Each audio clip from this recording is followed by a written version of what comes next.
Don't know how it's come to this.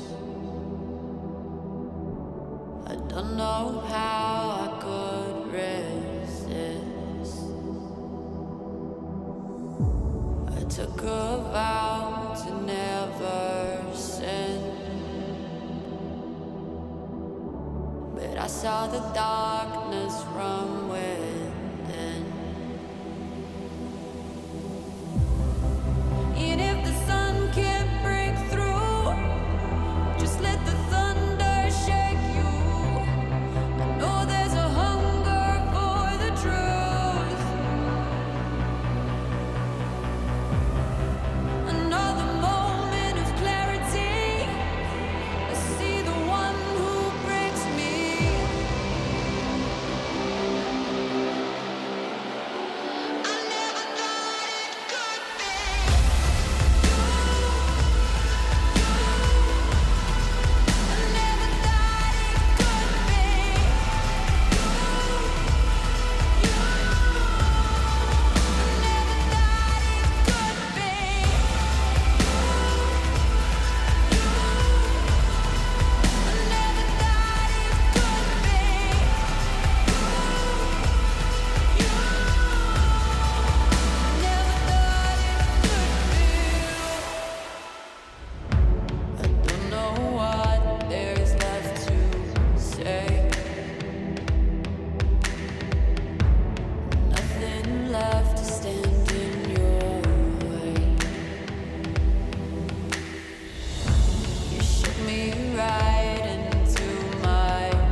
right, that was pretty good. That was pretty good. Yeah, it's it.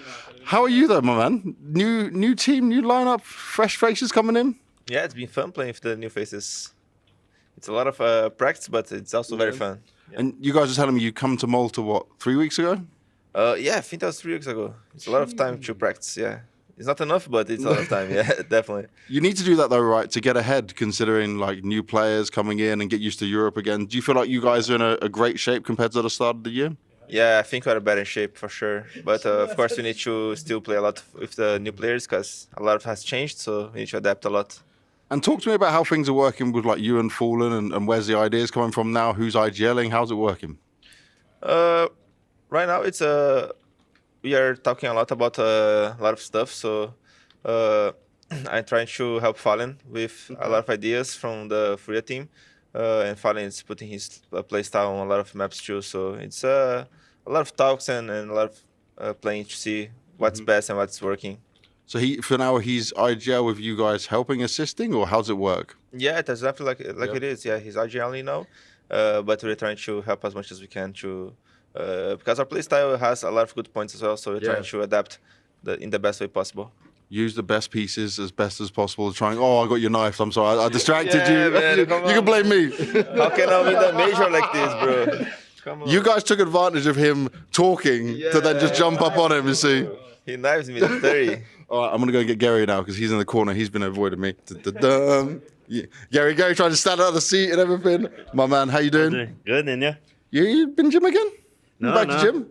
I'm want to get back to get in shape like you. No, man. I'm not there yet, man. I'm not there yet. Did you guys get much holiday time? Yeah, we had a good time in the holiday, Okay. and we come back direct to Malta. We start talking a lot because Caserato and Cello they arrive a little bit late to the boot camp. Because they need to do some personal stuff. But before they arrive, we talk a lot. Me, Fallen, Art, and Yuri, and we plan a lot of stuff from the maps to when they come, like Cello and Caserato.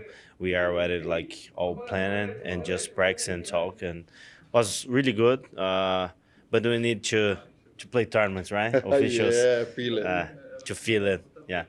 But for me, right, you have been able to pick up Fallen and Cello. This is like incredibly huge signings. This is probably the most hyped I've been about Fury in a long time. What does it feel like for you? It's like your little project, your babies, you know? Yeah. Everyone is hyping. Everyone is excited. Fallen is a great person, a great EGL leader, and I think if Art and him can collaborate a lot, we can have a really good lineup, and we already have. And we need time, but the beginning is really promising. Now, one thing I want to look at here, normally these things aren't too serious, but while I've got you, for me, it must be hard in my mind, as Art being IGL, you know, he's been doing this for so long, to then give over it to Fallen. Has this been an easy thing to manage? Have you guys come to an agreement? Yeah, it's easy because everyone wants to win. Yeah. And they are really open-minded to collaborate with each other. This is really important to the team to feed the ideas, and it's different styles, but if they keep the open mind, we have a lot of things to do together, and the other teams could be afraid. Well, it already seems like Cello fits in from this because this has been very fun to watch and see. I'm going to go grab Fallen as well. But Gary, thank you as always, my man. Gabriel, how are you? What's up, my friend? Doing good, and you? Bro, it's going to take some time to get used to this. Don't even tell me, yeah. No, I've got to touch on one thing, right? It was the last dance into not the last dance. We saw you when it was in Washington, right? You still put so much time in, so much effort in, but like we're similar ages. How do you stay so motivated, man? How do you still have this passion?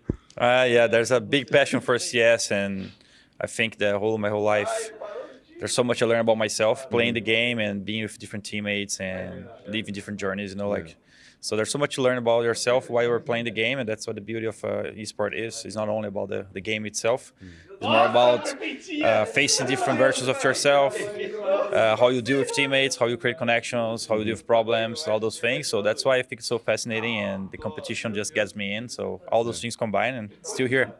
You are still here, and we're happy to see it. The one thing I want to look at as well with you in particular is your ability, right? When we say before you got to the Imperial side, we were seeing a bit of a decline. In the end of Imperial, we see you start to come back up again. What did you do at this point? What changed for you to be back and then start not just leading well, but delivering in the server better? Honestly, I don't have a specific answer for that. It's more about finding myself again, I would say. I think there's been playing for 20 years, so there's a lot of different versions of myself when it comes to how I was dealing with the stresses on the competitive part, how I was managing the outside game in personal life balance with how much effort I put into being an athlete. So there's so many things I have to be developing during the years. And I think the one that stands out the most is really balancing the personal life lately. I think after 2017, it was the second best year for us on SK and LG times. And there's a lot of change on the things I needed to be really dealing well with everything that came by, and a lot of learning experience into that. And I think after 2018, I really went into a perspective where I had to practice even harder, commit even more to have more success and to accomplish the things I wanted. But in the end, I think I needed more time to myself as well as a person, because a lot of times when you have so many years on the road, you can kind of get lost on only using your energy to perceive one thing. And in the end, it's more about balancing everything and making sure you're feeling well, and also balancing things in your life so you can be the best athlete you can. That's the lesson I took, the biggest lesson I took on Imperial. And I'm very happy and a lot of gratitude for the boys to help me find this, reasoning on all those things. Wise words there for sure come from this man with years of experience in it. Now, I'm going to do something a bit more fun with this. Just give me something funny about each of these guys that you've met. You're in a new moment, a new team. Obviously, you and Cello have experience. Give us some funny words on each one of them. Yuri, Yuri's just like myself. Sometimes we're just saying stupid things, nonsense things, a lot of times for no reason. Depends on the mood, and being awesome to play with him and very talented. And it's such a great experience. Art, I think it's like the opposite of myself. I have always been thinking about the macro things, playing slow, understand the big picture. And for me, Art's more of the opposite way. He always comes with the micro things first, and then he builds up the macro, So it's completely the opposite. And it's so great because there's so much to learn from a different perspective. So you guys are like yin and yang. Definitely. Definitely like yin and yang. Yeah, at least on the way we see the game and stuff. So it's awesome to be having experience to learn with something different. Caserato just so strong. He has been one of my students when I was doing Games Academy project so many years ago. We have gone to cyber coffees together just to hang by. I met his brother, and now we're playing together, and he's definitely one of the best players out there. He's been putting insane numbers, and he's such a great teammate as well, always so positive and don't complain about anything. So it's great to be playing with someone like that. Have high hopes of what we can do with those new guys. And Cello's so strong. Best A in the world, Cello hits hard, and I think the same way I was able to check things out on Imperial, on things I could improve on my personal life and behave better and stuff. I think he gets some new lessons here as well. A lot of people can come with different input for him, and he's already doing good, and we can accomplish so much together. I'm very happy to have him around. I'm looking forward to seeing this go down. Thank you very much for all the words. Thank you for your time, boys. Enjoy the rest of your day. See you later, guys. Vinny, can I have two minutes of your time, brother? Okay, because now you're the in-game leader. Yeah. Is that something that you've always wanted to do? I mean, I'm happy to see it. I'm happy to still see you on Imperial. It wasn't your dream. No, but I mean, I need to do the job, no? Yeah, doing what it takes, man. Yeah, I like that attitude, right? You got that competitive spirit. So, is it something that you're finding enjoyment in so far? Like, what's Imperial's summer look like? The boot camp look like? That kind of stuff. Like, what's going on? Honestly, yes. I mean, obviously it's going to be hard and even harder in tournament, but it's not something that I feel that will make me struggle a little more, like individually. I don't know. Yeah. So, I mean, it's a new team, new players. I think we just did a lot of time to be strong financial, But I think we are going in the right path.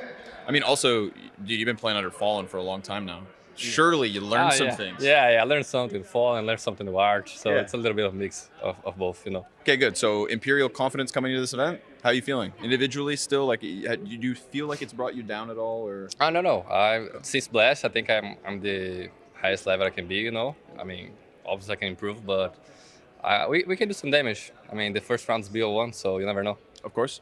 And I'm also just thinking, coming off of, you know, that awesome run in Washington. Yeah. You know, we get this sick Imperial showing that shows that you guys could still just turn heads, catch people off guard, surprise people, whatever. Inside of the team, since this is new for you in game leading, and we don't know much about what's going on in Imperial, is there secondary Neither do we. calling? Okay. Relax, neither do we. It's fine. Okay, good. All right, so you guys are just kind of letting this unfold, and then if somebody's going to speak up and help you, you've got the assistance. Yeah, I think the idea is just make everyone comfortable in your own roles and just play the best game you can. Yeah, man, you've been playing for some time, so just keep playing. Exactly. All right, chill, man. Thank you, Vinny. Appreciate you. Appreciate you. All right, we're going to go ahead and take a look at Into the Breach. Into the Breach, hopping out of the van, red tracksuits on, everyone matching pants. What's going on, Neofrag? What's going on, Thomas? Talk to me about it. Thomas, what's the worst Into the Breach meme that you've ever heard? I don't know, into the butty. Butty? Yeah. Does that mean ass? Honestly, I don't know anymore. Well, it's into the cathedral here, okay? At Cologne. This is your first Cologne? Yep. Just want to get that right. I mean, there's envious. There's a chance maybe I'd miss something. No. Envy was a experiment, I think. Right. Case study. Yeah, this is the main storyline, okay? Into the Breach, Thomas leading the charge. And now you've got two names coming on onto the team, Neofrag and Bymas. Is Bymas or Bymas? Boomas. That's what we call them. Boomas. Okay, these are two sort of like bigger names, I guess, compared to the team that you had at Paris. How has it been sort of integrating them into the roster? It's definitely been tricky. Like, I think the roles are quite different to the players, but like we are developing. We haven't been together for that long, considering the fact it's been like, well, we lost them 2 days before we had to do boot camp, like Kai at Cypher. Right. So, yeah, it's been a grind so far, but I have high hopes. Yeah, a lot of the officials haven't gone so well, but you, on the upside at least, you've been playing a lot. That's a good thing, right? Yeah. It's definitely going to be we're going to see. We're going to see. All right, Thomas, what's your well, have you been to Cologne before? No. What's your favorite German thing? You got to win some fans here. So. I don't know, sausage. Sausage, ladies and gentlemen. That's a bad one. Thomas loves a good sausage. Yeah, loves the sausage. Extra large sausage as well. No small sausages for Thomas. Intel Extreme Masters Cologne is brought to you in part by Intel, Acer Predator, DHL, Monster Energy, the United States Air Force, and 1xBet.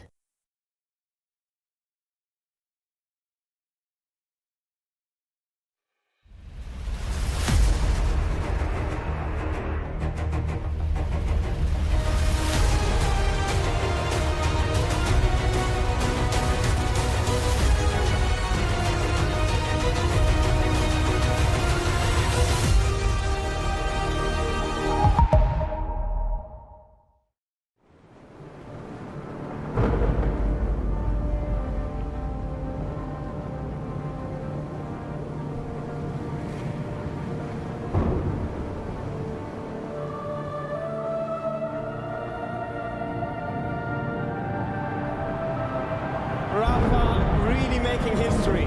Absolutely phenomenal. And Ace is the champion of the Intel Extreme Masters World Finals. Storm's still not quite done. MC is going to take this fight, though. 3 seconds left. Last 2 rounds of action's got to start it well for ESC. And this is a massive move for Zez, but he's not content with just the Nexus kill. He wants to win out. And it's all done. I'm Strolling winning. Unbelievable Rogue with a 4-0 victory over Classic. And they did it again in the grand finals. It's Norby! Give it up for your Intel Extreme Masters World Champion!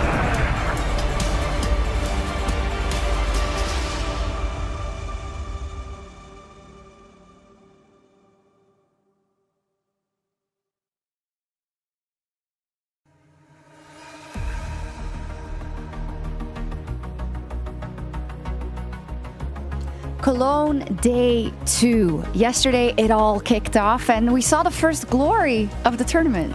Yes, that glory came in the form of Mouse Sports getting their advancing position, Shuhei back in the in-game leader role, Yimfat, the young Finnish player, coming in. These guys, they look like a completely different team, reinvigorated and dominant. Same on B-Stream, Fnatic, so impressive. Mezzi, he's unleashed. He can't stop dropping 30 bombs. It's insane. Really impressive, but a different tone today, and you notice it around the player lounge and the venue. There's a lot of pressure because some teams are going home already. Yes, no one wants to be one of the first teams to be eliminated. There's a lot of prestige on the line when it comes to this event, and it doesn't matter what you've done in the past. It matters what you do here, what it matters you do right now. And yes, you might be just coming off the player break, but you have to be ready to deliver at your absolute best level. You're exactly right. It doesn't matter which name is on the jersey. You might have made a deep run at the major, but it really doesn't matter. Can you win here today? It's going to be sadness and triumph once again in Cologne. Well, let's find out which gladiators make it out today. Yes, the swords are certainly going to be clashing and fighting ensuing as we return to these beautiful halls for another day of action. All teams looking to claw themselves closer to that coveted trophy. So many legendary names engraved upon it, and this year we will be making a new one. 2 teams already yesterday clawing themselves a spot closer, as it was Mouse and Fnatic, to advance onto the next stage. And today we're going to be adding a hell of a lot of names to that next stage of competition. My name is Freya Spears. Joining me up here for, I guess we can brand it as the happy half hour of Counter-Strike. I don't know. We got the bar set up. We got Maui. Boom. We have Moses, no Bloody Marys, Freya. Freya. Is that what your drink of choice would be at this hour? In the morning, yes. Midday? Mimosas for me. Yeah, Bloody Mary, mimosa, man? Monster mimosas. Okay. I mean, a Bloody Mary in the morning is basically tomato soup, so. Yeah, I guess it offers the same health benefits. Absolutely. Gentlemen, some healthy dose of Counter-Strike yesterday. Highlights coming off of yesterday, Maui. What were they? Oh, I think Torzy stole the show. I mean, that guy went absolutely nuclear. He was looking like Oppenheimer in the server. I mean, what Shuhei has brought... I hate you so much. He's been crafting that for like, what has it been, a day now? Like I heard him, he was workshopping that in the green room yesterday. I heard it. I'm actually a little surprised he didn't say like AWP, like Oppenheimer. That's a good one. That's how we'd spell it. AWP-enheimer. Oppenheimer. Or as Europeans say, AVP-enheimer. Fair enough. It doesn't have quite the same ring to it. No, of course Jason, not. what was your highlight? Let's move on. Let's move on quickly. Look, you say Torji stole the show. I would say Frozen was absolutely spectacular yesterday. Lights out. And I think Torji, like, really with kind of what the expectations versus what we got is certainly there, but Frozen, man, in that series to qualify was absolutely bonkers. So for me, like, Mouse just came in swinging yesterday. Yeah, I think the slightly smaller surprise with Fnatic as well, Mezzi being completely unleashed. We always kind of set it up where if he doesn't have to call, he's going to definitely be dropping 30 bombs in the server. He kept doing that again and again and again. And also for Dexter as well, new lineup and getting a dub right there. A bit of a tiny little surprise. Is it coming home, lads? Is Fnatic going to engrave their name once again on the trophy? I don't know. Into the Breach is playing this morning, so we'll find out. Yeah, true. Yeah, humbled already. Yeah. Let's talk about that Fnatic victory. What were kind of your main key takeaways from that one, Blair? Obviously, we saw them playing in the best of 1 in the morning, a best of 3 later on, and they'll be going straight through to that group stage. Yeah, especially, if you look at the opposition, they had the complexity game was pretty close, right? It was very going all the way to OT. Again, Mezzi almost dropping, I think, like 39 kills or something. The second game, 9, I think they looked a little rough around the edges in the first game, which they won as well. So I don't want to take anything much away from Fnatic, but 9 did look a little deflated. Losing even on a map where they've looked almost unstoppable, Vertigo, right? Fnatic winning pretty convincingly. Right. So I still want to see a little bit more from Dexter and his new squad, but that being said, yesterday, you can't take anything away from them. Yeah, poor 9. They really seem to have dropped off from that RMR excitement, right? We all got really high, and we were all really excited for that one. It's not panning out. Maybe a little case of the onliners.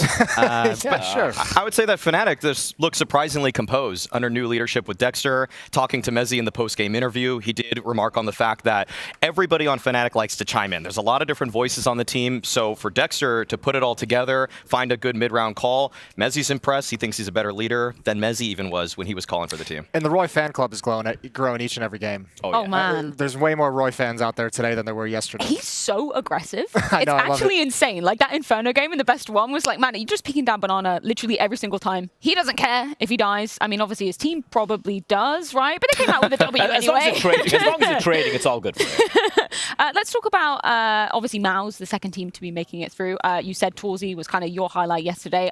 Yeah, I feel like we were all a little bit red in the face. We've been criticizing him for a while, and he obviously heard us, and he's coming into this new season very hungry indeed.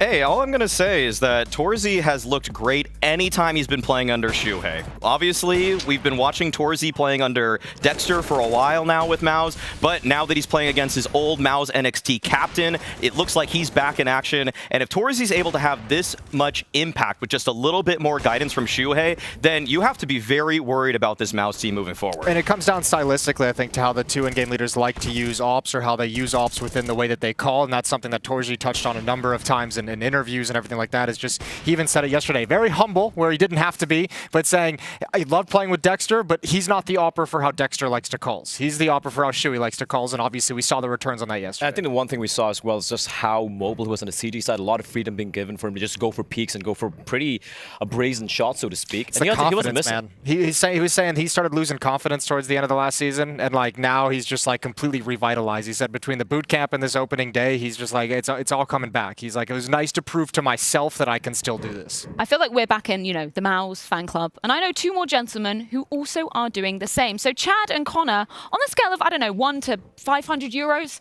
how much are you fans of Maus? Okay, Freya. Damn. All right. She's spitting fire. Yeah. I was happy to see Maus play very well yesterday, qualify to the group stage, to move forward, to progress. But it's a season too late for me, Chad. Yeah, well, look, you can double down. I'm sure people will. Go again. See if you can go again for the end of the year. No, I can't. Look, you guys have all been hyped on the academy players, right? The whole stuff with all of them coming through. Obviously, Torji was one of those names towards the tippy top list, but we got the academy, right? We got the new boy. Yeah. Now, look, I'm going to mess this up several times. How are we going? Is Yim Fat? No, it's not Fat. He doesn't like that. But Yim Hat? I just do Jim Pat. All right. Well, I'm going to try everything I possibly can. But today, it's really important that Connor and I are here. We're going to be announcing to the world that we have broken up with our current partners. Yes. Launders and Machine. I don't know what their future holds. We've obviously seen what's been going with Henry and Anders and Dinko and Moses. We're the next change in this. Yes. And look, we really just want to thank those other guys for really opening up the casting world to make these type of changes. So really looking forward to casting with you today, Connor. Honestly, Chad, it happened back in Katowice 2022, and I haven't stopped thinking about it since. Yeah, me either. It's just been on my mind. So I'm glad that we could make this happen today, and we hope that everybody at home is very understanding of this. We just did take away from the point that we're making about the sweet 16-year-olds that are here in the tournament. Obviously, we've got Mazzino, I think. That's how I'm going to go with it, from the Mongols. He's another young lad. We're just talking about Mr. Maus himself, upgraded from NXT, but it's not as important as what our announcement was today. So I hope everybody really also, gets on board. They wanted to talk about younger players, but I also just want to shout out the contrast here. It's the youngest team in Maus that just progressed, and it's also, of course, the oldest team in Fnatic. So we could sit here and talk about young prodigies and whatnot, but I mean, we can't ignore what Fnatic have also accomplished. Okay? And we're a bunch of old guys around That's here. what I'm saying. So up the old boys, all right? Yeah. So, Freya, what do you think about that? The old legend. Freya, Yeah, it's not give too it up late for the you. oldies, you know? They look so cute in their matching shirts. Yeah, right? Do you think they're coordinated? I know. I bet they walked in there like shit. The classic. Yeah, I think that's an apt point, though. Our boy Crims, obviously returning to Cologne. Crims is immortal. Yet another year. Hey, Yeah. just keep him around forever. Like, his game can actually transcend getting old. Like, that's the great thing. He's like developed enough of a game to where getting old no longer matters for how he chooses to play Counter-Strike. Okay, we've got the schedule on our screens. This is for the A-Stream side of things. Obviously, we've been talking about qualification, but also elimination on the line today. That first matchup of Big versus, or second matchup rather, Big versus Team Liquid. One of the teams going to be going home, unfortunately. Ooh, that's the game of the day. Yeah. That's so spicy. Ooh. For Cologne to lose out on the one German team, and for Liquid, who were in the playoffs last Cologne, to be sent home potentially, someone's going to be I don't know if pretty the game of the sorry. day, in all honesty, because let's be real, Big coming in, looking at the fact they again have another stand-in. If Liquid lose to that particular Think team, of the it's gonna fans, be- Blair. Think of the German fans. That's you, Maui. That's just roaring literally you fans. right now. I'm picking Liquid though. So are you Well, so zero I fans. got to hold on for the boys. Blair, I mean, your boys, Mongols versus the end of the breach. Who's going to be going home? What's the putting this on me? My boys. All right, listen. My Welcome. boys You're actually- the only representative of the Asian region. Fair You got to take enough, them man. all. Fair enough, Jason. You know what? I was pleasantly surprised yesterday. It required Torsi dropping 50 kills in a map for Maus to get that win. I was pleasantly surprised, and hopefully those two youngsters have kind of shaken off the nerves here. Is 9-10 going to deliver the same kind of a performance again? Absolutely, Jason. Full faith. Love it. Love it. Imperial versus Greyhound. Who is going to be advancing from that game? John? I almost have to take Greyhound in that. Yeah? Yeah, I feel like it. I feel like if Vexite does what he did yesterday, then it's over. The thing with Imperial was yesterday coming in, we're talking about the pieces like Henny coming in and Phelps coming in, how everything just makes sense. Then I went to the CT side of Nuke yesterday and they just completely fell apart. So I feel like, yeah, I'm going to go the way I actually think that's 50-50, but I just, in my head, I'm like, I have to go with Greyhound. Like, if there's ever a time to really go for Greyhound in a matchup, it feels like this is the one where you have to. There's just more stability there, too. Vinny's just trying to be an in-game leader for the first time in his life, so his mid-rounding is sometimes a little bit tough. Yeah, sketchy. Also, have you ever seen Greyhound go out of a tournament without at least winning one? Yeah, that's their whole motto. Probably I have. I don't recall it off the top of my head. No, they love to make it a thing to just ruin have that everybody's one It's a meme, Jason. It's a meme. It's not a real thing. Final matchup, that's going to be elimination. I believe it's Complexity OG again. They're like in a similar state. Yeah. How are you kind of painting the picture there in terms of odds? They're super even. I would say they're super even. Mm. I think Complexity should have a little bit more stability there also. OG changing out quite a few players with Keto, Fasher coming in, and I'm going to slightly edge it towards Complexity, and that's not even because of homerism. It's because they got the best player in the server. I actually think it's a huge issue if Complexity don't win this. Like, if you just went through, OG just did another rebuilding again. You brought in ostensibly a Liege for Fang, like a massive upgrade in terms of experience, in terms of raw skill, in terms of game knowledge. And I mean, if you're Complexity, the one thing you got to be sweating bullets for is Grim has just dropped off a cliff. Yeah, that's true. Grim has just disappeared, and that's an issue. Yeah. Why do you think that is? You have the insight. You've seen both these guys on the same team. Yeah, I would say there's probably a little bit of a clash in terms of figuring out how things are going to work and how people are going to play, and certainly, yeah, Liege coming back into the fold, I think probably takes a little bit of love away from Grim, and it's going to cause some of his numbers to drop, but shouldn't be this drastic. Or maybe Grim just remembering some bad memories from back in Liquid. Could be PTSD. It could be. Yeah, a little bit, some flashbacks. Anyway, moving on. That will be coming up later today, but first up, we've got elimination on the B stream. This is Into the Breach versus the Mongols. Qualification on the A stream with Apex versus Astralis. It's coming up after this break.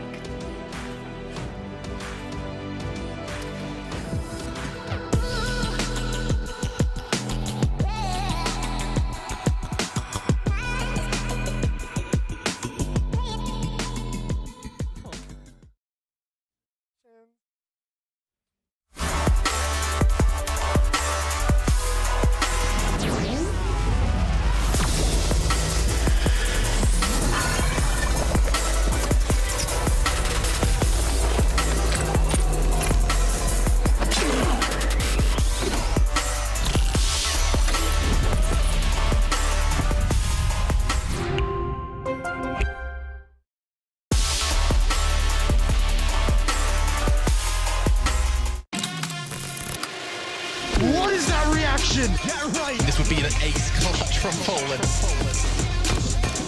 Oh my! Oh boy! FaZe Clan, the champions of ESL Pro League. Poland's here.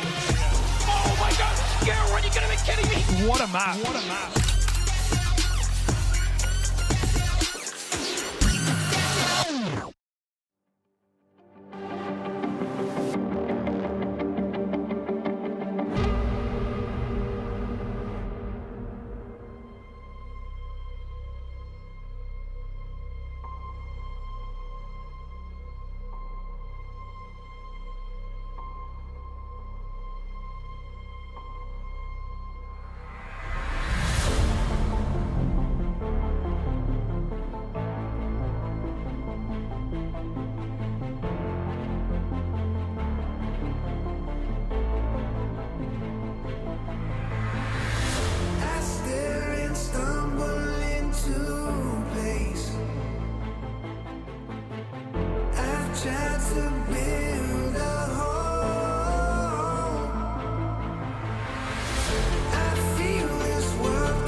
The Danes out, all guns are blazing in Cologne. Historically, this has been a bit of a cursed ground for Astralis, but Blamef and Device looking to change things with a new generation of talent. But that trophy is still a hell of a long way off. They have to come against their next hurdle, and that comes in the form of a team who impressed at the most recent major. Apex arriving in style, led by the pack with Kixon. So let's check in with him ahead of the series.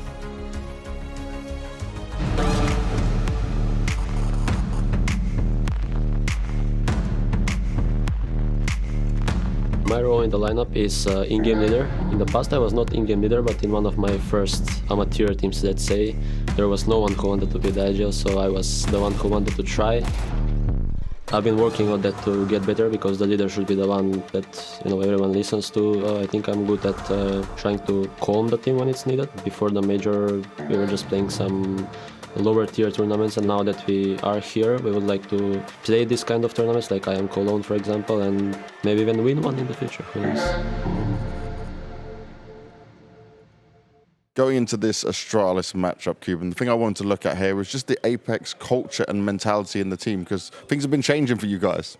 Yeah, it slightly has been changed. When Justinas went to Navi, we got a replacement in terms of aggressive role, which Kakanita fits perfectly. Mentality has been always our strong side, I would say, because we want to identify ourselves with the identity and team culture we create on our own. It's not like a set rules by me, but we do all the things together in the start of the season. Okay. So this is our main focus for now. I believe in our individual skills, so we're not focusing too much on anti-stratting, an example, but just of sticking to our rules, basically. I like that. Okay, so when you're someone to sticking to your rules, in terms of Kakanito coming in and obviously losing JL, how much has that changed in these rules? Have you had to adapt? I wouldn't call losing JL. It was his decision. We have a really strong replacement. I think Kakanito is as good as JL, and definitely he can be even better in terms of individual skill and understanding the maybe strat-wise, I would say. Not saying that JL was bad, but it's more about that we'll participate more tier 1 events right now, so we can just grow as a team and all of the players as individuals. I'm having good hopes and just looking forward for all upcoming games. Well, I'm looking forward to seeing you guys in more action. Let's see how Apex get on against Astralis.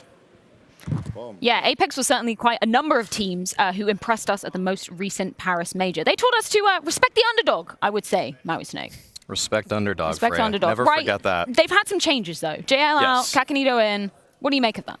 I actually don't think that it's much of a downgrade at all or anything. I know that JL got a lot of the spotlight at the most recent major, but what impressed me the most about Apex when I was watching them there was the structure of the team. The fact that they were anti-stratting so well against such a variety of opponents that even when they faced Liquid in a playoff rematch where everybody thought Liquid was going to power up, it was Apex that were able to beat them once again and showed that they were able to go above and beyond, even though so many teams rest on their laurels after a victory. Yeah, it's not a fluke team. They're not a fluke team. And if amongst all the kind of tier 2 teams that kind of surprised us at the major, right? They're the one team, even though they lost JL, I'm like, it's fine. The system is solid overall.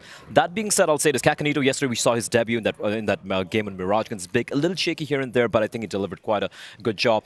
Adapting, I think it's going to be a bit of a question. He likes to play the star roles when he's playing for the Blue Jays roster, and now all the star roles are kind of given to JK in a lot of his positions, so obviously he's going to be having to play positions in almost all the maps that he do play, which he's not really had much experience on. So that learning curve will be there, but I feel it's going to be a pretty short learning curve. Where do you feel like this team is at mentally then? You've come off, an exponential performance in Paris. I don't think any of us expected to see them making it that deep in the playoffs as well.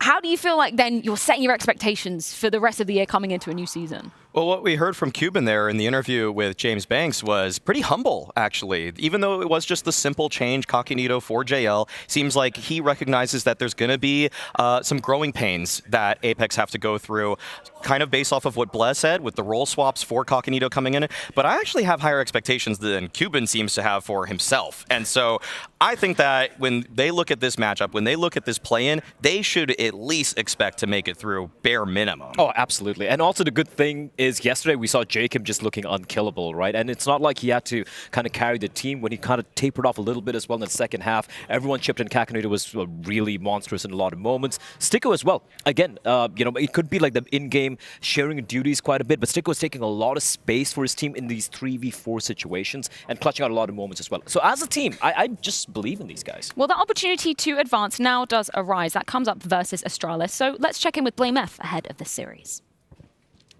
since Blamef has taken over, Astralis have certainly been looking a lot better here, and things are going well. But one thing I've noticed, mate, is that from Copenhagen to now, we're seeing a lot of fun, we're seeing a lot of positivity, but also this crazy laughter when you guys are getting so far ahead on games and kind of just shouting at the other team. Is this something you wanted to put into it?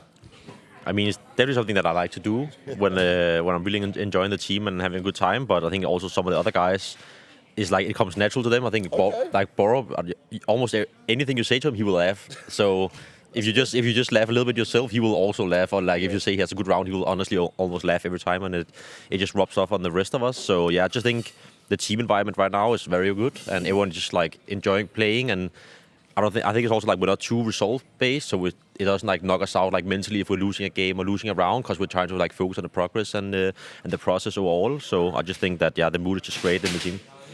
And how big of a change is this compared to the Astralis of old? Because the old one would look very serious, very strict, but this seems to be like everyone is having fun and everyone gets on with each other. I still think that we're strict in the way that we practice and the things that we talk about and all the rules we have. But I definitely think that we're trying to way more like just enjoy the moment. And of course, we also tried to do that in the last team, but there was definitely some things that made it very hard to do that, like the pressure we had upon us and everything. So I think right now we're a new lineup, we have new ambitions, like and everything. So I think we just try to like set the bar a little bit lower than maybe before, and then just try to like see what gets us. And so far, it's like working out very well. I think we're doing good. And you guys are talking about being less result focused, about this pressure coming off, and especially compared to that pressure that was on like the legendary names of old, right? It's only Device that remains in that way. How much is this just helping your mentality? How much is that helping everyone else? Because even like Buzz, that great game we saw from yesterday, it's just ridiculously good. I think it's working out very well. I think it's like we have a lot of stuff that we want to focus on, and we know that if we do all of those things correct, then there's a high chance of us winning. But if we do them correct and still lose, then maybe it was just because the other team were better than us. Of course, that can happen. We're not the best team in the world, so we acknowledge that and we know that. So it's more about making sure that we do everything we can to put ourselves in a winning position, more than trying to like be like we have to beat these guys because we're bigger names or big organization or something, you know. Well, I really like it. It sounded very good. Astralis going up against Apex, and well, whole mentality change, whole team change. It's looking good.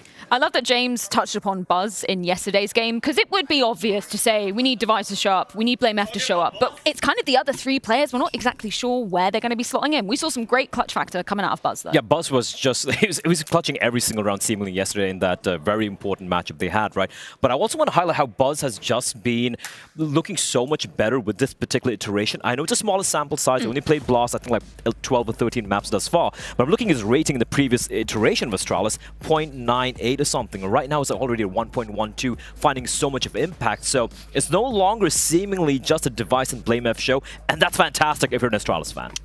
Buzz was going to come into this roster a little bit rough around the edges. He was a little raw, obviously known for playing with Device through some of their just face it pugs, and then picking him up onto their team. And so for Buzz, actually, it just feels like he's understanding structured Counter-Strike a little bit better now. He's understanding where he needs to be moving to prevent losing conditions for his team, how to actually clutch out against some of the better players in the world, which is extra impressive because usually the late game situations are where players struggle for the longest. That's why you usually want to see a veteran in a late game situation. Or a Blamef. But for a youngster to be showing some almost veteran prowess in clutches, I mean, that makes Astralis actually believe that they can once again reach the stars. Yeah, let's touch upon the veterans of the lineup as well. Obviously, yesterday we saw Blamef having such a solid showing, particularly on the CT side of Ancient. We know that donut position is somewhere that he's going to be hella locked down during that map. And the thing with Blamef, and if you look at his numbers, obviously he's still continuing to deliver crazy, insane numbers, even in Blast as well. But if you look at the way he was getting a lot of these kills, it's no longer, like you pointed out as well, Maui, like Buzz was closing out a lot of these rounds yesterday against Liquid. He is participating way more nowadays, seemingly, in not just the opening duels on the T side. I think he had like 16% attempts in Blast, which is quite substantial for someone like Blame. And also, when it comes to like mid-rounds and whatnot, he is being a part of the pack. So a bit of a switch-up, which is kind of crazy because he still hasn't dropped off when it comes to hitting those heads. I mean, the dude looks like a bouncer. I mean, Yeah, like, he's going to protect Donut with his life. Yeah. I'm turning around if I see that. Like, I'm out. Yeah, I ain't getting in. Donut if it's Blame F. Firstly, how's Blame F even able to squeeze in a donut? Those are pretty narrow corridors, right? Oh, man. Yeah, I mean, the thing that's so impressive also about this team is that once Blame F has shifted to the in-game leader role, I actually think their tactics have gotten better. Yeah. I actually think that Glaive was holding the team back, in some ways holding the team hostage. And now that it's Blame F at the helm, and he kind of like hinted at this, Blame F right there, in that interview he did with James. He kind of said, you know, there were some issues that we couldn't really resolve easily. Well, hey, magically, they changed some players out, and the issues seem resolved. So let's read between the lines a little bit here. Where do you feel like the identity of Astralis is sitting now then? Because obviously we have like the new Danish blood coming in, injecting some new flair. We've also got obviously Blame F and Device still on the sides. Yeah, how do you feel like their identity shifted up?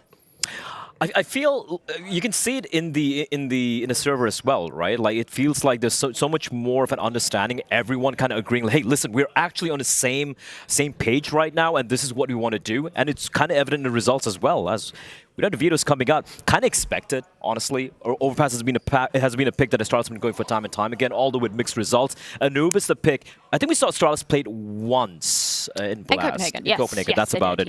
Yeah. No, I'm a little confused. Astralis went for the Anubis pick there, actually. That was. Oh yeah, sorry. I thought it's an Apex pick. No, yeah. That's what. No, that was I'm not really too. I'm not too confident about this veto actually for Astralis. I think that this is actually a pretty good Apex lineup here, and I think that Ancient, if it does go there, I'm actually really excited for that because I think it's basically Astralis' best map, and I think Apex are incredibly strong tactically on it too. Well, it is time to get into the action. We begin on Overpass, the pick of Apex coming into this best of 3 series, and an opportunity to advance onto the next stage of the Intel Extreme Masters Cologne. Let's get into the action. Thank you very much, Freya. That is exactly what we're here for. Astralis Apex advancement up for debate. I'm Machine. I got Spongy with me, and I'm excited to see if Astralis can continue where they left off. We had the gift, I would say, of watching Astralis Liquid yesterday, Chad, and I don't know, it filled me with quite a bit of excitement for what this Danish roster has to offer. Yeah, you saw some of the parts that there have been question marks about can really bring. We're going to get this one underway. 1xBet odds are favouring the Danes here, and quite quickly, with all 5 members making their way straight into Norks. Ooh. Oh, he has to relocate. Very quickly being chased on. Down, he does stand up for one, stair gone, but advancing and smokes in the air. Kicks and flashed off. Device trying to deal with his 2-man flank through the underpass. Kakanito's dead already. Jacob needs to find the rebuttal, the response, and 2 on his plate. And too much to ask. 2v4 now. Already chipped and peppered through the smoke. Steeko cut short, and yeah, not fun for Kixon. Just that kit would have been great if he was a component of a retake. Instead, it looks like Astralis going to be taking this one by force. Yeah, and that right there, you look at that round, and I kind of see them all just swarming Nork at the start, but the U-Tools also coming at the same time. It's an interesting approach. Normally, you see these teams with the Glocks, they like to go long, they get the upper bathroom control, they pause a little bit, they use the U-Tool, then they go straight into it. They just overran Nork. The U-Tool was already in the air. They had 2 players taking the site, and still 2 players fighting top connector. So really well done from Astralis here. Just in your face, Glock action, right? That's all they were doing, was jumping stairs and fountain. Yeah, and it looked quite pedestrian, but that Device kill, the first one as well, like they were double peeking, and Kakanito was turning away, doing that double bouncy, trying to pull his crosshair. He made it look easy, but that was supposed to be difficult. Astralis leader and Nork, he's already rocking and rolling into the second round. Aggressive from Blame again, right? Up against this type of a purchase. That could have been a Deagle. Turns out it's a Scout. Either way, the same result could have come through. So losing Blame immediately here, he's going to have to in-game lead from the grave. I'm talking about the new lineup, new ambitions. Well, now the man who's normally the last alive will have a new take on this in-game leader role here. Back towards B we go, and it is a heavy stack as Jacob with some shots through the boards. A 5-7 from Steeko here. If the flashes aren't good, he might be able to mop up. It's threatening. Steeko. He's got a rude shock if he rounds this corner. Yeah, too many bodies. Good timing, good patience, and it's rewarded by walking in and striking in unison. Borup finds 2 on the Mac-10 on the way in. Borup contributing heavily in these first 2 rounds. 4 and 0 so far, as this one does start nicely for Nork and his Scout, but not going to be rewarded anymore. Yeah, right there. What could you have done better if you were Apex? Get the opening kill for free within the first 15 seconds of the round. Be stacked in the right place. Exactly, and then just get walked on over and not get another kill. So great stuff from Buzz, Borup, and Device just to be able to make those necessary frags, and they didn't even need to use all of their utility doing so. So that's A little bit upsetting, I would say, if you're Apex. You think you should have got more done in a round like this with all things considered. They will lose everything. And now we get a little bit split screen of both coaches here, Castle and Kuban on the other side of things. But we were talking about Astralis yesterday, and also if you watched them over in the Blast 4 groups, you saw in Copenhagen, they were, I think we would brand them as larrikins in Australia, but they're making a lot of noise. They were, yelling a lot, laughing a lot, and you heard Blame touching on that in the interview. But the mood over there, it's a whole new attitude with this Astralis roster. Yeah, no, it does. It seems like there is it's a new flavor in town for Astralis. With a team with so much, pedigree and history, it can be difficult, I imagine, to reinvent yourselves or to kind of stay relevant when you're losing the majority of those names that got you that relevancy. Yeah, and just at the top of the left of your screen, you can see playing overpass picked by Astralis. I think on the initial graphic we had it was the wrong way around. So in case everybody was worried, Astralis picked this. They have to start on the T side because Apex picked the CT side. And then we have Anubis coming up next. So just to get that sorted. How many? None. 2 is the magic number. 9.5.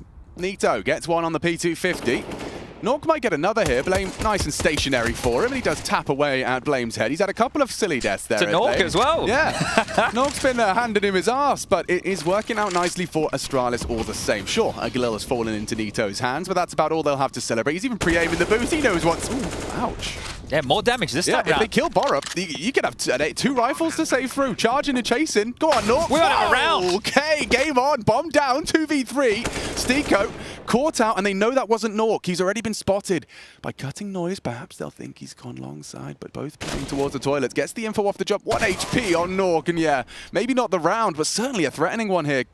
Unless Nito has the back turned, but good cover from Stare.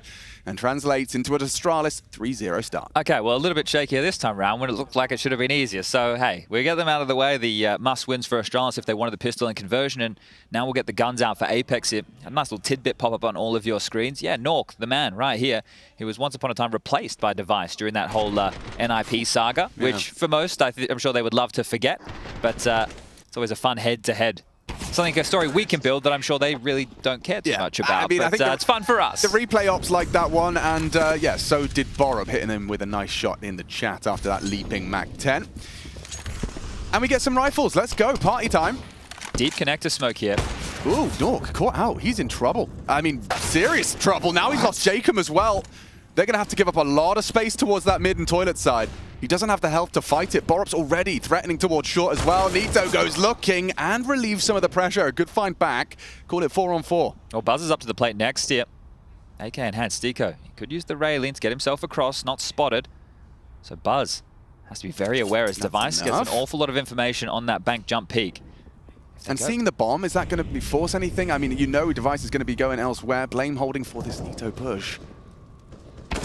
And it's real comfortable. Re-aggressing. Steeko spotted out, caught out. Blame flattens them both. A nice double contribution into the B site. Save. And save. Yeah, that early damage onto Nork really hinders any attempt at a retake. Yeah, he's still in A right now watching long. You've got Kixon as well, a little bit more offensive here over towards the bathrooms. But all in all, with the bomb going down, 40 seconds left on the clock, we will call this one another Astralis round tip. It's not something that they should be looking into, but what you should be looking into is the secondary stream, the B stream update. The Mongols up against Into the Breach. Oh, great. Nothing, sorry, I finished reading it off. There was a 1v3 situation in the second round, actually. It looks like ITB were about to win the second round force and then lost a 1v3. Ah, yeah. Okay, well, I'll be honest with everybody. I don't know if the mood in the ITB camp is at an all-time high. Like, I'm not, a professional psychologist but we do have or a body language expert. But yeah, just like the vibes. The vibes that ain't vibing. That's all I'm saying. Doesn't feel like there's vibes, and the good vibe tribe, long gone. We'll see if that can be shaken off. But it is, I mean, it's, you really do have to hit the ground running here in Cologne. These play-ins, they're cutthroat. Well, this match we have on your screen right now is a progression match. You can advance to the group stage. On that secondary stream with Scrawny and Launders, that is an elimination match. Your time will be up here. No more matches to be played. A best of one into a best of three, and we'll wave you goodbye. And for ITB, a team that was on everybody's radar after the major, they got poached, and I think they've probably been one of the hardest done by alongside of Gamer Legion, who they're already in the group stage. They've got Vault, they've got Nealon as their newest additions, and we've got aggression here from Kixon wanting to make a play. This in-game leader make a name for himself at the major. Yeah, this could be interesting. Taking a decent chunk of damage here. And it's not being spotted, so likely they will consider that somebody could have crossed another boost. my God. Yeah, this one is going to be nailed here. If Jacob does not hit this one... Oh, it's even worse. It could not be worse. They're both dead. What? The sound cue given over. Nork just, I would understand. He hadn't seen anything, must have missed the playground cross, and instead gets himself a round-winning frag to start off proceedings. Yeah, okay, I just had no idea it was right under his nose there. So that one looks awkward for some saved weaponry, and the rest should fall into line here. Just 3 more members. Kicks and low running through that Molotov in the early stages of this one. And ooh, yes, okay, indeed. Stiko. I think he saw Deve as well. If he's, I feel like we should stay on Stiko. I've got a tingle. All right. There's a tingle, a premonition that this coming. Desert Eagle has whet his appetite for more. Stiko, 1 is great. Flashed off for the truck as Device now posted, but still allowed to post it back in, and Devet does relieve him of his life. Shouldn't be any more problems here. Stair, nice positioning to lock down the bank. The util's there, and Kixon we discussed already. 30 It is coming HP. quick here. Nito's quick. Bomb's not planted just yet. Maybe, yeah, but Device is just too switched on. But he's past them here. Device won't be ready for this. Now he'll be looking upper bathrooms. Rope's looking long. Stairs looking bang. There's a gap.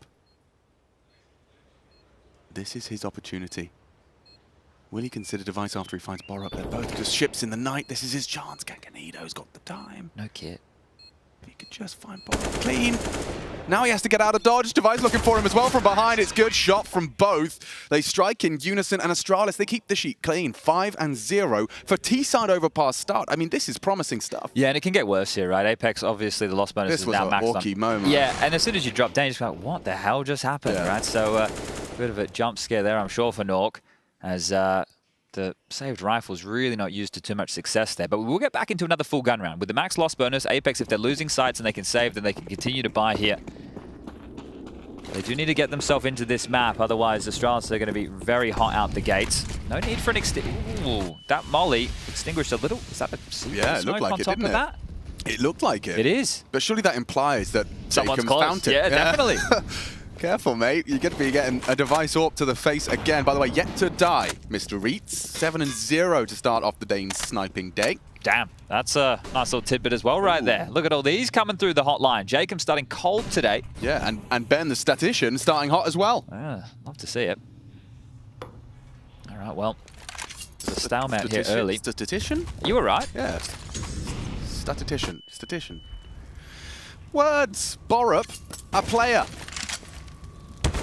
And Jacob finds a frag after this discussion. He breaks his silence, and that's an awkward one for Stiko. Switches to the smoke, and now Kakanito's not paying attention. Didn't expect Buzz to just turn up the heat, and he opens the sight exclusively. Buzz in the feed, a triple from the young gun to get that 6th locked in. Very short-lived celebrations for Jacob. He finds some nice 5v4 advantage, and then the whole B site crumbles. Yeah, they just waltzed on in. And it is great to see Buzz have an impact like that. We really enjoyed his clutches yesterday. And seeing this Astralis team develop, a name that we're all very familiar with. And it's been some time since they've been at the top of the pops here in Cologne. It's something that has eluded this organization as well, even back when they were the absolute best team in the world. So, see how far they can push this. The first step, progression from the play-ins to the group stage. Join the big names like the Heroics, Vitalities, Navis, G2s, Cloud9. Some big names waiting. That will be going down on Saturday, Sunday, and Monday. And we'll be finishing off the play-in stage here today and tomorrow. And that sound, you know what it means? It means a tactical timeout, because Apex, things aren't going great. They need to get the coach on the mic right here. Have a bit of a conversation. What do we need to change? What do we need to fix in this setup? Because it's a leaky boat right now. Does that not just feel like it's come a little too easy as well when you're watching it in the replay? I think Buzz is probably, you'll smile, but you're not sitting there feeling like the god of the game. It just kind of felt like it was, just picking the blackberries as you go on your countryside walk. Yeah, as we say. You weren't hunting, you were foraging. Yes, thank you. Yeah, the berries weren't fighting back. Yeah, like those, they're complimentary. You don't even have to really look for them, they're just there. So, and that was nice. Yeah, and it was nice. A couple of tasty morsels. It's tasty. It's not gonna, it's not gonna feed you. He's not full yet. It's not sustenance, but it's a snack. Yeah. A nice snack. 6-0. As we escape that analogy as quickly as snack. possible. Apex still yet to get that goose egg broken. I have some faith, though, that this is not going to be as comfortable for Astralis into the second half of our first half, if you know what I'm saying. 3 dispatched this time towards the A side of the map. Look quite light for Nito and Stiko. And Borup, he's not having any issues. Covered by Device. 2 underpasses, info for Jacob, but what can you do without Bit of team unity. Nito and Stiko are about to have the whole Danish roster coming their way. This is feeling extremely bleak early here. Like, nose flashes at the ready, spam through in case there's any silly business, and there is. If you want to push through that, great. There's 4 players here. Timing is everything. Buzz is ready. And Buzz, Stare, combine for a very comfortable find. Maybe Kixon can contribute just a little more. Doesn't seem so. Borup, perfect on the flight path, clears it out. And this is nearly flawless from Astralis. I mean, every round just falling into place for them. Diligent work, you know, not getting caught out by any of these little plays. It's, I think, fantastic for Astralis here. It's a good map for them, clearly. I mean, with it being their pick, but they clearly have a degree of comfort individually and as a team. Okay, so Nork looking to save in a 1-on-4 situation. This is the thing. Normally in these scenarios in a match, you can easily go, okay, yeah, they have like a 6-1 or a 7-1 scoreline or something. The rounds are close. We can break their economy. We can get back in this. That's not one of these games. For Apex to get back in this, they're going to have to win consecutive gun rounds here. Just take a look at the left-hand side of your screen, everybody. You can see the residual cash for the Astralis players. Nork, now he's noted, can be hunted. Borup is over towards long, so we're hearing any steps back. Nork aware that this is a possibility. Stare's not close enough, so it has to be Borup here, but Nork hits the necessary shot and will retain the AWP. So something to work with here into the next round for Apex. They could cobble together a buy if Nork dropped a gun, but I think here, even though you're feeling, hey, we really need a round on the board, well, they are going to go for the full buy. I thought maybe make sure you get out all the guns, all the util. Maybe they can stretch this if somebody picks up an SMG or a FAMAS. Mr. Nito's into just the MP9. Not a defuse kit in place. So, yeah, even to win these rounds, they don't have everything they need. What type of opening are we going for here? Aggressive playground utility to help the push. Kicks him down to connector. Jacob up and towards Party. And Buzz comes knocking quite quickly. This time Stiko repels the invader, flashed off, and Borup not really going to be deterred despite the early frags back. And yeah, Device, he's found Stiko no scope through the smoke. Nito hiding in plain sight on the site, 2 out of the MP9, and it does look like Device would have to come up clutch. A 1v4, surely asking too much. He's threatening. Could have very well brought it down to just 2, but that is Apex first. And who do we kind of give the extra brownie points to? Well, it was a pace change from Astralis. So in terms of the Counter-Strike that just came to Apex's door, it was a little bit different, right? You could see that they were trying to explode and be in their face, and they were happy to go through smokes or take those chances. So I think that did help Apex a little bit there because it was more heads-up CS. It wasn't like they were getting picked in their mid-round and out-rotated. Then playing a horrible advantage, yeah. But it's a good little confidence booster right there to pick that one up, especially for Mr. Nito on the MP9. Getting an awful lot of work done then. They're playing 4-1 right now. Looking for early answers. And Nito should have Device dead to rights. He's still alive. Get out of dodge. Ooh. Jacob pushing it. Nade finds him. Wow, that's a deep one. Heat-seeking missile. Lost his face as well. Maybe this angle's going to be rewarded. It shoulda, woulda, coulda. Borup. Look at the little stutter step from Kixon there. Twinkle toes. Nicely done. Oh, perfect flash. Yes, Stiko dead man. But that's the B bomb site. Nork in heaven, no smoke available. Chad. Not the 5v2. Great flick out of Nork. He's looking sharp. Whoa. Attack! Gunter Buzz. Don't know what he was seeing, what he was working with, but style points all the same. Why not 3? Stare says no. He's only got 2 bullets left. Yeah, and 3 to find. So a reload at some point, and not going to be necessary. Jacob catches him the side of the head. And Apex, you said consecutive gun rounds, Chad. Well, that's 2. Yeah, 1 more of those necessary, though. Australia's got the plans again. There's still players with a bit of excess cash here, so it should be able to get a decent buy out of the Danes here going into the next round of play. But back-to-back, yeah, good signs. And I think here, Device, just not ready for that at all. And it's based on what you were mentioning, that 4-1 setup. It meant that, of course, they were going to be aggressive. If you're going to go for gambles like that, you need to be in their face. And if they'd gotten away, they might have been able to react towards that B-bomb site quicker than the rotation of Apex. But getting caught, okay, Nork. A pot shot. Yeah. Yeah. Hey. A well-informed. You miss every shot you don't take, right? Yeah, right. That timeout called off in response. It was Astralis. Yeah. Okay. We lose 2 rounds, guys. Hold on. Yeah, I don't think it's like panic stations, but it's you never want to lose a half after going 7-0 up and then 8-7 because you're going to be going into the second half without any momentum, a bit in the dumps. Players would have cooled. So just trying to eke out 1, maybe 2 more rounds here. 1 doesn't even feel like enough. Let's go 2 or 3 more rounds, really. That's kind of where you'd be setting the bar for yourself here. But you're happy but you always want more. The story of life. As, again, it is a very heavy A lane. Stiko being set up by Kixon, who will make his way over towards that B site a little bit later.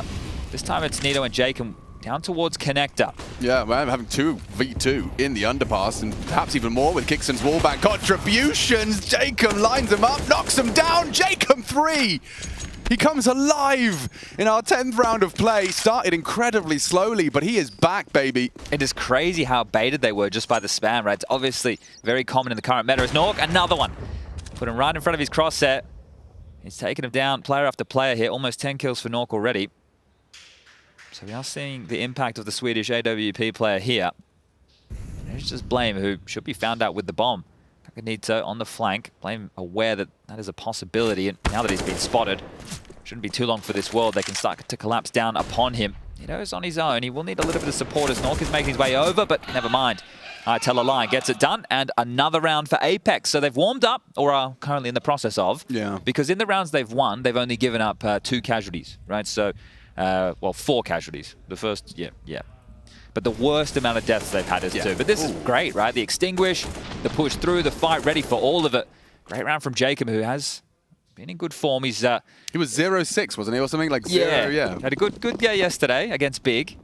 But I guess, look, CT side of Overpass, you'd prefer to start on this side of things, but not if you're losing the pistol, the first gun rounds. You don't have any guns in your hands. Now they're doing 4-1 and B stack. Yeah, but they realized that they were losing, like, in terms of that decision making. So now that they're going ahead of things, they're the ones setting the tempo. Makes sense. Dictating. That's one of my favorite words when we're talking about these teams. Is another move. Molly the left side outside of Monster, push through, take a fight, and we can see here that they have essentially broken Astralis with this type of investment. An AK, some D-Eagles, a Glock, a little bit of util.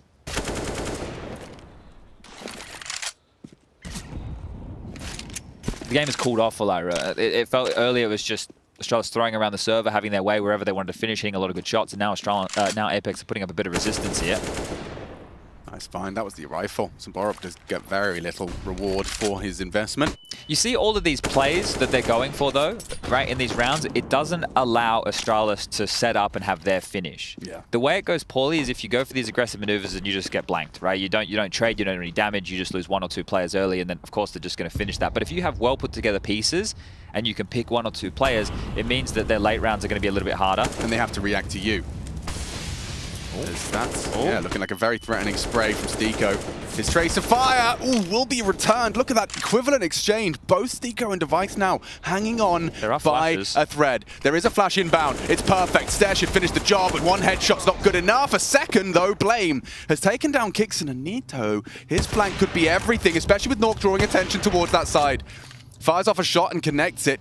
Kakanito from behind has a clean one onto Buzz and can deny the plant as well. Things are shaping up nicely for a competitive one here. Well, that's actually important, right? Somebody like Borup isn't going to have enough for an AK with util, right? So that might have a few emissions in the bar right there. A Galil, sure, it is serviceable, but everybody would prefer to have that AK in their hands. Decent damage, right? The fact that flash was so potent, Kixon can only get 1 there as well. So got the pistols a couple of kills short, but denying this plant. Good timing from Kakanito there. We do get back underway with the guns in Astralis' hands now. And this time it isn't a 4-1. Back to a bit more of standard programming here. 2-3 split of the CT defenses. Swallow that nade. Device working on half health, 1 single HE, limiting his options. And I say that, Nork is actually going to be having an interesting exchange. Kakanito flashed in. Perfect. Kixon and Nito working in unison. And Stair's gone too. We were discussing that. Norks has managed to completely get out of dodge as well. He'll be able to post up to check any gaps on long. Yeah, Device is trying to track him down. Device is aware of likely what he's done here, so he's put himself in a bit more of a harder angle to clear here, something that I don't think Nork would be trying to pick. But he has to hope his teammates can find some space like that. So 1 back from Borup, and a round to work with here. If Kixon oversteps long, or Jacob could just finish it right here, right now. Made that look easy. Can they close cleanly? Yes, they can. Jacob, he certainly is not giving up. A very slow start from Apex, but they're finding their footing. I think it's just a 2-round game after they find Device. That nade already chips him to half HP. Bomb to be retrieved. That barrel might betray. See how well he manages this. And yeah, well played. Very happy with that one. A nice guttural roar coming out from their side of our studio here in Cologne. This is the contrast as well, though, right? We're talking about Astralis and they're getting loud and having a good time. You need to look at how the team starts to act when things are going poorly, right? And obviously, I'm not expecting you to yell when you're losing rounds. That's just counterintuitive. But in terms of like the demeanor of the players, right? Is somebody bringing them up, right? Giving them this belief that they can get back into things because they were so hot out the gates here today. I thought we were about to have the quickest map of the tournament so far. So I really want to put a respect on Apex's name for bringing us back into a competitive first half of play. You know, like what a role reversal. We were sitting there, at 7-0, talking about how deep of a hole this is to climb out of. And then, 5 in a row? I mean, just a complete reversal. They've got, a post-buy, 11,000 on Jacob. I mean, most of those have been gun rounds, right? Yeah. So 3 out of those 5 have been gun rounds. Right. And then there have been some still pesky rounds to was deal that with. Borop rifle like and- this. This yeah. is a pesky round. They have 3 nades, so we're likely to see stack nades here somewhere. So this is still like I wouldn't say a pocket strat, but it's a move that they can try and turn into an opening to turn into a round ender. Lineups for this. Okay, so curious, with these HEs, where are we aiming for here, gentlemen? You could have done that towards the boost. Borop's coming over, so it looks like this is going to be towards the monster side. He's actually they're ahead of it. They're pushing ahead. Perfect find. They take down Buzz. Everyone's safe and sound. And a second for good measure. It looks clean and, well, not quite easy for Kixon. Teammates there to finish off the job. And Apex, I mean, 6 in a row now. We will keep tabs. You heard Kuhn as well before with Banks talking about like these principles. And he also was talking about the fact that, it was JL's choice to leave and, they didn't lose him and He they gave some good come answers. in. Yeah, it was a great interview. But these principles, like, you're looking at some of them here. Never let the T's set up, right? They get in their position, the nades are ready, a flash comes out, they're standing there with nades in their hands, they're dead, right? So you can just see how jarring Apex are trying to be as opposed to the first, 7 rounds of the game. Here we go again, back underway. Can Astralis get anything else before halftime? Like I said, 7 is great on the T side of Overpass. It's more about the lack of momentum. You're just going to be a bit down in the dumps. We haven't won a round in a very long time. Jacob. Another great flash. Flash! These boys and them little CT aggressive moves. It's ripping Astralis a new one. There's always something, isn't there? I mean, every single member of Astralis has been feeling the wrath of this team unity. Kixon to rotate through. Stare has managed to make a bit of a round out of this. It's Blame and Stare to try and close this disadvantage. Deep smoke. Kixon will throw out one of his own. Hoping to delay.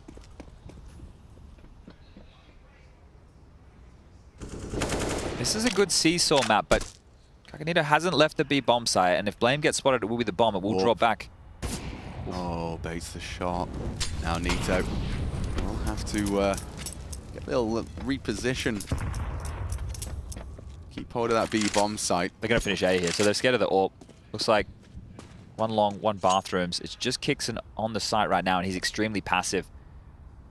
Stico has to be silent, so does Kakanito, and he's way back on the rotation. So I understand now that it will most likely be this A finish.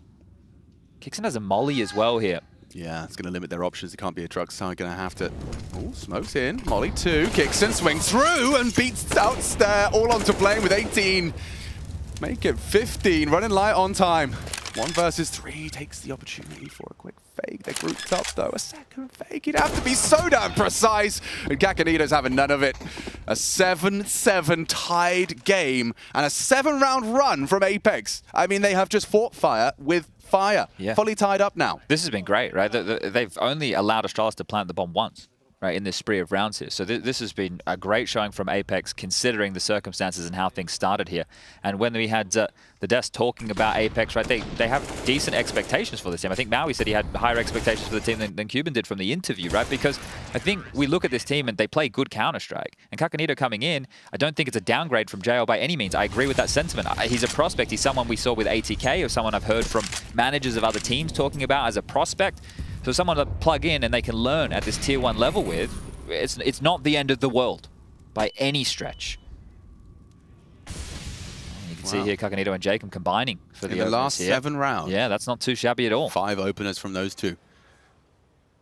And here comes another one, potentially, if Blame braves contact out the con.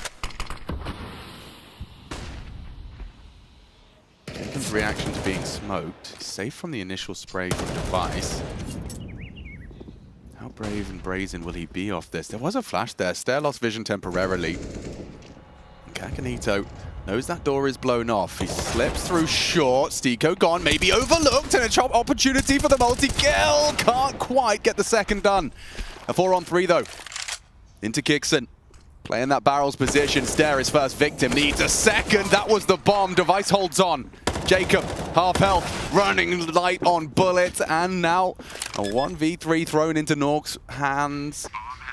And it doesn't look like he'll get anything done. Blame spotted him out. The AWP, not the weapon for the job, and a missed shot especially to secure victory. Astralis, they get another taste right at the end of the half. They will win out that half, but a highly competitive one after all. It started 7-0, and we go to the break 8-7.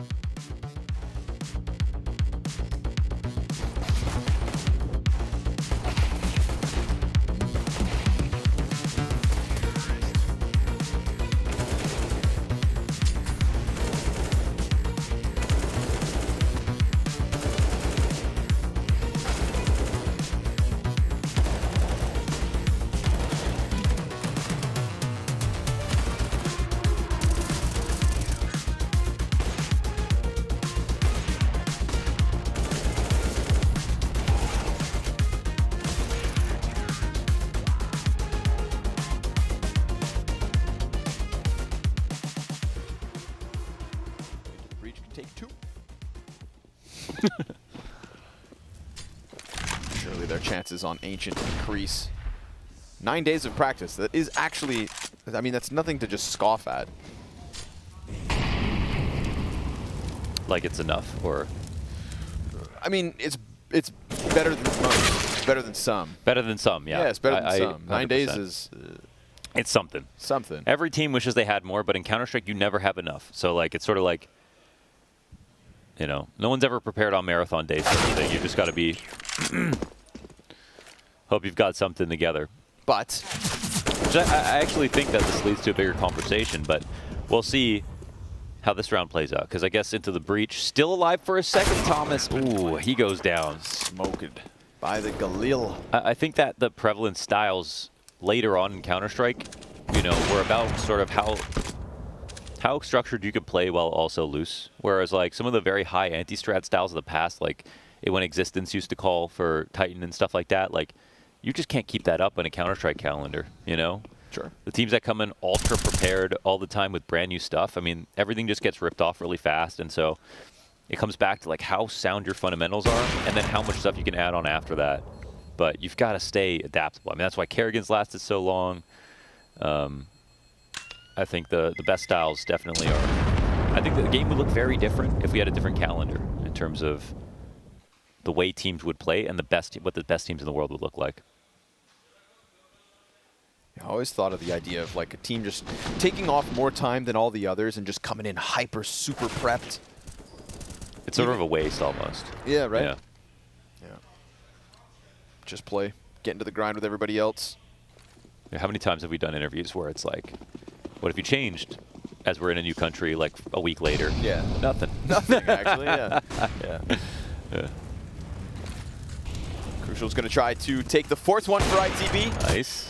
4 better than 3. These flashes are getting so much. But Techno 4K's double Galil entry is just too much. Mongols are simply sharper. Sliding across deep into the ticket booth. We get one to drop down into Sandwich. Neofrag looking to clear out this bomb site.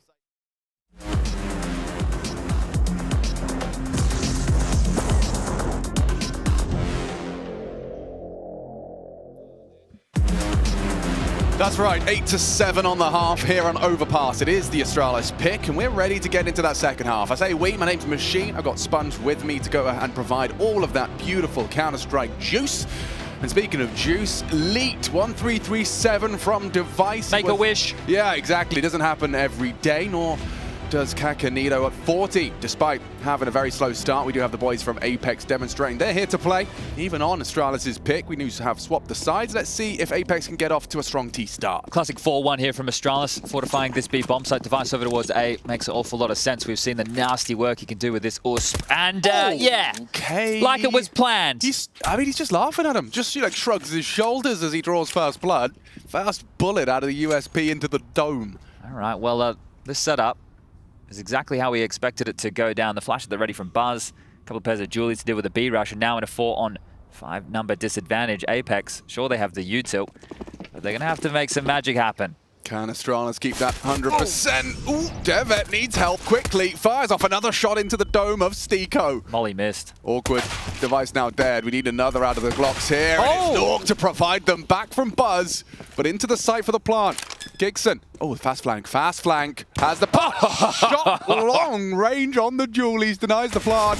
Stair finds a gap and converts, and Astralis back to their winning ways immediately to start off the defense. Yeah, just too much to cover off there. Couldn't get that bomb down, and this is really going to hamper Apex's second round of play here.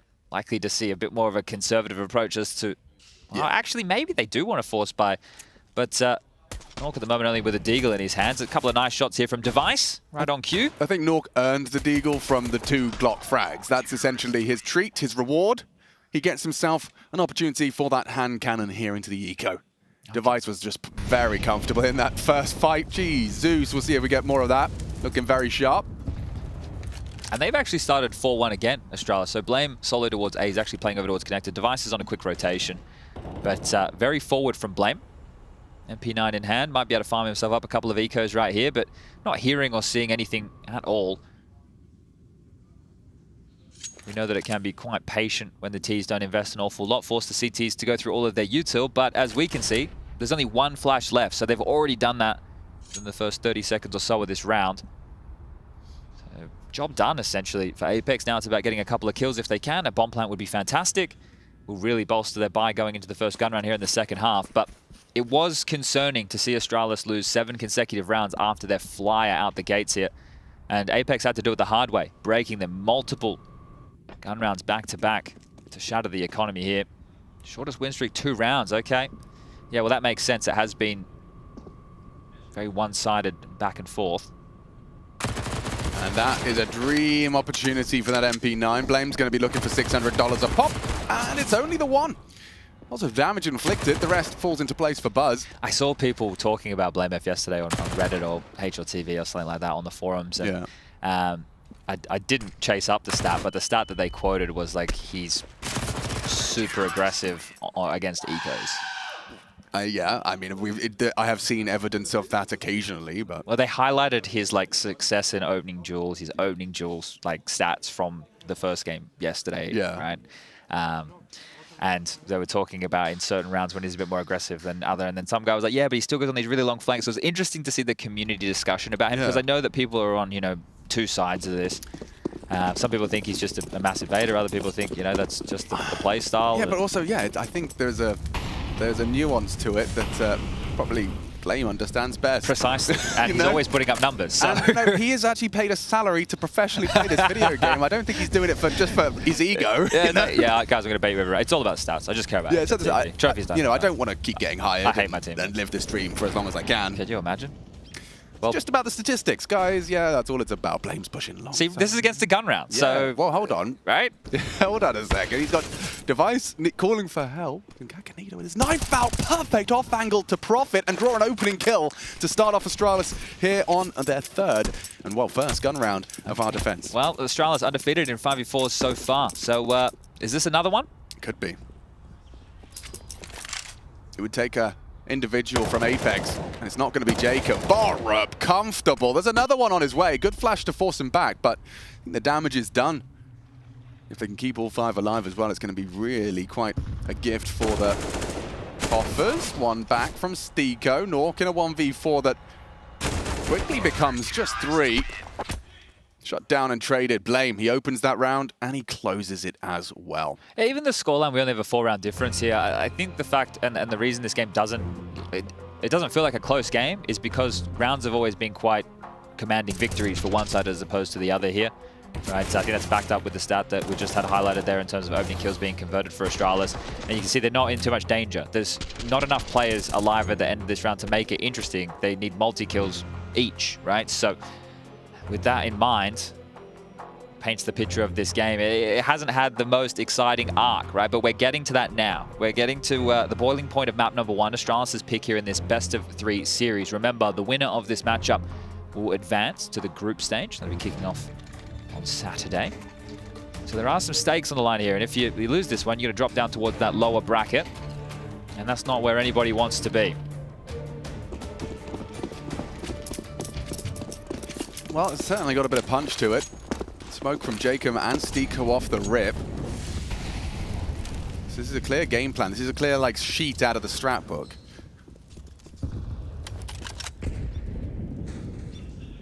Now, that smoke is up on connector. They can continue their walk despite the door being naded off, and it does facilitate 3 of them up through the connector. Device looking for answers for the team, and I mean, at the moment, if they were to accelerate, it is just Blame here. They have to. He hears him, spots them, dinks him, finds it. They should be able to get into the site unless Device now misses his shot. They definitely can plant now. Winnable round here, very winnable round. They're in. This might just be a save immediately. Oh, wow. That is insane. I mean, can we recap? So they start 4-1, Astralis do. They have the main difference being that no one is occupying towards underpass. So the information it was a kind of minor gap. But by the time Blame gets any sort of info, any sort of reason to ask Device for assistance, and it's way too late. Whoever hit that shot as well, credit goes to Stiko for finishing it. But Blame dinked on that jump for info, and yeah, they keep it conservative, don't even have a look at it. Yeah, well, once Device gets dinked and smoked off, it's like, well, we don't want to lose this AWP. Yeah. That right there is a massive round to win, right? You can also, that's a partial investment. They walk away with short, only 1 M4, but everybody can buy. That's not a problem. And it was quite simple, right? They extinguish the molly like they normally would over towards the playground position. They get themselves... Okay, so here's Stiko finishing off the... No, it was all Stiko. Yeah. It was all Stiko there. So great stuff from him. A round-winning kill and Device. He doesn't want anything to do with that. So that one is going to hurt. And yeah, Blame is going to feel a lot of responsibility for that because he's called, hey guys, let's go for this setup. And not able to stick the landing, not able to get a kill. That one is going to be quite frustrating. They're going to be starting pretty heavy towards A here. Blame, Stare, and Device looking ultra aggressive. Yeah, let's see what Nito can do about this. Oof. Confirmation that there is likely going to be a bit of a forward stance here from Astralis. Jacob's taken down Stare towards the underpass already. That's nice. Device to support. Flash is good, and the frag is better. Device claws one back onto Nork, but advantage now held by Apex. Device, last seen, fountain side. Still posted up towards that position. Kakanito's got the util necessary to deny the info. If Device continues towards long here, he might be able to like snake down and play for more info, but there's so many question marks right now. That's just standard A control utility. Bathroom, smoke, divide, and molly. So there are a lot of questions, but they've kept 2 players over towards B, Buzz and Borup, and this could be a powerful position if not flashed. Yeah, Borup considering the same, you can see. Kixon has a flash ready. Bait. Flash. Oh! Hook line, and he still gets 1. Borup. Oh! 2 from that position, despite the flash and the info. Workable for Device, though. Yeah, he can build off of this. I say that as Stiko again brings Device low. Limits his options and doesn't allow the save. You ain't getting out of here, mate. Those 2 rounds back to back, Chad. What was that? I thought we heard Cuban there, but yeah. Regardless, I think those 2 rounds already get me excited for a bit of a full 30-round game. We could be on for a competitive one here, folks. Definitely going to get close now, right? So, like we said, it has been dominant rounds from either team, and it kind of happened again here. So it will start to get a bit grimier. The closer we get to that magic number of 16, it is an economical out of Astralis here, trying to level out the funds in the next round of play. They will be getting that 2,400 loss bonus as we see the quad boost in play. Now, Astralis won't know that was in play. If they did, they'd be pushing a whole lot more aggressively here to take this space off of them. Kakanito is going to come back just to keep an eye on this for now. He is isolated, and with the setup as it currently stands, I'm not sure he should overstep the mark. It would be ill-advised as there's more. Nice little set utility out of him here. Party Molly, that's going to burn anybody. Go for a cheeky peek or even hide and catch them late. So unconfirmed that they cleared it out, but he is just posturing this as a standard default. He's about to walk into all 5 here. Oh, the timing. He just getting pushed. They know. They know. Borup's seen it. And they hit 2 headshots. They better run B real quick. They both go down. They have to accelerate. That's going to be 2 rifles now in the enemy hands. Yeah, an AWP for Device and an AK-47 for Borup. They're coming quite quick here behind. Stiko is going to have to be responsible for this here because Kixon's planning. He can't cover Monster. They're just running straight there. Doesn't even have the info. He's got short pipe, sure, but it's going to have to be Kixon holding Monster. Another death. And if he peeks into the AWP... Oh! Scary now! Needed more! Buzzer's got another on the floor. Kixon's gone 5v2. Apex about to fumble an eco here. Need to be saved. The shot is hit. This is perfect from Astralis. Molly on the bomb. What can they can't defuse, no kit. do? Does there enough time? Defuse. They've got the time for the defuse now. Yeah, Stiko helpless. That's over. And yeah, you can see Kuban just wiping the sweat from his palms. That's not a fun round to concede. Just as you were saying, this could be getting close, right? And they lose a round like that. That is all timeout? 5 standard. Yeah. I would definitely be taking a timeout after that. And we were talking about Nito not needing to investigate that part of the map. He's throwing all this U2. He gets caught on a timing. Borup, just this silent assassin behind him. But it was the kill we didn't catch, right? There's the fact that Buzz grabs one as well. At the exact same time, they happen simultaneously. So what we thought was just 1 death turns out to be 2, and then it's 5 individuals from Astralis who can swarm this bomb. There's a smoke in play, and Device again. I saw it yesterday. I didn't think it would. Hey, look, why not? I know, but I mean, it's perfect because he knows, and we all know, how angry you are at losing that round. Tilted. Never mind when a smiley supermodel puts his hands up and starts waving at you saying, hi, I was responsible. Yep. Hi. Do you feel silly, by the way? Do you feel silly? Because I would, if I were you. Oh, it's fun little banter there from Device. Doesn't need to yell. Just needs to say, no. what's up? Yeah, guys, you cool? You cool? Or what's up? I see that you lost against an eco there. Okay, well, Apex, they have a couple of big responses throughout. They're going to need to dig deep here to pull themselves out of this one. Nade not going to find its destination. Oh, wow. ITB, dead team walking. It is only map number 1, though.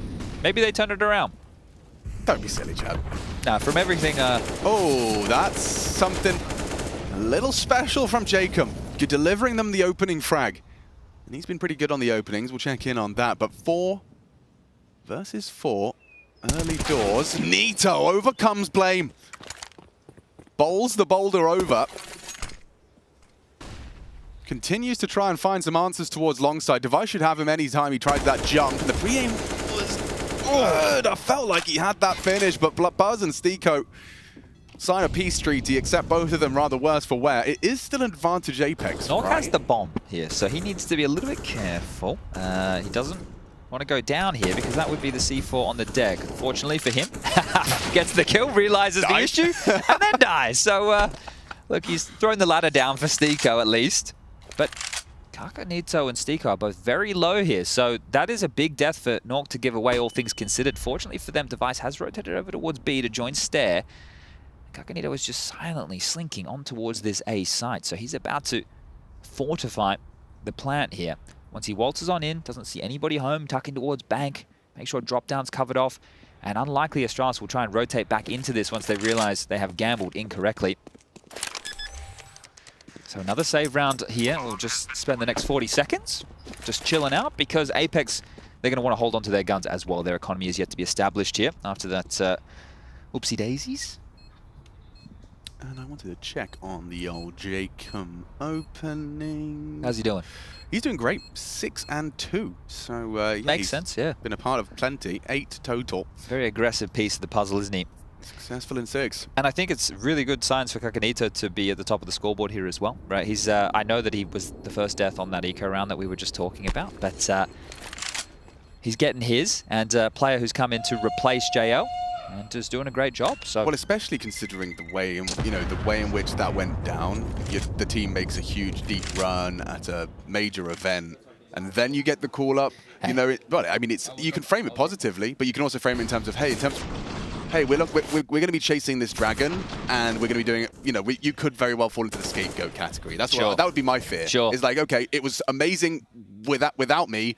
Now I have to try and either match that, and it's trying to match their peak. You know what I'm saying? Sure. I can see how that psychologically and otherwise politically could be difficult, but he's thriving. He's nailing it. 12-10, smokes are up. I wonder if that's going to slow them down. Steeko's taking the bomb alone towards the underpass, which gets me a little spooked out, but no worries. They're just going to go B here. So you can see they've made this look like a default round. Connector presence, A presence, and then they just group up towards B and go for a more concise finish here. Stair will rotate back, and he should be there in time. Device has just called so much clear. That should get Blame rotating as well. They know it's B. Yeah, they do. They're coming in. Already. This is going to be a very quick round. Borup, 10 bullets left. Still contributes heavily. Kicks and bleeding. Finished off by Buzz. Whoa! Double quick spray from Steeko. Puts us into a 3v2. Flames arrived in time. Trying to get the bomb down. A bullet could do it. Oh, Nork accelerates straight out of the smoke. Steeko 1 HP. And just walking away. Device. Oh, we should have Jacob dead to right. Blame beats him too with a punch, and now with a 1 HP 1v2, I think Steeko again just has to lay down his arm. This would be some clutch here. 1 HP to pull this off. Device will have to be considering this surely. Monster's the only position. Right, but yeah, If it hit him, you know, that's how it could have gone down. impact. Yeah, right. Handled business right there. Didn't get too far ahead of themselves. Will pick up their 13th round through the fuse of Blame F, but that all came down to Device's info. So they postured, they threw the A util, they threw the connector util, they went straight back to B, and guess what? Astralis were just ahead of them, just there in time. Even with Steeko's heroics, it was not enough for Apex to get in towards that B bomb site. I will have no nades in under. I will buy a kick. And there you go. That's exactly what I probably was about to tell you. So finances, a little bit of a worry on the T side for Apex here. Slim pickings. We've got 2 Molotovs, a couple of flashes, 4 smokes, so enough to establish the start of this round. And Borup's happy with that one. We are back underway. A bit more heavy presence towards A here. Blame forward. Device in support. Akinito trying to push through that smoke. He's Another got opening. Picks, and yet a Devet pulls the trigger on long side successfully, but Nito quick to find a response, catches Blame and accelerating towards Divider. He knows there's a gap. He knows Device was pushed up long side. Look at this race. It is a race against the clock. Device posted up. Nito posting in, and Device collects a second. Astralis advantage. If I say that, Borup, disadvantage 3, about to crunch his sight. And he's done. He's gone. Steeko hits a fantastic headshot. Buzz just about gets his crosshair in line for the double spray. Puts it all onto Jacob. Not going to be comfortable at all here. First fight spotted out. 2 there. Needs headshots and can't quite post them. Astralis, they're heading towards that magic number now. 14 in the bank on their map pick. Yeah, that one's going to feel like the map here, right? We are going to be moving on to Anubis next. That is what Apex have picked in this best-of-3 battle for progression, advancement to the group stage of IEM Cologne 2023. And with this one right here, you essentially bottom out the money. It is going to have to be an eco out of Apex.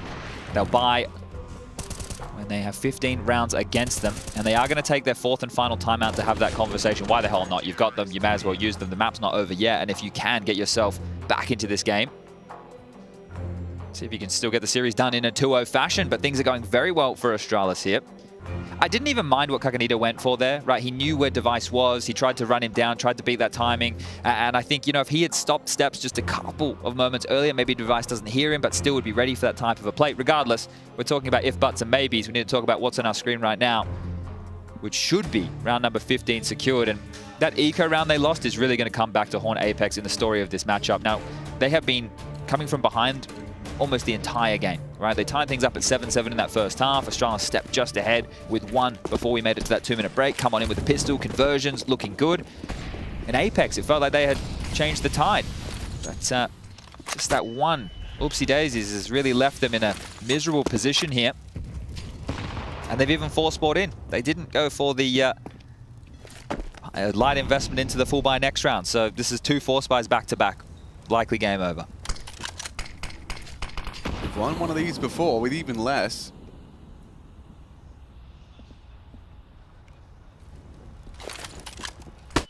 Pushy, stare, laughing at him, spraying him down. It does feel like already the fork is in. And this is done. Steeko on that Desert Eagle, lost his entire squad. Bomb loose and under CT rule. And Blame's even locked the door behind him. You can see he's got his head on a swivel, concerned about the potential for both, but perfectly timed. 15 locked on in, and Astralis 5 opportunities to collect their map pick and to just be 1 map away from advancement to the group stage.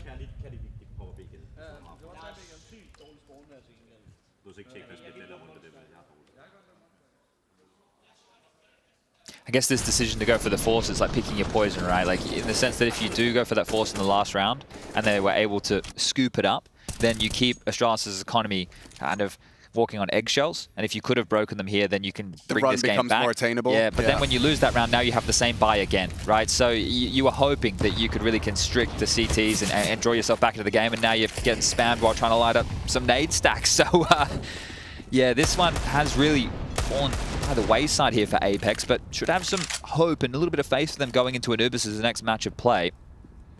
Next map of play, I should say. But this for Astralis is another strong showing. We like what we saw yesterday. We like what we saw over there in Copenhagen. Starting to see the highlights of some of these members. And again, I will say Buzz with another impressive performance here. 20 kills to his name. Right, the Stare was meant to be the exciting rifle, and he still will be. But it is good to see Buzz finding his. It is. Certainly considering, you know, someone praised as being one of the greatest in Device has seen something within him. Yeah, right. You kind of feel if you get picked by somebody like Device, there has to be... His understanding and appreciation for the game and its nuance, I think, is... yeah, his eyes are going to be pretty trained. And Blame... I say that, he's put Jacob on notice, and Nork is the one to try and hunt him down. It's not the weapon for the job. You can see a panic smoke or smoke all the same thrown out by Blame to delay. Will be a B finish here. But that has forced a third component over. Sure. Device and Blame felt the pressure. They asked for help. They're just going to get blown over here. Jacob and Kixon so low. Flashes, Nork and it's not having Nito. It's not having them. Nito could get this God Flash lined up. Stiko needs to hit one hell of a shot. He's one of the few healthy members 15 there. seconds. The flash is perfect from Buzz. Look at this one. Pop, swing, and hit. Head. Okay, Borup dead. We need to see the plant now. Jacob, he will get the bomb down in time. It's an awkward 2-on-2. Blame and Device on that retake. And Nork's found himself an AK and some ground. Will Device even consider this? You can see he's got his deagle out, so he is considering the potential. Oh, Blame's already taken down Jacob. Nork, 1v2. Device, he's looking for you! Oh! I thought he messed it up. Device will close. Wow, just a cursory glance there, and he's up again. Giving it the eye contact, you cheeky boy. Another wave. New lineup, new attitude, new ambitions. First map under their belt. Astralis looking good on home turf. We're going to head to a break, and we're going to be back with the Des to discuss how that one went down and set you up for Anubis.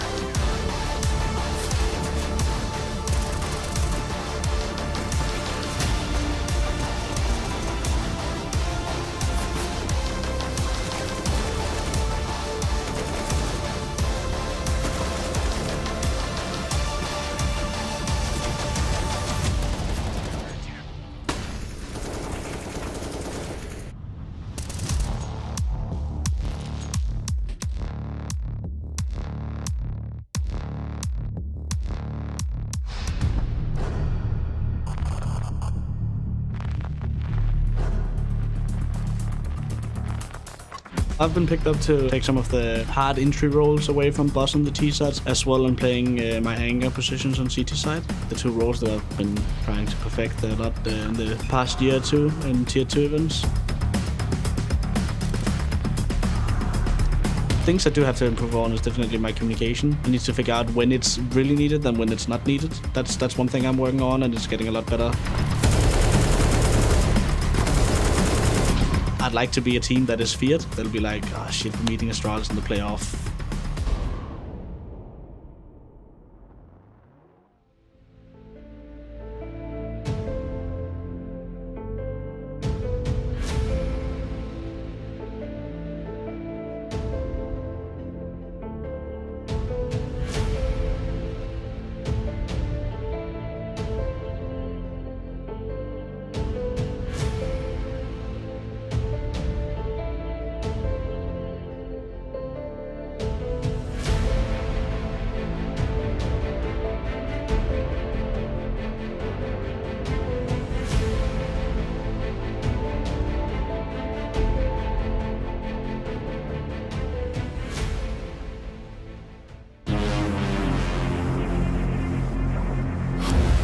What is your calling?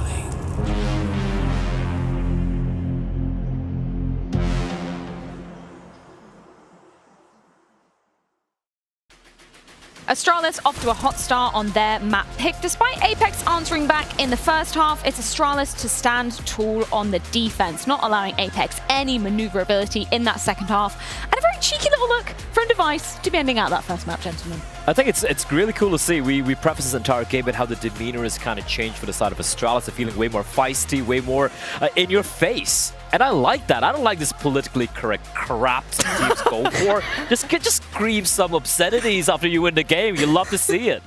Especially from Tom Cruise. You're letting your true colors show a little bit too much right now, Blood. Or maybe Devices. It's only day 2, my dude. Like, come on. Yeah, this Astralis lineup looked fired up, but I will say that, I mean, Apex made us a little bit worried about that first half. Certainly. That was a huge comeback from them. They were able to win 7 rounds in a row at one point, and it felt like everything, all that mojo that Astralis brought in the beginning had been lost, but we switched to the second half, and then Device, BlameF, the rest of the crew, they're able to handle business. So what was it about that kind of Apex, maybe cosmetic comeback in that first half that really piqued your interest? Where did they change things up? Flashes. Yes. They started flashing to find so many great opening picks.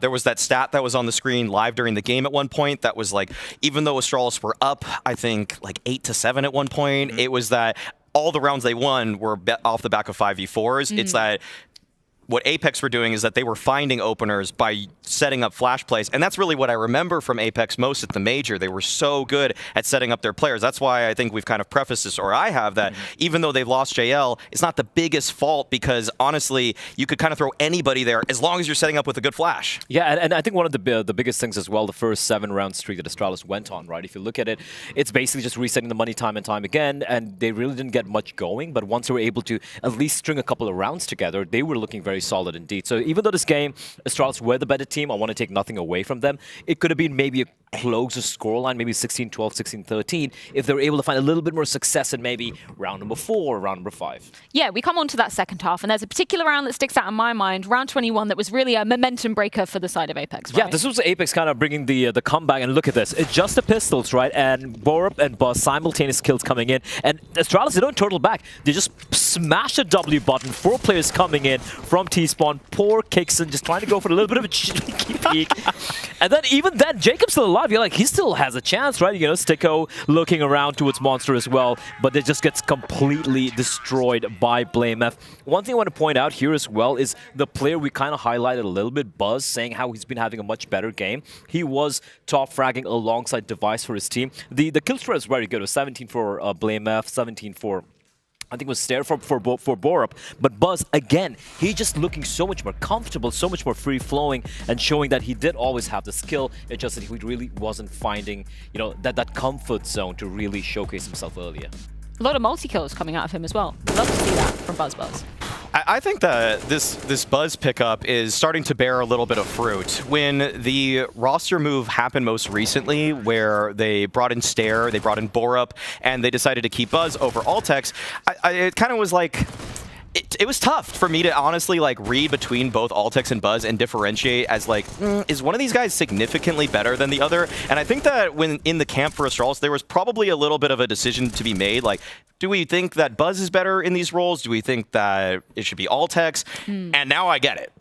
This is the proof right here. Because, yeah, I mean... It took a year and a half, maybe 2 years for them to make a good decision with a new pickup. It finally worked out. There's so many times it can fail. So where do you think the key issues were for Apex coming on to that T side then? Because we saw a lot of, a persistence towards the B side of things. Do you feel like they should have switched things up a little bit more? I think you nailed it right there.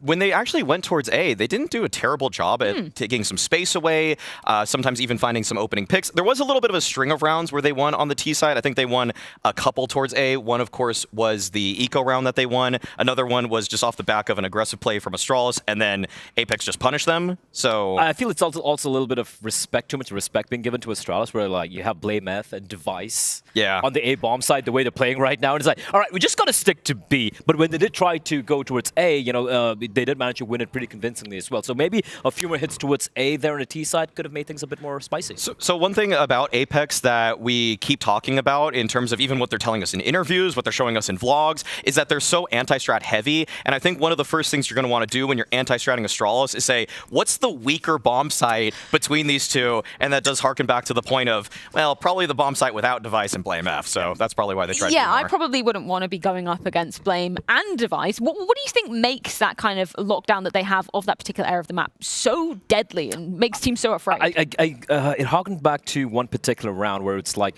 1 minute and 10 seconds left on the clock. And BlameF is pushed long, wide out, not behind the rock, not behind the tree, just out wide. And you see, I think it was Kixon just swinging out, looking towards bathroom. It's like, all right, maybe there's someone there. And Blame just out wide, ready and waiting.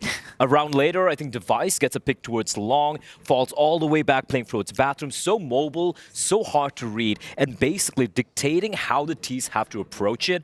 And listen, I want to take nothing away from those two. They are fantastic on that map in particular. Let's move on to talk about the second map. That is going to be the pick of Apex coming into this series. That will be Anubis. You were totally right though, Blair. We did see Astralis playing it once in Copenhagen, and that was pretty decisive. I believe it was 16-8 versus Big Clan. It was actually Borup to be stepping up. Where do you think this one is laying now? That is, again, against Big, right? Different so context. there is a caveat right there. I think... what do you mean by that, Blair? What do you mean by Blair? I'm just saying that win doesn't really mean much, man.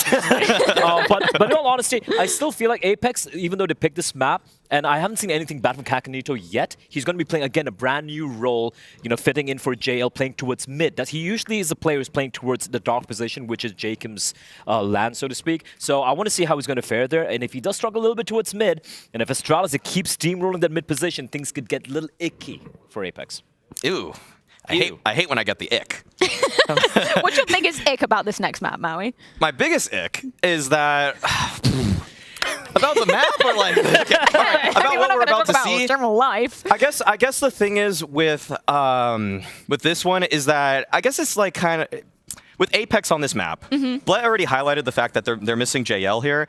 I guess like with Apex still trusting that their Anubis is good, that could lead to just the tiniest ick. Complacency. Ooh, yeah, that's icky. Because yeah. I do think that their Anubis was very good at the major, but the mid position is so pivotal that it's a little bit tough for a guy like Kakanito to learn the ins and outs of it, because JL was so good at playing around utility towards middle, and some of that utility was, of course, Apex's, but it was also the responses when other top-tier teams were throwing nades at him. It almost kind of has that meta like Banana on Inferno, where you have so many different iterations of nade utility you have to play around. And so for Kakanito, I just don't think he probably knows it all. And so even though I would have billed this as a 3-map affair, there's a little bit of hesitation in that call right now. I think the one thing going the way of Kakanito could be the fact that Sticko is going to be playing towards A, someone with a lot of veterancy as well, so he could be kind of, just kind of micromanaging him a little bit if things get a little dicey. But that's different if you're doing it live in a game against a team like Astralis, so yeah.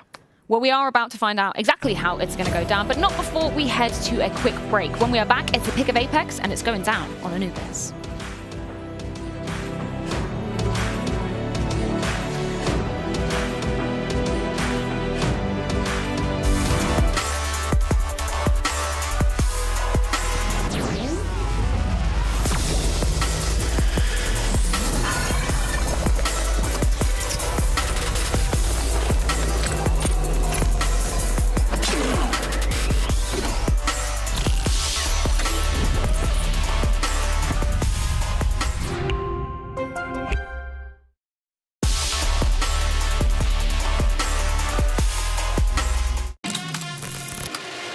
What is that reaction? Yeah, right. This would be an ace clutch from Poland. Oh my! Oh boy! FaZe Clan, the champions of ESL Pro League. Poland's here. Oh my god! Girl, are you gonna be kidding me? What a map! What a map!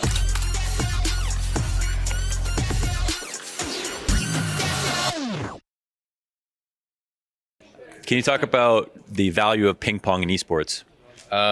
Gets you warmed up with the wrist. You get the flicks in the ping pong, you get the flicks in the game. Oh, the flicks in the game too. That's the classic. One or two serious questions here. Siko, how was your break?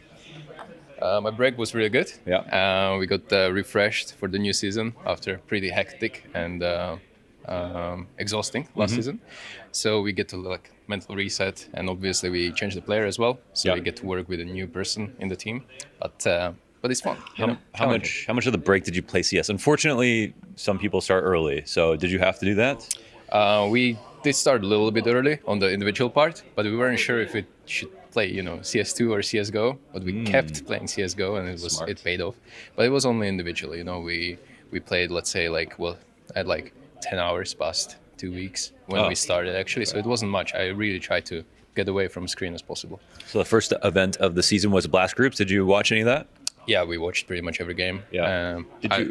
Just for expectations from the roster moves versus the reality of the players playing at Blast Groups, how good did you think they would be after the roster moves? Honestly, I was really impressed by the level of some teams, especially like some teams making roster moves that were really close to the deadline, and they still showed like really good performance when it comes to not only individual stuff but also team play. Like it showed that people there actually came prepared, which was surprising to see, because usually first 2 tournaments after a break used to be shaky, but it wasn't that much visible for Blast. So I'm impressed. They did a really good job. Now, Stiko has played CS for a hell of a long time at a very high level, playing on mouse back in the day. How many Colognes have you attended? I have actually attended only one Cologne, not even Which with one? mouse. Which one? It was 2018 with Cloud9. Okay. And I was just brought in into the team like 2 days before the tournament started. So there's literally no practice. And after that tournament, Tarek went away from the lineup anyway. So it was like complete mess, but we were here. Tarek, Flusha, Automatic? No, which one was that? It was Tarek with the American boys. So Skadoodle. Oh, right. Automatic, Rush, and Tarek. And I came in just for the summer. Okay, for the Cloud9 summer.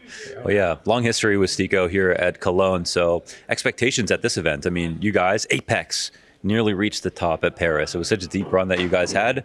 It must have brought everyone together, so much confidence and belief in the team. Have you talked about the Paris run and to what you expect now at Cologne? Obviously, we can't make Paris success, make us think that we're a great team or anything. We have to hunker down and still work the same way, if not even harder. And it's only just showing us that the confidence and the work that we're putting into is actually worth it. So we're doing something correctly, but obviously we're nowhere near the level we want to be yet. And some teams are just performing much better than us. But we're here to show that the major wasn't really a fluke. So.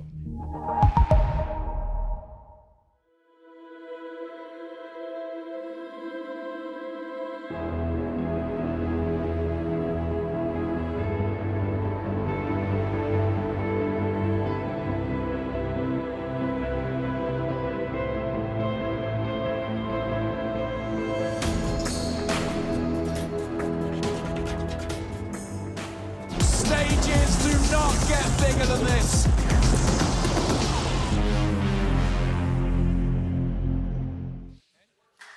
Ladies and gentlemen, welcome back. Day 2 of IEM Cologne 2023. Myself and Chatty B here for Astralis Apex. We did bring you that first map. It's been broken down over at the desk, over past Astralis' pick going their way. Chad, Anubis, what's your 2 cents on how this one's going to go? Do I see a third map? Look, there was some things I really liked from Apex in that first map of play. I was just talking to Maui about it as he was on the way back from the desk. Those flash, those setups for those opening fights, that was all great. And that was on that CT side 7-round streak. That's where they get to start here, because Astralis on their map choice have picked the T side. Now that's something that we could heavily debate, but we'll focus on the game here as we're very quick towards Kakanito's new domain of mid, but it's down the window. This one is a bit of a matchmaking classic. We've seen this one before, Chad, and with Borup throwing the util as well, it draws their fire, draws their attention. Blame 1, kicks and 3 on the USP. Okay, he's given them something to work with quite nicely now. The bombs will still go down. We've got Rushley and MC pressing all those buttons to tell you the story of Anubis. All right, now it's Stiko lingering towards Dark. Jacob from Temple side and Kakanito coming in from CT. So 3 different avenues for this retake and no kit. Let's keep track of the time. Buzz Trying to keep him busy. Stiko will activate cleanly onto Buzz, and Borup, not going to be fun for him. No armor, and 3 to find. He needs to be clean. Hasn't found the head yet. 1, could be 2. Hold your horses. Jacob just about pulls it across the line in time. Oh, well, they're happy with that. The fist bumps come out, so we won't doubt the time there, as I can take my sky-high view and look on down at... Oh, very close there, wasn't it? Okay, maybe there was a reason to get a little bit sweaty about it, but Apex, they knew that they had that one. They got their 10-second music on here, but this is great from Kixon, isn't it? 3 kills just over here towards the glyph position, just peeking out, poking holes in this, and Stiko catches that unsuspecting Buzz. Whoa, they really, really cut that fine. I mean, yeah, had Borup perhaps killed Stiko instead of that 1 HP left him on, Jacob would have had less likelihood to actually Alex, give him look that. at the buy. Tell me who won the pistol. Astralis, right? Yeah, right. So we have 4 Galils coming out here. A Deagle. Bit of util as well, and some warning shots fired off from Stair here within the early stages. Device is posted up. Go for a later smoke after the flames. Allows them to stay somewhat jarring. And yeah, look, if you aren't watching the secondary stream, I recommend you do. And if you missed the highlight, well, we got it on YouTube. Go and check out the second round of that matchup. Blitz went mental with the Deagle. Watch the first one as well, because it was a 1v2, quite an intense clutch out of Beamus, followed by a Blitz 4K. Very nice response, and the Mongols looking impressive. Device meets Kakanito's SMG, and Nork will manage to punish Buzz as well. So Bomb now loose as it stands for this Astralis second round force. Rifle scooped. And Bomb retrieved. You're still happy with this, though, if you're Apex, right? The way that those trades have gone down and how much time you've been able to melt off the clock. You did a good job of blocking middle, and now you're searching info over towards B long. So Jacob calls, hey, it's not going to be B through the long portion. Kixon can focus towards dark. Stiko and Nork can now worry about A main and connected to A. There is still a lot of time for them to move here, but I think Jacob is in a power position to come... Oh, actually, he's pushed pretty far. Kixon's on his own. Yeah. It's a scary position, often held, and Blame will put one into his teammate in pursuit of Kixon. So they're somewhat boxed in here. I'd be curious to see if Nork pushes mid to drop down and come behind. Looks like that's what he's wanting to do here, because Dark is quite a key corridor, and trying to find an upgrade. He will find it. So Jacob from B long, Nork to drop down. Cheeky, cheeky. Well, Blame is going to call that clear. And look how far Stair's gotten off. This is very winnable for Astralis now. Very winnable indeed. Stair strikes. Jacob gone. Still concerned about that potential flank. Stiko does have a kit. They do have to get a wriggle on here. And now striking again is Blame. Oh, not quite clean on it. No hope for Stiko. Blame exists. And Astralis victorious in this second round wrestling match. And they're happy with that one. No. Quite an intense start to Anubis. Yeah, the fact that we get this back and forth nature is great. The trade out there in mid, I thought it was good for Apex. I like the space that they were taking there. Kixon, he didn't even get that kill. It was the TK that came in to take down one of the Astralis members in towards the B bomb site.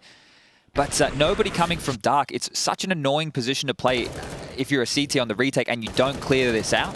If you don't pincer it, because you can do so much. Things if you get found out there, you can even jump back around the corner into water, and then they have to chase you. You tap the bomb, they can come for that peak. So it is an annoying position to deal with, and Apex did not do that successfully. I like this call. I really like this call. Borup and Buzz going safe rugs. Stair happy to try and kick open the fight in middle. No one close. Plenty of fights around the corner, and Kakanito strikes. Problems for Blame. Or not. SMGs laughing at him. Just holding them sideways. Quick drive-by from Blame, and Device leaves A site underguarded. Stiko can't get past him. That's the bomb, though, on Device. So they have the site, but they won't be planting anytime soon. Device has got to go around the world, go the safe route through boat. Everyone else just needs to make sure that it isn't leaky just yet. They're jumping up. That's interesting. Taking a fight towards the heavens with pistols in the server. So a nice shot from Borup there. Blame on the lurk, of course, and just Stiko to find right now. So the Force by Walls will be won out by the Danes here. A 2-1 start, and this is looking fantastic for their play-ins campaign to progress to that group stage. Look, if you get it done in 2-0 fashion, can't argue with that. And I also can't argue with Borup. In that interview we heard just between the maps, he talked about how he would love the idea of being on an Astralis that people are scared to play. You know, okay, he liked the idea of people going, oh, Fuck, it's Astralis, guys. Yeah, we drew Astralis, and I can see that. Obviously, that's an awesome idea, but I do feel like not only is that something he's aiming for, I think that's something that's attainable with this roster of 5. You sure you see this when in they're the jumping replay? headshot? Yeah, right. And it was cheeky. He did like the heaven smoke and then the yeah. So that'd be my reaction as well if I was Jacob. I would be wondering why they're jumping up heaven against pistols first, and then I'd be like, how has he done it jumping? Like, why is he midair? Why is he doing that? That's Why not has fair. he done that? He's done something that's a silly decision and made it work. Which is even more. Which means it's not silly. Yeah, it ain't stupid if it works. 5 USBs in a flashbang. And a lot of nade damage. Oof, their ears are ringing, their legs are shaking. And Astralis, AKs are connecting. Blitz is 12 and 2 already. Like, I know that D-Ground was massive, he had 4 kills in it, right? So he's just continuing to farm here. It's not looking good for ITB. And it's not looking good for Apex, but it's all right. The guns will come out into the next round of play. This has been the economical. Should be able to get another plant over towards that B bomb side again. Here I come. Yeah, wow. Licking his lips. He's got that Mac 10. And He's that had it extra for a while. cash. Hold on to it now. Why would you? Do it on Would you? Well, yeah, why not? I mean, I suppose, yeah, even Jacob's not got a helmet on. They're going to have he's not keeping light on funds. He's not keeping it. Come on, Blame. He's treating himself right. Come on, man. Kixon's got a FAMAS with no head armor. Like, that Mac 10 would melt it. There's 3 Not of them. only is the FAMAS trash tier, he doesn't have any head armor. Like, it all could have worked out perfectly. What's your review of the CS2 FAMAS? Is it slightly more exciting? I don't think so. Oh. Hugo was singing the praises of the CS2 Galil. Okay. I think the Galil is very strong. But it does just sound really nice.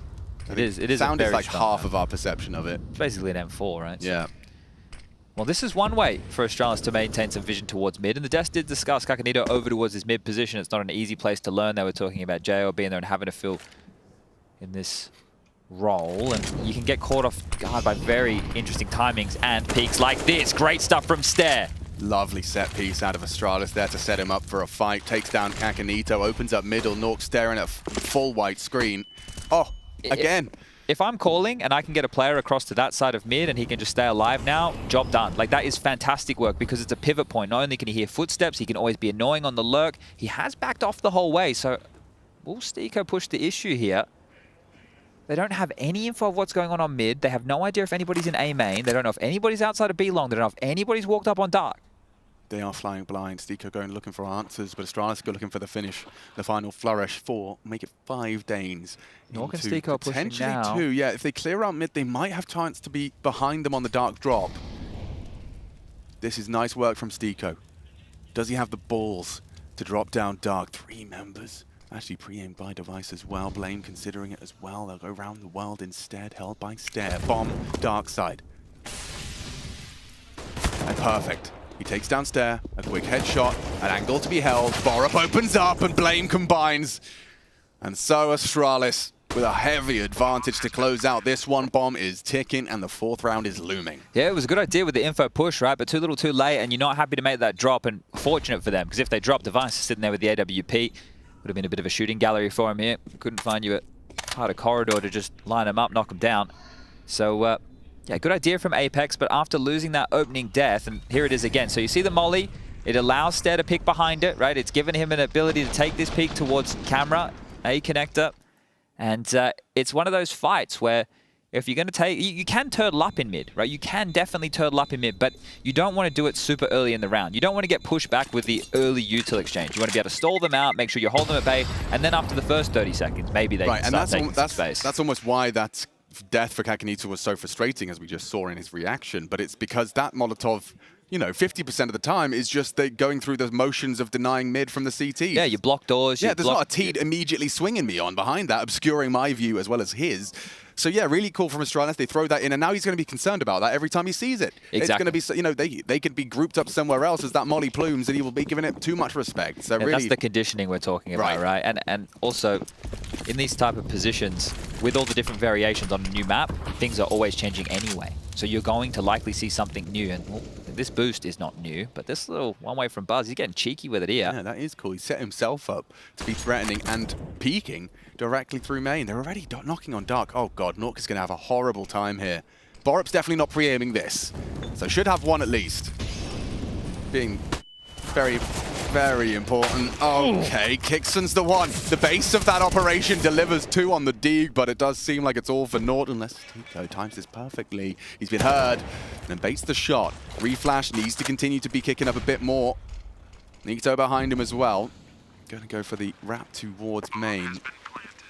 But just looking to hold on to this M4, I suppose. Yeah, and that right there, Kixon's up to 5 kills now. That was 2 more kills in a very similar position as the pistol round. Remember when he got 3, and that was where their first and only round has come from so far. So true. Kixon, he's got the most kills so far on the Apex side of things. Nork slow to get started, but if we reflect on what was that a table punch? I would be getting a bit frustrated at this point as well. When you come into your map pick, you kind of told yourself, like, our map's going to be different. Yeah, but this is the thing. So Astralis picked T-side, and we know this is a good map for Ts, but we know a new map in the pool is going to take time for teams to work out how to properly play the CT side and deal with all the strats and everything coming their way. So at the moment, you could have a debate, right? Picking CT or T-side, I'll listen to either side of that argument without a doubt. But on overpass, Astralis from the T-side, when they get 7 early, that's really good, right? 5 so far, Apex can still salvage this. Again, and the barrel's spotted. He is stuck. Oh, no, geez, yeah. I'm sure he's unaware just how much he's given up, and it leads to a very nice opening pick to take down that CT AWPer. Oh, his pre-aim wasn't far off. Jumping for info was Kixon. Could have got a bullet instead. Jacob aggressing into the device. WP. Raid on down. Buzz, well played to convert. He is just going to hold W. Yeah, and Kixon happy to spank. Oh! Okay, look at that. That was nearly all Kixon. He's done so much, and Kakanito profits. Leaves with 2, should be Blame alone and likely out of the round. He will get time and space to get that bomb down, but with 14 HP, Chad, even that nade, they've got 2 of them, would be enough to finish off Blame. Yeah, so if his position is noted here, they should just be able to finish him off, but it's a default plant. That means he can't extend towards CT or Temple too far, so we'll just have to tuck in and hope he can hit a couple of crispy ones. Now, where are you nading? I'm probably nading Dark, and maybe Glyph as well. Don't worry about that, he's going to peek in. And Stico collects. Yeah, as soon as that position's given up, low HP, that's the problem with when you're pinned in a position, especially if you're low. Like, at that point, you just have to sit and wait and hope you can hit the shot, or extend for the next fight. And hey, still a smile on the face. So they're not too worried about that. They did a lot of damage. It looked like it should have been their round, though. The device opened onto Nork, the spam kill from Buzz, and I hear it is from both POVs. So, yeah, Nork just stepping out straight into it. Yeah, and that's, I mean, especially on Anubis, those are the kind of deaths that you watch back and you never die to again, right? Nork's aware of the way in which you have to play that. You just have a teammate telling you when he can and can't see that barrel. But a nasty one to concede, especially on your first CT AWP. You're like starting to get the juices flowing, or at least attempting to. Device, in the meantime, he's definitely set up for success. Literally and figuratively, as he's boosted over this mid-smoked stair, walks through. Nito holds on. Important kill for the Apex defense here. Can they string together 2 consecutive? Borup testing this A defense now. Stico panic stations, trying to just survive and delay. Calling for the AWP, and Borup into the sight, into the loving embrace of that Nork Zoom banger. Save from the nade. 5 versus 2. Blame, though, on the warpath. Good for the first, but costs him a great deal. A dink to the dome puts him on 1. They might be able to plant here. Plant does look like it's going to be taking shape. Kicks and rotating through the beach. Nork through mid. We need to note with this site, it is very winnable. Once that bomb goes down, exactly. It is one of the easiest to play the post plant. And very difficult, well, how you frame it. For the CTs, Jacob, perfect. Put that in your Pythag and smoke it. Kixon spotted. Buzz. Information goes both ways. 2 very low HP from main. If he can find the headshot, he can adjust. He's been tagged up and hunted by Kixon. Good attempt. An important one there for Apex, as they do manage to humble Astralis a step further. A 3rd round, sure, but this is their 2nd in consecutive fashion, and this one with a few more hearts beating. Gonna be a bit more flush on the economics. 2 AK-47s, an AWP, and Astralis have still got 10 Gs. Well, this here, right, you see the move that's set up. The booster device to cover off towards the hut, the creep through the smoke from stair where he can't be spotted from that angle, that close fight. Good to see Kakanito ready for that. And then it was off camera because we were fighting towards A, but he also got another kill on device who was pursuing mid-late. I like the idea from Astralis. We'll try and take this mid space. If they're heavy mid, it means that A might be light on, but it was a good response time from Apex. And they're back in this one. Again, it's similar scenes, right? So they have Buzz tasked with dealing with B long, then it looks like Stare and Device work together mid. Love this. So much space. This you just have to pause if you're Astralis. You can see that TU till T stairs, right? It's going to force. Oh, didn't get heard. Going to be fought, going to be peaked. Stare was not prepared. Jacob takes him down. Now what do you do, though? Those smokes will be fading. They replace it themselves. Kicks and drops util to stop the immediate response. Borrow Ruggs hesitant. Blame concerned about any smoke pushes. So they've put Astralis on the back foot here. Yeah, and they're dropping back now. So they're going to play out this number advantage. Now, if you're Astralis and you want to get this territory, you will need to do it together or diligently with utility. So you have so many angles to clear now. Now, the expectation at top tier Counter-Strike, are they really going to overstay their welcome? Well, you have to give them the benefit of the doubt here. The aggressive move out the gates has netted them an opener, and that is what we liked when we saw an overpass. Them being heads up, throwing flashes, setting each other up for picks. Well, they've started to do that again here on the CT side, and now another perfect info play. Nobody home towards B long. But look at Nork. Spotted one, extends out, grabs it, gets away. Perfect. Astralis, they are in a bit of a tailspin in round 9. All that information Kixon was functioning with. Now they are trying to pivot back. Steeko will be present. Device trying to sell this fake as best he can. Kixon will get answers very quickly. Here they come. Oh, he hears it all. Yeah, they're all rotating. He hears it all.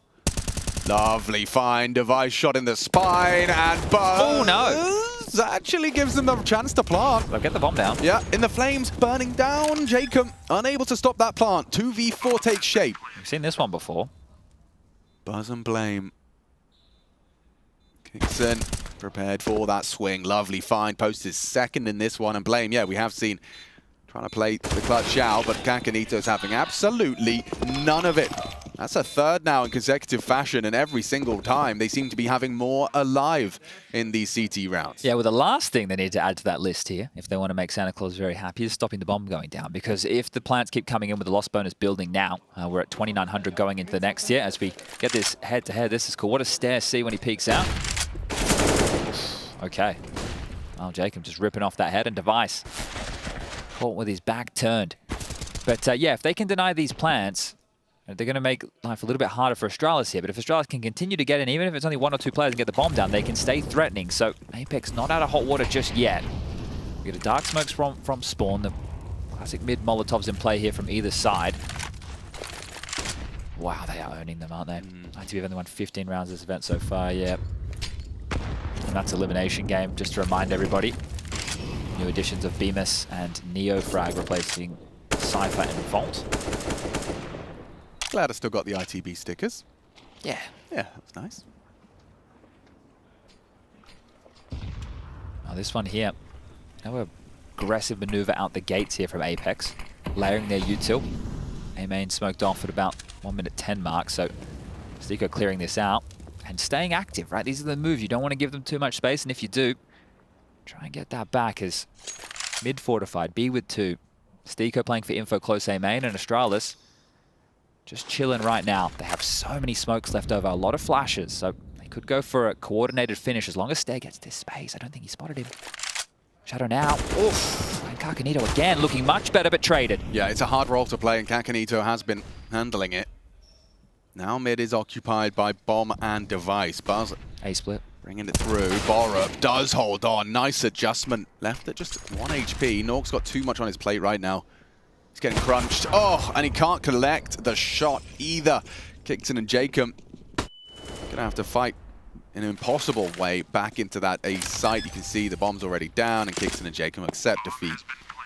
Well timed there in terms of how they pin to that site together. Wait for the connector players, throw out that one-way smoke to get them across towards the fountain position, right? There's so much pressure applied to Nork. You can see how uncomfortable he is in that scenario. It's like, well, I have to hold both angles, but if I do, I'm going to be overextended, and then as soon as you miss a shot, all over Red Rover. It is the worst case, like, if you really wanted to create the nightmare role for that Heaven AWP, it's you lose your player, he says 2 main, and then they smoke and disappear as someone is coming and knocking on Akon. I mean, Nothing he can do. Yeah, just head on a complete swivel. He had to be looking in 2 places at once, and it was a nice start, you know, taking down Stare, a nice positioning from Mr. Nito, but yeah, That was about all they had to celebrate. Yeah, you see how the setup kind of falls apart here, because once mid's open, Stiko's overstayed his welcome. So you wanted the setup where Nork could bait for him from that angle. They contact in, Nork takes the shot, Stiko swings out, right? But in that situation, Stiko has to pick, hope it's clear, try and take space, or fall back to site. And on that, well, little adventure back to site, Nork can't help you.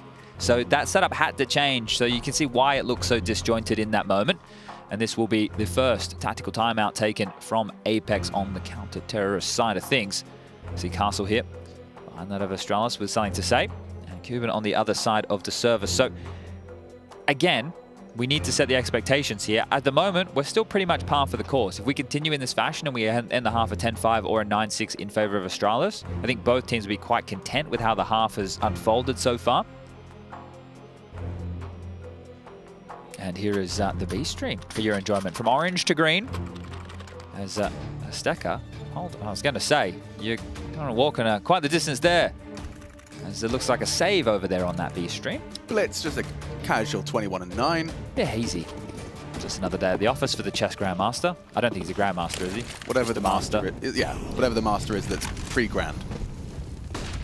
And Grand Elf. We thought this wouldn't happen again, and it might not. He's flashed himself this time, and Device might get hunted. Great find onto Buzz. Jacob confirms at least 2 towards B. Well, they just put Nork on the end of a fishing pole right there. And ready for blame. Look at the pre-fire, 2 of them. Well aware of his flight path. They take the timeout. I don't know what Cuban says in that timeout, but then they look themselves again, and they're active and they're doing stuff together, and, you know, there's a little plan to it. Hey, let's do this thing again. Let's bait Nork. We'll flash for it. Then you can swing with the rifle. Then let's go. Like, that just showed me the communication in this round. Great. Right. Look how quick they reacted to everything. And how quickly this looks like the overpass CT rounds that were making you love Apex. Exactly. So this is the thing, and because of the way this game is being played, they're throwing like big punches and then they're kind of stunned. So in this round, like, this is Astralis a bit stunned. It's like, well, we probably can't win this round unless they give us some free picks. We're still going to give it a go because we have all these guns. If we can't save with 50 seconds left on the clock, we might just lose everything. So they are hanging around, seeing if anything comes their way. Smoke at the ready from stairs, same as Device. So going to try and test Jacob and Nork's sight here.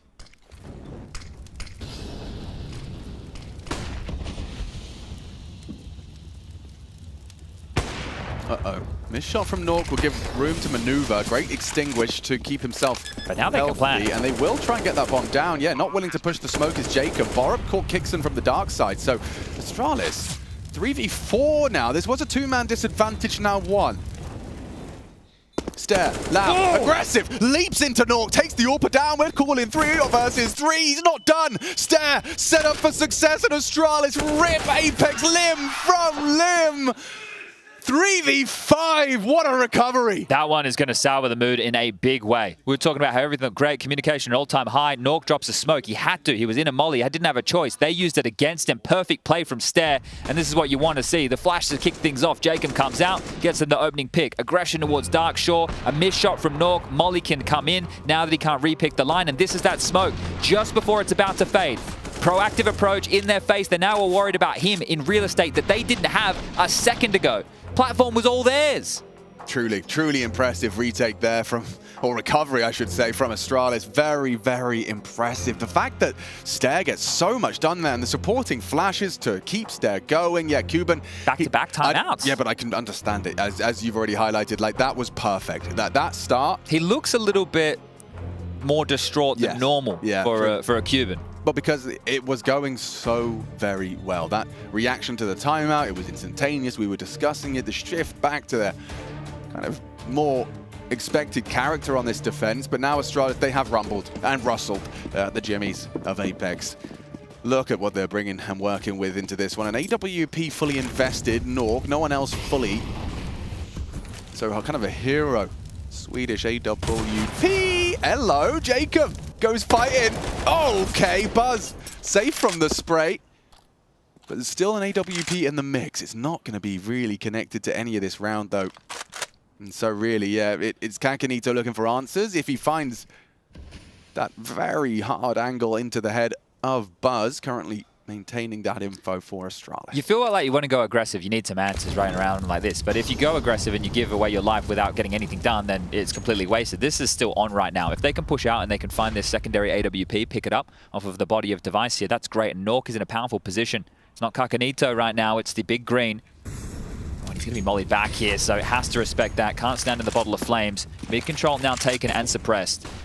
Flashes in main at the same time. He has an opportunity. Buzz caught off. Ready for Borup. Nork racks him up, and Steeko's there for support. Apex back in business, and Nork is the hero on that AWP. Well, that's exactly how that setup on the site's meant to go. You see over towards Fountain again. Steeko there with the Deagle can activate late. They're all glued to Nork. They come on in. He's actually very active everywhere, taking fights, moving around. He looked much more fluid there, wasn't static, wasn't stuck, taking the fights on his timings. And some good stuff from Nork here. All started with Jacobs opening over towards B, but Nork really is the hero of this. And he had a pretty decent first map, I thought.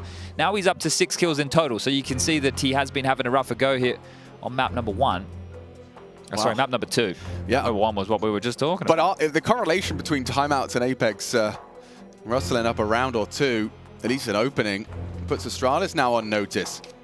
Some small sacrifices to be made in the utility and weaponry department. I see Deagles, Galils, Blame, only a smoke to his name. It's a real opportunity for the CT side to start to close that gap further. Which is crazy, right? Because we see the 3-on-5 come through, you think, oh, maybe a bit of complacency, or Apex, you know, they lost that intensity needed to close that round. Then they come in and win one of their own, and now we see the double AWPs applied, which should free up Nork. Right, a lot more across the map. Steeko can play solo A with the big green. It'll free up Nork to be mid, over towards B, wherever he needs to find those fights.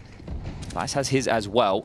No dark smoke. They want them to push the issue and play for that info. And look at this one-way gap. Can you see anything? No. Cool little smoke they've deployed, but unable to profit from it. Blame loudly trundling towards the dark position.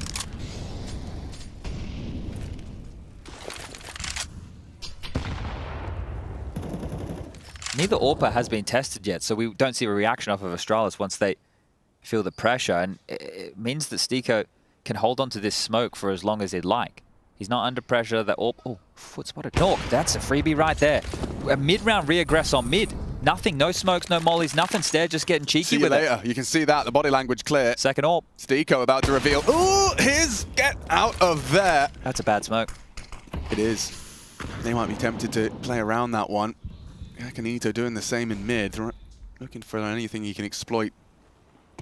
But it does look like they're pulling the ripcord, not interested in pursuing the A, despite finding the double or presence. Well, if they want to go B, they have to go all the way through T-spawn, right? It's a long rotation. If you cross top mid, you will be in a worrying position here. So another molly, 30 seconds left now. If they are going to try and go for this round, it has to be B. Jacob still here, Kixon.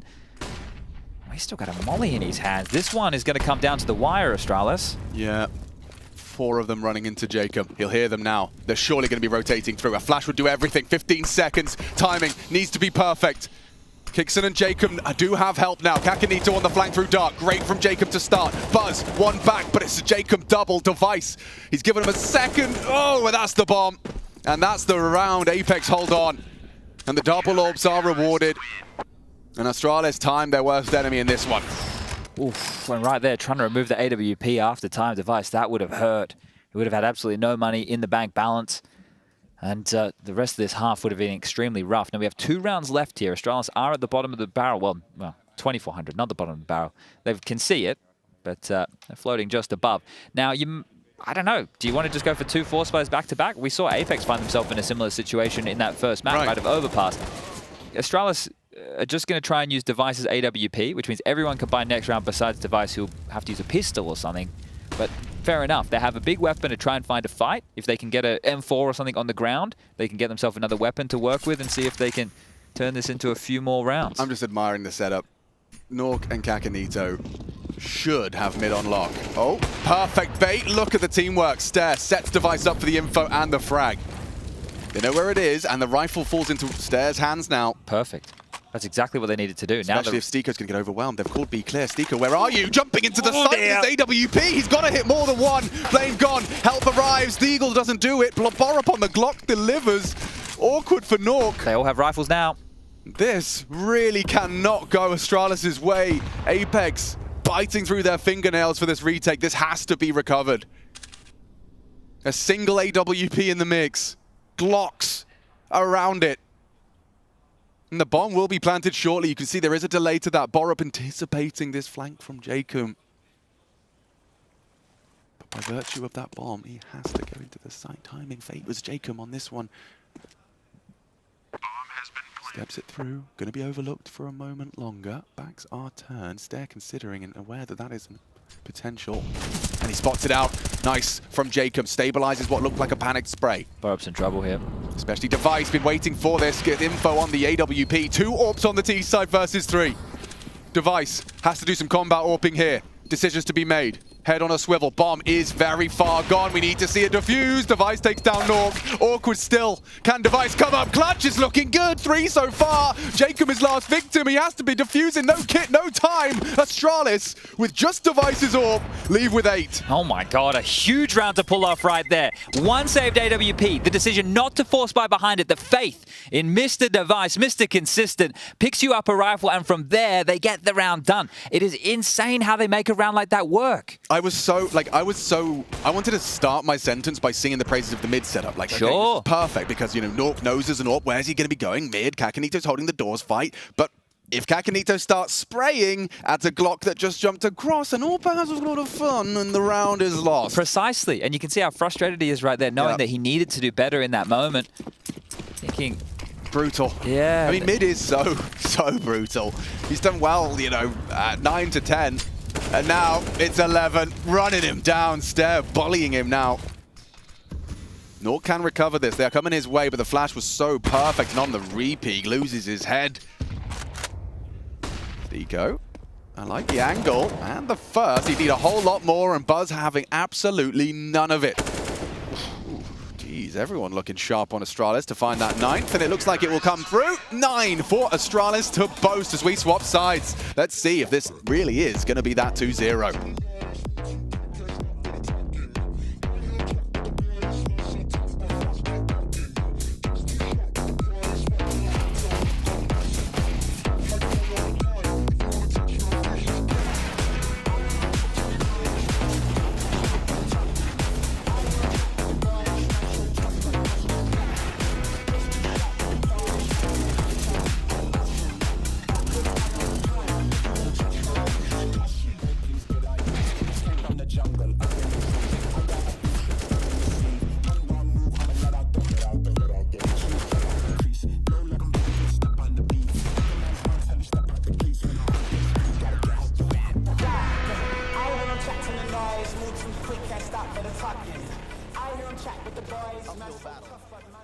But it ain't 16 rounds against you yet. Yeah, like I think after Mirage, they escaped it being like a worse scoreline, but actually still no hope of winning. Whereas maybe that's just going to be the case again here.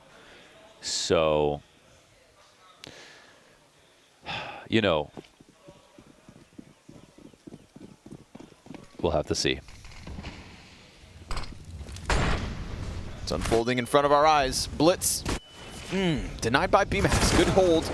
Rollins got the trade going down towards B. Double kill on the ramp. Neofrag drawn out of the cave. Techno's hands busy. Second player is also down. And so, ITB looking to make something of a CT side.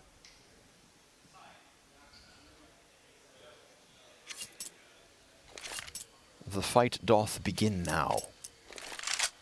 Why did they say doth? I don't know. That just means does, right? Yeah. Okay. I guess it's a stupid question. It's like, why do we say does? We already said doth. Why did they say thou? You know? Thou? No, thou. Thou, yeah. Thou doth. You does. Closed, as expected. Good. Good. Yes, that's right, Coach. Clap. Rally the troops. Remind them it's not over yet. If you don't clap, you will cry.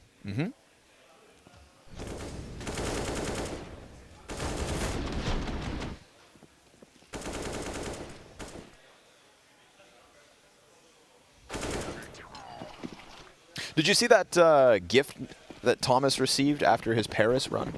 I believe it was his brother or a family member bought him like a flintlock pistol. What the hell is that? A flintlock pistol? Yeah, I don't know. You know, like an old-timey one-shot pistol. Oh, from DayZ? Yeah, something like that. Speaking of Thomas, yeah! Oh, okay. Yeah.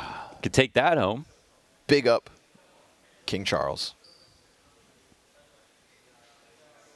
Got an ace. Man, but it feels bad for Thomas. Okay, What's the Thomas flintlock?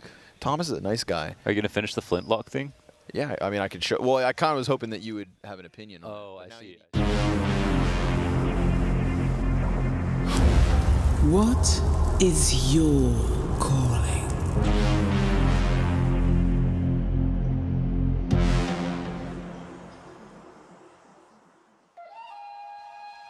It's going to have to be some fantastic calling from Apex on this T side if they want to take it to a third map. As they've got 6 rounds so far under their belt. I have to say, Astralis, yeah, they've been having a lot of fun and they've been making a lot of noise. Some frustrating round losses in that first half, as I think those replays are showing. Kakanito, believe it or not, he's the mid player. And he didn't have a whale of a time all the time in that first half. I've got Sponge here to provide all of that additional colourful insight into the beautiful game that is Counter-Strike. What are we looking at here, MC? I don't know. MC's going for a little tour. It's not very smooth right now. No, what's going on?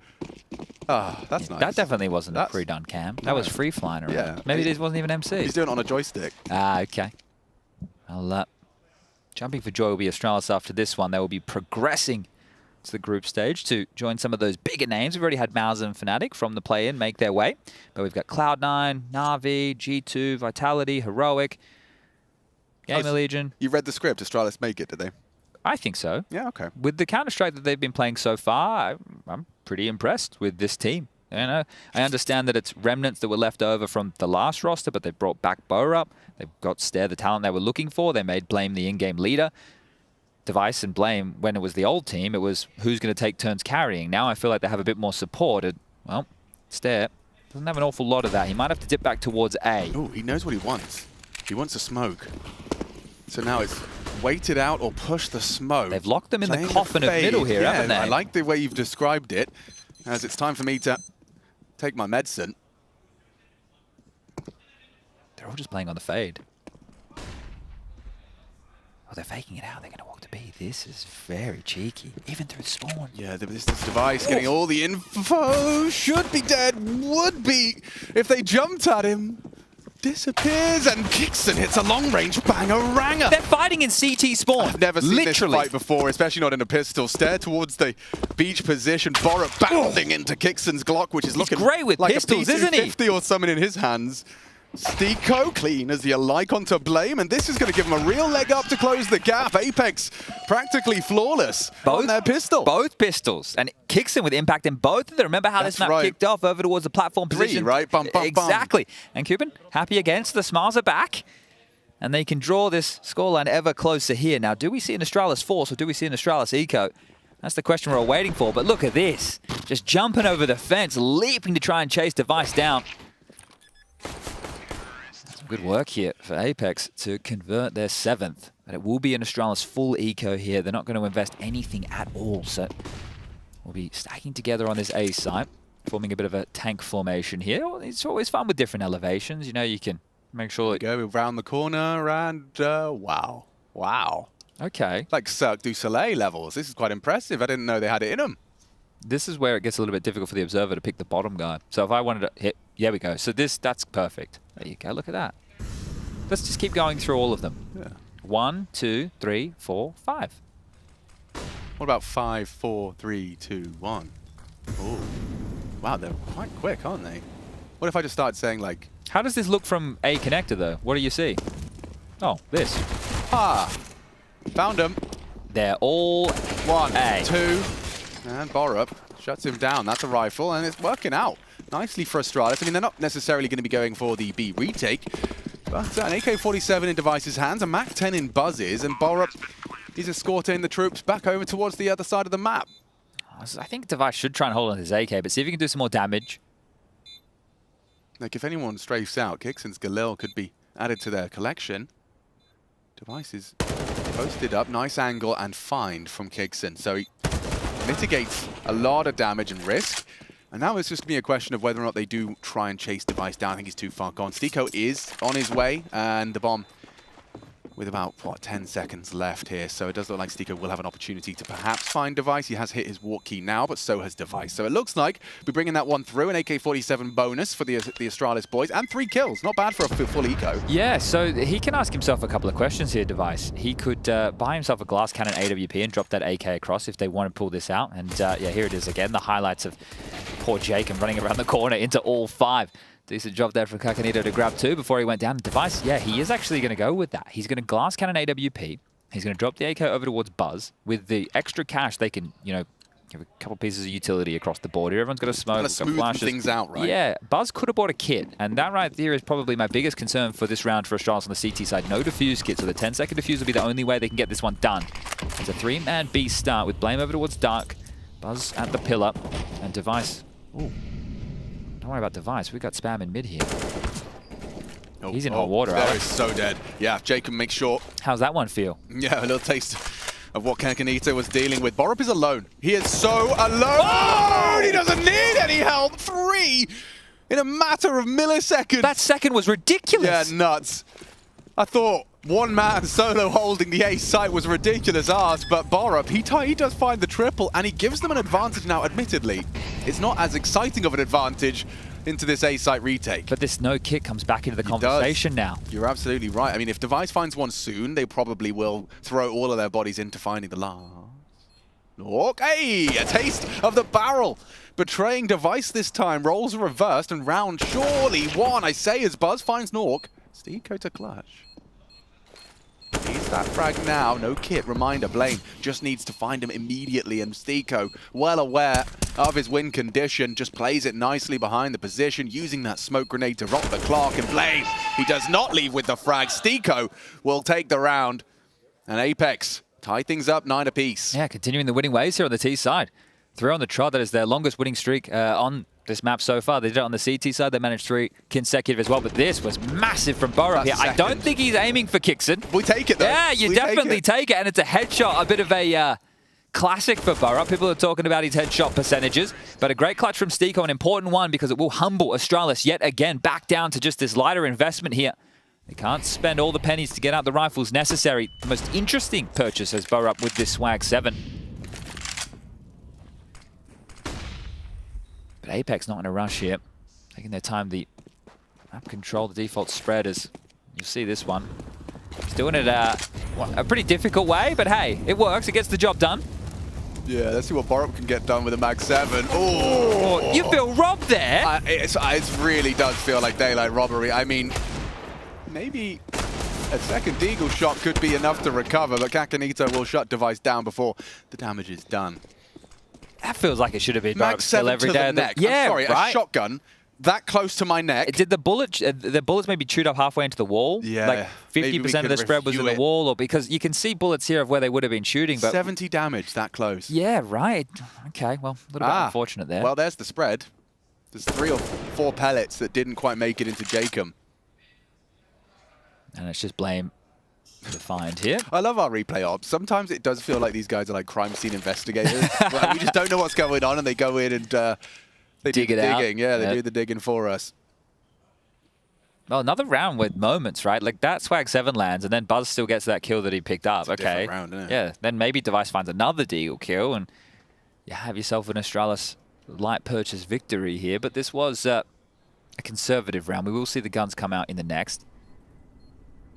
Blame with only 9 kills to his name here. So this is where you will see him get a little bit more tested, right? Because he is going to have to help them. Well, it's a CT side. You're still going to make calls. You're still, hey, let's pressure here. Let's go for this move. But you will have a little bit more help from your teammates. Device, if he wants to go for an alt pick, players wanting to do different setups. So he won't have to do it alone. But needs to get himself in the game here.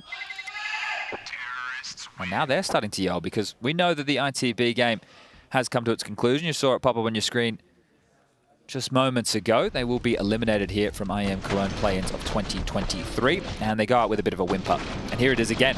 That's what we were looking for, so yeah. No, it was actually Jacob's bullets through the corner, so maybe the Mag 7. We're going to go to the factory and we're going to file a complaint. Okay, well, the gun's not working properly. If you had to guess what country the Mag 7 was from, Chad, because obviously we don't, well, how would we know? I have absolutely no idea. I know the FAMAS is French. That's all I know as well. Okay, Mag 7.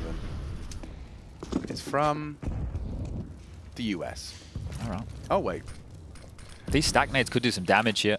Buzz, very, very careful, my friend. You're flashed off. The nades are there and landing right on his head for 1 HP. What? He's on 1. Was that 2 nades, 99 damage? They flashed and then they double naded, and now he's just shell-shocked here. He can't move a muscle.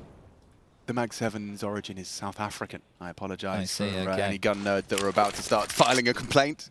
Things I know nothing about. No, but now we do. Yep.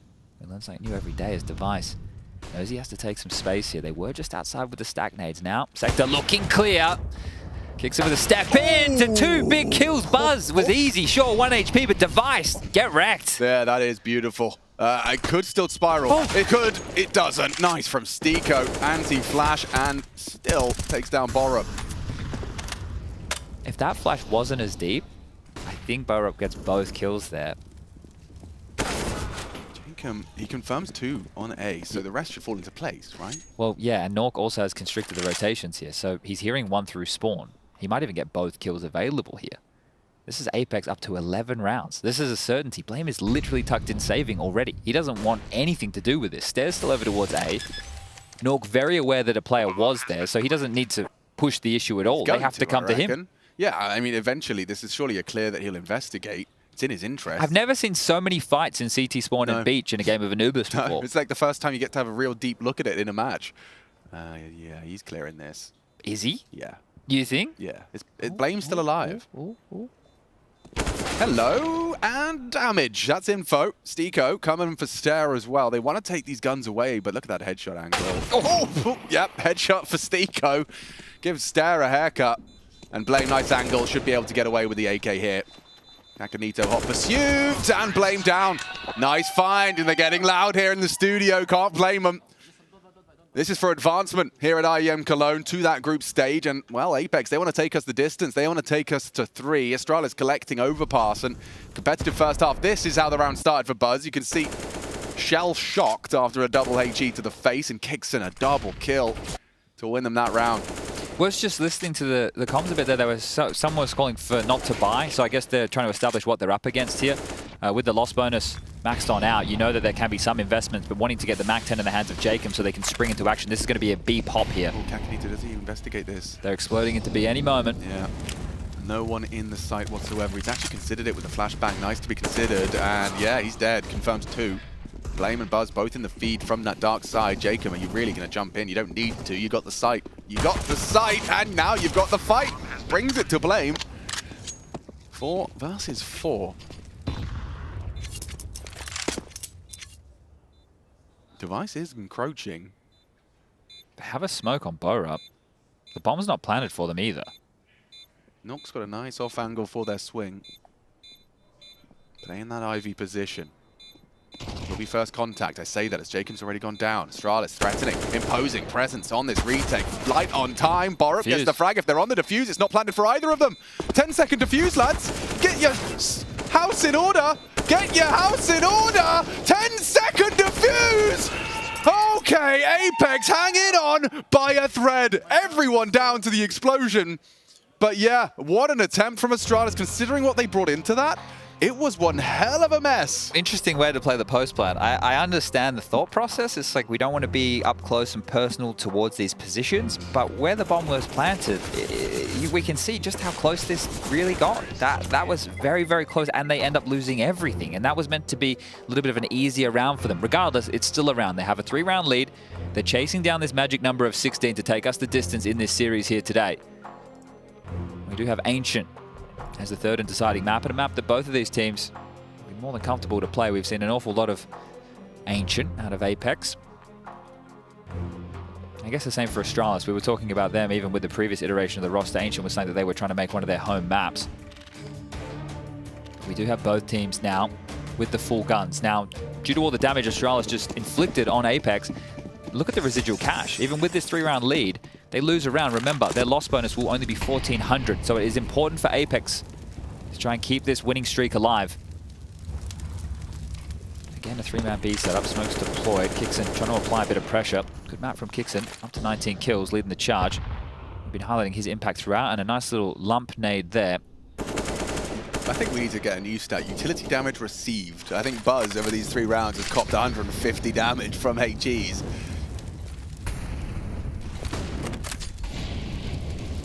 Siphoning through the util here, just continuing to block over towards the dark position, make sure they can't be pressured towards B, but yet to find a CT round are the Danes. They need to break this spree. Okay, Device is all spotted out. Jacob puffing up his chest and forces a smoke out of them. That might be enough. You can see util juggled, a new game plan emerging. No kit again.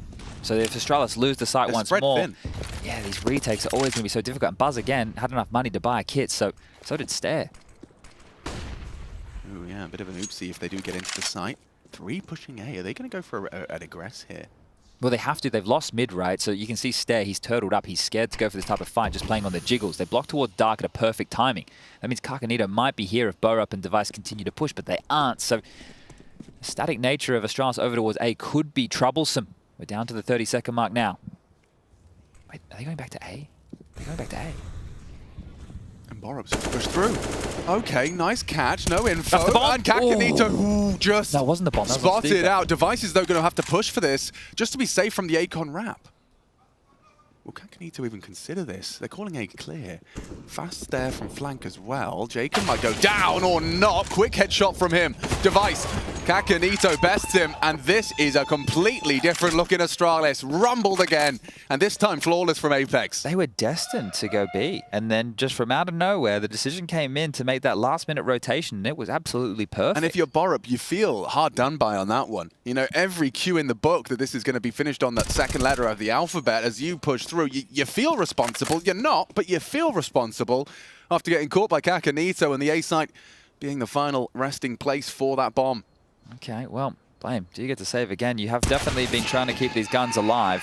So you can see he's not a central point of the play at the moment. And when we were looking at Blame over there on Overpass on the CT side, aggressive connector, aggressive long, aggressive bathrooms, taking those type of fights here, he's having a rougher go of it. And the position he plays is a key one, but they are blocking it a lot, which is meaning they're not really getting into too many fights there, right? So need to find a way to try and activate Blame on this CT side, because this is traditionally where he does his best work. At the moment, I don't know exactly. You'd have to go and count. It feels like most of his kills have been exit or trying to save kills on this CT half.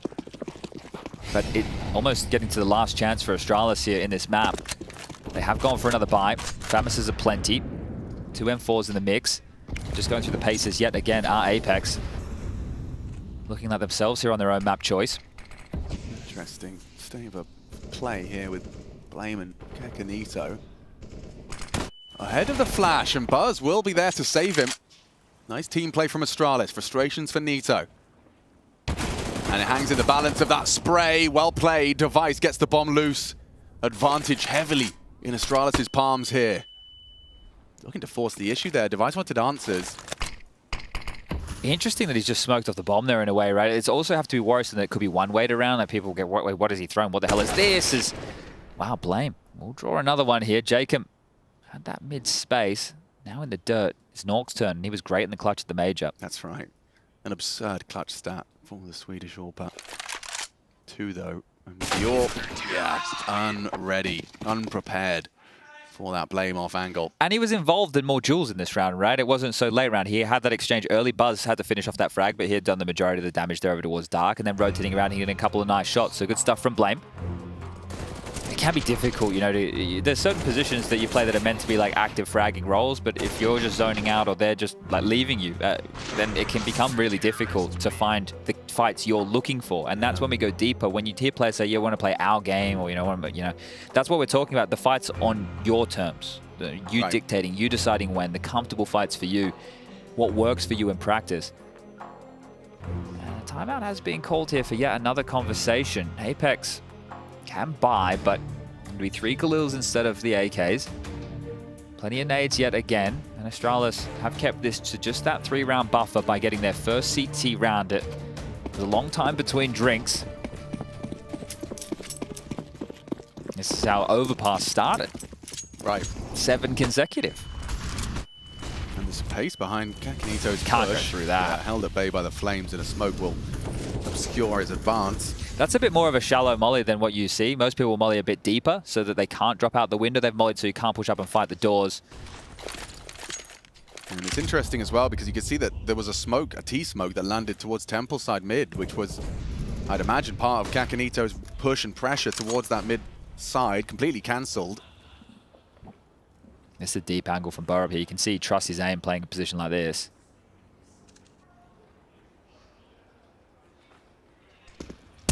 Zico, his first challenge. Playing and sticking with it as the bait comes in. Device is firing off shots. They are committing. Kakanito onto the AWP. Stare response. Perfect chance, but held nicely at bay by Apex. Everyone aware of the potential. And the vulnerabilities. Oh! Could have been nice dunk as well. Saw the low HP.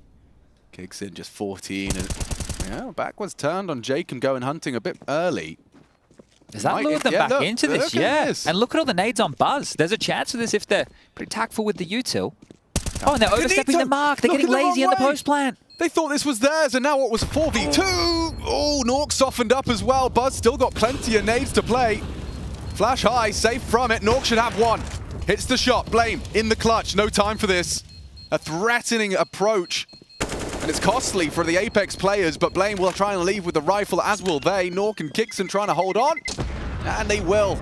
Just about not only leave with the round, but their rifles. 14, 2 away from taking us to our third. That would have almost been as bad as that full eco loss that they had on Overpass, right? If they were ending up giving that one away because people were getting overzealous in a post plant. Love this, the lurk smoke, nice gap for Kakanito to work with. But you were bang on. The fact that they were all aware of what threats they needed to take, that was really good because you get people who get a little bit glued, right? They're trying to all take the same fights here. If you can win your respective duel, close down those angles a whole lot quicker. Stigo happy with that one, so is the coach. And well, timeout called. This will be the third here from Astralis. They've really run out of options, it feels like.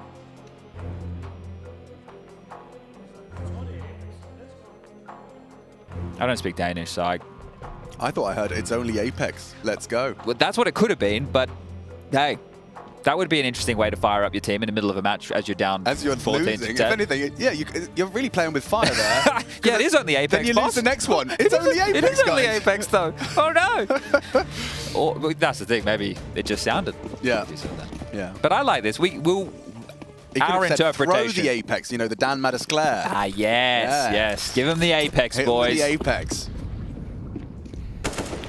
Okay, I thought we were going to see a little one-tap goodie from our Norwegian on the screen, Jacob.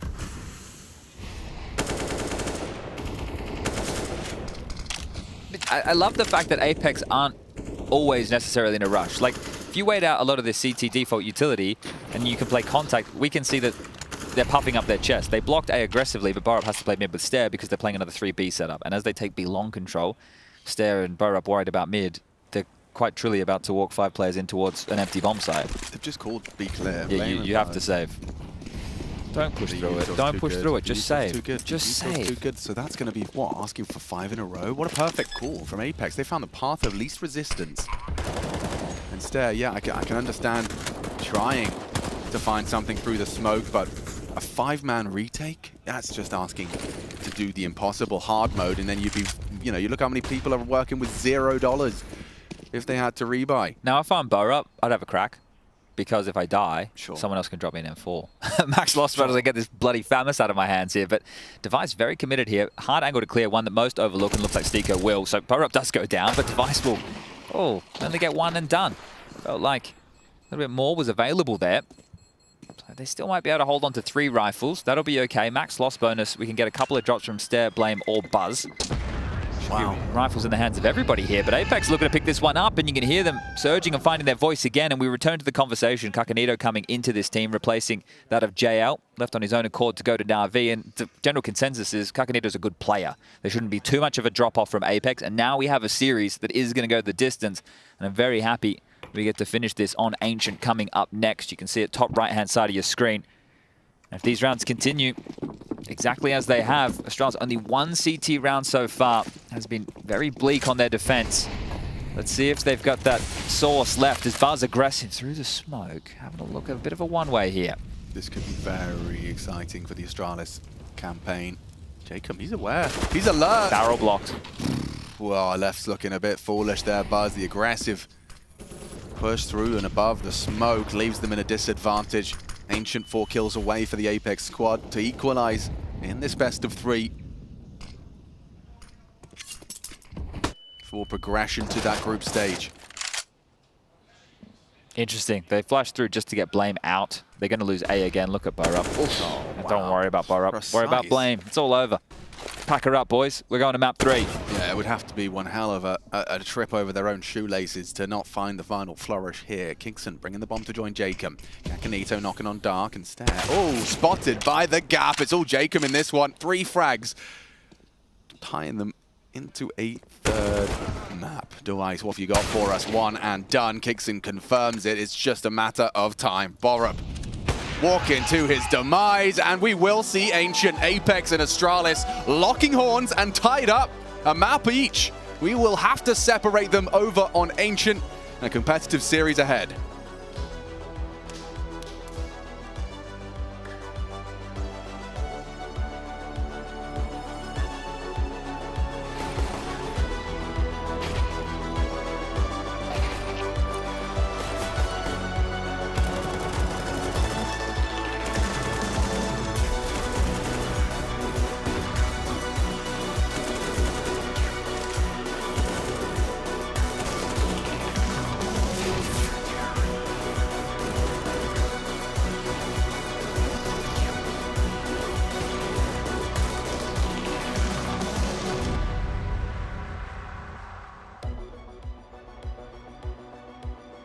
Yes, indeed, ladies and gentlemen, welcome to the last semi-final here at the arena. NRG and Astralis. Moses, you ready for this game? We're going to start on train.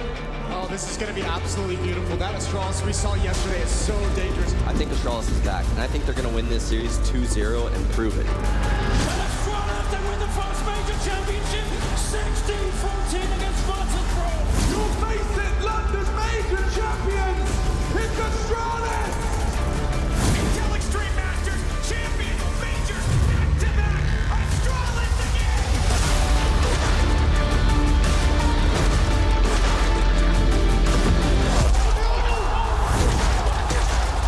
That can't possibly be real!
A tale of the T-sides on Anubis and its Apex to be coming out on top. Almost flawless on their offense and a very different face from the Danes going into that second half. They simply crumble under the pressure that Apex put them under. Makes sense as to why they picked out this map. Looking good from Apex. This is the structure from Apex that they showed off during the major. They showed that when it comes to the T side, that even though JL is no longer with them, Kakanito can fill those shoes quite well. And for Astralis, saw some deficiencies there, saw some desperation in terms of their play on the CT side. Anytime they lost an opening pick, felt like they were just kind of scrambling to get back into a round. Not the same composure that we saw back on Overpass. Oh yeah, for sure. I mean, if you go back to the first few rounds, we did see that Astralis were targeting the position that JL used to play earlier on, and they were getting a lot of rounds actually towards the A bomb side. But what I really liked, again, the calling from Kixin, he was like, you know what? Kakanito, too much responsibility holding mid alone. It's fine, you play mid, but now we're going to be posting Knock and Sticker towards the A-bomb side.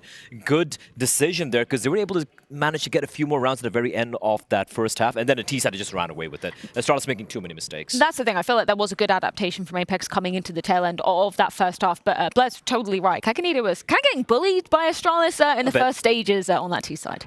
On the default rounds where it was just all about mid control, Kakanito showed that he didn't have awareness in terms of some timings. Sometimes he didn't know when fights were going to be presented to him.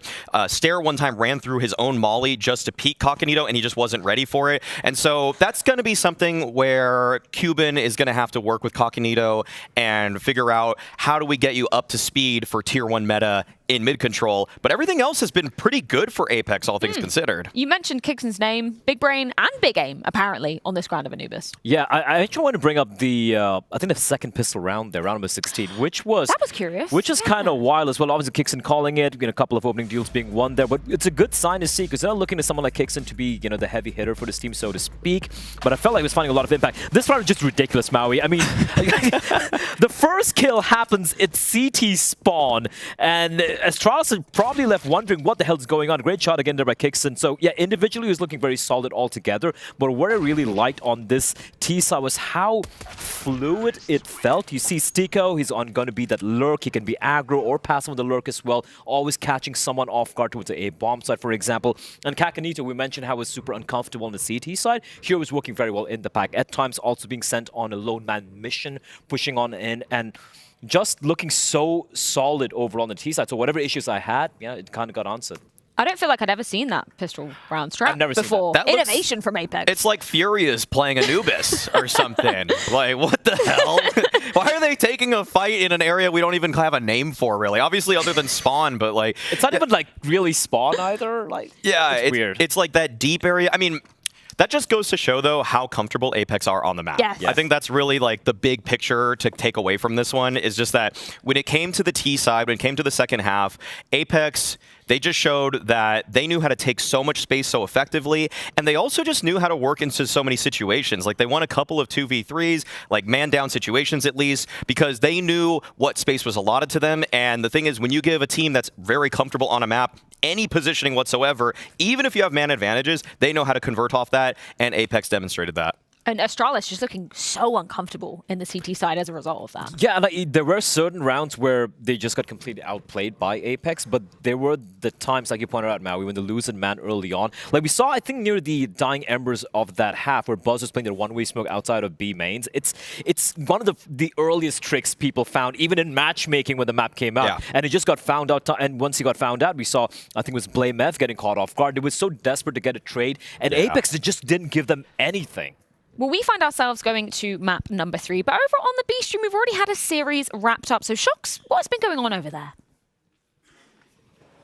Well, I'm on the floor here to give you a little report of what happened on the B stream. Unfortunately, it is lights out for Into the Breach. It was the Mongols that were sovereign in their victory. Such a clean 2-0. A little birdie told me that Into the Breach actually wanted to pick the first map in Mirage, but it was the Mongols that went for it. And you would expect then that ITB would be pretty good on that map, but they got blown out of the water. And once we got to Ancient, it was just all she wrote. You could see it on their faces, unfortunately. Nothing really worked, and it must be a really difficult situation for them to be in. For Into the Breach, that fairy tale run that we saw in Paris, it is not going to get repeated here in Cologne, but it's not all doom and gloom. The Mongols were exceptional. Their protocols were in place. They were so confident, and every play they did worked. They're next up against Monty or Furia, and I think they're going to give them a run for their money.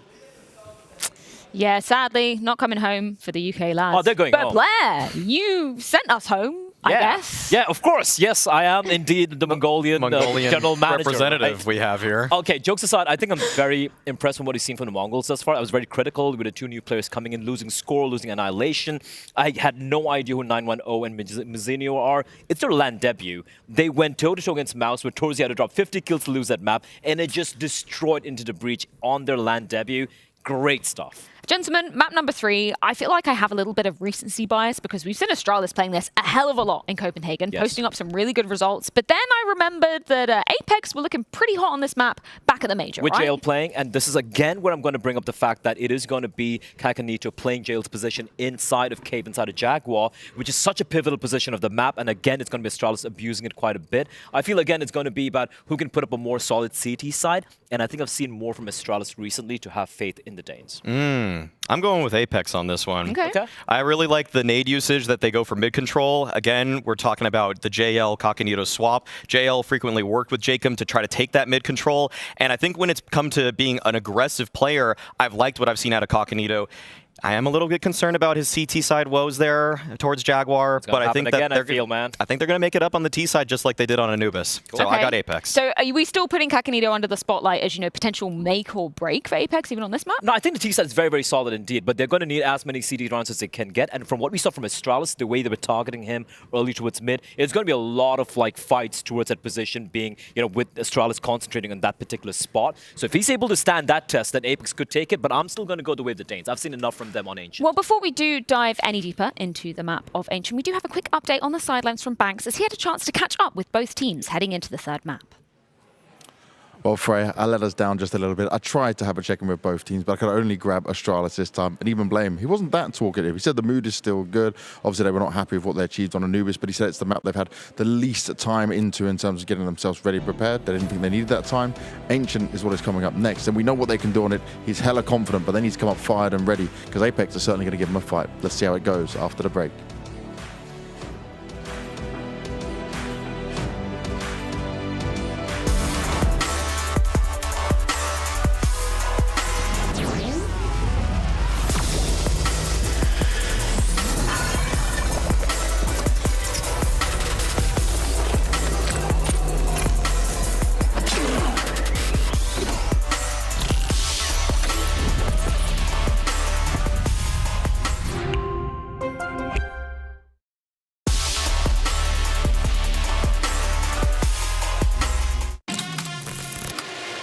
What is that reaction? Yeah, right. This would be an ace clutch from Poland. Oh my! Oh boy! FaZe Clan, the champions of ESL Pro League. Poland's here. Oh my god! Gare, are you gonna be kidding me? What a map. What a map.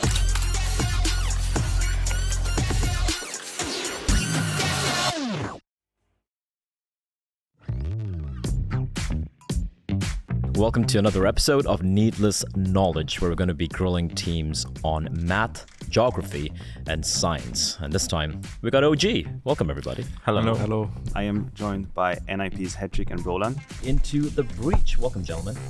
Hi. We've got Astralis here, Buzz, Blame, Deve. Who's the smartest of the lot? Who are we going to be counting on for the geography round?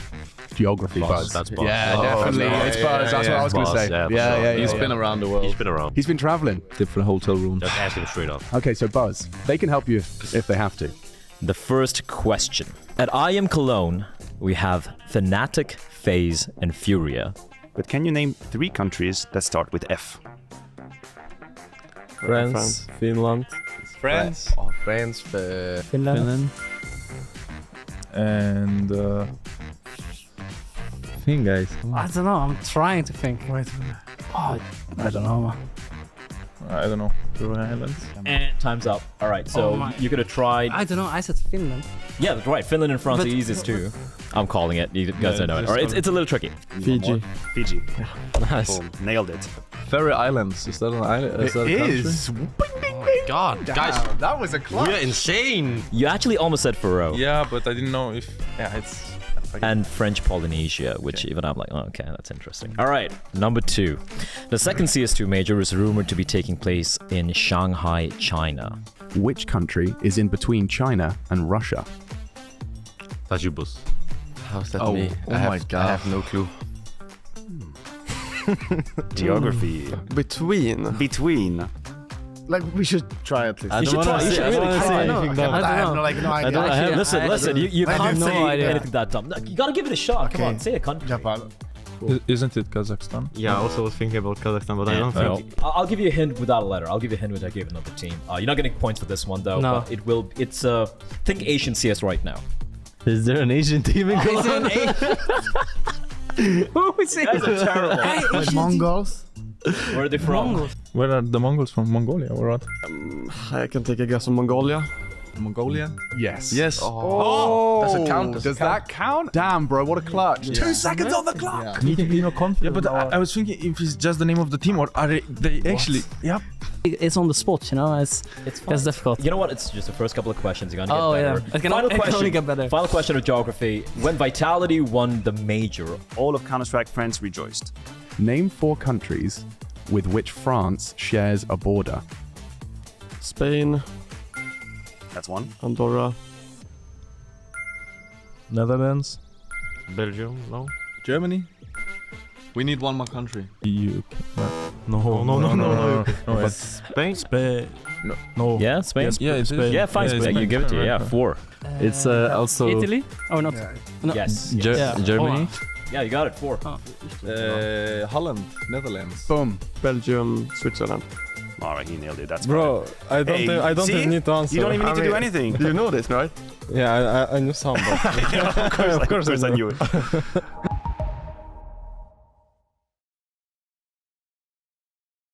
Stages do not get bigger than this.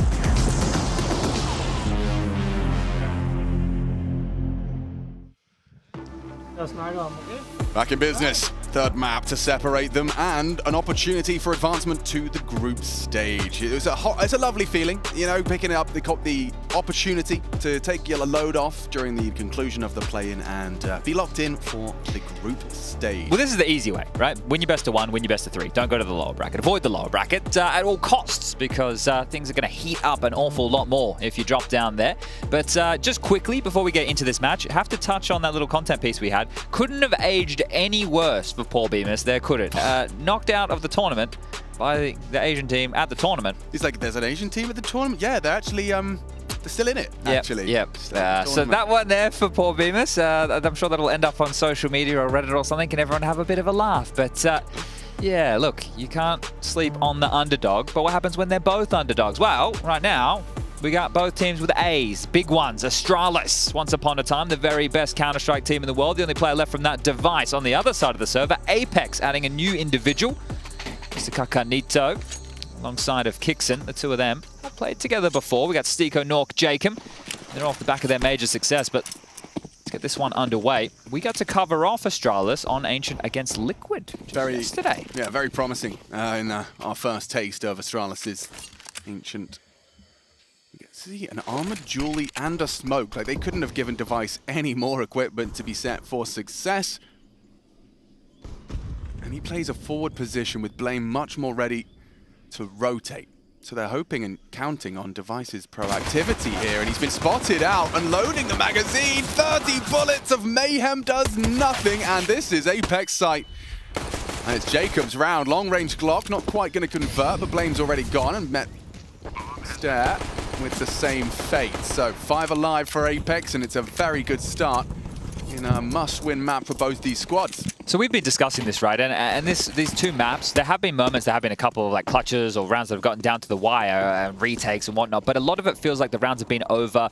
Oh, look at this hunt. Hold up, we'll stay with this. They're going to remove everything right here. Kakanito, perfect. Cutting them off at the pass, making sure that nobody can hold on to any of the goodies. Here it is, just Buzz being whittled away, and coming from behind it will be Nork. So not long for this world. That'll be Buzz gone, and a pistol round picked up now and trying to run with this momentum. Mr. Nito getting very loud.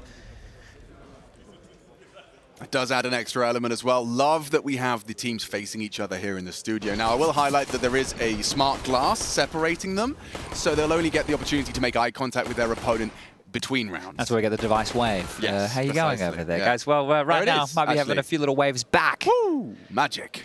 As we will see the full eco coming out of Astralis here. But yeah, so this matchup so far, it's felt like a lot of the rounds have been over within the early exchanges. If you win those first two fights and the other team gets nothing, then you lose the sign, and then that third kill comes in pretty easy. There's a lurk, it's all over, right? So I feel that there have been moments of excitement, but it's been bigger streaks from both of these teams, which has brought us across the battlefields of Overpass and Anubis. And now we get another one of these stacks. We had one of these stacks over on Anubis, right? They were over towards the A site as well. Everybody was just chilling. This is one way to deal with your full ecos. This is truly, well, we didn't have Ancient back in the day, but this is what you would do in 1.6 because you couldn't, unless you were buying a Deagle, right? There wasn't any other pistol. It was USP, Glock, or Deagle. Yeah. You didn't have anything else. So you saw a lot more of these like stacks with USPs together to try and maximize the most out of them. And Apex might be finding themselves waltzing into another empty bomb site here. Hi guys, Kakanito here. Going to give you a pro tip today. You're going to be focusing. Oh no, but you're going to be focusing on this little smudge here, and it's a jump throw for a nice skybox bounce and long, deep smoke. Does it leave a gap now? Could we investigate that if we could? It does look like it might have something to exploit, but no.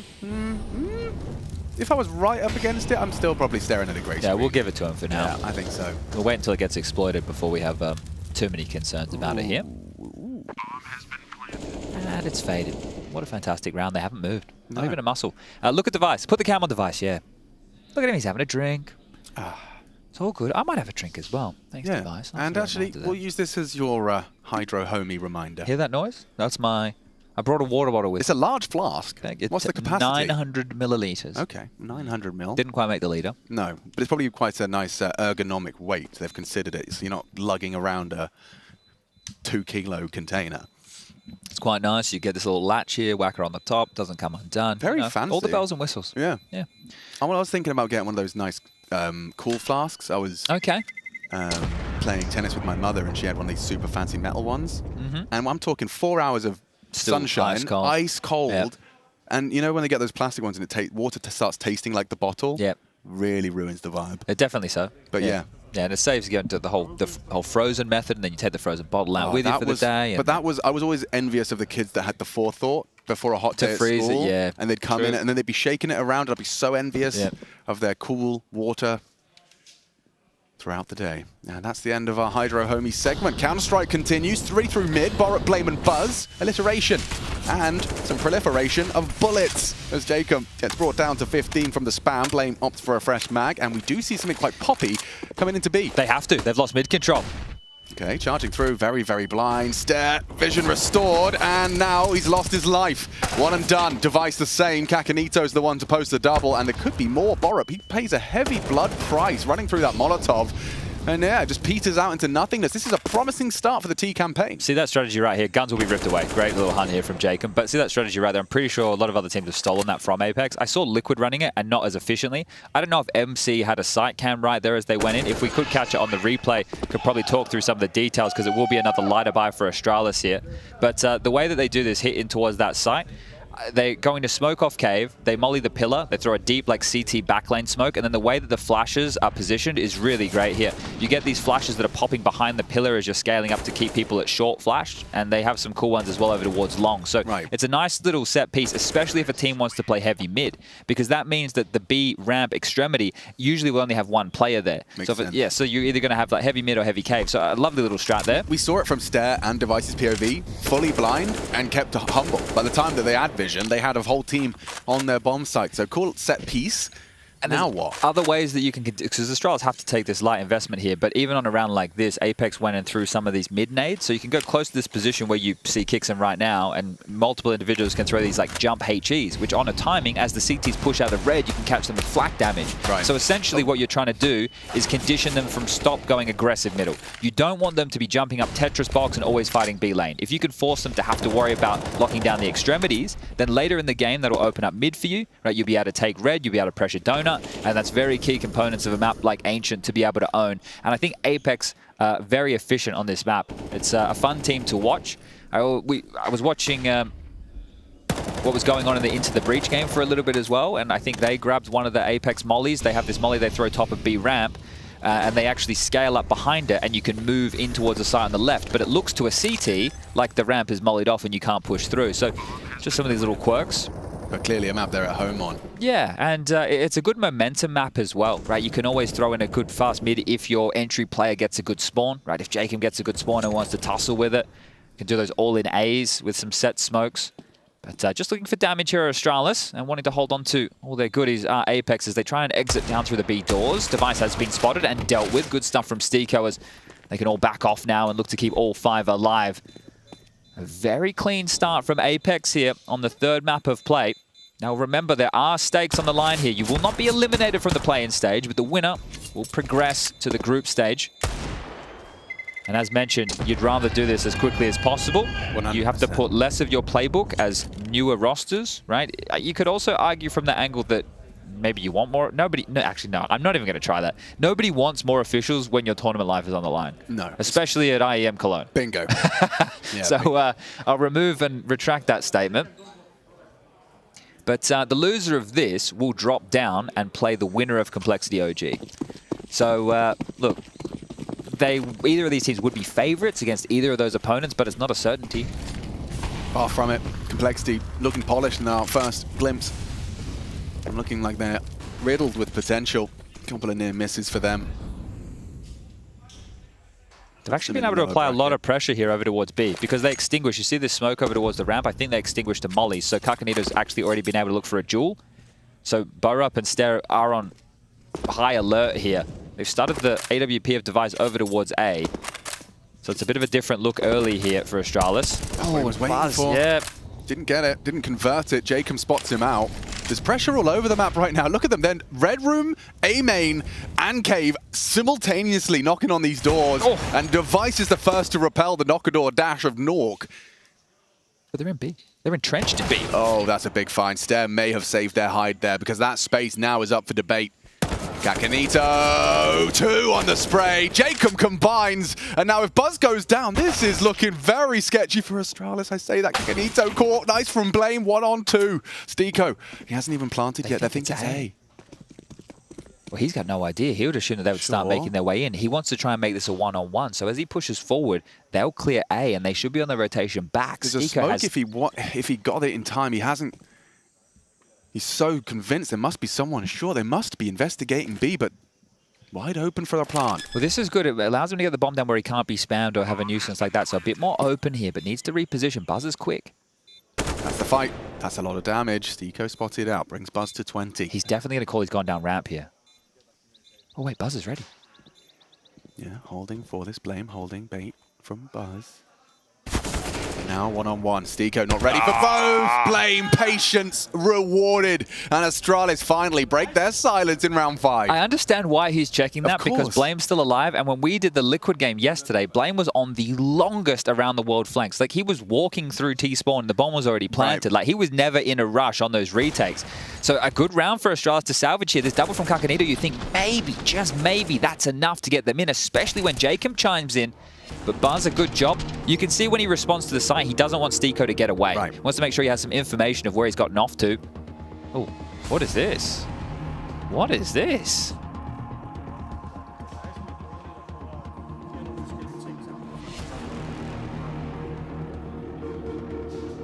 This is the most intriguing tactical timeout music I think I've ever listened to. It makes me feel like the Autobots are about to roll out. If this was at like 15, 14. Yeah, it would be huge. Imagine that. Imagine that music at 15, 14 about to go into the final round. And then Optimus Prime rolls to the center of the stage. Okay. And says, Autobots, roll out, but in a cool voice. Sure. And then the crowd goes wild. Yeah. Walks out on the stage, says, Counter-Strike's awesome. And we all start, and then the 30 seconds is over. Yeah, everyone claps. Maybe there's a light show, maybe a firework, a safe one. I'll talk to the pyrotechnics team. Well, we'll see what we can whip up here. Yeah. Might be Michael Bay. Burning. An awful lot there. Maybe his teammates had to tell him. But look at them in towards A. I was telling you about these pace changes. Steeko caught Borup at range. He's done enough here. Nork's got that bomb through. Smoke Donut's great. He will want to use that AWP to kind of hold. Yeah, exactly. Drop that bomb so he can maintain that line of sight. Ooh, spots Borup. Heading towards the headshot box. And it's Jacob that delivers the aforementioned headshot. Advantage now. Blame still Donut. Stare crawling through from CT. Smokes are up. Now is the prime opportunity to get that bomb down. But Jacob, he's second guessing it. He's not so sure. Flank from Device here. Checked and eliminated. Nice work again from Nito. Yeah, you see they're just working out who's going to watch the flank. Now that so using more utility to try and take this side. Great flash. Stare now forced into the corner. Should be easy for them to isolate these remaining jewels. They don't have to, well really, handled. They don't have to overcook it at all. Really well handled. This is one of the keys on Ancient. If you are going to go A and you just try and get the bomb down and you don't have territory, the CTs are going to be in Donut. They're going to have CT. They might have Temple. And then the flank is also a possibility here. And if you're so frantic and you take one of your pieces out of the round by going for the plant, then you're going to find yourself in hot water. I thought Borup had done a good job there, but I think because he didn't see too much more behind it, he thought it was just Steeko on the A lurk. Right? Just, okay, yeah, they were just trying to take some space because they know we've been heavy mid, but then they're all just standing over towards big box near main. They have a lot of space, and Apex go for the fight as opposed to getting the bomb down. I think Jacob's kill through the smoke, I'm not sure what he saw in towards the site, but that was a very important frag to find. And Apex lose one, but bounce back immediately here, and they put Astralis into a bit of a tailspin. 2,900 is the loss bonus into the next. Might have to be a partial investment behind Blame F saved M4. And smiles on the faces here, so the mood definitely looking good over there for the Apex boys. As Jacob will go down with the bomb, but No harm, no foul, as he has about 10k in the bank balance, so he can definitely get himself another AK. Jacob's desk so high. Everyone's got their preference. Oh, look at the kill distribution over there on Astralis right now. Blame with 2, Device with 2, Burr up 1, Buzz 1, Stare 1. It doesn't feel that way, but it does make sense because on some of these rounds where they full eco, they're not even putting himself in a position to maybe find one cheeky kill. Ooh, missed red smoke. All of Astralis. That's a big missed red smoke there. Oh, yeah, okay, but it's not going to be punished. It might slow them down, you know, the idea of a potential one-way. Kakanito doesn't seem convinced there's anyone behind it. Yeah, well, asking for a especially with the extra elevation, you would have thought you may have been shot, and they know that the buy is a little bit lighter on. So Not comes back exactly that, the re-smoke. B lane pressure. Blame's in cave. So unless they come to him, I don't know if we'll see too much action. There's something. Nice work from Kakanito, and he assumes Stare was not alone. Borrow, perfect. Pistol for the job, Jacob for the trade, and now A should be the target. I say that as Buzz goes down on the lane push, and they are just going to cut. Cut noise. Investigate the response. It's Blame with that rifle. Device's D goes looking. This is what Stiko's been waiting for.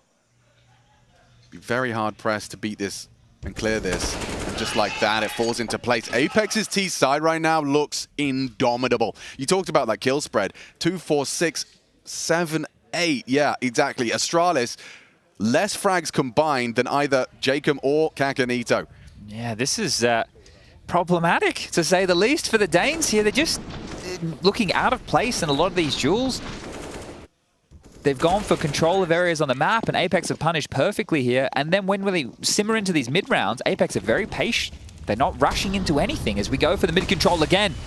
And this is Jacob's world. We are witnessing Buzz and Kixon going toe for toe. Trying to get out A now. Accelerating into Borup. He's very strong, at least against Liquid. He held his own.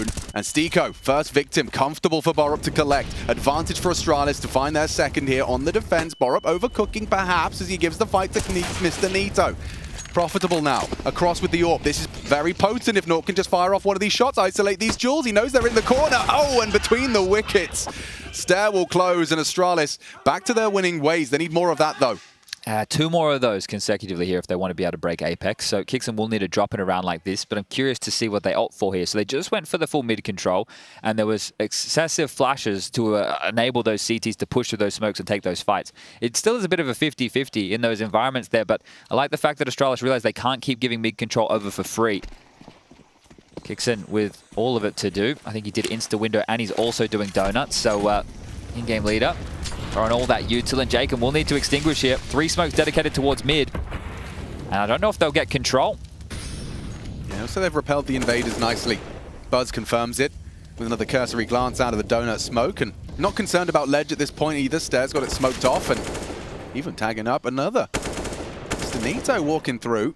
But on Anubis, they didn't need to go fast. They were just waiting out of all of Astralis' early util, and then they just grouped up and finished the round together, and most of the time found an empty bomb site. So even if they don't get the space early, it doesn't feel like it's end of the world here for Apex on their T side. It's got depth to it. It does, and they've still got enough utility to exec. You know, 2 smokes, 2 Molotovs, plenty of flashbangs. It's not out of the realms of possibility they can close on B if they need to.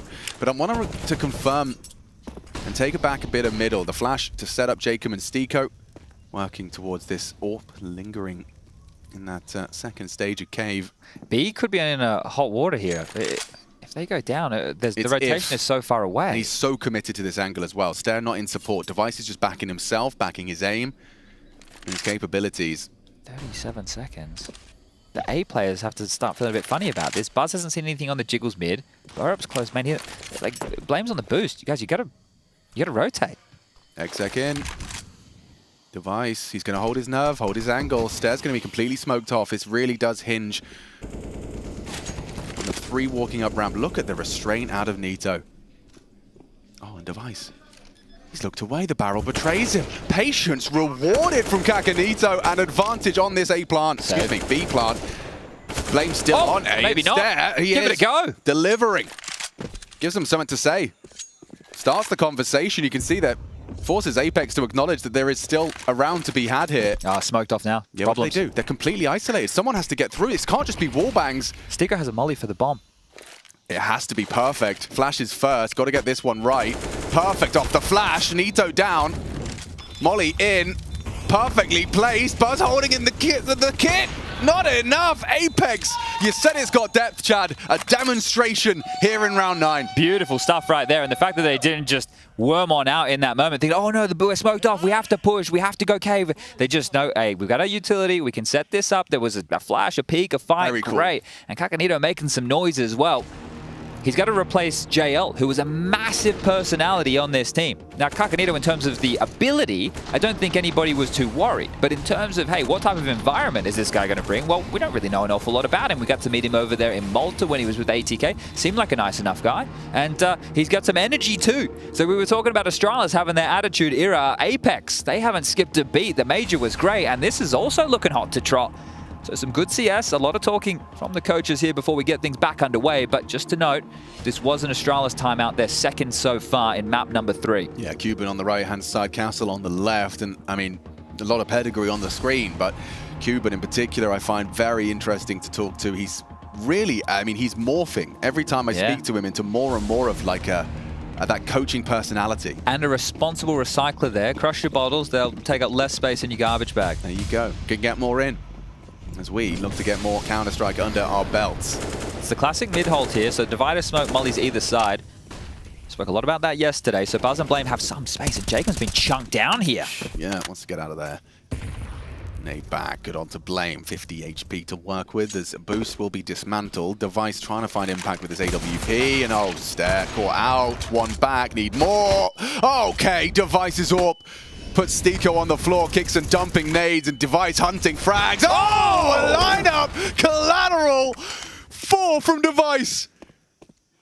He had 2 rifles, and he finds 4 frags. Long-range headshot from Buzz, but yeah, Castle gives him an extra special knuckle as Astralis delivered a 3rd round off the back of that. Yeah, that is why you have Device in your team. The rounds that this guy has delivered over his career are mental.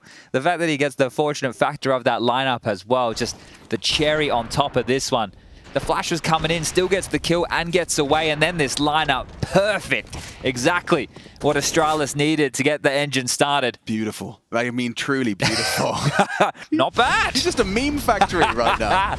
He is worth his weight in gold, but straight into B. Kakanito again into the AWP. The spiky barb takes him down. Keep coming. He says, Device happy to welcome you with hot lead to the ribcage. Is now forced to watch as Mr. Nito. A-Lurk still established. Stiko will be reporting any of those steps he hears towards the donut. Right now, it's just going to be Kixon to drop that long smoke. Device actually re-aggressing. He's feeling himself now. He'll have that freedom to activate Stare. I don't know if he's going to go too much further than just establishing the crossfire, but investigations are underway. He might push a little bit further now, especially with Jacob showing himself in middle here. Exchanges either way. Blame activates. Well-timed, and now down to a 3-on-5 disadvantage at Apex. Kixon trying to find a gap. No Device to report. Stare steps in and delivers a quick one to Kixon. First bullet to the head. Feels like that Device round has put a bit of fire in the belly here, though. Oh, yeah. Because the issue that we were noting was Astralis just not being able to find any kills. Just the sheer lack of frags in the server. And then Device has a big 4K round. Now we're getting Stare involved as well. If players are happy to look for more fights, we might see them draw this back. Not far off, is he? Trying to flick into the action of Nork there. He will take down his equal on the other side of the server.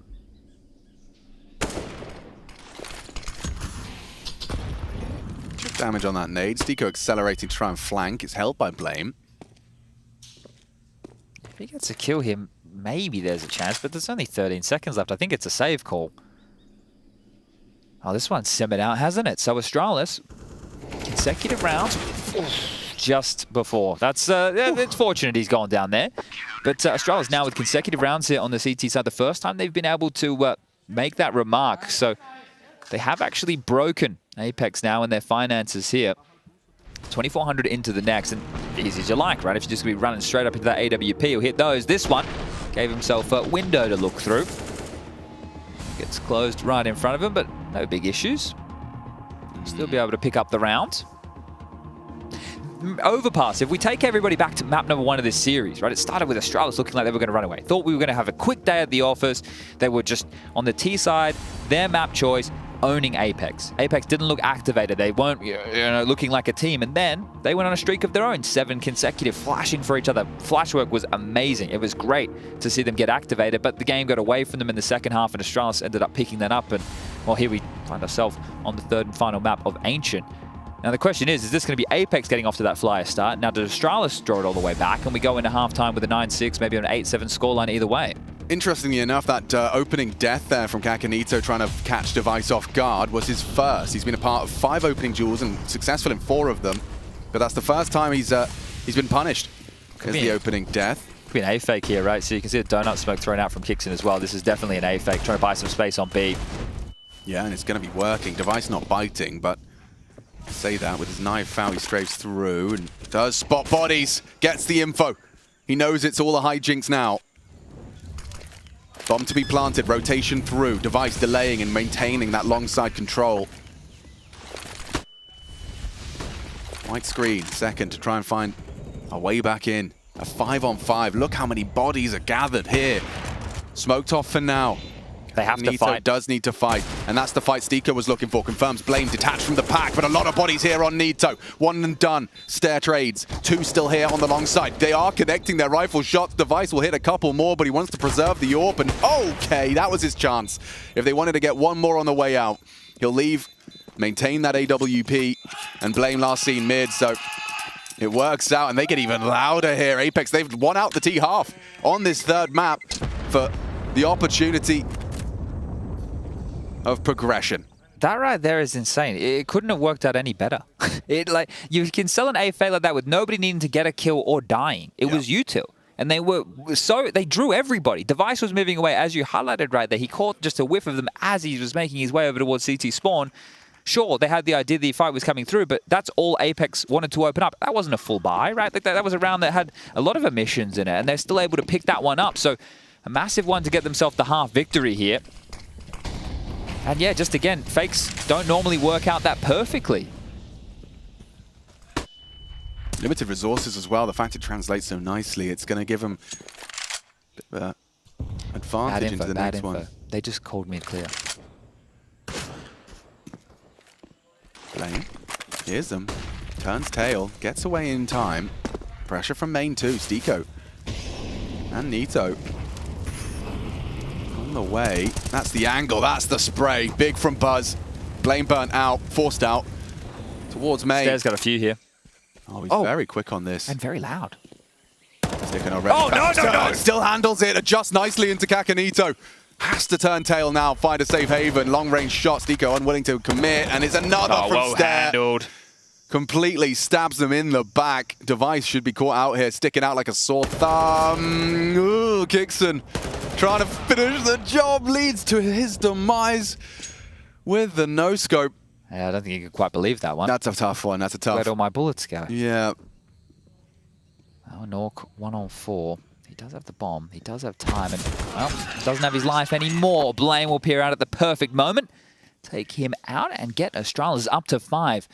So they can still manage the 8-7 half here, but Astralis cannot go into this break with the lion's share of rounds. Just take a look at that round recap for me, Chad, because doesn't that just look like a tenacious CT side? The fact that they've managed to recover this half, the way in which these rounds have been scattered and distributed. You know, the most we've seen consecutive here from Astralis 2. And yet, it's been hard work. Looking set for a 6th here. Looking set for 6. Never mind the conversation for 7. They could really recover this half despite the loud and the impressive conversions we've seen from Apex T's side. Nice from Borup to delay. Already Kixin cut down, and the rest is just going to fall into 2 Deagles trying to shoot some heads. Yeah, it looked like they wanted to accelerate. As soon as Borup drops a molly, there's no smoke to extinguish. You can't go through that. What's the point? As you may as well look for some damage here. Oh, it's Nork's turn to have a drink.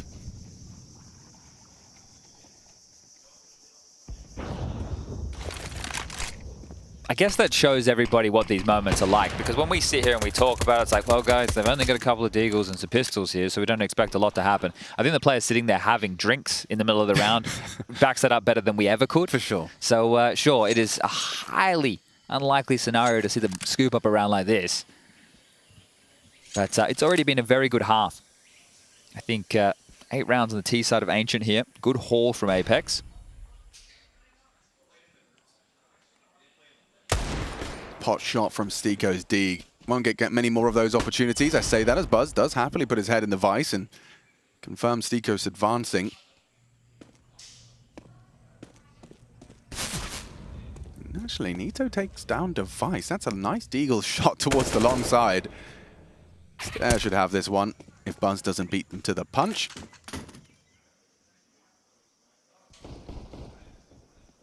And Jacob's Glock even actually finding a little connection there, but one headshot's all he gets. And Astralis, they are closing the gap considerably. Oh, I've learned something here today, Alex. What's that? Is that to do with the Max 7's origin? No, it's the timeout music that we liked. That is the map 3 timeout music. Oh, it's specific. So that makes sense because we are in, well, maybe it should be map 3 second half timeout music. Maybe they'll use them all in the first half. I take it back. We might not hear it at all then. We definitely want to hear this. But round 15, we're about to head into the break here. Apex have something to celebrate, or will Astralis consider this job done as far as the salvage is concerned? Treat them all selves to the pistol of their choosing as well. They can to end on a bang, and it's Blame. Bang out. Buzz back. Gap on the smoke. Mid held. Lots of smokes invested into that. It's a passive hold in mid for, on A for now. Borup is scarpering as fast as he can to receive them. Oh, eats that flashbang off a big box. Stiko's in. His flight path, avoiding Temple completely. Kixon aware that that is his responsibility, but Device, ooh, he lets that one go. Stiko confirms all presence close. They don't have the bomb, but they've got ground. Nice catch onto Buzz, but with Borup clearing out Stiko's A-hold, it does feel like it's all onto this one. Stare. And Kakanito. Hiding out on the pillar, waits for his vision to restore, rotation through, already, and Kakanito is too. What a find! Oh, what a round out of Kakanito! 2 impactful frags for the 9th. It is up to Borup to come up clutch. Gets away with the first of this 1v3, advancing. He's got time to play with, got a kit as well. Fresh magazine required, 20 bullets, 2 players. Kicks and tucks in, Nork to take that first contact. Or is he? Yeah, kicks it, safes out the double peek, and it's not far off, but a 9-6 half, okay. Apex, 7 rounds away from the group stage.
do not get bigger than this.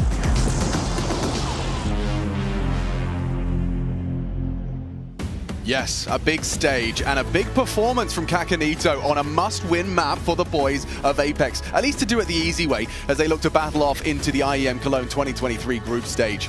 Kakanito 17 and the rest of his team practically that combined. You can see Stiko, Kixon and North 17 between the three of them. And now we find ourselves into our final half of play. A third map, final half, Astralis 6, Apex 9, and dare I say it, an important pistol. Yeah, well, we've finally made it here to the final half where the stakes get as high as they possibly can be.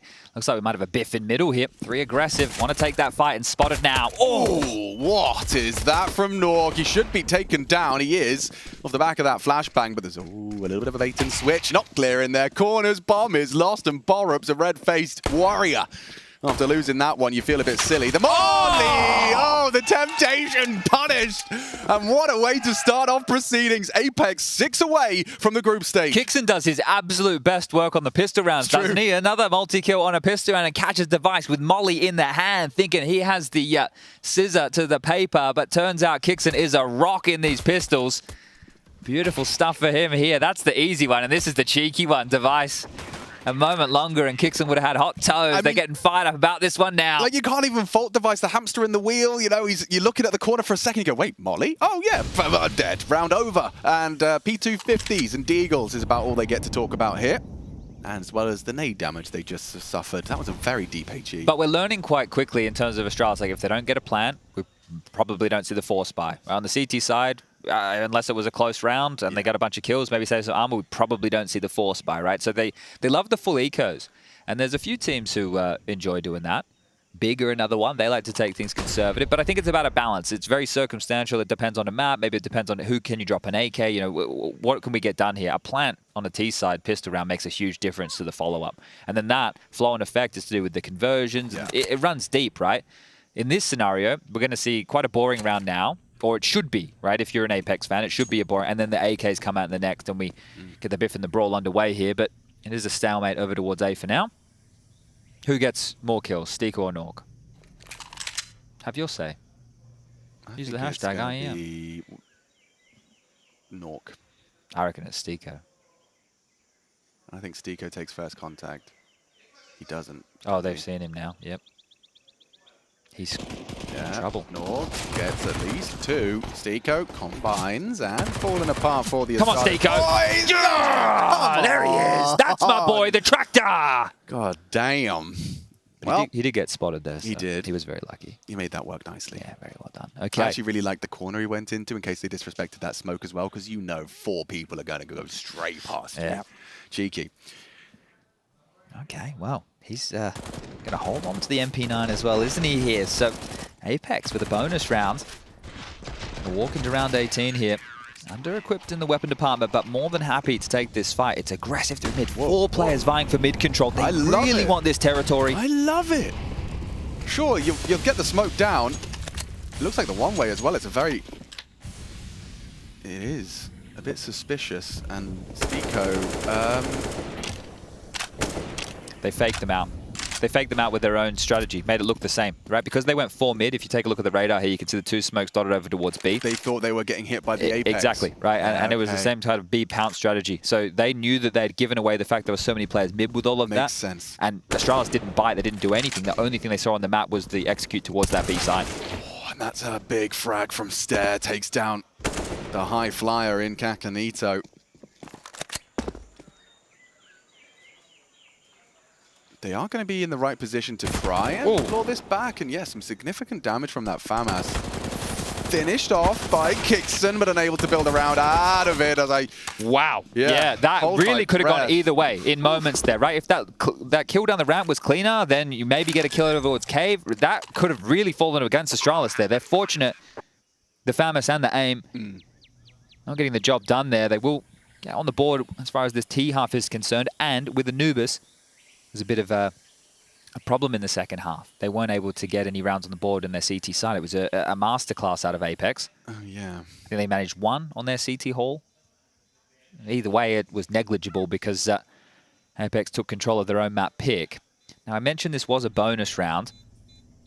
Jacob will still have to try and hold on to something here. 1400 into the next, he might get caught in the weeds, playing the Predator. Spot will go down to Buzz. They lose absolutely everything. And now there is a conversation to be had. Nork has 5k, Stiko has 5.1, and the other three all about that 3.5 mark. So this was Stiko just running to his demise here. The freest kill Blame's going to get. And you hear that music. It is going to call for Apex's second tactical timeout here. And there is a bit of a correlation. Eye test or not, you know, I haven't got the numbers in front of me, but we have seen over this this series that when Cuban calls those timeouts, this is one of them, you do tend to see an upward trend off the back of an Apex timeout. He's on the mic now using every second of that 30. Well, this is the question that they're probably asking themselves here. Do we want to buy 2 rifles on Nork and Stiko and then have the other 3 invest into maybe SMG or FAMASs? Or do we just want to have a partial investment now? Nork and Stiko can invest a little bit more. Ah, okay. Well, I'll break it to you. Yeah, and remember that round where Nork had the AWP on Anubis on the A site? He gets 3 big kills. Jacob went aggressive B long, gets a kill with an M4, and it's a big round to win. So they're putting faith here in the likes of Stiko and Nork to have their big guns do the job. Flash timing going to be perfect for Borup to take a lot of space early, and with no friction towards the donut position, it's going to be action elsewhere. Hyper-aggressive. Check this one out. Blame can't believe his luck. A back turn and a body drop. Kixon's gone. Trade. Oh, bounding through was Kakanito. Profits with the MP9, and Jacob does inflict some damage. Maybe Nito can finish it off. Oh, from the top rope. RKO out of nowhere. As Stairs gone too.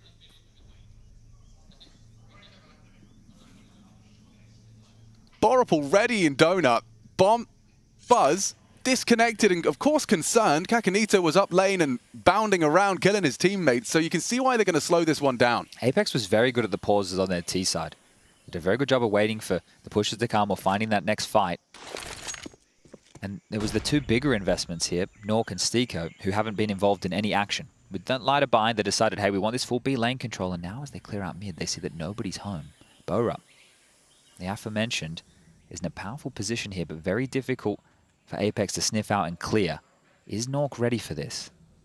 I think the real question is going to be whether or not Device and Buzz are ready for this. Oh, this is huge problems now. Borup might have to flank B. They have to finish B here, it feels like. There's no way Nork's going to be anticipating this level of flank, but where does the first contact come from? Oh, one spotted ramp. Here comes Borup. Dead to right. Nork. Nope, he actually gets the info, doesn't get the shot. Borup, quick to it, saves Astralis. This is a quick Kakanito flank though. They won't expect him here already. He's got the shift key down. They can't stop the plant, but the flank could do us a whole lot more. I say that, bomb down, but the frags come through. Kakanito 2, and Borup in the clutch. It would be the ace, and Kakanito takes it all 5. As he comes alive for Apex in the third. This is a Superman that this team didn't know they were getting, replacing JL. They know what he's got, and he is delivering here today with the highest of stakes. We're talking about get yourself over to that group stage, and Kakanito, he wants to be there. New addition, you wouldn't know it. He looks so comfortable. And this is how it started. I mean, we were tuned in. He made so much out of so little. Precise mid-air there as well. And this is the thing on this flank. Finds the perfect timing. They're not expecting this. They just saw Nork with the AWP. They know there's one player cave. Wait, someone's behind us. And look at him getting fired up. He's going Super Saiyan right there. And off the back of a timeout. Just, I don't think Cuban said go ace. You might be the biggest Cuban fan in the world right now. I'm simping hard, bro. I'm simping hard. It's Device onto Jacob. No response. He slipped through. This is interesting. This is an unacknowledged gap. And I reckon Device might be one of those kind of players that, despite the man advantage, he's going to be calling around this. I've got so much space. See this little boost here at the back of B. So it's quite brittle. We're showing the top player. If we could show the bottom player is he right holding now. red from that? Show Kicks. There we go. So you can see Kicks in here is just spotting for info. So this is extremely risky. And they're hoping it's a shot that's not just going to be belted immediately on contact here. So it's a bit of a brittle setup, and now Stiko's under pressure. Yeah, Smoke's going to delay nicely, unless you try and... Oh, yeah, wasn't expecting that. Handles it with class. He takes down Blame, stare to trade. Device, oh, he's got him on dead to rights. This is what we were talking about. With that smoke grenade and that position from Device, even the flashbang, if it didn't push it, it's round 1. Nice catch from Astralis and converting what they started. Stare and Device. 2 frags is all you need. Yeah, it started with Device getting that opening kill top mid, right? So all good in the hood here. Now, it will be the second round for Astralis on this T campaign. We can see Apex already setting up for this save over towards B. I think both teams would be happy with the state of affairs right now. So just everybody hold on to their goods. No need for an overzealous hunt. The finances again come into the conversation. So even though Apex win that round in the previous with Kakanito going ham, they're not able to replicate, and they're still in a bit of squalor right now. Kakanito will be able to drop something. He'll have about 3k, right? So he should be able to drop another Silent Stem 4. Nort could drop an MP9, so they can have a pretty strong round here. BlameF needs a gun, so that can be dropped across as well. Buzz has plenty of cash, so no dramas there. Actually going to bring out a Mac 10 in the hands of Stare here.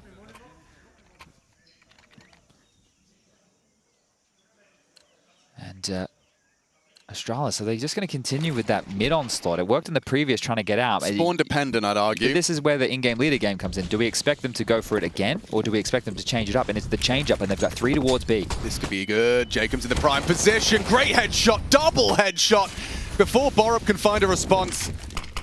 And already Borup builds upon it, finds that a second head onto Kakanito, charges into Kixon, delivers the AK-47, and now Stiko's there on the rotate. Molly will force him forward. If they can get the bomb, they can get out. If the device is looking for it, it's right in front of Kixon. Oh, audio heard on the retreat, so he knows one's gone long. Device picks up the bomb. Does he want to stick around? It seems he does, despite BlameF not quite committing. Device is fully committed here. Blame still has a smoke. Redeploy short, Molly long. Bomb can go down now. Or should. Doesn't. Fight, spray, only the one. And an awkward clutch now for Blame. His opponents, not only twice in force, but also with the bomb under their control. Feels like he's due a clutch. It does. Blame known to close. This is where he can kind of play it at his own pace and at his own discretion. Oh, just slips past Nork's clear. Stiko will have to be prepared for this. And Blame does find Stiko, but it costs him the majority of his health. A single bullet from the USP. And you can see a little bit of a wave of relief wash over Cuban as 13 is now on the board, and they needed that one financially. But they did it again where there was a couple of omissions, right? That Famis was huge out the gate early there. It looked like Cuban went to take a timeout. And then called, he leant forward and then leant back. I only caught it out the side of my eye right there. He heard the call, he was like, actually, you know what? That was a good call. You're cool, yeah. You're cool. But speaking of calling, as I was saying... Oh, was that from during the round? Okay, all right. But one of the interesting things about this was when we're seeing this B rush come in, we're talking about the change of tone, and now they've gone heavy mid again, so Blame out once more. This is where they found success before, but it's only with Blame. Yeah, Kakanito's spamming. He's only got 11 bullets now. Blame could charge at him. Full mag in the Mac. Reload had, and things will calm.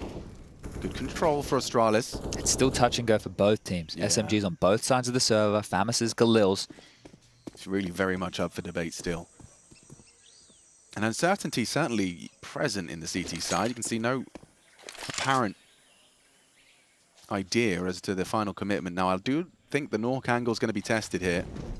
Borup, oh wow, he wards off the AWP. A missed shot from Nork. This is unusual, right? He's in a position where he can't really move. So Nork's footsteps were heard, which would be okay, we take that one. That is a problem for the defense on B. Kakanito may have to do a whole lot here. He's got Kixon in tow. Smokes are falling in. He falls to back to find a new angle. And actually, Stiko is rewarded for his patience there on the red room hold. I think Nork's footsteps help bait in that scenario there. The layer, Stiko caught out, Device, a very nice shot on the jump up. He's had a couple of those, hasn't he, Stiko, where he's tried to play ahead. Kixon will be able to get himself an AK-47 here, and Nork's gone down, so this is a 2-on-3. Oh, yeah, he's cancelled the plant. Device looks for the fight, and now with 20 seconds left, Kixon will be rotating through. Kakanito will play for the 2v2. Blame still considering the potential for that donut flank, so it is essentially just Device here, and he's been spotted out, brought low, trying to find the perfect safe space. And walking through is Kixon. Blame, what have you got for us? Half HP, spots out one, they know where you are. And tags off with a warning shot. This is not going to be easy to stop the defuse. I say that, Kixon caught pre-smoke. And Kakanito heard charging. right into him. Just like that, Blame comes up clutch and gives Astralis what they needed. He wards off that 14th. It would have been quite the condemnation, but instead he closes the gap and breaks the money. Oh, we were talking about being due one. Didn't get in the last round, got it this time round. So a massive round from Blame. Exactly what he needed to do here, coming up clutch. And yeah, this is it. So Stiko, he's trying to play with the info. It just tells me that Apex don't really have a good grasp of exactly what Astralis are doing, because in a couple of these rounds, he's just been pushing quite aggressively. And that, I don't think that's at any fault of his own. Stiko doesn't strike me as the type of guy who would just run in without someone making a call of some variety, right? So there's certain information that has propelled him to make those pushes. And again, going down here. So this one is going to draw ever closer. Another timeout called. So this is the third from Apex here. Alex, this is where your rule might get a little bit broken, but I think this is a good reason to be, because Apex should be taking an eco here. Or are they going to force? Let's see. Maybe. Look, this team, Yeah, Jacob's on the double eco, but I don't... There it is. The investments are slowly coming through. Okay, so they're going to go all in. Like, I thought that they were just going to go for the partial here and see, because they've gone for these rounds where they've had like a couple of rifles and a couple of SMGs. I thought that's what they were going to try and put together in the next year. But this is very light on. Extremely. But it's normal double eco territory, like you just said. So you're picking your poison again. You might catch Astralis off guard in the sense that in your mind you're expecting to be up against, you know, an Astralis, the eco stack somewhere. And instead, you're up against an uneven spread. The smoke will start to perhaps change your visualization of your opponent's position. I guess one of the biggest keys here is not getting tags with the scout, but he's not really in a position to do so. So what this setup here is telling me right now is Kakanito has basically been sold. If they come towards B and he dies, they will save the rest of the guns over towards A and we'll do the double dip and we'll go again next round. We get the efficiency out of the investment the best we can, make the most of it over these 2 rounds, and then once that's all done, we can bring out the guns again. So you can understand a little bit more maybe why they've opted for this investment. Obviously, with the loss bonus where it's at, it makes the most sense. He's doing a great job of puffing up his chest. He's smoked off the cave. He's kept ramp honest as well. If he had another smoke, that would be perfect, wouldn't it? Yeah. Instead, Blame starts his search.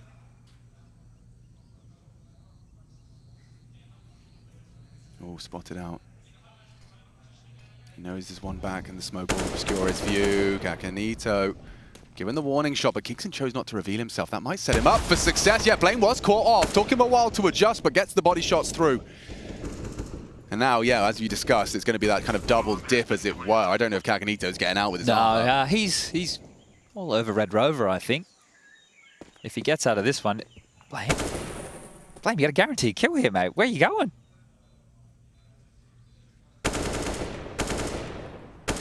Three, two, one. There it is. Okay, that was a certainty, but they're going to lose everything here, right? We're talking about holding on to these goodies. That's not going to be the case whatsoever. Nork, the last man standing. Well handled by Astralis. It's going to be a 3-round game now.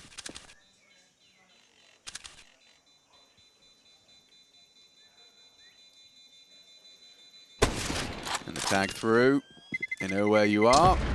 And they're not particularly upset if you were to take that scout through, but they will deny it all the same. All 5 alive. A good victory for Astralis, and now we get that economical to close that gap even further. Yes, indeed. Okay, so it will be a 2-round game after this, unless something crazy comes out of the can, but everybody quite truly has 1900. Jacob's been cheating a little bit. He's stolen an extra 50, but everybody feeling the heat right now on the Apex side, and things are going to tighten up.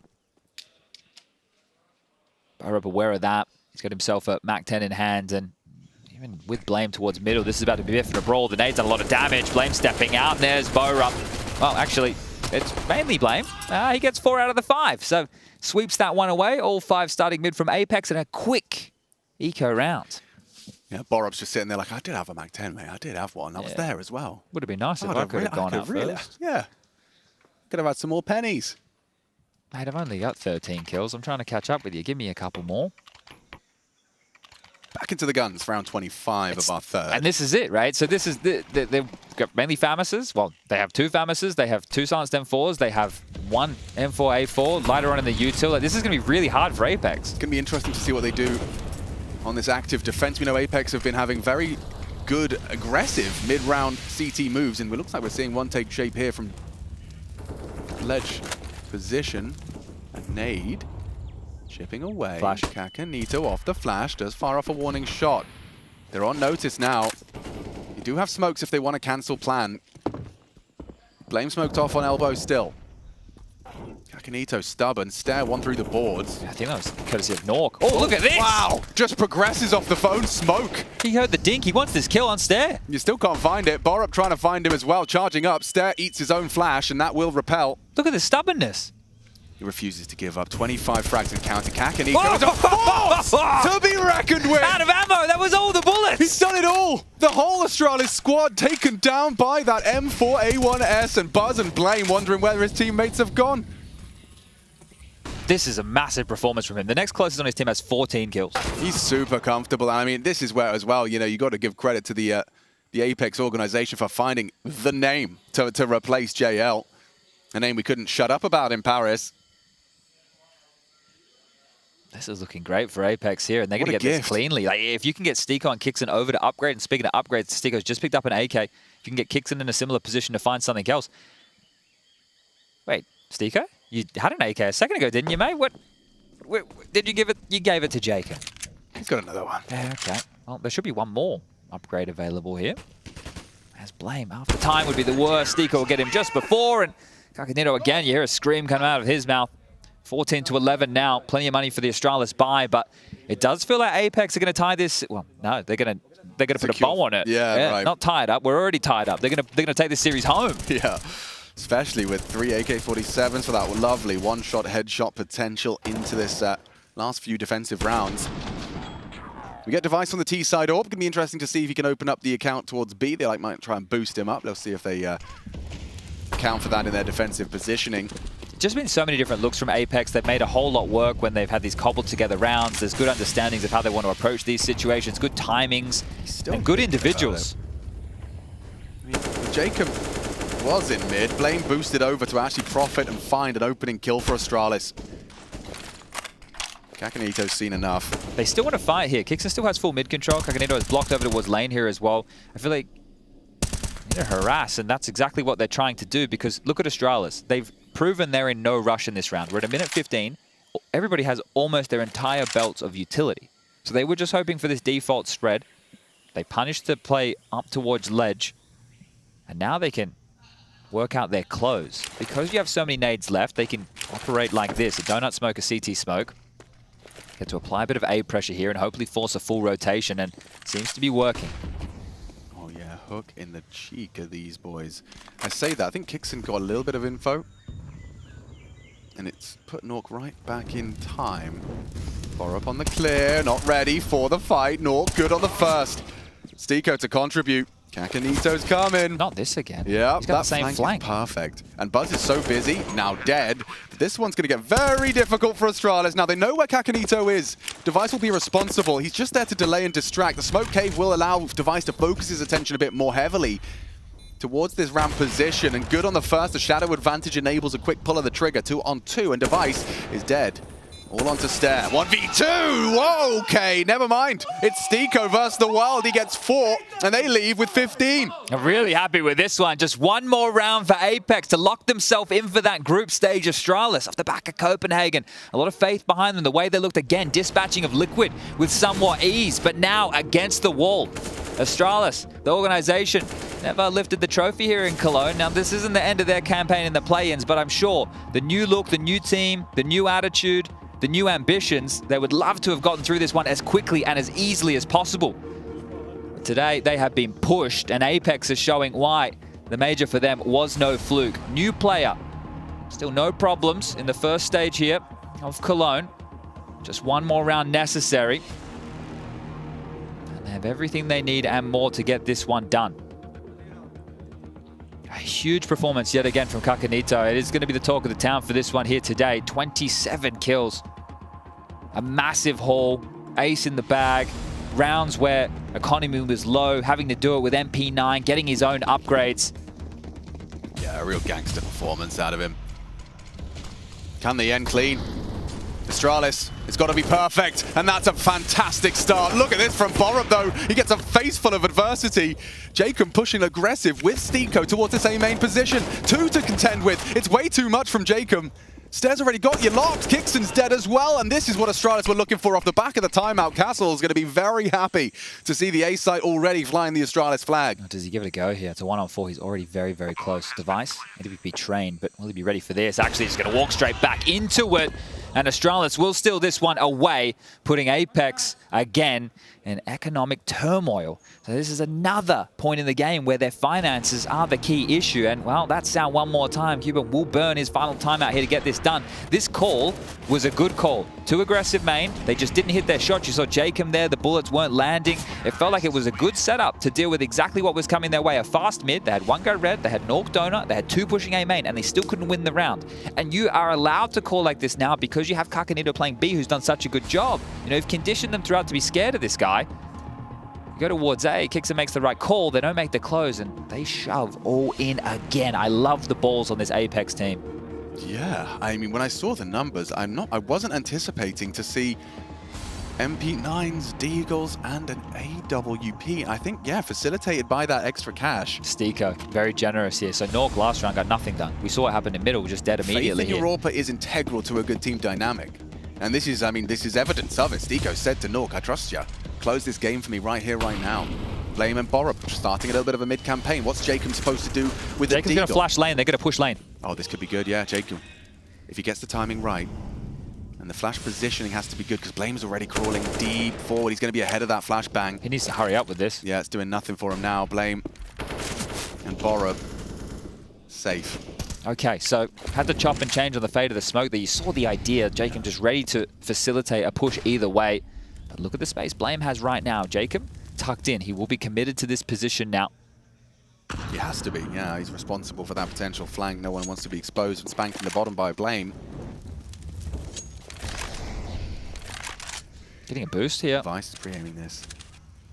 Oh, Nork has to manage his angles very well. Do not forget how invested they are into this round of Counter-Strike. Smokes will fly through.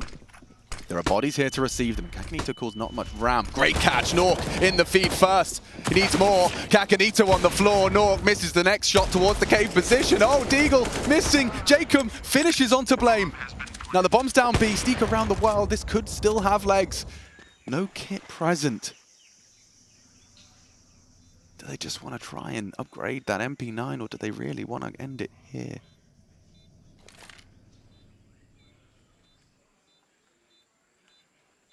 A 10-second defuse, I think that's enough. Yeah, there's your answer, right? You risk too much. There's so much posturing in these situations here, but it is the better decision. And they might even get another AWP out of this. Another body hits the deck. Do they want to try double AWP here? Jacob would love to hold on to the AK. They're still trying to push the issue. They need to get out of that bomb radius. How many more is Jacob going to take with him here? Another, you know, yeah. Stiko takes Borup. They take it all away, bar Buzz. Device is up, gone. All of Astralis forced to the rebuy, but again, they survive.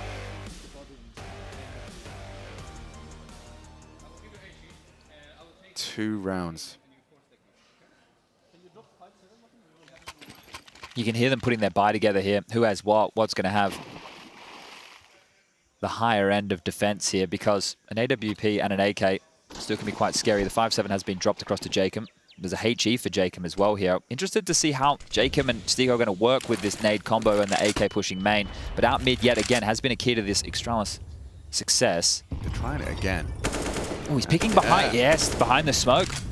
Behind the HE, that's cool. And that's the end of one and done. Blame clears cave.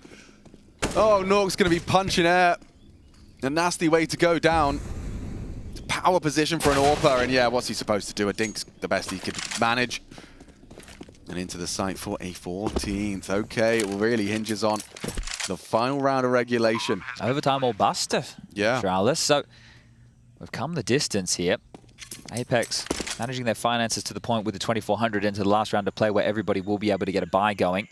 Stiko can hold on to this AK. It is going to be a luxury. Maybe afford them an extra few nades. So there's the little details here. But Astralis haven't given up the fight. Now, they've definitely lost their voice. When we started today in that first 7-round spree, they were very loud. This is the Astralis that we noted from Copenhagen, really making an awful lot of noise. But things have cooled off a bit, and they've been the ones who have been stomaching the losses in back-to-back maps here. Anubis ended quite poorly for Astralis. And here, well, they've been having to battle back up this hill to make it a competitive affair. Now we find ourselves at 15-14. And still happy as Blame F. You can see it. It's like a jovial tone. Yeah, it doesn't feel like he's too stressed out right now.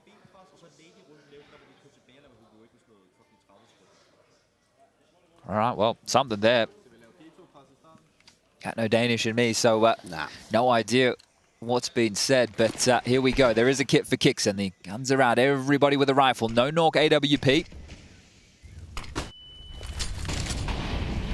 Chip damage is heavy. Wow. Huge damage. Those HEs connect, and so do the bullets. Blame lays Stiko to rest. He definitely mentioned nade throughout that little call he made in spawn, and that worked perfectly. Exactly what he intended. He knew that they were getting away with this mid control, and they had to address it here. They play right into Blame's hands. A great call to start the round, but they have to finish this to take it to overtime.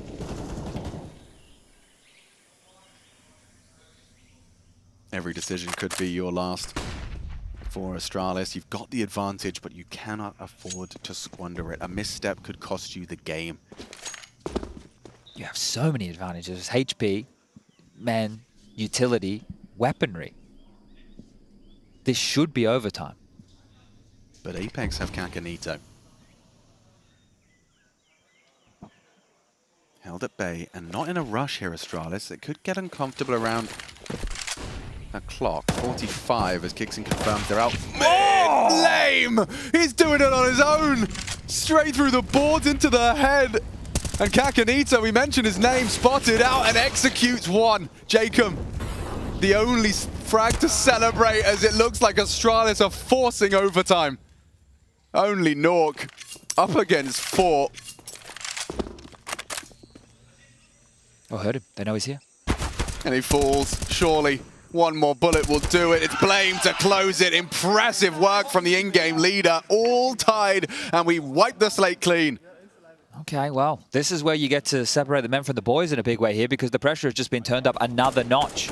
I can't believe that. That's nuts. Can you, like, in this last round, right? He called the nade mid, he got the spam kill through, and he got that onto Kixen. Like, yeah. You're going to be distraught about that one. How the hell does that happen? Well, it doesn't matter. 12.5K. MR3 overtime. 1st to 19 here. At mid again. Port of call for Blame and Bora. Just continuing to apply this pressure. It has been a key component of their team map control. Jacob Kixen. They will call it clear. Test. Oh, and a miss. Okay, well, I mean, it might change their plan regardless, but the frag was set on a silver platter for Nork, and if he does, ooh, brave. That long fight, I was going to say that the device from AWP would have been posted. He actually opted to fall off. Slight bit of peppering there on the spam through. It's just tickled away here, but nothing really to notice. Kakanito under pressure.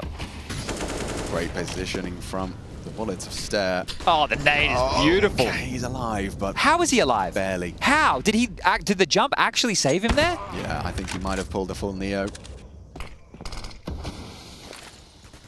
Force field around his toes, but he's so low, and it looks like Astralis are going to be able to count on Vito. Never mind. Okay.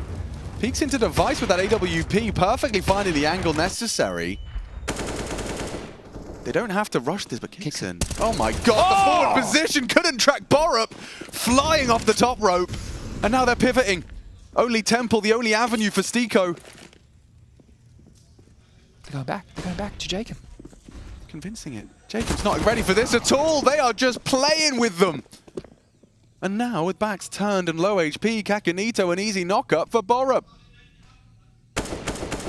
Into the side of the head. This is beautiful from Astralis. You can tell their comms are pinpoint perfect. Yeah, but there were a couple of moments there, like the drop down off of ledge in towards mid. You feel Kixen gets a kill there. The run back up with the jump up in the fight towards Jacob. You feel he gets a kill there, right? And this is it. Them just constantly moving. Apex aren't ready for it. They've lost track of them in the round, so just keep getting slapped in the face all across the map.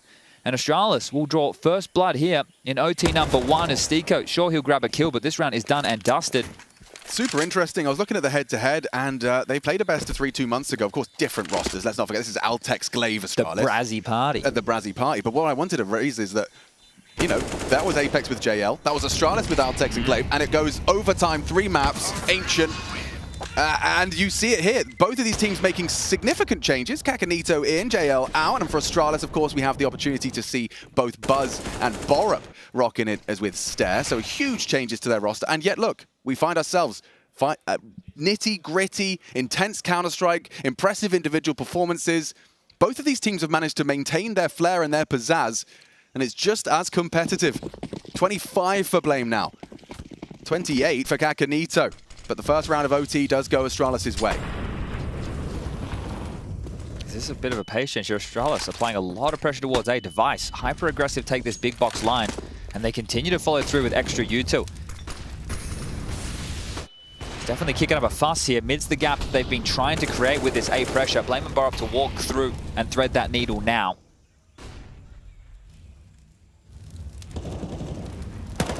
Whoa, that leaves a mark. Jacob swats away Buzz. Donut Smoke is great here because Nork can't see red. Someone will have to go... Oh no, there's a gap. Nork has a gap to work with here. I'm not sure how huge it is, but he definitely can see something. That's actually huge that he has a gap. Yeah, they're going to be operating under false info. Yeah, like he can't see the whole thing, but maybe you're willing to take that risk. Oh, hello. Free frag. Kixon caught out completely. Stare gets them both. Caught out and pantsed. This falls apart. They haven't even got the bomb. They're not even committing, but the frags set them up for success. Nork's about to get flanked as well here. Yeah, that's going to be a nasty death. It's going to be a bit of a jump scare for Nork here. Oh, Buzz didn't clear Donut completely. You just saw him. He didn't see him. No, he's dead now. Bloody hell. Now they found that voice that we were talking about again. It's been gone for, what, about 2 hours now? Yeah, yeah. Well, it was a 9-6 half, right? So Australia's got 60 rounds, if I'm not mistaken. I think if you're Astralis, you probably feel you've won the game. The fact that Stair gets 2 kills behind a Molotov and nobody's even looking, like they're not even ready. No, it's not that they're not looking. They're not prepared for it whatsoever. I think they expect that molly to mean something else, so they're still taking the progression. You see Kixon now taking the glasses off, the frustration starting to mount here. Might not get a single round on this CT side here, Apex. Frustrations are starting to bubble to the surface. Astralis looking resilient, consistent. Early smoke from Kakanito will take a couple of pot shots.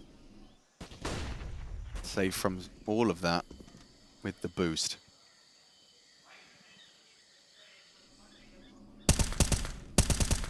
This pace that Astralis are playing at seems agonizing for Apex. Doesn't it? Like if they can't dictate the first fight and win that first map control battle, Astralis feel like they have their number here. Yeah, that kind of foreboding feeling. You're hearing those distant flashbangs, but uncertainty grows and then it's all over. Can they keep it perfect though, Jack? Can we always see a spotless? I think they can. I think this is T-side over time. This is where having a device and a blame is really going to help you here. Sure, there's experienced members on Apex. This is info. And this isn't a good fight for device. Jacob, nice find. Draws blood. Looking to find at least one round to boast on this defense. Deco hiding out. He's got confirmation, suspicion that they're coming out main. Timing everything. They line up for him. And with Jacob's help, they completely repel the Astralis squad. 4 up against him. Step. The first, sure, cost him a great deal of health. It should be Kixon just to put this one in. A fresh magazine for the 1v3. Gets, shot in the side of the head. Okay. Well, they cut the celebration short. A more tepid celebration from Apex, but they're just happy to have gotten one under their belt before the side swap. Now, this is where if you're a Cuban, you were hoping that you kept a timeout for overtime here, right? They used all 4, didn't they? Yeah. I'm pretty sure the final one was called when it was like 15-12 or 15-13, something along those lines. So can't really contribute here. Has to hope that Kixon can call them home. And Kixon's been having a rough game as far as the fragging department is concerned. Only 10 kills. So that is going to rattle how you feel. But they're fast out mid. Very fast. Kixon accelerating into Buzz. And he adjusts just like that at the drop of a hat. And the round is already theirs. Multi-kill mayhem. Yeah, Kakanito's still there. There's still a conversation to be had, but no fun for 3 members of Apex having to watch as the 18th for Astralis looms. Blame a power position. Stiko, considering he does have a Molotov. And Kakanito with the elevation clear. They think they really are going to clear this diligently. Oh, but Blame still gets the frag. Now the molly will come through, and the first of a 1 versus 4 takes shape. Stiko's not bad in the clutch here, but he doesn't really have any space to work with on the map. Device's position, even though he's currently looking the wrong way, If you hit the walk key at the right time. Oh, maybe he'll get away with this. Just considering it now, Device. And loses his head. Site's open currently. 1v4 now, 1v2. Stiko. It's all one. Gets the info. Buzz spotted out. Does get dinked through the boards, but he's got plenty of health to work with, and a bomb plant would be nice. Fakes it out. That buys time for Borup on the flank round. Goes for the plant now. Borup's not going to rush things. Still waiting for info on that last, and yeah, the flank comes through, as does the round for Astralis. One away from the group stage now, and they're starting to feel it. They can sense it. They've won the battle, mentally especially.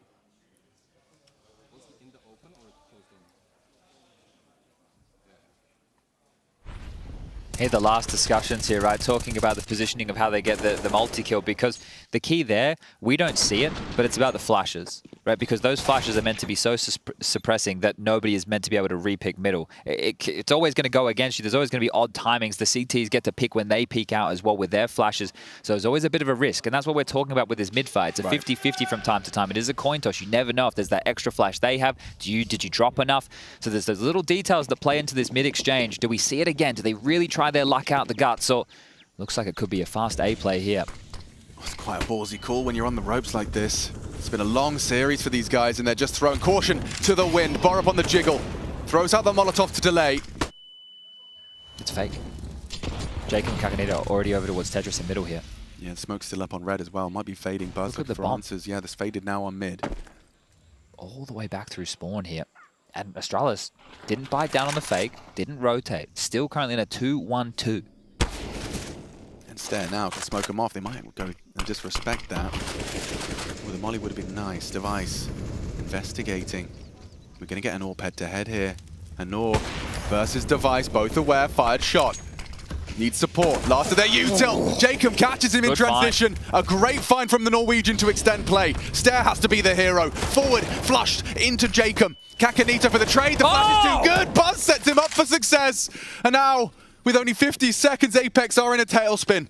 A disadvantage. Blame's going to hear this. He hears the steps. He knows what's up. And he can end it here on his own terms. Kingston survives. A headshot not enough from Blame. And now they could perhaps get that bomb down. The rotation through, a 3-on-3. Kingston gets the code punched. All to play for now. Stiko with the pre-aim. Needs this one cleanly. AKs for everyone. It's just about precision. Angle good. Misses his chance. Oh, and it comes through from Borup and Buzz. Nork, what have you got? We know he's known to clutch. He did so in Paris. The team kill through, but Astralis take it in overtime. Ancient is their domain, and Ancient history for Apex continue to battle for that spot in the group stage. Astralis safe in the next stage. Good to see Astralis get through. We've been happy with the type of Counter-Strike they've been playing this season, coming out of the break with multiple changes. We've highlighted Blame taking over the in-game lead at Reigns again. Last time we saw him doing that, didn't go so well. This time round, looking hot to trot. He's got some nice new names around him. Stare brought into this team. Buzz brought over from, well, Device's school of Face It. Yeah. And they are looking good. We're seeing the impact from all of these names in the server here. And it was some good Counter-Strike today. I think both teams had some nice setups, some nice plays. You saw a hard-fought battle here. A streaky game indeed. But Astralis coming out on top. And this could be a new chapter for the Danes. Most definitely. An impressive, hard-fought, tenacious victory. And on the other side of the coin, I can imagine that's quite a humbling defeat for Apex. They'll be thinking about that one, replaying some of the rounds. But for now, we'll break it down at the desk. Thank you very much, gentlemen. Yeah, I'm sure they will be. We're talking about the opportunity of 4 match points at that, for Apex to be closing this one out, but it's Astralis to be bouncing back into this and progressing onto the next stage, gentlemen. Great stuff from Astralis to open up Cologne. Honestly, even though I predicted Astralis to win this game, it's not in this fashion, right? It looked like Apex were in full control. The one weakness I thought we'd see from Apex on the CT side, Kakanito, he was phenomenal. He was fantastic. You're down 15-11.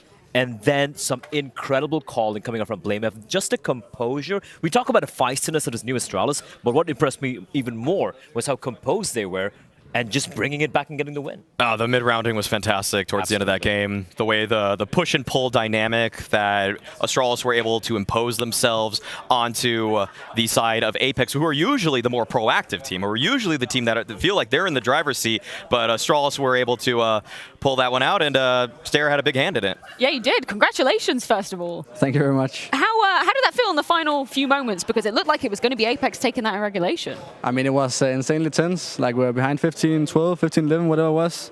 And then BlameF came with some clutch calls, insane calls, where we literally just outplayed them. He for sure saved that game. Like, it was so crazy. Was there a particular trend in which Blame noticed, which we were able to exploit near the end there? I mean, it was not even like a trend. We just abused middle early, I would say, and then he knew how to call when we got the entries. Like, I think the last 4 rounds we got every entry almost. Yeah. And then after that, they just stressed, I feel like, and we abused that. Like, they kept running into us, and it was easy that way, right? Donning the Astralis jersey now, though, Stair, does it feel like there's more pressure than when you were playing on, say, Sprout?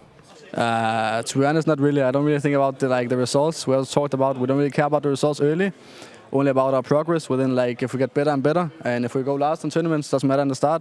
We have to kind of get started, right? Everyone starts somewhere. So, like, of course, later in the year we want to be contenders and stuff like this, but in the start we just focus on the progress. What do you think is going to help you find a little bit more consistency? Because I'd say your play has been a little bit up and down at times. I mean, I think when we just get like more stable, more practice, like we know how everyone plays, like get to know each other, it will of course get better, at least for me. Personally, I think everyone feels like this. But yeah, I hope it comes over time, but I can't make sure. You were praising BlameF, obviously, during the tail end of this series. What is that like in those high-pressure situations? How is he kind of dictating the pace as an IGL? I mean, I think he can do both. I mean, we had some crazy rounds where we literally just like rushed them and I don't know how to say it, but they were not ready for anything in those rounds. Like, we were so fast. And then other rounds, we just played the time, where like then they started stressing because other rounds we played so fast that they didn't know what was happening. So like he really was good at switching to the pace and stuff like this. You had a nice little setup as well with Buzz right at the end where he'd like flash you in, exactly, right? Yeah, exactly. That's also just like playing the chaotic here sometimes. You know, we just said have to be in the face. We're not getting the space all the time, and it worked good in the last couple of rounds. I do want to push you just a little bit. You said, you know, it's a long-term project with this new iteration of Astralis, but now you moved on to the next stage here at IEM Cologne. What is the goals for this event, kind of as a whole?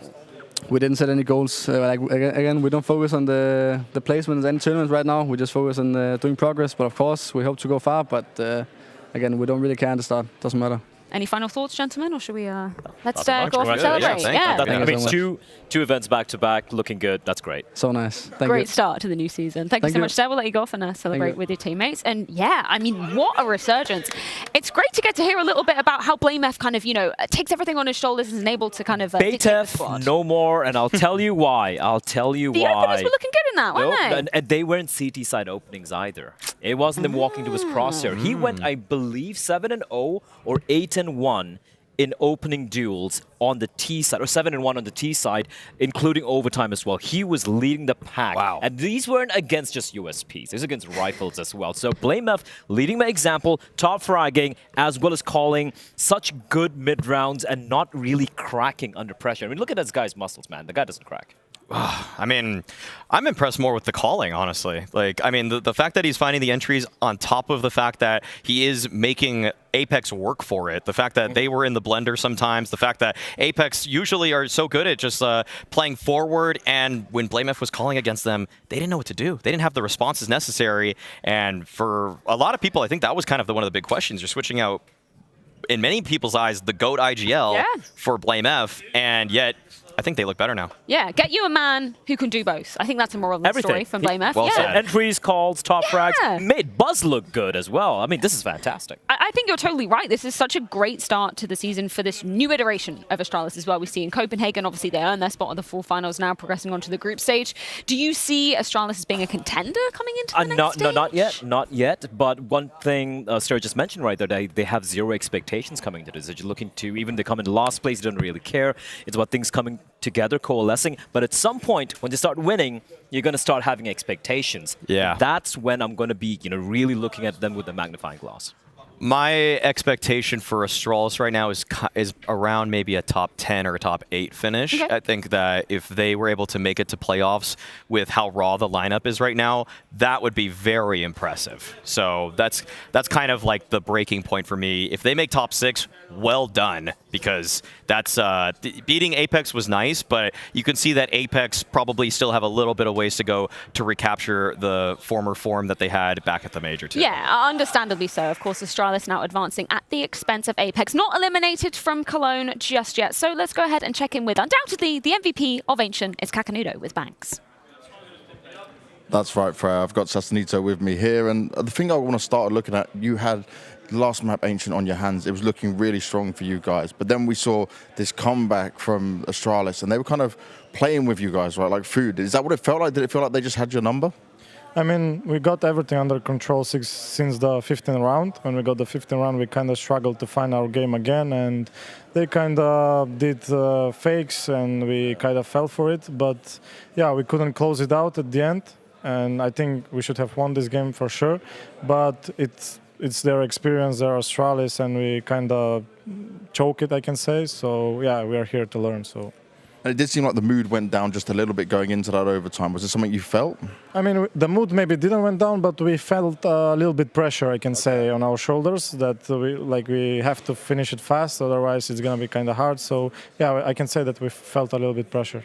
And lastly, I just want to ask, there was multiple times where Cuban would call a timeout, and then we'd see a big change for you guys. Sometimes you were down in maps and you were able to come back. What is he able to do during these moments for you guys? I mean, he's watching the game behind us, and he's reading the game as well, and he's giving us calls and directions what we should do in the next round and how we should approach it. So yeah, he's doing a really great job, even in game for us and even outside for the mental side. So yeah. Well, it looked really good so far. Hopefully you can bounce back after this as well. Thank you very much for your time, man. Freya, back to you. Thank you very much, Banks. I love that he asked a question about Cuban's input. That's something I love so much about this setup, is we can hear everything going on. We hear Astralis screaming and then a lot of comms coming out of Apex. How do you feel about them moving forward, gentlemen? I think we kind of forget, like, for Kixen, despite, the run they had in Major and all of that, he's still comparatively very new IGL at this echelon of Counter-Strike, right? So it's going to be a learning process, and that's why having someone like Cuban right behind him is going to be so impactful and getting so much out of it. I'm very convinced with this new lineup of Apex. I mean, Kakanito, I think, is spectacular. I think he's really showed that he can hang with this particular team and some of the best in the world, despite it being his big debut here with this team on land in the Cathedral as well. So, yeah, overall, I think they're going to be good, and they can only get better, and they're not out yet. Exactly. Exactly. They're going to be facing off against the winner of Complexity versus OG, and I would put them as the favorites in either of those matchups. Easily. So I think that they still have a great chance to make the Cologne group stage, and yeah, I think that even against the League, it was a little bit of it felt a little choky towards the end there. Yeah, that's what's kind of unfortunate, where they just kind of stopped following the game plan. Where like Heroic, they stopped throwing flashes and they stopped doing all the teamwork that makes them as good as they are in a big moment. That's kind of what I felt with Apex here. They just kind of lost their identity towards the end of that game, and it was a big moment, and they couldn't close it out. But I think that they're going to be able to pick up the pieces and move forward in the tournament. Gentlemen, I know you guys are departing after this series, but I do just want to get your thoughts on the next game. Big, Liquid, who's going home? Hey, listen, if Liquid lose to this particular big lineup, Maui, they should just go home. They should just, don't come back. Hey, it's not going to be far for them, because they're already in Germany, but Big are going home. Well, we're going to see exactly how it's going to go down, but not before a quick break. When we are back, elimination on the line. It's Big versus Liquid.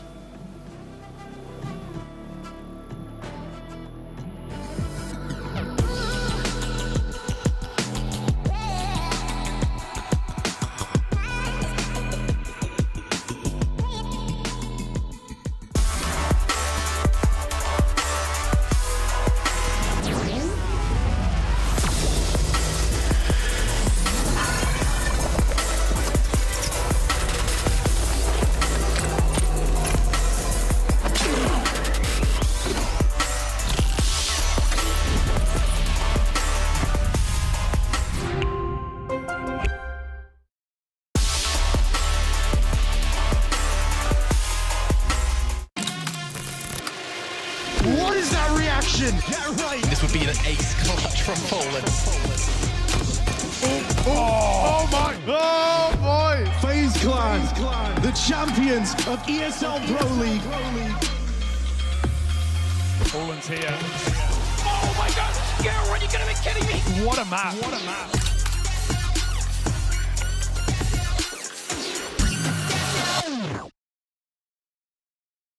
Okay, now we finally got some drama. Finally. Welcome everybody. We are talking once again about the big shuffle. You have 5 cards with you and you can use them to rate these changes from ace to jack, and you even have a joker card if you want to, well, joke around. And now we have what I think is probably the most exciting of all of them. Scene and process to big. Put this one. I hate this guy. Why did you joker me on that? Karim, Eli, and me, like we were like playing a long time together in the academy and also before. You whipping out the cheeky joker. Yeah, I don't really know what to like say. No, it's an odd one, that one. I mean, the only thing I can really say about like the Mantu one, I guess, is like he's part of his main team now. Yeah. I would say like it's a good pickup, but it's always definitely very strange to change languages just for one player. But then again, I think he speaks German. I thought they were speaking English. No, they're speaking only English. Yeah. So I always thought that was like a little bit strange. But then again, if you look at like the previous event, his performance, he played really well. Ooh, okay. Now we finally got some drama.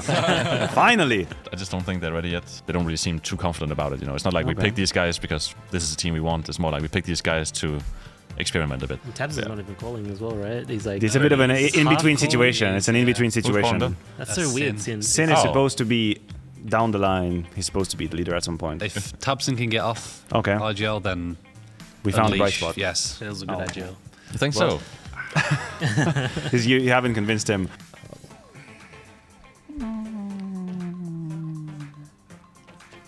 It's really hard when you IGL so long. It's so hard to go back to like be a star player or something like this. It's really hard. Trust me.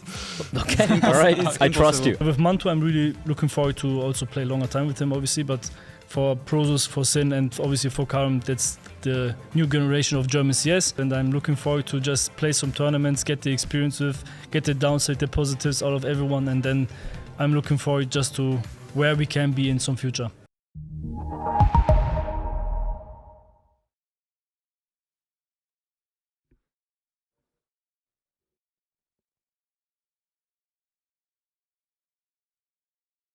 Okay, now we finally.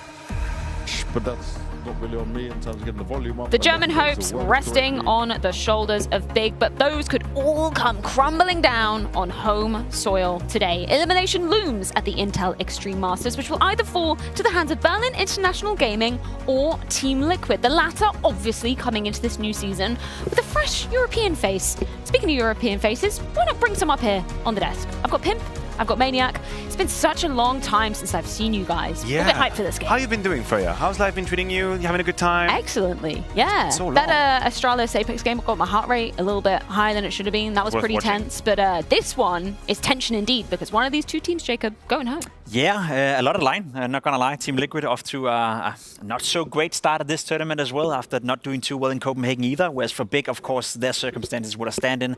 Not likely to see them do well, but I'm curious to see how this match is gonna play out. Liquid's been a little bit topsy-turvy, a little bit skew-whiff, I might say, because started off great in Copenhagen. Then they had that rematch versus FaZe, and things kind of went downhill from there, right? I mean, the first two games were fantastic. I remember the both of us, we were super, super excited about how Rainwaker came into the lineup. We saw Yakinda as an in-game leader as well do somewhat decent.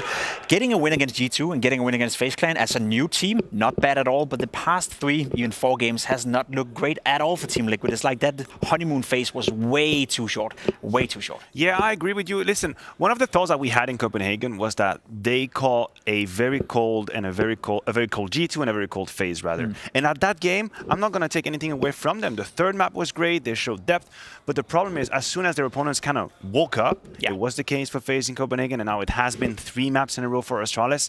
The system struggles to keep up in terms of quality. Yakinda struggles a little bit individually. Yesterday, Rainwaker was, for the first time, looked a little bit lost in the game, which I hadn't seen before. So these are worrying signs. Maybe it's just too early for Liquid. Yeah, and I think another, worry you could add to a seemingly never-ending friend in growing list has to be Yakinda, unfortunately. I feel like we saw the two faces of, the star turned IGL in that Astralis rematch. BlameF really taken that up very well. Yakinda, not quite yet. Some players thrive under that pressure. Some players use it as an excuse to put himself in good positions. I feel Yakinda has been a bit selfless so far within Team Liquid. He's not really doing too much in order to accommodate himself, and we've seen that on his statistics as well. You can see his event rating right here. The two lower points you see is ever since he changed into being an in-game leader. What he did at Blast in Copenhagen was not great at all so far. Small sample size, of course, here at this tournament in Cologne. But still, if that's what we're going to expect from Yakinda moving on, that he's going to be at 1 rating or below for that matter, players around him will need to step up. Otherwise, Liquid is going to have a massive issue when it comes to firepower. I agree with you. And I think the next few months are going to be a very good test for us to know how truly he wants it. How truly he wants to be an IGL. Because when you are someone like Yakinda, you popped into the scene, you individually took so many people by surprise. You were kind of pointed at an example in some areas of the game. You were the entry fragger. You revolutionized the role and all. And now you're being very mediocre by his standards individually. That frustration is going to come somewhere. And either you truly believe in what it is you're doing and you just suck it up, you do it anyway, or we might see a change of direction. I think the next few months will answer that. I think it's an excellent point to bring up, because I think you're right. If he's not finding any success within the next couple of months, why would a player with Yakinda's abilities be locked in a position as an in-game leader? Then Liquid will have to go out there, search the market, and find another dude so Yakinda can be freed up again. Well, we're speaking so much about Yakinda, so let's get the man on the mic, courtesy of James Banks. It's elimination time between one of these two teams, and Yakinda, you don't want to be the one getting eliminated on it, but since taking over the IGL role, we expect there to be some drop-off in performance for sure. But is it something that's coming into your mind? Is it something that you worry about? Because even when you've been getting the wins, right, you've been up there, but when you're not so much up there, it's been the losses for you guys. No, of course, I would wish to find the balance between your individual playstyle and like my own individual playstyle, and also like IGLing and whatever. I feel with time it's gonna come, and the main problem now is that there's a lot of things that we didn't talk about, and you need to micromanage a lot in the middle of the round, so you lose some kind of focus and you let other players do the roles what maybe you would want to do or you would do usually, and sometimes for them it's uncomfortable. For me, it could be uncomfortable. So it's like a mix of not enough time at the moment and a lot still room for improvement and a lot like to talk about, right? And it's a lot to deal with all at one time. But we want to see you back up there for sure. Maybe we'll see that in this game. I want to just touch on your relationship with Patsy, because you both come from the CIS scene. There was a moment where we saw you guys, it was in a 2vx situation, and I wanted to know, do you still communicate in English? Yes, of course. We have a, like not necessarily a rule, but we talked before everything started, right? We said yes, we're going to communicate in English at all times. So even when we're together like one-on-one, we still talk in English. Of course, if he doesn't understand something, I'm translating to him. But other than that, even in game, if we are 2v5 or 2v4, it doesn't matter what situation, we talk in English. Okay, I like it. So English no matter what, get that communication on point. Let's see if Liquid can get on point going against this game against Big. Yeah, Yakinda obviously, noticing the pressure on his own individual ability, that dropping off in recent times, taking up the IGL mantle. Also, the pressure on the team as a whole coming into this game, right? It would be an absolute disaster for my money if they weren't able to beat Big in this current setting. Enough. We saw them beat FaZe, we saw them beat G2. I know they've had a couple of rough losses to FaZe and Astralis for that matter. Astralis who are playing some damn good Counter-Strike. You're going against Big, who are playing with a stand-in right here, who are playing, backs against the wall. If Liquid were to lose this game, it would be a terrible start to the season for them.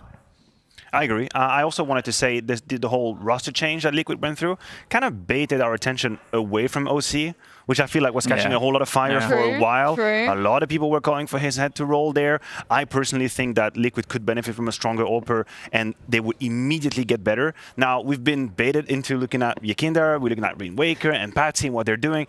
Let's not leave the pressure too much on OC. I think we should still be very scrupulous in how he's playing. The first few games, you mentioned it, against G2 and FaZe, much better than what we saw, but now he's kind of went back to his average. Yeah, that was kind of the weird thing about the initial Liquid debuts, right? It was kind of elevating the already existing players in Liquid. We were like, surely that's a good sign, right? We're not expecting the other, 2 new members to come out firing on all cylinders, but then that also dropped off. The thing is, if you're in a honeymoon and you're already after day 2, don't want to sleep together with your partner anymore, that's going to be an issue. And I think that's sort of been the case here for Team Liquid. That Jacob, the first couple of nights, free bar, yeah, I guess, and that's nice, but you're not really winning, you're not getting anything, you're not gaining, and I think that's been been the issue right here. I think OC and, as you said, Nafly were looking great the first couple of days, but they're back to normal now. And I think in terms of raw firepower, Liquid could have a massive issue unless they can find a way to unlock Naf and unlock Igekinda once again. But where was the honeymoon, though? Where am I in honeymoon?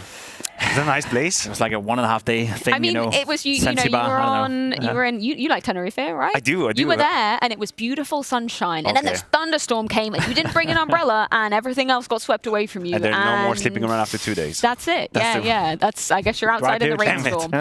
Speaking of storms, the big identity at the moment. It's been a curious one. In Copenhagen, obviously, we saw them wielding Mantu as their AWPer. That isn't the case coming into here due to some roster locks.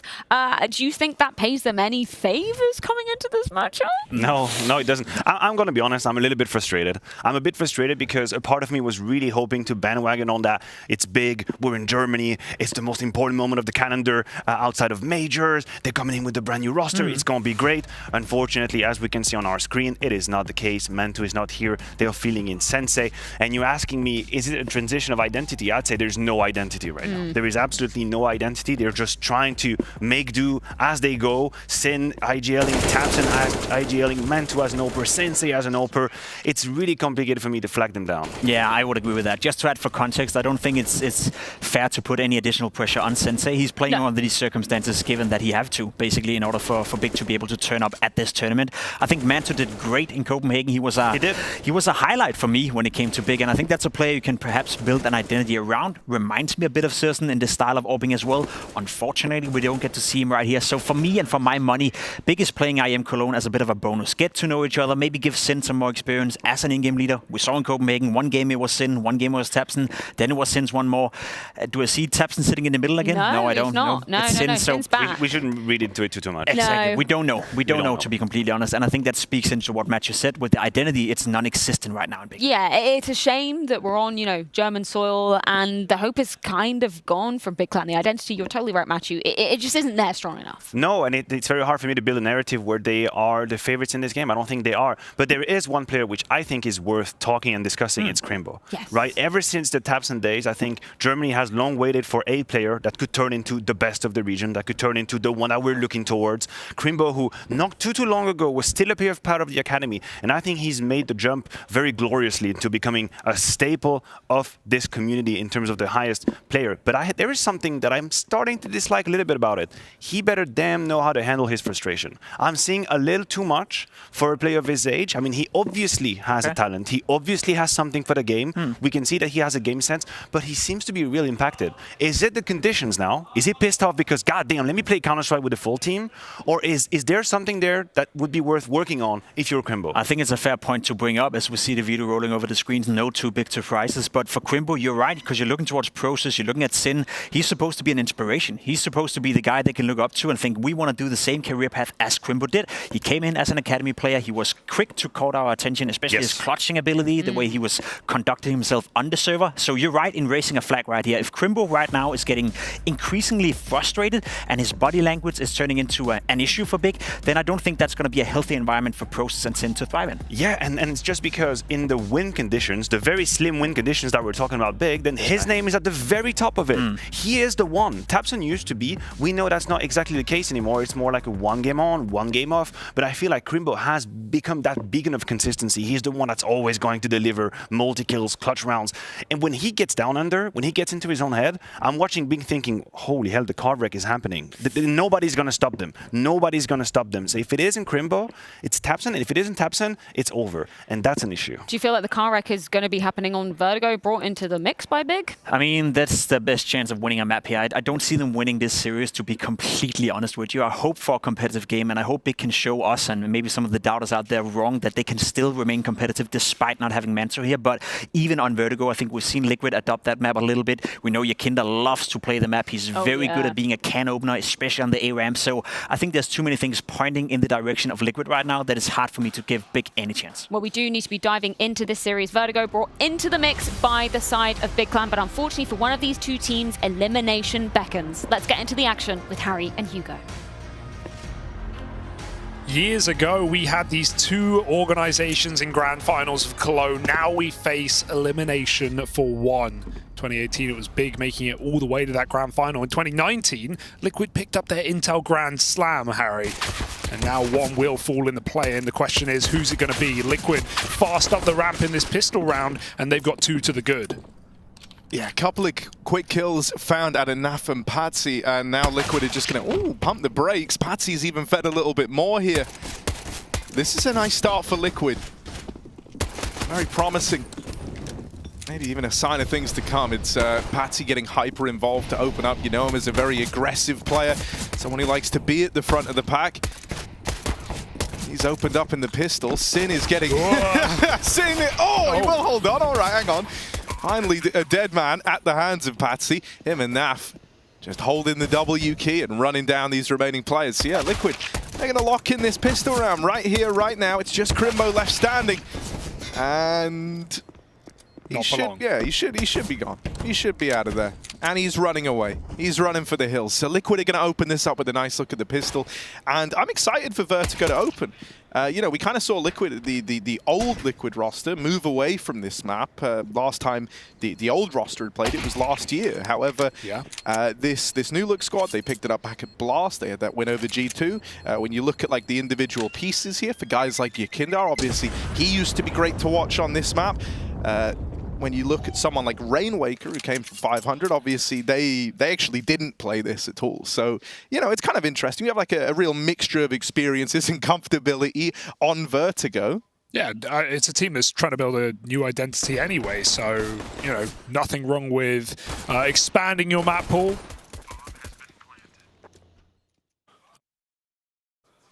Liquid coming in with a confident pistol round, and now we have the force up for Big. Rifle on Crimbo, those 3 exit kills he gets actually help him buy up. No helmet. He's going to look down ramp with the scout, but Patsy finds Sensei early.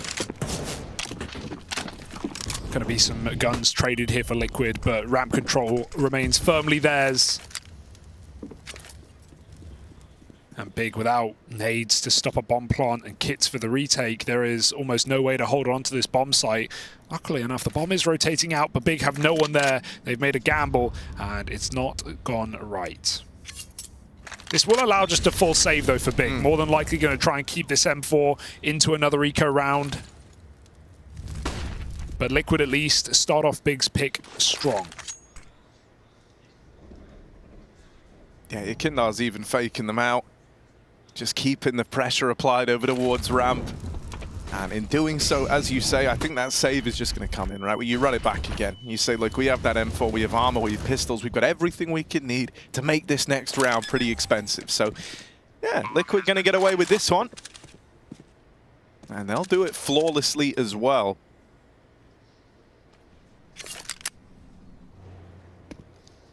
You know, sorry, I was going to say, when you look at Liquid and you look at some of the changes they've made, what kind of, you know, what excites you the most about them? Patsy for sure, right? Like the worry is when we saw Spirit go through Antwerp and players like Patsy and Siren just came onto our screens and, you know, gave us some of the best rookie performances we've seen in a deep major run as well on a stage. They look so calm, but obviously Spirit fell off massively. You know, not even necessarily straight off the back of losing Dexter, because Wonderful was really good, but a couple of these players like Patsy and Siren look like shells of their former self. But the fact that Liquid and Yakindar and Daps believe in a player like Patsy to have some recovery arc, and given what he's shown us that he can do on big stages, I think this is a great pickup. Rainwaker is obviously a little more of the unknown, but from what we saw in Copenhagen last week, he just looked really solid. What Liquid was saying ahead of that pickup was, yeah, a guy who doesn't make many mistakes, who is very young and inexperienced, but seems like he has a solid foundation. And we definitely saw that in Copenhagen. Liquid picked up some massive wins back there, so you know, can't count them out. G2 and FaZe are no easy openers. And for, you know, relatively inexperienced players like Rainwaker, that's not a good example, but it's ultimately okay as OC holds on. Yeah, for me, Patsy's the big one. He has, you know, the chance to be not a star player, because obviously it's Naf, you know, moving into star roles, but a very effective, aggressive rifler. See, that's what I was going to say. My most exciting thing is Naf. Really, I think, you know, I'm hoping this is like the limelight moment for him, right? Because for the longest time, you know, he would kind of you know, he would be like in the safe roles. He'd be managing a lot of stuff. He'd be the one like trying to set up a lot of the util and like tee up his teammates for their success. And in spite of all of that, he would have great numbers, and he was like very low maintenance, right? However, now that there's a bit more of a limelight shot on him, and you need these big performances out of him, especially like what with the desk we're talking about, you know, the numbers dropping down for someone like Yakinda. You hope that Naf really does rise to the occasion and kind of relish in this opportunity. Yeah, he's looked very boisterous in interviews, been cracking some jokes and talking about how he's usually been the youngest player on his team, and now he's one of the more experienced, the guy who has to help bring up some of these younger stars. Woo. Nice try here for Big. They comboed the scout shot with that nade on default, trying to stop the plant, and they do a lot of damage, but they only convert 2 kills. It's all about this gun round here for Big. We talked a lot of Liquid, and that's because it kind of pains us to talk about Berlin International Gaming, at least in the form they're in right now, with an academy team qualifying through the Meisterschaft, forcing roster locks and a 3-man core.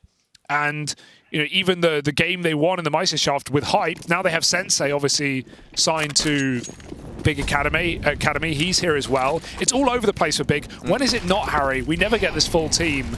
So they're really doing the best of what they've got right now. Let's see what it is.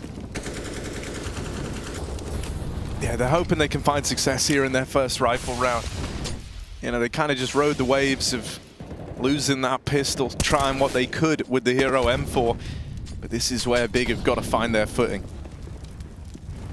Team Liquid starting this one off with a bit of pressure over towards this B-bomb site while they've got Patsy working up through the short. Oh dear! He was on his head! Process was like, wait, you're never normally this high up. And then he realized, looked on down. So that's Patsy falling. Yakindar will pick up the trade, however. Process doesn't get to hang around for a long time. Sensei will. Keeps ramp owned by Big. And that bomb's going to have to back up now. The only real estate that Liquid really have is this little bit of room over towards the B stairs, so it looks like they want to try and use that. Yeah, Rainwaker needs a sentry. Now, Liquid have a lot of util they could run and execute. They're going to group up together. Rainwaker looks for an over-aggressive Crimbo, but with a flashbang, it's perfect. Liquids came out right after, though, so he gets blinded off, goes back for more, and Rainwaker will knock him off the top. 3-on-3 here with further flashes into B. They need to knock this AWP off the angle. They've succeeded, but so has Sin. 2 kills to the good, and the bomb loose forces Naf's hand, and he must save. Big on the board, and they don't wait long. That's a good sign. Yeah, nicely done as well, right? Putting a stop to the kind of aggro component of Liquid over towards ramp, that little tag team of Patsy and Yakinda. I think that just alleviates so much pressure, right? You kind of saw what it facilitated. Sensei was able to take that deep peek down through ramp, confirm that no one else was there, and then it became all too obvious. So nice and put together round there for Big. I do like the way the Desk framed this Big team as well, in a sense. Like, you can be doom and gloom and pessimistic like we often are with some of the issues Big have had in fielding full rosters. But again, it's another team that's really making the most of their academy squad. You could make that comparison to Mao's NXT, right, and the successes that have gone out there. And then in this tournament, for example, it's great experience for Sin, who recently took over as an in-game leader, allowing Tabson to frag out more. We can see what that freedom can do for players. Mezzi is a great example yesterday on Fnatic being relieved of that role. And obviously, Sensei, another young Orpa from Austria as well, getting a chance to play Tier 1 LAN CS. So I think this is still a great learning experience for Big, even if it doesn't go their way. But man, you always wanted Cologne to be more for this team. Let's see if they can make it so. Sensei just dodges that orb shot by accident. And OC's flash will not do a thing because Sensei's holding for the climb up. Liquid in a stalemate, getting given nothing. This will be an A play, so Sensei, all eyes on you. Yeah, that Molly's signaling that this push might be about to come through, right? And now Process moves in, trying to play around Sensei, looking through this gap at the sandbags. Nice. He's going to tee up a freebie, and then that allows this little 1-2 punch to come into play. They find that double, they get the bomb away from Liquid.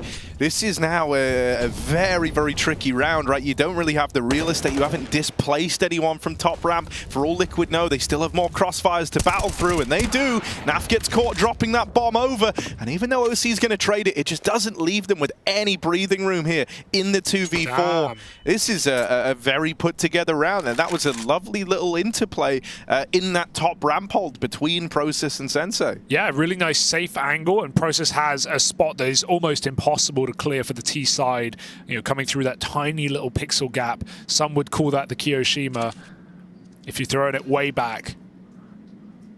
But it's a nice setup that allows Big to get 2 picks and fall back with no real trade potential for Liquid. As long as Sensei doesn't miss his shot, it's a nice, easy round. Vibes are looking good for Big, no doubt. And yeah, how are you ever meant to clear that?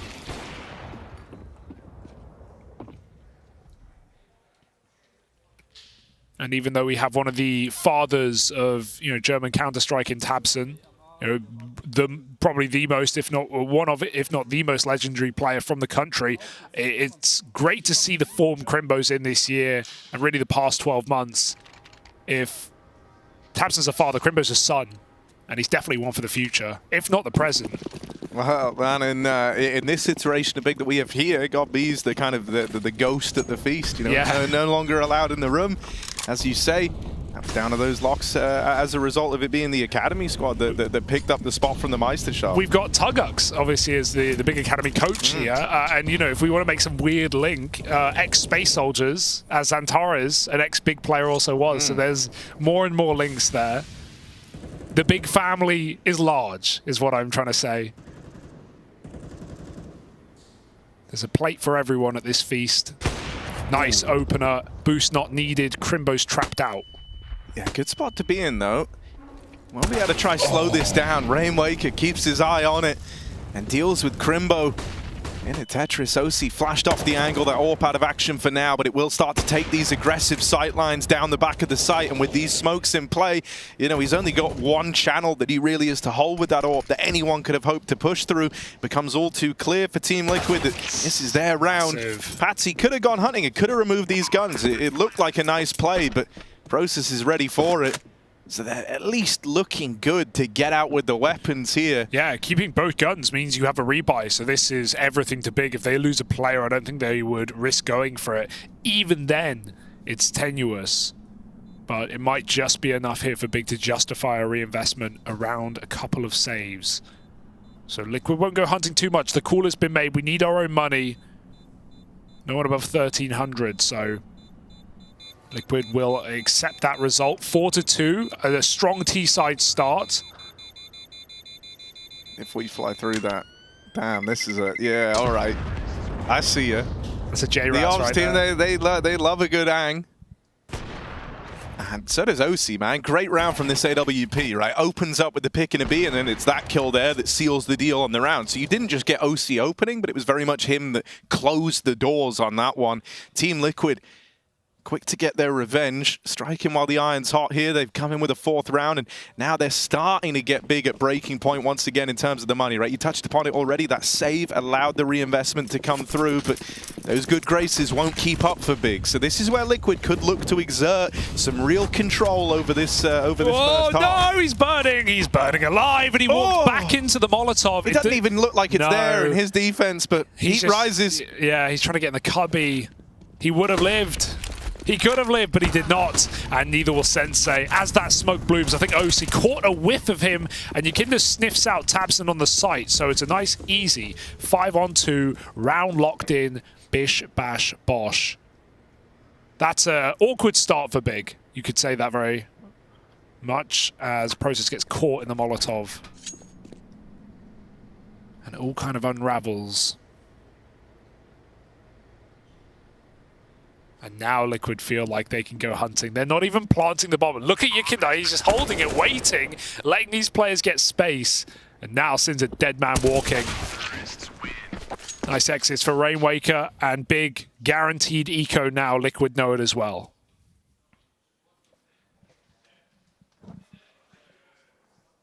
Yeah, Big pulling up with the timeout, but you're assuming this is, you know, the focus on that next buy round. It all starts with this, and I think, you know, the moment it's such a weird way to have that round open up if you're Big. No one really knew what the correct response was, and I think this is going to be one of the issues that Big have, right? Is just that you're not like one system right now, right? The desk are talking about like the lack of identity as a result of the situation that Big are in, and I do think that's going to be a bit of an issue going forward, right?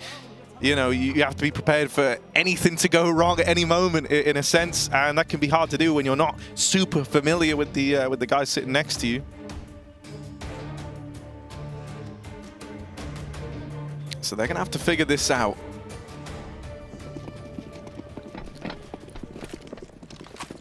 I think Liquid kind of shocked everyone last week at Blast with just how hot they came in. With a lot of naysayers on some of these roster changes, some question marks, but I myself have high hopes for this team here in Cologne. Nice openers for Process. He's going to arm his roster as well. So Big actually have a shot in what should be a dead round. No armor is the biggest problem, though. These rifles will chew through Big. Liquid gonna run the execute, and Big have to do something crazy to get back into this one. That's a good Molotov. It will buy a few seconds here. It's gonna allow the boost up for Tabson. Yeah, he's looking for a little angle over the top here. Or catch someone if they jump up at the sandbags, but OC's ready for it. He scouts out the boost and deals with Tabson. He was meant to be the guy that saves this round, and now with, you know, that gun that was scavenged from mid gone, Process can't make a play in this. Crimbo's finished off by Patsy. It ends up being a very put-together moment there. In spite of that double kill over in mid, Liquid immediately regroup, refocus, and they don't drop a man past that point. Yeah, mid can be a bit of a meat grinder in this map, especially on those ecos where, you know, playing a ramp with a PT50 is not going to net you much. You may as well stack up. So it's good damage, but Big need to capitalize on it now and come in with a gun round, or Liquid will start to steamroll on their opponent's map pick. Will it be a quicker pace? It looks like it. Patsy starting to challenge fast up the ramp side as well. He is just sitting in the war zone, dodging death, ducking under bullets.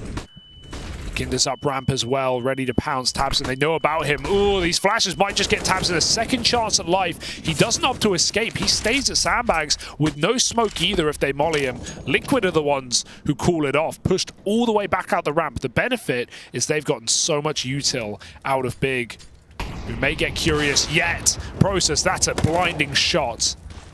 Taking out the AWP, forcing Liquid back to B. Oh, and deaths like that hurt if you're OC, you know. He kind of knew the angle he had to be keeping an eye on, but that second of indecision where he thinks, well, what if someone's walking the smoke? That costs him everything in that fight. And, you know, just leaves you doubting a little more. OC out of the round now. Liquid gonna have to look elsewhere for their way in. They are out in middle, ready to try and wrap in over towards B. Yakinda caught through the connector, through elevator, will get put down, and so they lose that mid-wrap, they lose the mid-split component. Naf now dead as well. Mid is entirely gone for Team Liquid. It's just down at this push up the B ramp, and you're not getting in. Yeah, there's four players. Look at this B side, man. It's terrifying.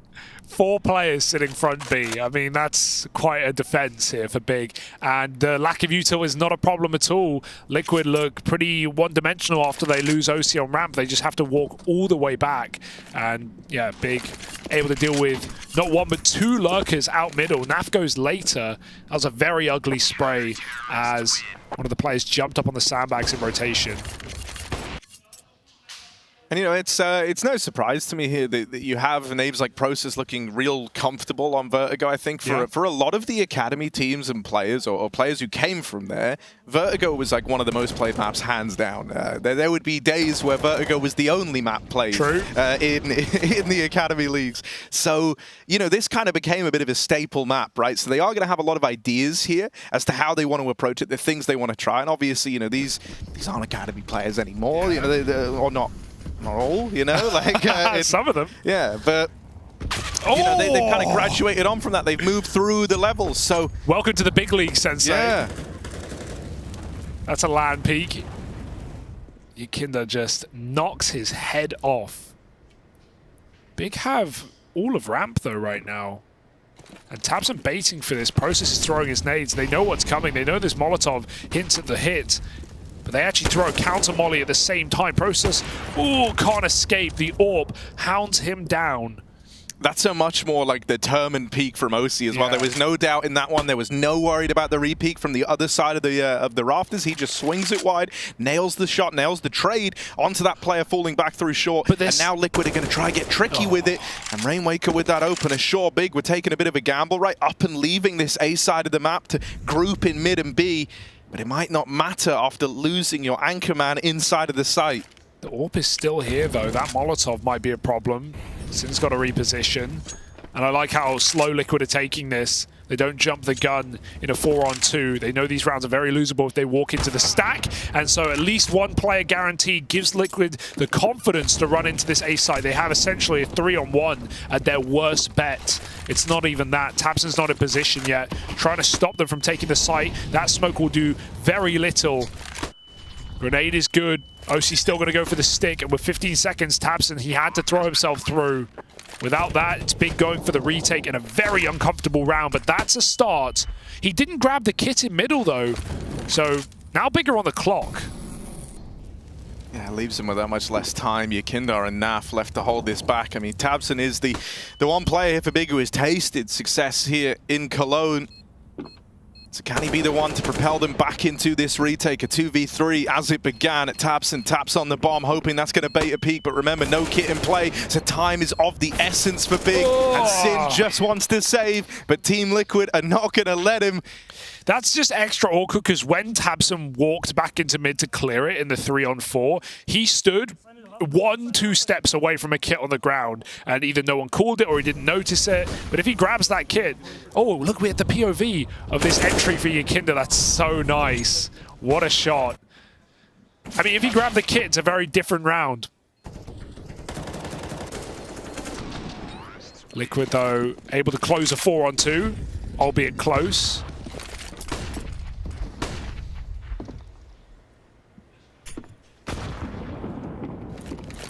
Few nades out for Big, but finding very little early. And Liquid have made use of this boost as much as they can, and I can't blame them. The results speak for themselves. Ooh. Nice pressure out of Sin. That molly's not burning him yet, but he's going to drop the smoke anyway. Gives himself a little escape route and just a few more options over here at close on Tetris. OC scoped up, goes hunting for him, and he will get that trade, but there's another man. tabseN up close on this MP9. Makes noise there, so they know there's another player over towards B, and I think that might influence Team Liquid, right? When you've seen two like that, and then you hear a third trading guns, you're expecting there's a bit of a stack over towards the B side of the map, and we know that's not the case here. Team Liquid will go running into short. Going to be a question as to whether or not Patsy saw them both.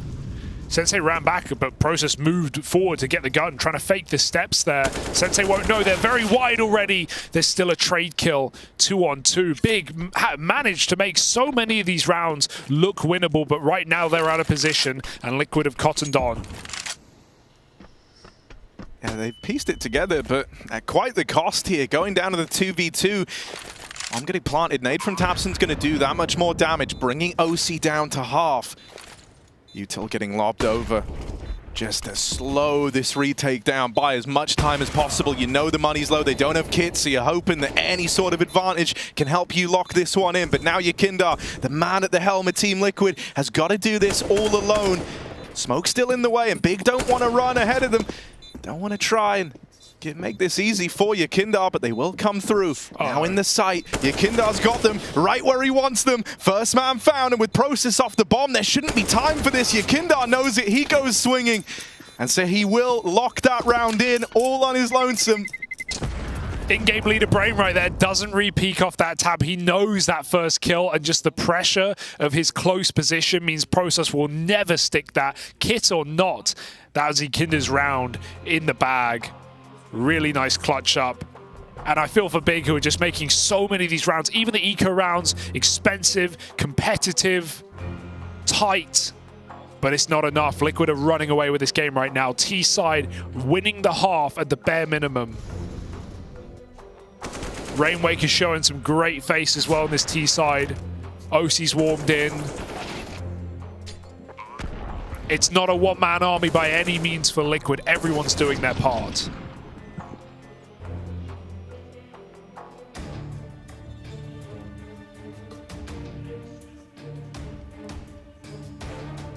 Meanwhile, the two heavy hitters you would like to presume here are for big, tabseN and Crimbo, bottom of the board, 2 and 3 kills respectively. Took tabseN 6 or 7 rounds to find a kill. Can't stay the same forever. tabseN sees them flooding into middle. It's a good couple of grenades. The molly will stall this play as well. He's going to go through with a flashbang and catch Rainwalker trying to retreat.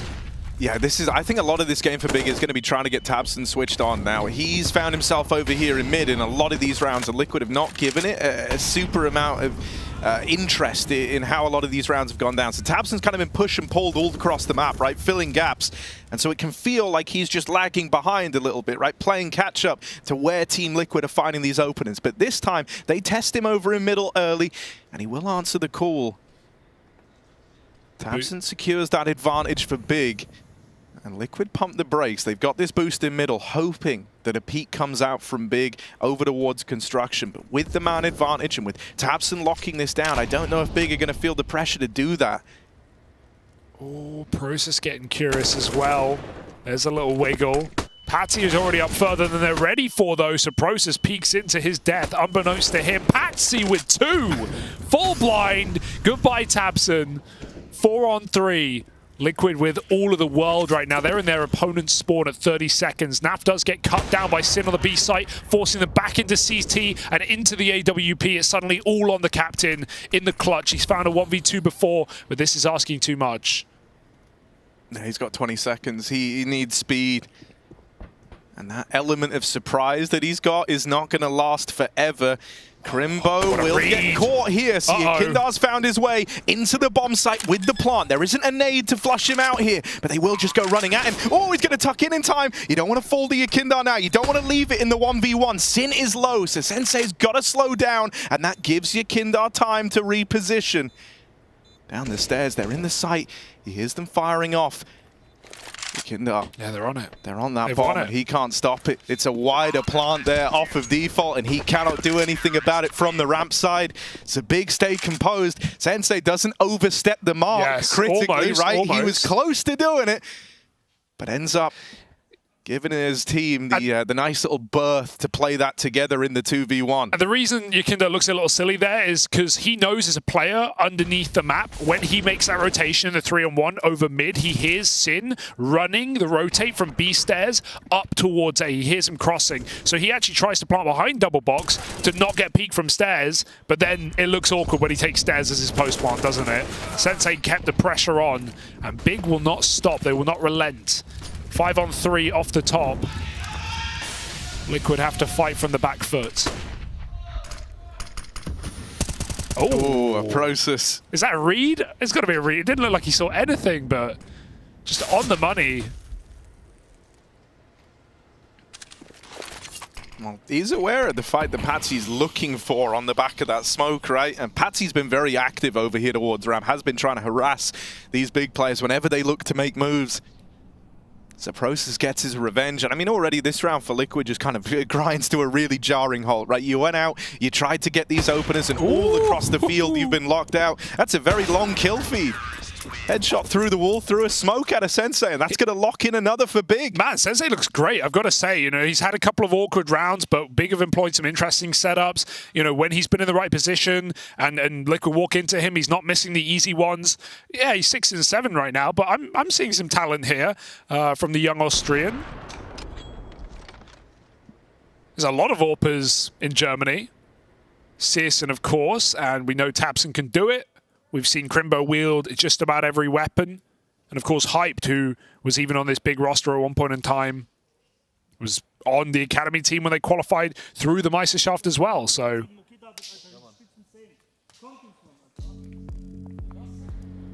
I like that. I like that we just got to hear like tabseN hyping them up a little bit, right? Making sure everyone's feeling engaged and switched on.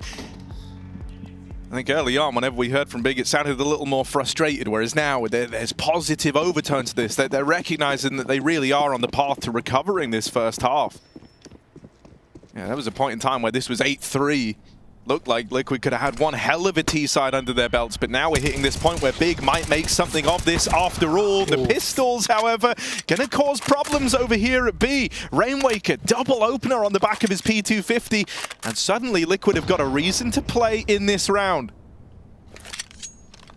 Yeah, they've actually got armor on Rainwaker to finish what he started as well. He might have to do this almost single-handedly.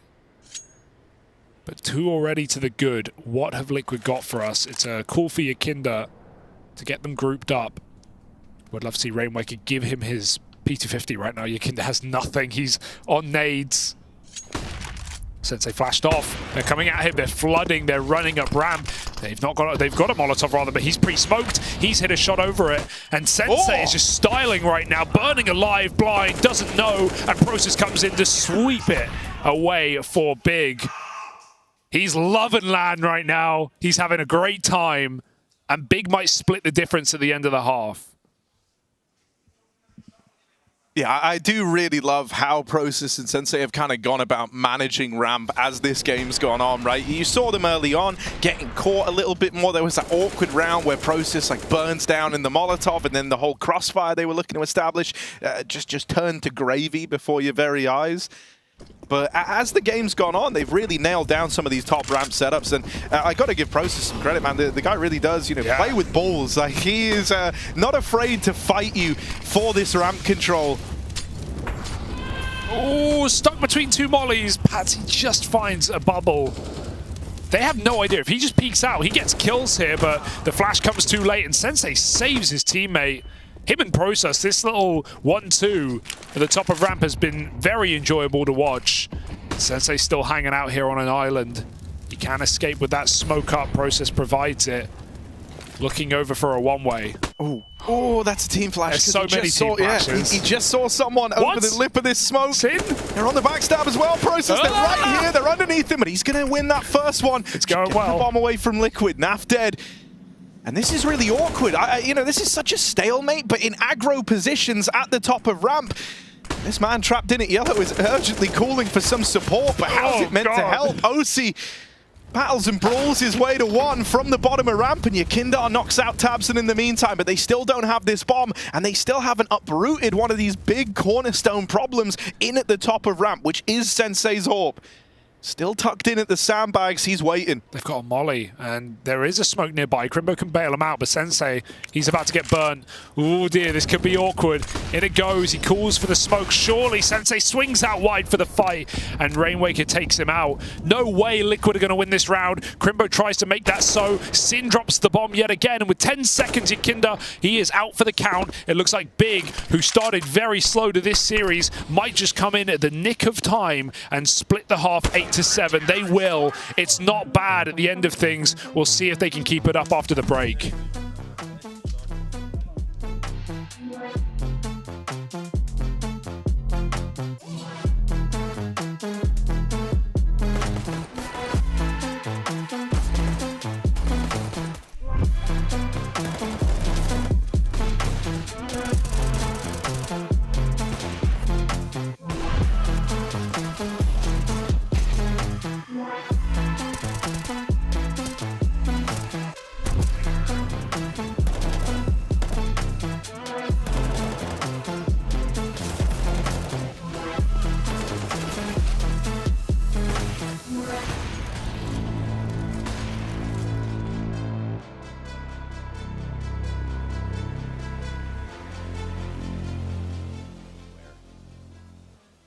Why didn't he play it?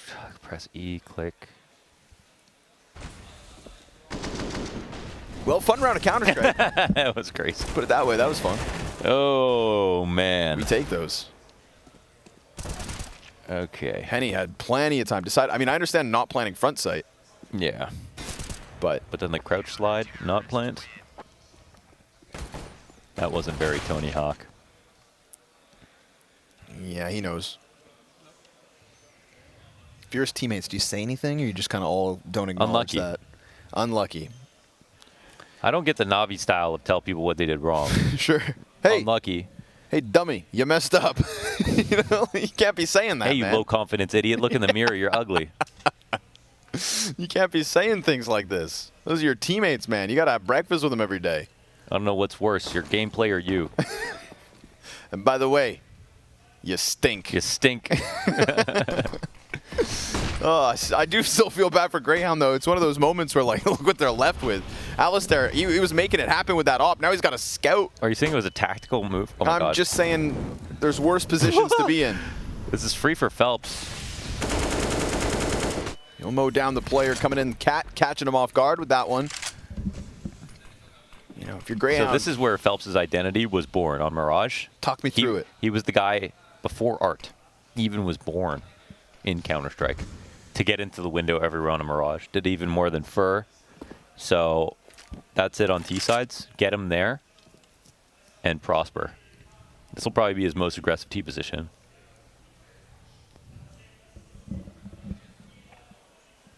They're holding on the ramp. Remember, it's the scout, not the op. 3 of them about to come in. It's a lot of pressure. They're low HP. Liaz still hanging on, but the fallback. Henny. Oh, what? He forgets about the second or thought they both got away. Okay, well, Alistar's alone. But he's got the bomb. Yeah, he doesn't have health. He doesn't have health. But he smoked it. Yeah, that's pretty good. Smokeland's plump.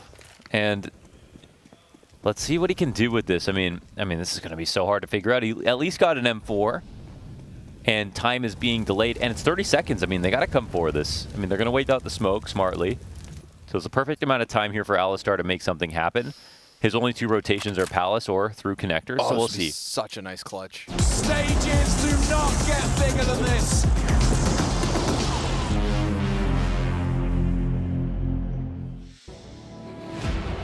Well, it looked like Liquid had this one mastered. They were sat up 8-3 at one point in time. And then a new Sensei arrived. And alongside him, Process together, they came together beautifully over towards the top of ramp in that first half. Beautiful tag team between the 2 of them. That injected a little bit of energy into Big. And now they've well and truly salvaged this scoreline, putting up 7 from what could have been dismal for Big to open up on their map pick. Yeah, and to end their tournament as well, right? Elimination on the play-in is on the line for 2 of these teams.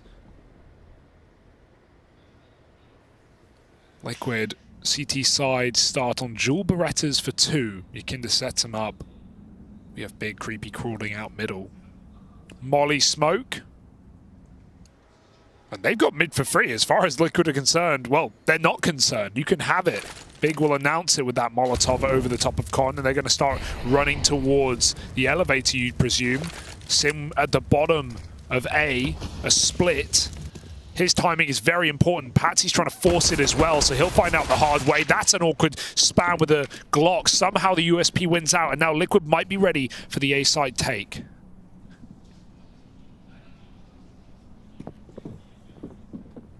Yeah, Big have got a lot of room here. This is one of the more odd pistol rounds you'll see, but that kill over towards A has Liquid worried about middle. The one vacuum, the one empty space on the map right now. Big find their way into a 4-on-4. Patsy's getting challenged, and he doesn't want to risk, just dying untradeably over on short, but he's not given much of a choice. Lovely tap from Process, and even though Naf now arrives to take his steed, I mean, it shouldn't come to matter. His Process can pick and choose these battles somewhat with everyone coming up ramp. He's just got open sight lines down the short side. Will eventually fall at the hands of Rainwaker.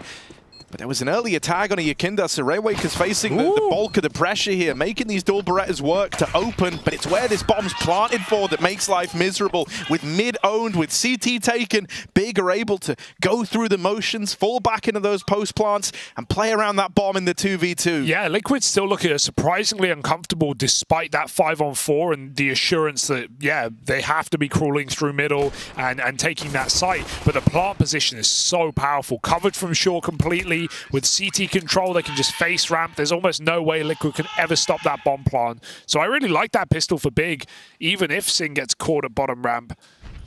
A decisive call for Liquid, but it's not enough. And now Big up against the force by start strong yet again. It's not Big though, it's Process. He has been the big ticket item. 20 and 10.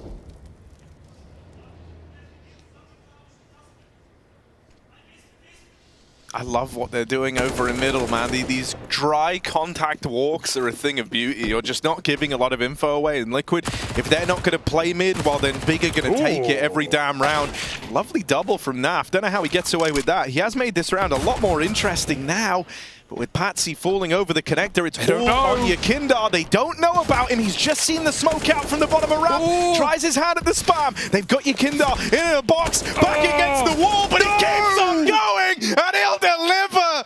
Yakindar, a thing of beauty, a vintage moment from the captain, as he delivers a round from nowhere to Team Liquid. There is no way he wins that. How did Big give it to him on a silver platter? So late to re-peek off of the bomb site. Sin's running up the stairs on Process rather on low health. That's so awkward for Big. You are kicking yourself. It all happened so quick. And Liquid win another clutch. Yeah. Yakinda wins another clutch. Yeah, that's one for Big. Like, you don't realize you're losing that round until you've already lost the round. Wild, you know, everyone's just going through the motions, trying to get that trade, trying to just play off of each other. They have him sandwiched in. He was trapped. That is not a round that Yakindar is ever supposed to win. No, great flash. I mean, it delayed the guy on the bomb side, I think it was Sin, to let him isolate those fights as quick as he could. But even so, not a round you see every day. And Yakinda now, he won't let that dry mid-walk work wonders again. He's here for contact. Smoke start to come through. Yakinda's going to drop off. But if they want to flood con, they've got to get through him. Well, Yakinda playing as that second man, playing off Nafly, right? They just swing, they trade the contacts here. Makes life very miserable for these pistols. You don't know where to look as you come over the connector. And now it's just Process left standing. Sure, sits up top of the board for Big. He's given us some fantastic rounds, but a 1v5... on the arm with this Tech 9, and I mean, look at the B side, right? It is just swarming in Liquid players. He's never even allowed to make a dent. So it takes that round from Yakindar to reinvigorate Team Liquid. But now they're looking to do good on it, right? Now they're looking to have a bit of follow-through after that clutch. You know, rounds like that don't come along every day. And so you are looking to just keep yourself up in this lead, keep Big down in the dumps.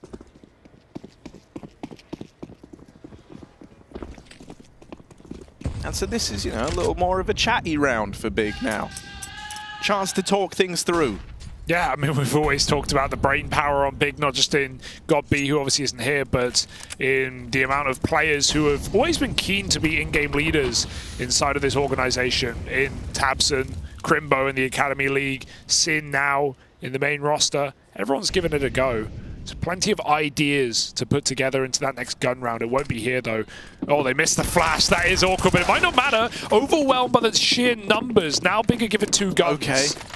This was not how this round was. Like, the alarm bells are going off for Liquid right now. You do not want to lose to Glocks, for crying out loud. Oh. Yakindar tries to make it so. Good for that double. It's all left onto Sensei. Only arm of the MP9, and they will find him. They will regain control and stifle that Glock round that somehow Big looked like they had a good chance in.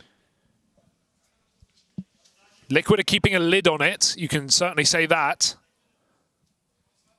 But we counted Big out just 10 rounds in, and they still made this first half interesting. So let's see what their rifles have got. Tabson's still 3 and 13, struggling massively. An awful shame, considering you would hoped his fragging potential could increase, given the reins have been passed over to Sin.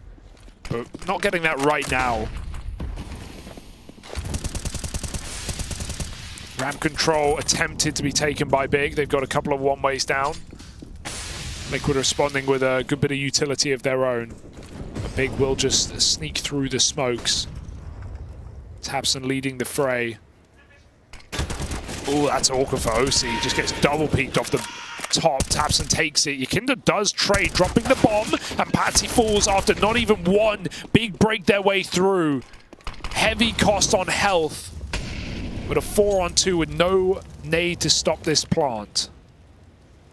Yeah, they have mollies. They can delay the plant, but that feels like delaying the inevitable. They would have loved the swift damage that NHE would have provided here.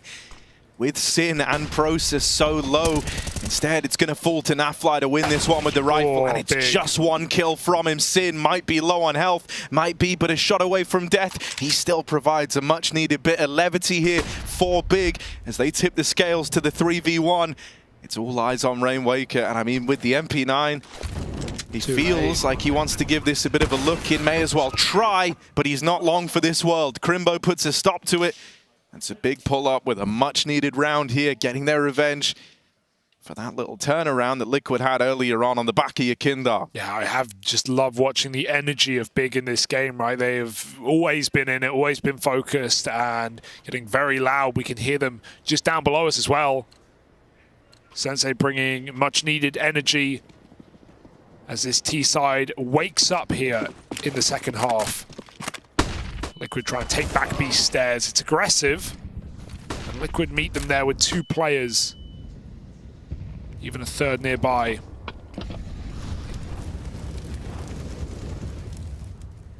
Big are now pretty lost in this round with no ramp control, no B stairs.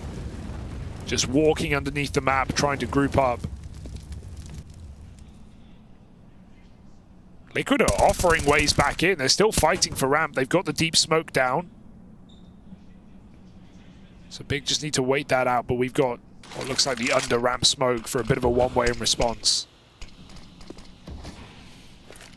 This is something you got to be ready for if you're Liquid, right? This is one of the favorites of Big, is to drop this little one-way and try play around it for these openers. And I think, you know, if you're Liquid and you've got this man advantage, you hear that smoke go out, you've got no reason to look to challenge down the ramp. But it does, that's what Big want, right? It takes eyes off ramp for a moment, and so Big are going to use that little window to group back for a B hit. They kind of have to go fast, though. You'll see Liquid are re-clearing mid right now. That could even set Naf up on a flank if he's feeling confident.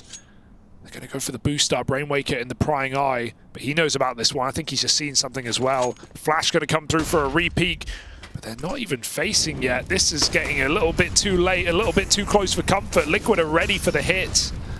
Yeah, Yakindar just started peppering Util down the ramp. He slowed them with the molly, he's tagged them with the nade. He's made life very miserable for Big and very easy for Rainwaker up close. Yakindar going to swing out wide. He's putting on a real masterclass right now, is Yakindar. Not just leading, but top of the charts for Team Liquid. And one of the players who was homed in on by the desk, they took a look at his numbers, they took a look at the stats, and they were saying, yeah, we have seen a dip in Yakindar's ability since taking over the IGL mantle, but he's giving us a bit more of a refined game right now, a bit more of a classic Yakindar game where he is, you know, still that man in the limelight. Good for multi-kills in a lot of these rounds. Winning many a round that maybe he shouldn't as well. You know, this scoreline would be a hell of a lot closer right now if it wasn't for him. Maybe 2 clutches going his way. Yeah, and I am just really enjoying seeing Rainwaker anchor as well, just not making mistakes. It seems to be so true. He's not greedy. Always peeking with flashes, always calling for support. Definitely looks like a good teammate to have. Someone that Liquid need right now.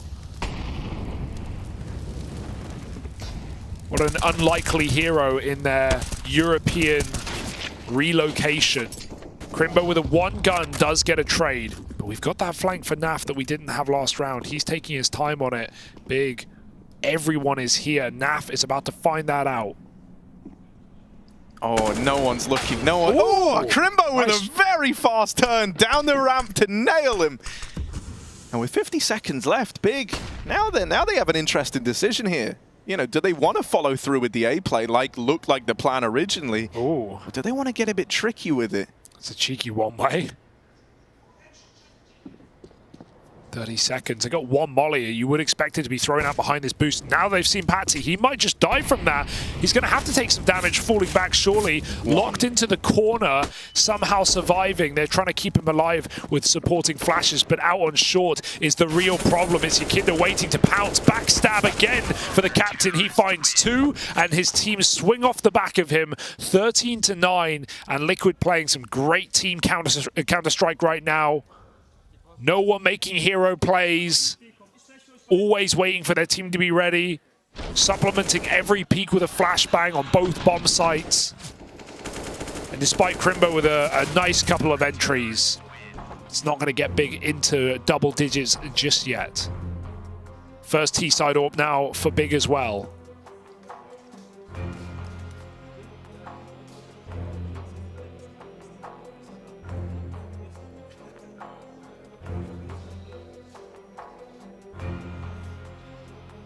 Yeah, beautiful that you're getting a game out of Yekindar like this, and then as you've kind of already highlighted it, behind him Rainwaker and then Naf, right, in that third slot. This is quite the firepower trio, and it's lending itself very, very nicely to Liquid. It feels like you kind of have a strength everywhere you look to go. If you're Big, you've got someone that's having a good time to worry about, right? Whether it's Yekindar going in and harassing you over towards ramp in some of these engagements or hitting these weird timings, it's Naf pressuring middle, or it's Rainwaker, as you say, with this very risk-averse playstyle over towards B, where he never gives you like an easy fight, an easy opening. Very complementary to one another right now, Team Liquid. Seeing a team that are very much on the same page, but there's a fight that we haven't had in a little while. Sensei winning out over OC on the AWP. And so finally Big have got that man advantage that they were looking for. Now what are they going to do with it? Walking away from B after they throw some clearing utility. 2CT still static here. And Liquid essentially are gambling that it's not going to be A after that pick. That is not the case. But Big, taking their time, gives Liquid opportunity to re-clear part of the map or re-aggress later.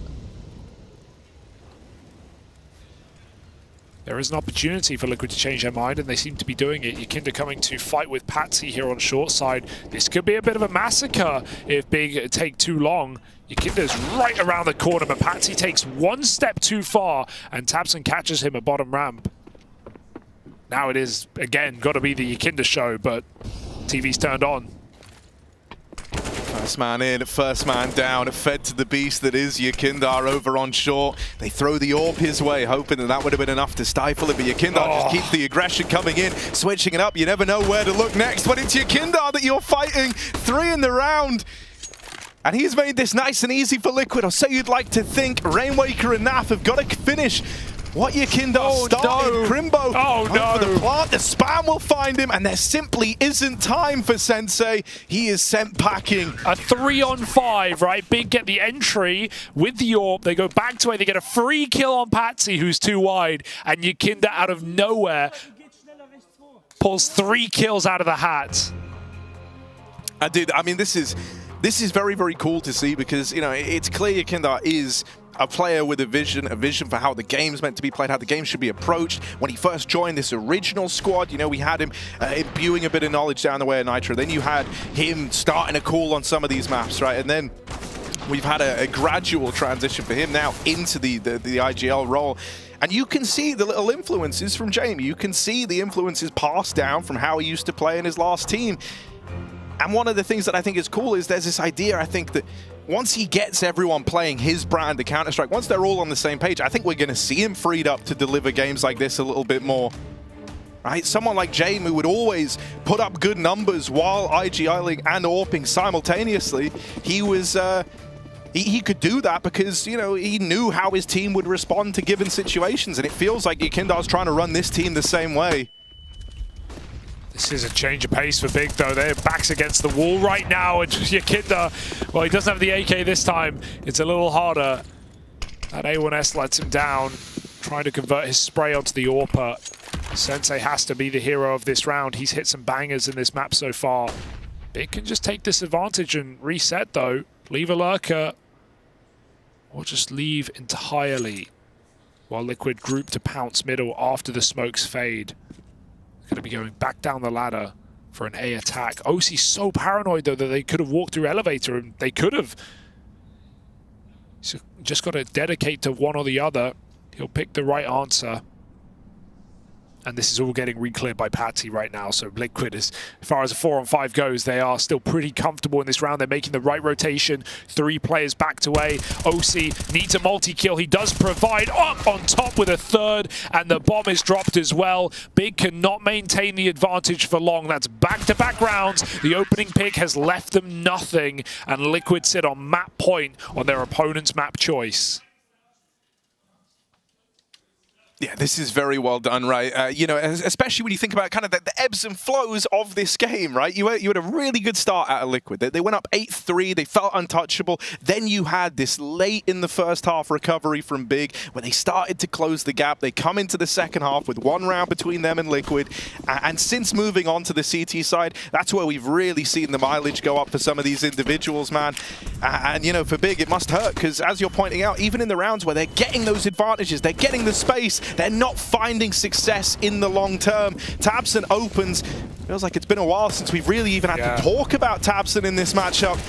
But he will provide. Okay, Yakindar can't see a thing, but that's not stopping him. Oh, he should the be equalizer. Dead. Run up by Process. They eventually get that trade, and when you see that you've wiped Yakindar from the server, you breathe a sigh of relief. Someone who's been so oppressive, just breathing down your necks every step of the way is now gone. But Big's biggest problem has been in finishing rounds, getting them over the line. They've been in spots like this before. They need to hold on, or else their time to shine on Vertigo is over. Yeah, they just missed a smoke as well, so they've only got 1 down on this bomb site. We've still got Nav out on the wall, and Rainwaker can flash him back into short after this Molotov. Liquid are continuing to play proactive on the CT side, and they're catching more and more players by surprise. Patsy even re-aggresses. This will not be expected. Big are in trouble right now. I can't feel comfortable with this team in these positions, not in this map. Going back is a great way to reset.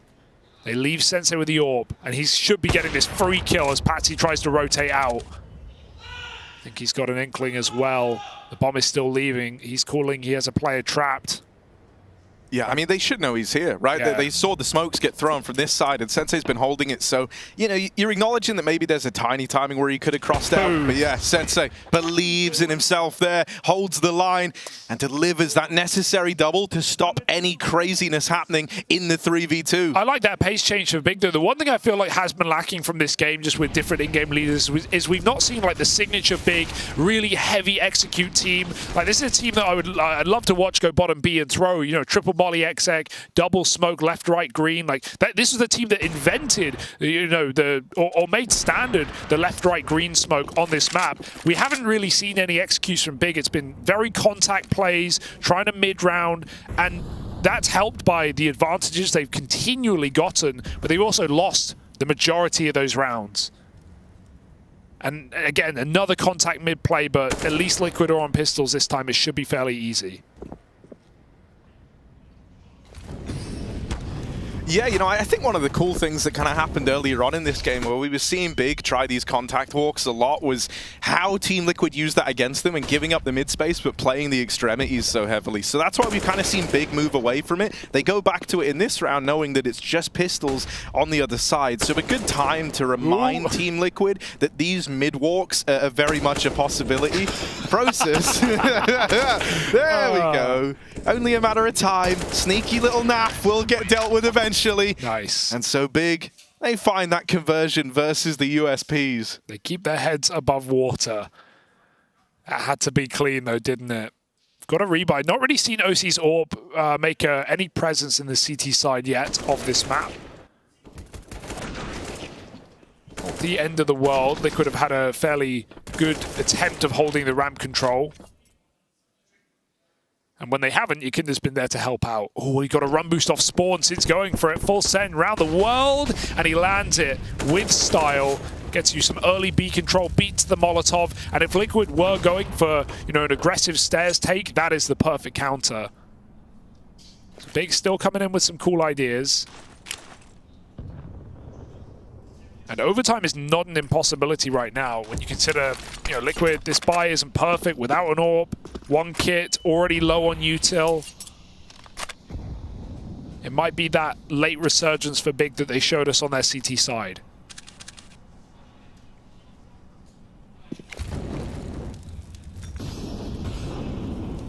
All right, we've got this crossfire and a third man even over towards the top of ramp. So if Big keep this up, they have got quite the brawl ahead of them here, just looming, and they've got no idea. They're walking right into where Liquid hope they end up. However, Yakinda moves ahead first and into the firing line. Sit and process with a couple of kills, leaves it all on Patsy. Mollied out, he will survive the crossing, but for how long? He's dropped the bomb, and now the rotate from Rainwaker moves in.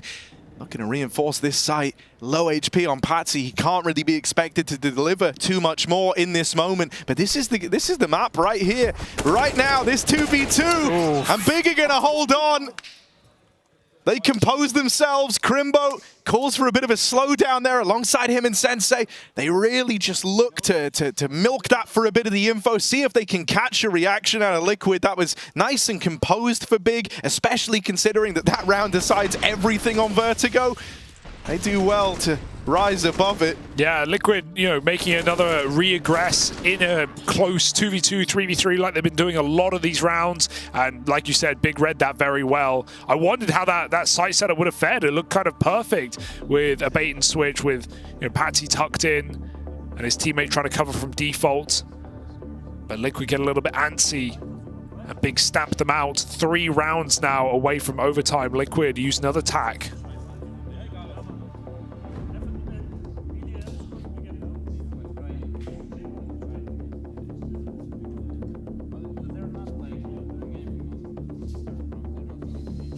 Pressure's on now.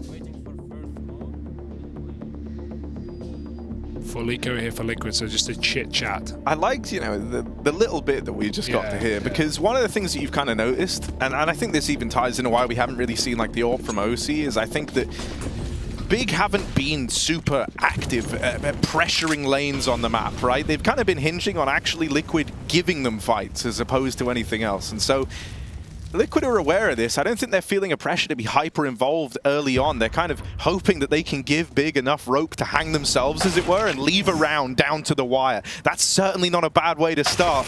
OC with 1, but that's the end of the line for the Deagle. Little double boost over at the crane. Yeah, it's cheeky, but Big with numbers here is the reassuring aspect of this. Although I say that, Nade's getting tumbled and fumbled around. The scope here should be able to grab a free kill, and they start swinging. The rifles will finish the job. Clean as can be for Big.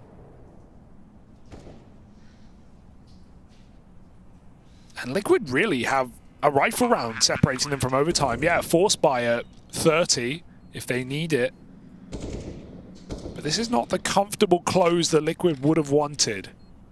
No, not by a long margin. And this is like a little different as well to the matches that we've seen Liquid play already, right? We're obviously we're back in Copenhagen. They faced off versus squads like FaZe and G2, right? And it's like there, I think if you're Liquid, you're under this idea of like, yeah, we're still implementing our system. We're gonna play our own game. You don't really have like expectations on yourself in those matchups, but here versus a Big that aren't fielding their full 5-man roster and they don't have their usual coach. This is one where Liquid do have pressure on themselves. They should be winning this. This should be the proof that the system's, working or building in the right direction. And we're not getting that right now. As a desk frame, this team, of Big, this is a team with no identity. Fact of the matter. Sure, there's synergy between certain players, there's familiarity, but this isn't even a real roster right now. It is a culmination of 2 and a bit squads. Yeah, it's a shame for Big, but man, are they making the most of this opportunity. Another run boost for Sin. He's going to go flying, and they're ready for it. Naf picks him out of the sky, plucks his wings. You could even say that Sin flew too close to the sun, Harry. That wax gets melted.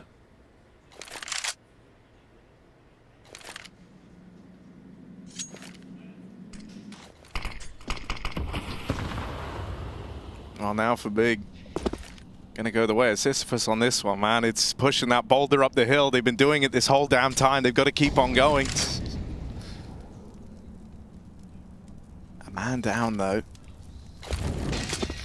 And it's not even about like who you've lost. It's more so like how you lost them, trying to get this real estate over towards B. Now you don't really have any claim towards this side of the map. it somewhat forces your hand to keep committing up the ramp here. Process and Crimbo look to retake this space, but this is going to leave Big split 2-2 between either side of the map. These guys up ramp are just trying to draw attention, but Liquid are about to confirm that ramp is clear, and so in a moment's time, Liquid will have all the info. Oh, this is so close, but Rainwaker's ready for it. On that smoke spam, Liquid in a 5-on-3, and while it's been Big, who have had trouble closing advantages, that is not Liquid's issue. 25 seconds, the bomb is here. It has to commit, but Liquid is still lighting them up. Full blind on the screen. OC trades, taps it in middle. It's down to this hit. It's do or die. It's probably the latter. Crimbo, last to fall, and Liquid do it. It's Yakinda, the Latvian lifter, to put them on his shoulders and breathe a sigh of relief as Liquid close out a map to avoid elimination. Yeah, it didn't just keep his team composed, but had the individual form to back it up, did Yakindar, and then in that final round, you saw it come full circle. It was the rest of the gang that rose to the occasion. Liquid now sitting a map up and moving on to their map pick next. They're looking to keep battling for that spot in the group stage of IEM Cologne.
This is the Intel Extreme Masters Cologne, and this is Liquid stealing away Big's map pick. This one gets close, but Big unfortunately unable to plant their feet on home soil. Matthew, it does get close, but Liquid narrowly closing this one out. You know what? Now I'm even more angry for Big. I'm even more angry because of how close this was and how silly some of the rounds were that they lost. And I have only one metaphor. You know when you learn how to drive a car and you put so much of your energy into shifting gears and doing the stupid ass mirror check. The pedals at exactly, the same time. And you cannot really figure out the traffic. It's too hard. This is how I envisioned Big this first map. Just thinking about how to shift gear, not realizing Yakinda is in a smoke, getting triple killed. So many rounds, they did everything correct up until the last 30 seconds, where it felt like they had to think every step to how to close it, and they could just handle basic situations with people just multi-killing them. That makes me frustrated because they were not so far away from the truth. No, I agree. They played a decent game of Counter-Strike. I would argue that we saw the limitations of Big as well. You look towards the individuals, the experience that that is non-existent for 3 of the players. So I'm not really surprised that was the case, but I understand why it makes you frustrated, because Big did have a decent chance in winning this game. There was a guy, though, who put a spanner into the work. There was a guy called Yekinder. We called him out coming into the game, saying him as an in-game leader have not really delivered the individual powers that we like to see, but in this game, Yekinder was all over the place. Yeah, let's bring him up in our Air Force Aim High, because Yekinder, as you rightly said, Jacob, we put so much pressure on him, and for good reason, because we know he can put up the numbers, and damn, was he annoying versus Big today. Yeah, he was. He was, as I said, all over the map. We saw in the first half, labeled him as a can opener on that A ramp. We saw that time and time again on the T side. He didn't find that much impact in the first half, but second half, he went ballistic. We see the highlight coming in right here. A lot of those kills are going to be on the A-bomb side, and on the CT side, a lot of them is going to be as well moving around all over the map. When Yekinder is playing like this, it's hard for any team out there to stop him. I just hope we get to see that more in the future as well. Yeah, it was a very Yekinder-esque sort of map. You could almost just hide HUD and think, oh, is this VP Yekinder? Are we back to the days where he would just do whatever he wanted? He was very disruptive, and I think he did an excellent job at smelling all of the dead territory that he could take away from Big for nothing. He was basically standing in dead positions, like here, that's a good example. There's a full execute in front of him. He's just standing in front of all the smokes on the A side. He had all of these moments where disruption is a term that I would use. Yeah, gentlemen, should we go to round 17? Because I don't want to. We have to. We Yeah. saw them with the pistol, and then, Yekinder brought some pain to the Germans. Yeah, I feel like we have to have a look at this round, because it was the turning point for me. It's probably where Big lost the game. It's hard to say, right? You see a bit back and forth going on right here. Process, who I'm sure we'll speak more about later, had a fantastic map as well. Finds the opening. You see the Big players walking out to middle, and they're slowly but surely setting themselves up for success. As a matter of fact, they can take the lead in the game. They can bring themselves in front 9-8,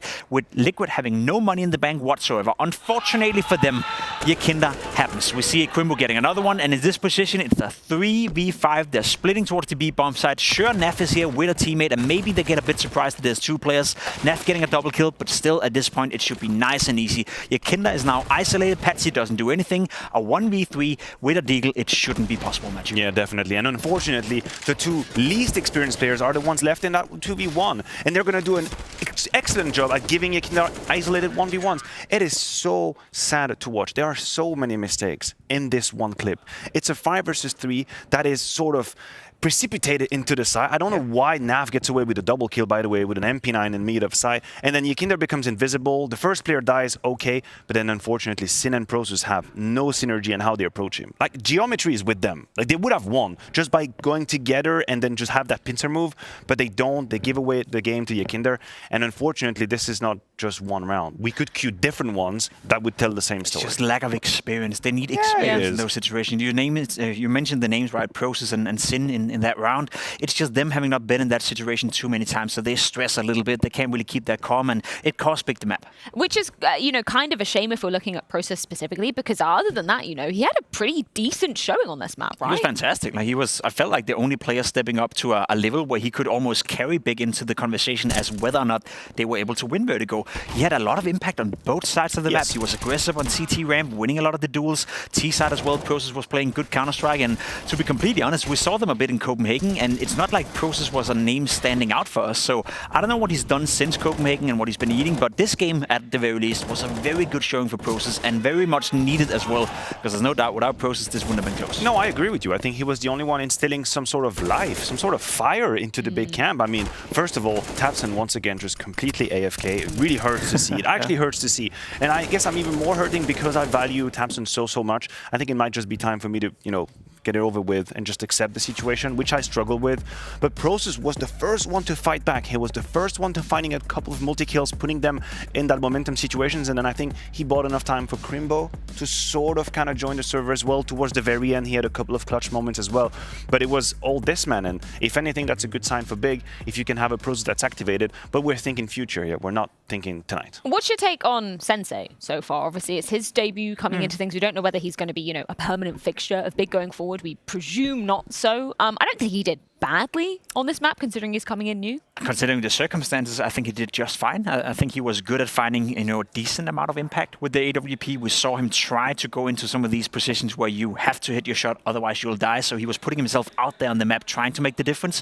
What I liked the most about him was his energy, and I think that's much needed for Big as well. And usually it's not a great compliment to get that your MVP performance in this map was you being happy or energized. But the fact of the matter is, the good high fives, the energy, and I think Big needs that right now. They know they're in a dire situation. elimination. They know they're coming in here and they're one map away from facing elimination. So having a guy who's having the time of his life because he gets to play on this stage and gets to present himself to us and the rest of the world, I think that's a good thing and a small positive in the big game. Yeah, that one map that stands between Big and potentially being eliminated, that is Mirage, that is Liquid's pick, and we know they do enjoy playing that map. Actually. Yeah, listen, I know that Liquid do enjoy it, but I don't think they've shown us enough for us to say this is over, that story is done, the book is closed, we're going to move around. I think Big know how to play the map, even though they don't have the full lineup. I think it's a map where you can maybe plug and play a little faster. You take your AWP, put in a couple of these roles, and then the rest of the teams know how to go about it. So I wouldn't say this is a closed affair, and I think Liquid did enough in the negative to keep the door open for Dreams. I would agree. I think Liquid on Vertigo, sure, you're winning your opponent's map pick. That's not a bad thing, but I wasn't inspired by Liquid playing. It was Yakinda doing a lot of the dirty work. The rest of the players weren't really there. I was still missing OC. So coming into Mirage, I would like to see a clean performance coming out of Team Liquid. Otherwise, I'm still on defense in regards to this lineup. Yeah, we are coming into Liquid's map pick, and that will be the grounds of Mirage. Potential opportunity for Liquid to show us some better, more positive signs. And unfortunately for Big, one more map potentially separates them from elimination on home soil. We're going to a break, but then we're back with all the action, courtesy of Harry and Hugo.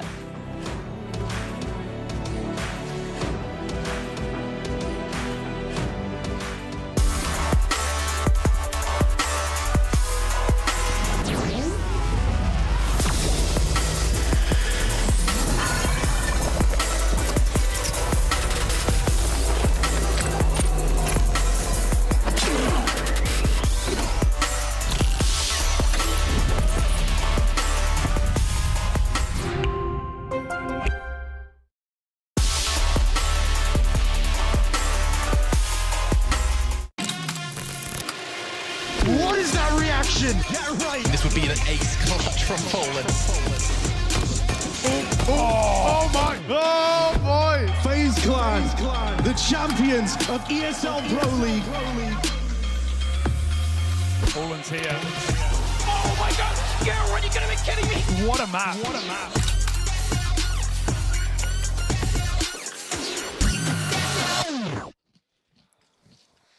Potential CS2 patches with Monty. I've got 5 potential patches. Have you guys played CS2 at all? Do you guys dabble in it? A bit. Cool. Yeah. So you got some patches to some to the game, some to just the scene in general. We'll see what you guys think of them and if you like them or not. This one we call the Valorant patch. I'm going to break this up into a couple chunks because it's big. Gameplay-wise, we're going to take the matches instead of MR15, they're going to be MR12. You're now able to run around and move in the buy time area in your spawn and CT or T spawn, and then we're going to change overtime to MR1 instead of MR3. No, it's not good. Everything you say is not good. No. Don't like any of that? No. Don't like MR12? No. Don't like MR1 overtime?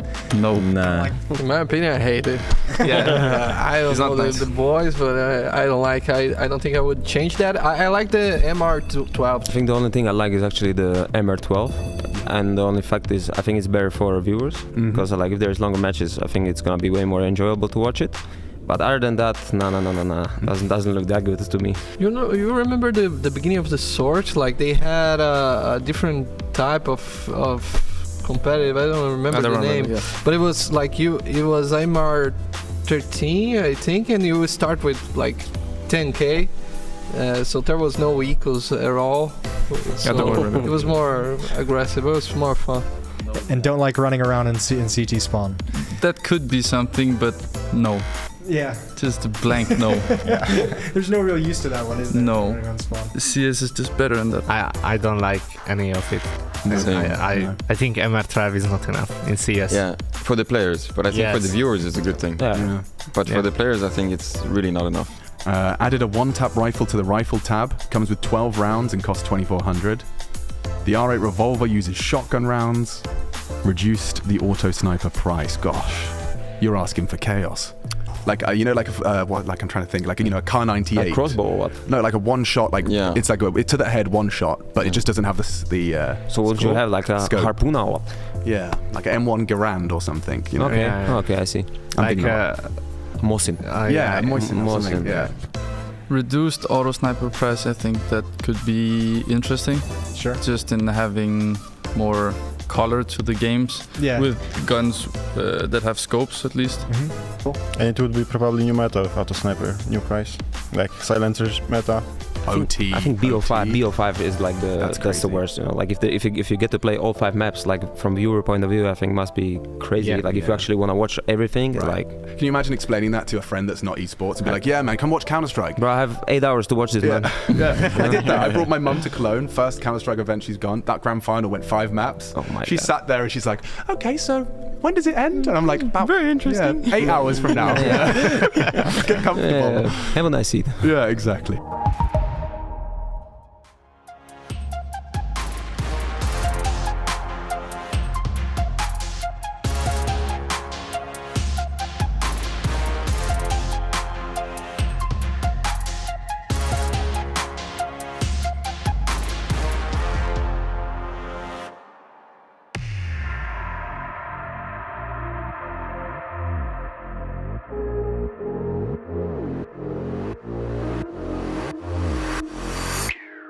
Stages do not get bigger than this.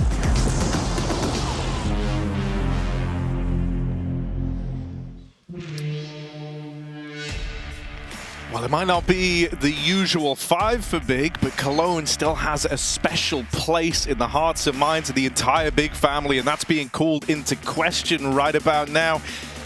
After Team Liquid stole their map pick away, now we head to Mirage. Liquid's pick in the series, right? They're looking to continue this path through the lower bracket of the play-ins to battle to the group stage of IEM Cologne, and they're just 1 map away from doing exactly that. Yeah, it's their map pick. How great. Oh, and it's a map that Big have 14% win rate on as well. And add to the fact that Liquid at least played this twice back in Copenhagen the other week. They got a win over FaZe and they got an overtime loss against G2. So nothing to turn your nose up at. There were a couple of trips, a couple of stumbles for Liquid in that previous map, but they picked themselves up. They brushed themselves off and they go into their pick to try and eliminate Big here from the play-in. If they do so, Harry, 9 are waiting in the wings. But let's see if Liquid can get there first. Yeah, you know, when we heard from the analyst desk, they said that they, you know, that performance from Liquid didn't inspire really anything. They just kind of left it feeling the same as they did when they came in, which was like, oh, we're still somewhat on the fence with this squad. So I think now when we head to Mirage, a map that Liquid have been putting the hours, and we have seen them play this even, you know, since this iteration of the squad, play it when they can. You're hoping that this is going to be a more dominant affair. If you really want to look to get behind this Liquid team and believe their chances of making it out of the play and still exist. Oh, flash into B. That's a nice assassination from Sin, catching them jumping through. Crimbo goes peeking rather wide for his position. It's left to Sin to do the heavy lifting. 2 kills already. That bomb is very deep in the site, but they're trying to take space right now. Liquid with players pushed up outside of the market. Sin still trying to fight for this round. He's going to flash his team out. Patsy's already ahead of this, though. Not for long. Sin's on the triple threat, and Big will pick up the pistol round, slaying Liquid in that B bomb site. No plant either. Something about confidence. And as long as Big have got it, that's a good sign. Sin certainly got it. Blinding shots.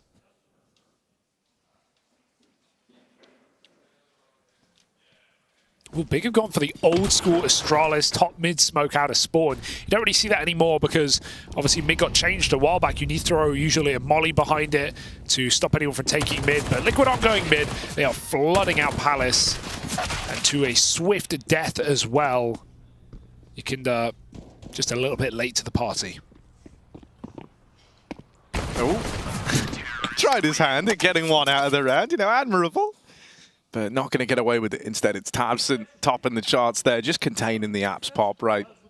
Pretty standard little eco round as far as they go. You try to barrel out of Palace, get the bomb plant, but they never survive that far. So now we have the guns coming through for Liquid. Big embarking on a bit of a bonus round.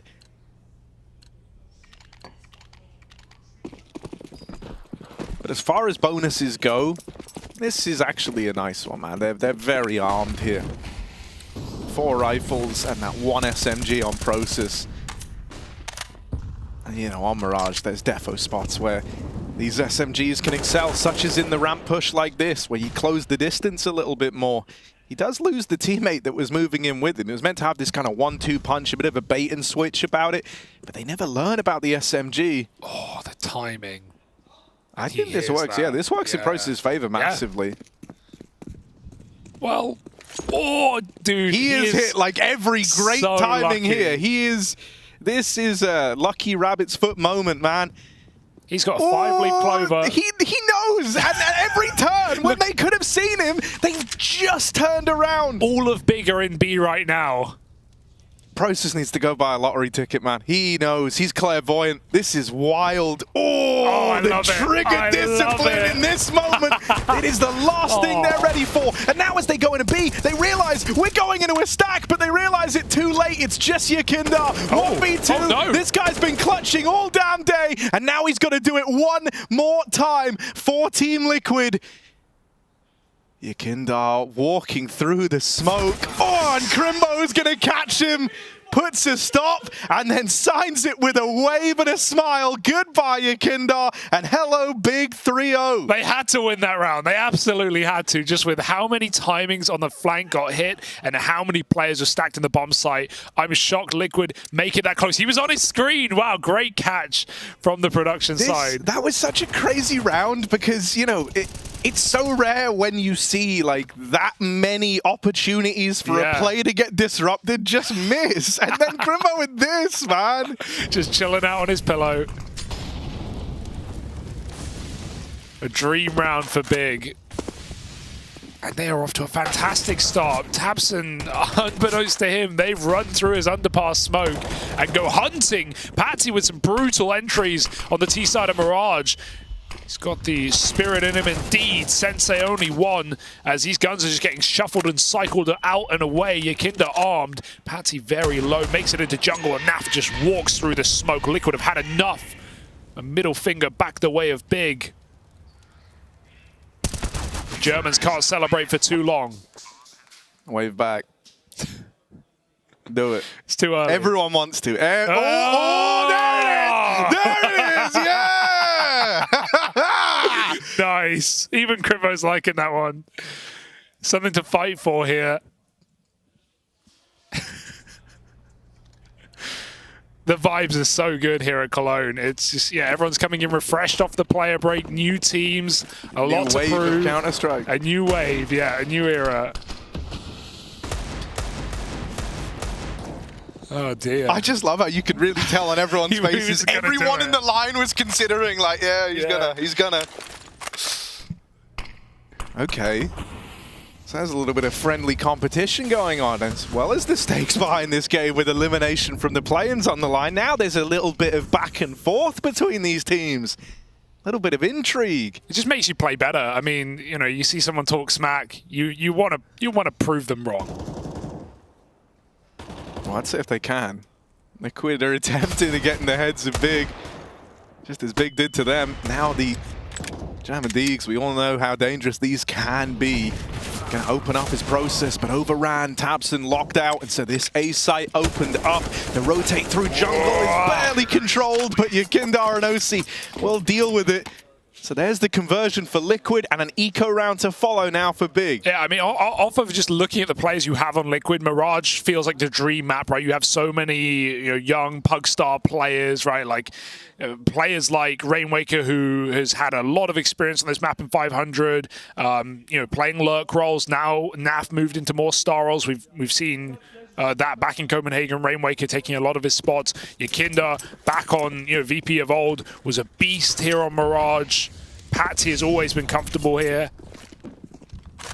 And once we hit CT side, OC given a lot of freedom to play his AWP. As Adeskev said, there's really no excuse here for Liquid. They have to win this. Little Zeus on B. Crimbo, a statement onto Patsy as well. Wonder if he'll give him a wave now. They're both dead. I really hope. But still, Liquid are going to get this B site and the round as a result. Patsy put a sad face in chat. It's all love. I like it though, man. I like that it's specifically Patsy and Crimbo that are developing this little head-to-head rivalry. We're going to keep an eye on that as this continues. Because as you say, sometimes nothing fires you up more than just wanting to deny someone else's happiness. Sure. One way of looking at it. I don't like feeling good, but I like you feeling bad. And no guns to grab for Big here.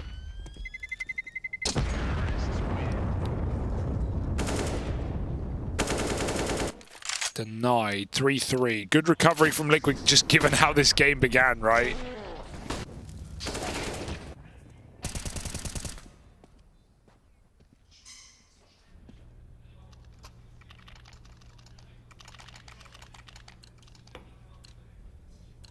Sensei wielding his AWP was definitely one to watch in the first half, especially of Vertigo on that CT side, was hitting some bangers. It's going to stop in the Palace side, not going to go too well though. Naf ready for that swing in. And even throws the AWP out of the map. Did you know you could do that, huh? Those bars on those windows don't keep Naf out.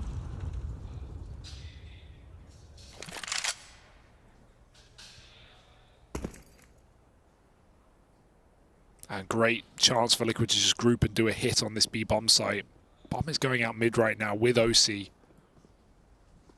Knowing there's no AWP in play gives you a lot of freedom to take the space. Yeah, and Yakinda's like scarily comfortable over in mid. He loves some of the, you know, some of the kind of time in plays you can get away with, some of the cheekiness around some of these smokes.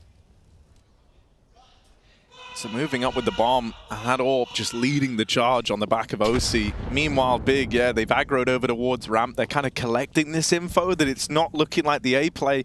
But even if they know right now that it's not A, this is still too late in the round. It feels like to make much of a difference. The bomb does go out first from the short side. Dropped out in the open. Crimbo, the man left to get past, the man that's been taunting Team Liquid, and he will get locked out. OC able to find him with that AWP. Process left up in the 1v2 now, but he wants to try and give this a go. Time's going to be everything. And Process, it makes a bit of noise. And so Patsy will deal with him, puts a stop to that clutch attempt before it even gets going. I think Process jumped too early inside of the smoke, and so he didn't hit the window ledge. He makes a step, and then he just has to bail because he thinks, yeah, if they're holding this smoke, they're going to kill me. But if he made it through that window, he can kill the planter.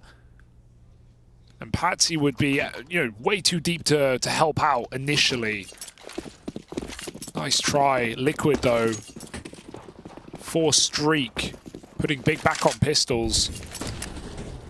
We've seen some nice T-side calls so far in this game. Yakinda going back to a classic, running up mid and getting to connect fast with his Mac-10. That Deagle is doing damage, though. Downrange. Tabson putting 2 on their last legs. Yakinda needs to mop up these ecoing players right now. He's all they have. And they're running at him. Easily done for Yakinda. 3 kills. So Liquid assured in this hit. This round could still get weird with so low HP on Rainwaker and OC. Naf's going to alleviate basically all of it with that kill there. It's just Sin. He will have these 2 low HP players crossing out in the open to fight, and he goes looking for Nafly, but he can't quite find him. And so Naf holds on up against the might of the Deeg. He puts a stop to it. Still a scary round, right? Big make it interesting with pistols as they're known to do, but Liquid on their streak. Sensei with another chance to find an opener on the AWP. He's actually got a really good spawn as well for middle. So maybe we see him take that window peek early on, but of course a smoke comes straight down for Liquid. He was ready for it.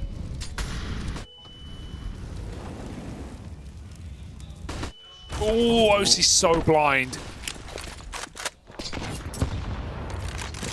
They're starting to pressure him. He falls back. He realizes that mid was not the place to be, so he'll just get out. A little worse for wear on that AWP. That does stifle some of the opening moves he can hope to make here.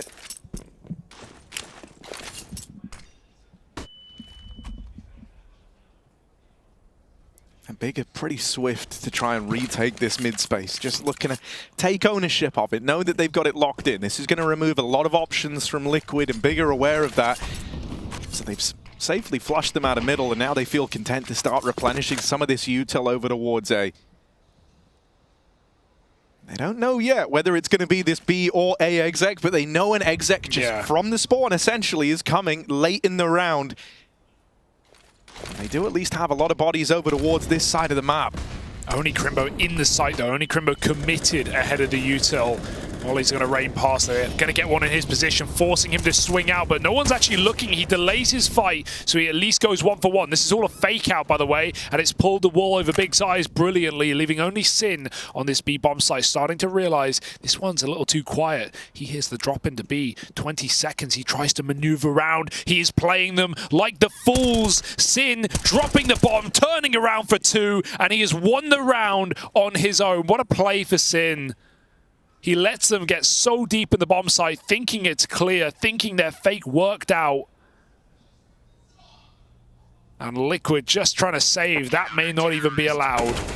Whoa.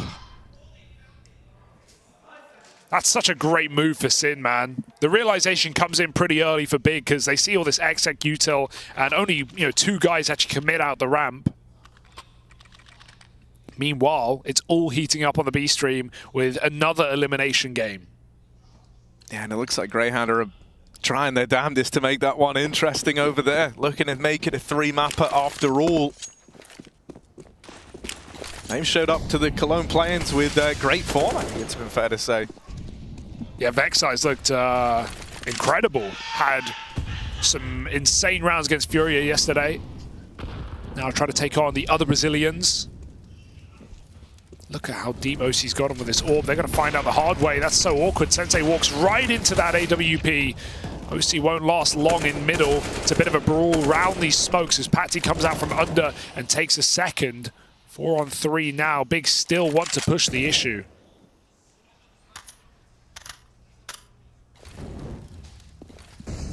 You're hearing more util out in mid. They want to keep this pressure applied because they've sunk so much into fighting for this mid control and they need some info here with them being a man down. But if they give Patsy anything, this round becomes highly unlikely. So they give mid a little look. They see that it's clear. Patsy's just holding this pixel gap.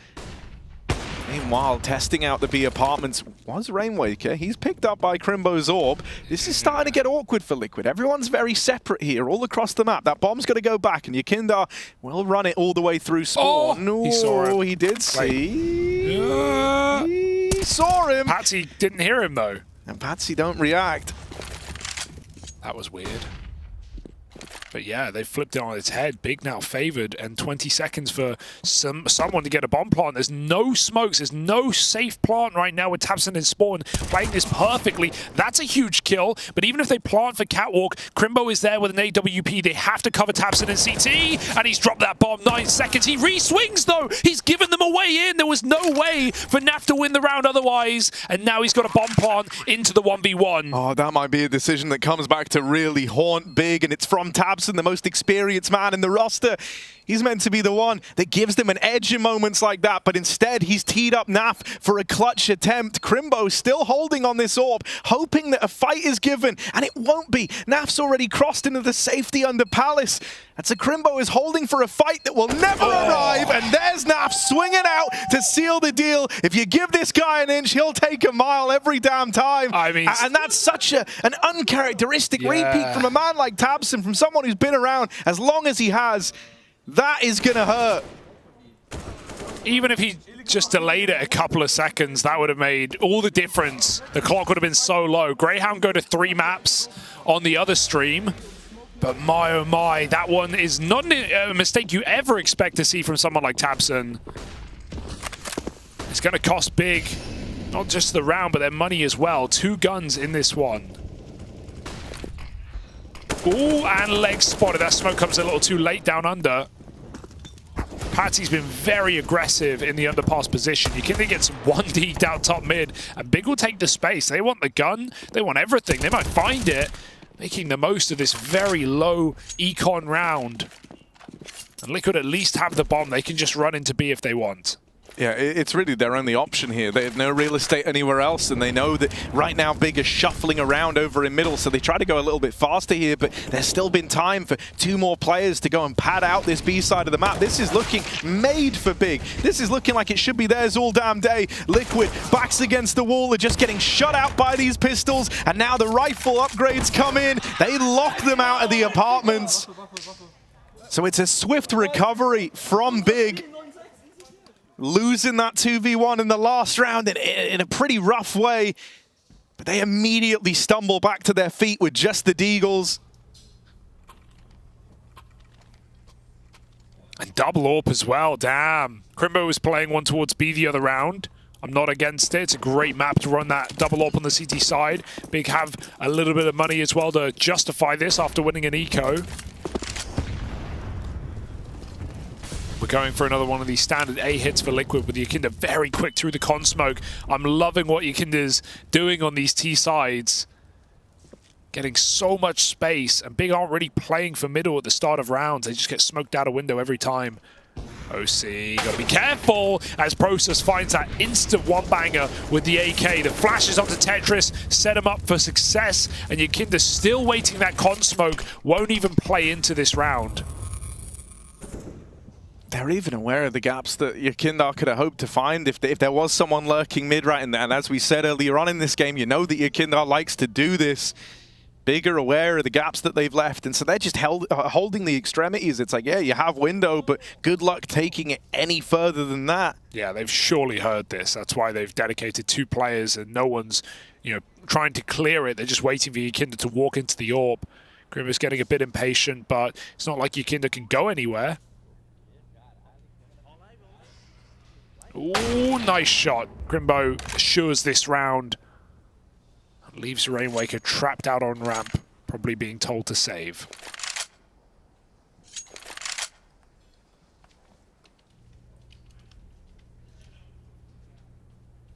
Yeah, Big have still got fight in them. That much is obvious here, and it was Process in this round to really take ownership of it. It was him who was shining bright on Vertigo as well, as very much the guy to keep an eye on there. You can start to have him climbing up the board, joining alongside the likes of Sin and Crimbo, who both sit topping the charts for Big. That's a pretty scary trio to have to deal with if they're all feeling it. And so Liquid have posed a bit of an interesting question here. It's like, how do you deal with this? Because Big have actually had good solutions to a lot of the problems that Liquid have tried to throw their way. I think one of the big ones is we're starting to see that the Big are winning out this mid control more and more, and Liquid are kind of getting away with less and less from the lurks that Yakinda is looking to offer up. Yeah, now Liquid have nothing to play with either. Just 2K a play around this safe gun, so it's going to get worse before it gets better. First time out of the map, so only time they felt uncomfortable enough to call it, but much as was the case on Vertigo, strong starts for Liquid, but then it gets a bit sour in the middle. Yeah, and I think one of the differences for Big here that's kind of making that problem a little worse is that Liquid do have a tendency, when they get this opening pick, they'll slow it down, they'll look to regroup, but it's like in those little moments where they're adjusting the setup, there are gaps. And on Vertigo, I don't really think Big did the best job of finding and exploiting those gaps at any point in time. Here, they're doing that. And they're doing it pretty consistently. So it's like, as Liquid look to regroup and actually run some of these execs, they're having players, picked apart in transition. Smoke does create problems for Crimbo, who wanted to deep peek this and try and find that AK that's leading the pack. But he's going to have to go a lot more passive right now. 3 players still here for Big. They are well poised for this hit, but Rainwaker's found an entry, and this is how it can complicate. This is how it can get very uncomfortable. As backs are turned, Rainwaker finds 3 in an instant. He puts that hero gun to use, and somehow Liquid win an eco just like that. That is crazy. What to even say about that? That's 1 AK in the round, just getting involved and doing it all. The pistol's kind of just acting as something to draw the attention away and confuse matters over towards the B side. Yeah, so much of that is the apps smoke, right? Because without it, Big just have full apps info. Crimbo gets a shot. He almost certainly gets an opening kill, and then he gets to fall back and play his routine on the AWP. He doesn't even get a shot off on the AWP because they're flooding over bench. They're running middle sight. Liquid are just everywhere. So great call again, coming from Yakinda. And a 2-on-5, couple of guns saved here for Big, but it's a very ugly round to lose. Rainwaker's the real deal, man.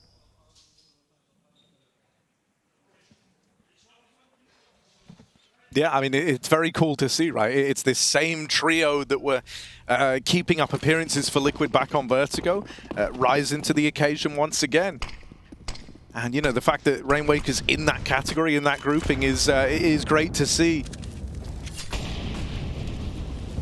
OC is now going to throw his hat in the ring with the AWP over in middle, hoping that he's given a fight here, and he's about to have a chance at one, but he's just left the angle. That was actually a good timing for Sensei, right? The AWP was no longer there. He had that free chance at the fight into top middle, but didn't get away with it. The rest of Liquid, in the meantime, try and pressure this A site. Rainwaker. Good luck. Another kill from the man, but he is going to get pressured here and boxed in. Tabson finds him. Yeah, meanwhile, they still get connector control, so Patsy's coming up there. The bomb's rotating through T-spawn, so Liquid don't want to commit. Here's this little transitionary period again for Liquid, right, where they're trying to group up, and you're going to note on the minimap, Crimbo's taking a lot of space through the apartments. What this does is now the rest of Big can just all lean over towards A. Both these players play here, knowing they have to worry about mid and ramp. Those are the two, you know, areas of contention, and now that that Palace smoke fades, they've got to be cognizant of that too, and they've just learnt about OC here. Big now know where the play's coming. They know what's happening in this round, and Crimbo starts to embark on this flank. For Sensei, he's just got to stay alive. He's got to buy time, keeping a bit of pressure on so that Crimbo can work his magic on this flank. Yeah, it's a beautiful timing flank for Crimbo. That bomber's on ramp. It's scared to cross out into the open because Sensei could be jungle by now. He's now getting scared of his own back. But this slowdown for Liquid is still doing favors to Big, ready to backstab Crimbo. The question is, will he hold the shot or just take it when he's got it? The cover is there for a default plant. Crimbo has the round in the palm of his hands, and he takes that instant kill. Yakinda slips out underneath, but there's only so many spots he can be. He needs a frag quick. Yakinda with another clutch potentially here for Liquid. Of course, he always provides 8 rounds on this T side, and the captain just continues to put on star rounds for Liquid. 3 clutches in this series so far from Yakinda. Yeah, and there's something to be said about it. You know, like when you have him in those moments where he's no longer having a look at the minimap or think about what anyone else in the server is doing for his team, you know, that's when you get to witness the prime Yakinda coming back out. And I think that's why we see him so deadly, so consistently in these clutch moments. It's just him and his crosshair against the world at times like that. And, you know, whatever the result of this for Big, the one thing I'm going to leave thinking is, damn, Sensei's good. And we should keep our eyes on it, keep it in the back of our mind, even if he is on the Academy squad, because he has showed up today and just continued to rattle off rounds into Liquid. 3 kills at the start of this one. A sour ending to the half for Liquid.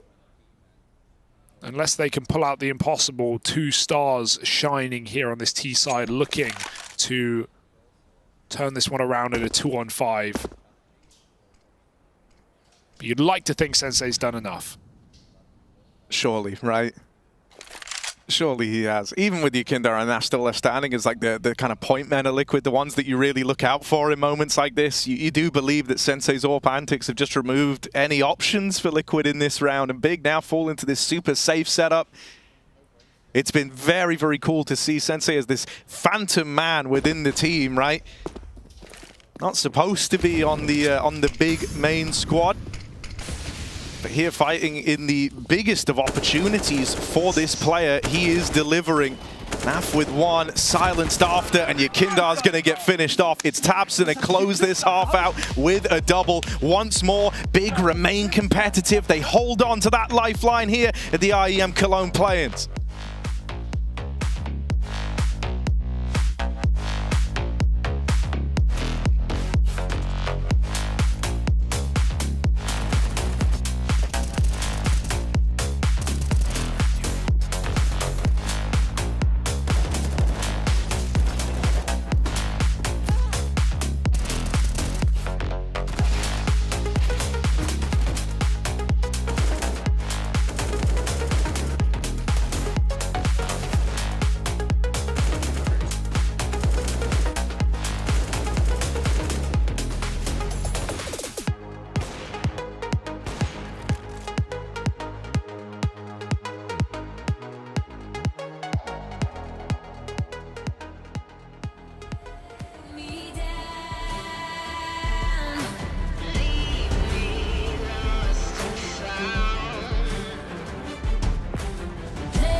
What is your calling?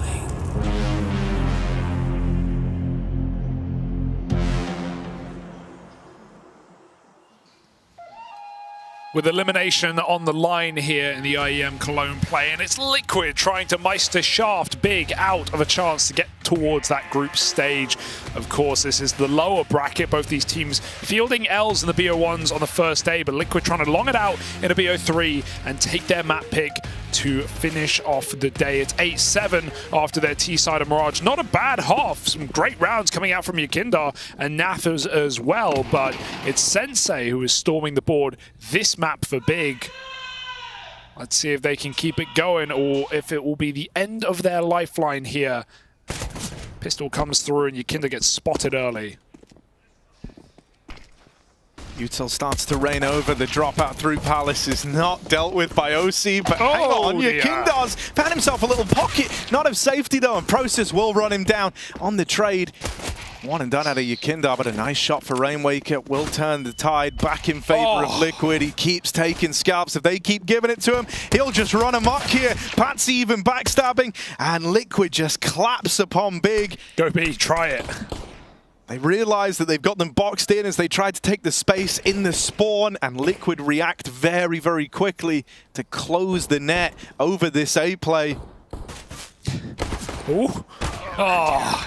I love the way Liquid play that. Yeah, the chase from Patsy, and even though Rainwaker has the bomb at his feet, even he buys into that call. And Liquid just run down Big. As soon as they get 3-on-1, they know there's nowhere he can go, and they keep a very tight crossfire with Naf back at market. It seems like the team play really is there. And it's not been long for Liquid, only a few officials deep. And even though this game maybe isn't as clean as you would have wanted, given the circumstances Big are in, I think it's a great warm-up for Liquid ahead of the group stages, if they can get there. Still a big if. Sin Deegs out Naf. German Deegs cannot be underestimated. But it's just the one for now.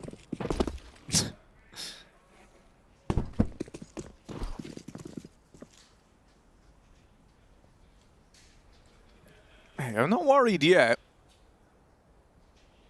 But it does have the makings of a round that can get interesting, especially as Big creep up the connector. Liquid are re-aggroing over towards ramp, and they know that they haven't been spotting mids, so OC, this shouldn't come as a surprise to him. But he's got a lot of responsibility right now. Like, OC's got to watch window, got to watch connector, got to care for any weirdness over in the ladder room, just bear that in the back of his mind. There's a lot on OC's plate right now. And so Yakindar moving around to try and alleviate some of this pressure is nice. That's a nice little adjustment that can make all the difference to how comfortable OC gets to feel here. And now I'm no longer that worried about this round. Patsy alone at the back of the B site, but he's not faltering. Doesn't give anything away for free. He'll hold the line, mops up that attempt at the B play. And so what starts as an early 5v4 with pistols for Big ends with 4 alive on the Liquid side. That's a well-recovered round.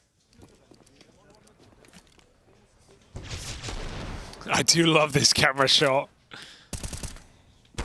You know, we've all been naffed there. Yeah. We've all been naffed.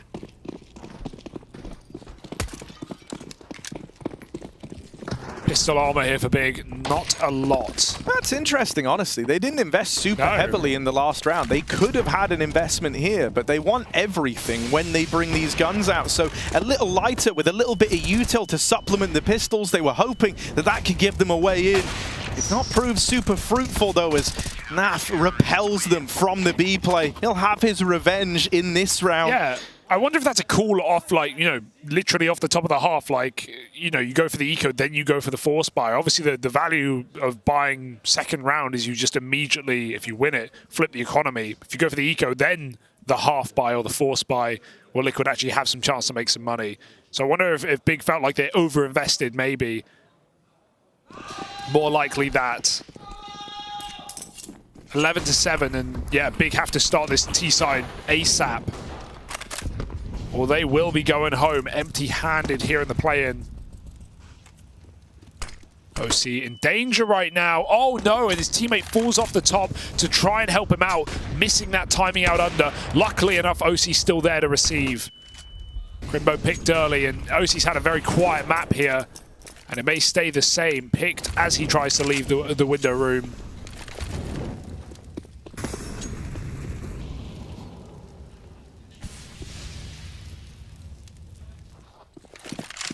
Big opt for a reset back to A. They don't have any smokes, though. It's going to make this execute very difficult. Really just looking to contact out ramp with a couple of lamp flashes. Rainwaker back in spawn. Let's see how safe this pair of hands is. Oh, he's just re-smoked ramp. Great timing on that, but Big are going to try walk out with it. And it doesn't look like he's going to be able to get the spot on them crossing at Tetris, but Patsy will. Removes one from the equation, makes life that much easier for the site hole. The bomb now dropped and away from Big, and there's even a backstab out of Yakinda. He's making moves through the back line and might never even be needed here, as it's all fallen down to just one man who is going to learn about that flank the hard way. Yakinda loves to try and outposition his opponents, loves to try and make it as easy as he can for himself. And so, of course, it's him wrapping around through T-spawn in that A play. Yeah, this feels pretty uninspired for Big right now in this map.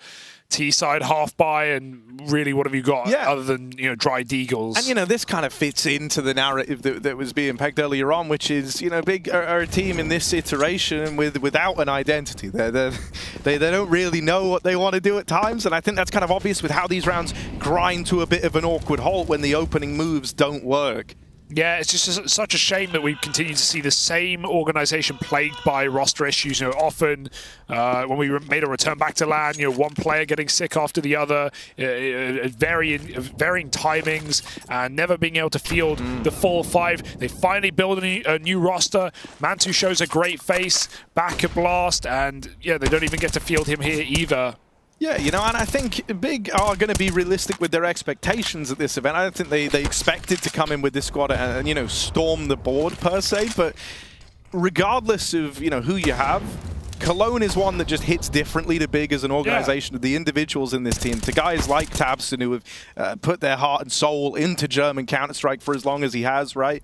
And, you know, I'm always reminded of, even when we had back at the RMRs for the major, right, when Keto was in tears almost after the elimination of Falcons, talking about how he knows what that feels like because they've had it happen to them at Cologne. These tournaments where you get to play in front of the home crowd, in front of your people, those are the ones that matter so much more, and that's the case for damn near everyone over in the Big organization. Yeah, especially when, you know, players like Tabson have been to the top of that, right? We talked about it earlier, 2018, the Cologne final with Big in as well, made it all the way. So it's obviously a long time ago, but this may not be the one to relive history here for Big, not unless they start right here, right now. Double ramp set up for Liquid or pushed in.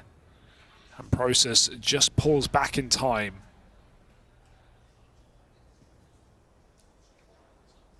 Let's see what Big have got for us here, and what could be one of their final attempts inside of the play-in.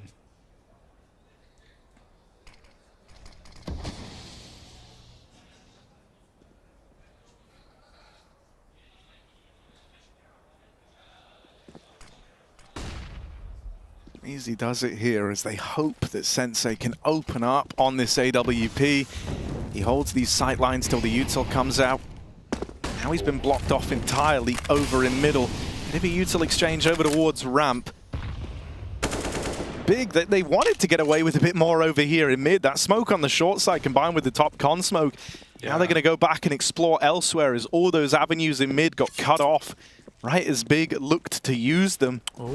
This reposition is an interesting one. Yakinda and OC Both moving away from the A side of the map, leaving it all on Rainwaker. He is one man up against the entire enemy team. And they have 3 mollies. They could definitely clear this position. You know, the rotates are coming back in for Liquid, but they might not be just in time. Yakinda trying to set up Rainwaker. They don't clear the corner. He gets out with 2 kills. And Patsy's come through that con smoke as well. Not for long. Just up to Yakinda right now. The captain, again, with a team on his back, looks to stop this plant. He could go right over and do it now. Sensei with great cover. And it's a 2v2 in the post. Sin's going to take up this position over in the sandwich. As he crosses out, there's a smoke down, giving him a brief bit of reprieve from that AWP. Around the world for Sensei in the meantime. He takes up middle with this AWP. The round is set up so that if it comes down to it, it's Sensei to try and win it all. That Phantom Man for big, and Sin now dead. Sensei's got to do it alone. A trial by fire for this AWP. OC on the bomb, and Sensei will not let him get away with it. Big stay alive for one more round. It was about time, right? We were talking up this Sensei AWP. He was showing it off on the CT side, and he finally delivers us a massive move to go round the world in a 2-on-2. You have a lot of faith in your teammate there to not only stay alive, but in that Liquid won't rush that retake. They give him just enough time to set up and win that clutch. And he's definitely bringing great energy to Big. There is no doubt about that. A little clutch to keep the fingers moving, to keep the blood pumping for Big. OC's been trying to do this all half, and he'll finally get away with it. Tabson crossing behind the boxes. Sensei's looking for that A pick. In the meantime, his teammate crossed right in front of him as they jump spot. So while Liquid have the info, it didn't go both ways. OC prepared to peek. And he's got more where that came from. They hear process on Tetris. This is very uncomfortable. Big are falling like flies. One by one, he sees the AWP gets grabbed. Oh, good shot for Sin. But there's no way Big can save this one. Oh, the resmoke at ramp is misleading. Sim was already ahead of that, and so Rainwaker thought he had a little more safety than he actually did. They still don't know the whereabouts of Crimbo either, right? They resmoked Palace a moment ago, so they don't know where this second man is. And that's made really evident by the fact that Naf is still hanging around over in the B apartments. Big. They've got something going here in a round that looked like it was dead to rights, just dead in the water for them. And with a chance, and Crimbo looks to make it happen. Now they know where that second player is. So Liquid, they call for Naf to move back around. It's him and Yakinda left up against it to try and recover this one. And this Sin AWP still just waits. It's going to get rewarded. Yakinda feeds him another. They are starting to put the cherry on top of this round. Just now fly to B, late from B. He's been holding there since the start of the round, rather.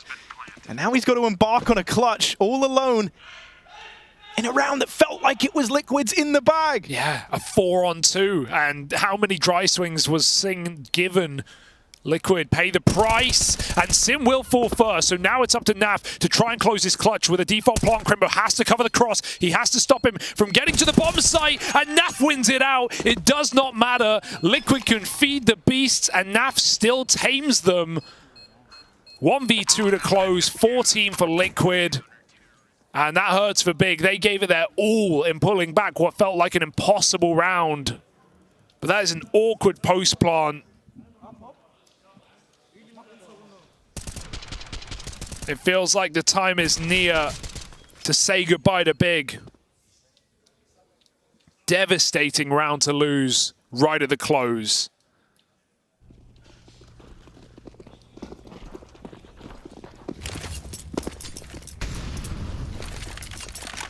Yeah, it's looking to all come unraveled, all come undone. Some great attempts across the last few rounds from the big boys, but it's all been in vain. Rainwaker in at the back of the site here, waits for his chance to strike, only good for one as he's teed up by that flash from Yakinda. Plant coming in. If something isn't presented to Liquid soon, they might just look to scoot out of this one and save these guns. Everyone's just so close in jungle. Oh, Big are even risking it all, giving these fights over. Oh, there was the chance. There was the way in for Liquid, but now you're right. They should just fall back and keep what they've got. Big with a quick execute. They were doing this on Vertigo, right? Having trouble with some of these slower rounds, with closing some of these advantageous positions. But when they start running, XX off spawn, they were having a lot more success. You can't do that every time, though. Liquid are going to be ready for that. A certain air of desperation, but it works for Big.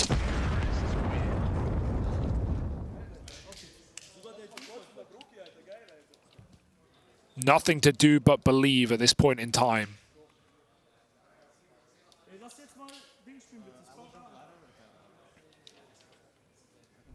Yeah, I mean, to Big's credit, that they do feel like they're always doing a good job of making the best out of, the cards they've been dealt, right? They try to keep it pretty simple in a lot of these opening moves. A lot of the round hinges upon the opening moves, but you see it, like when they get the results, when they're able to find that opener, they will oftentimes, carry that momentum through the rest of the round.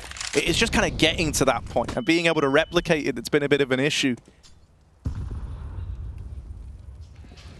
So, these are the baby steps. But it's a marathon, not a sprint in the second map here. This comeback that they're trying to attempt. Tabson out through ramp, flashed in. They nearly line up for Rainwaker. Sin's got their back. Yakindar keeps us even. And Patsy looks like he wanted to try and make a play there. Gets a bit confused, a little lost in the smoke.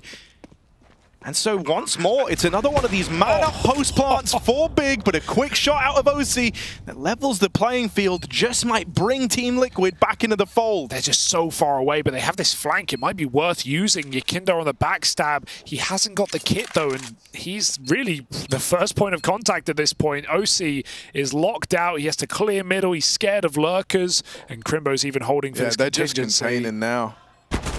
Right, OC's up and left. Yakindar spotted on the wraparound. They're going to try and make sure everyone dies to the bomb here. So at least, doing some damage, setting themselves up for the future, trying to give themselves an easier time when it comes to closing the series in the big picture. But it's still another round on the board for Big. Yeah, that will have minimal effect at this point, though. Even finding all 5 kills, Big can still basically buy up everything they need. But no harm in doing damage on the way out for Liquid. In what felt like an unwinnable round just due to how split and how far away they were. Back-to-back quick AXX for Big have caught Liquid off guard. And so Liquid will be the first to call in a timeout. Their first since the first half.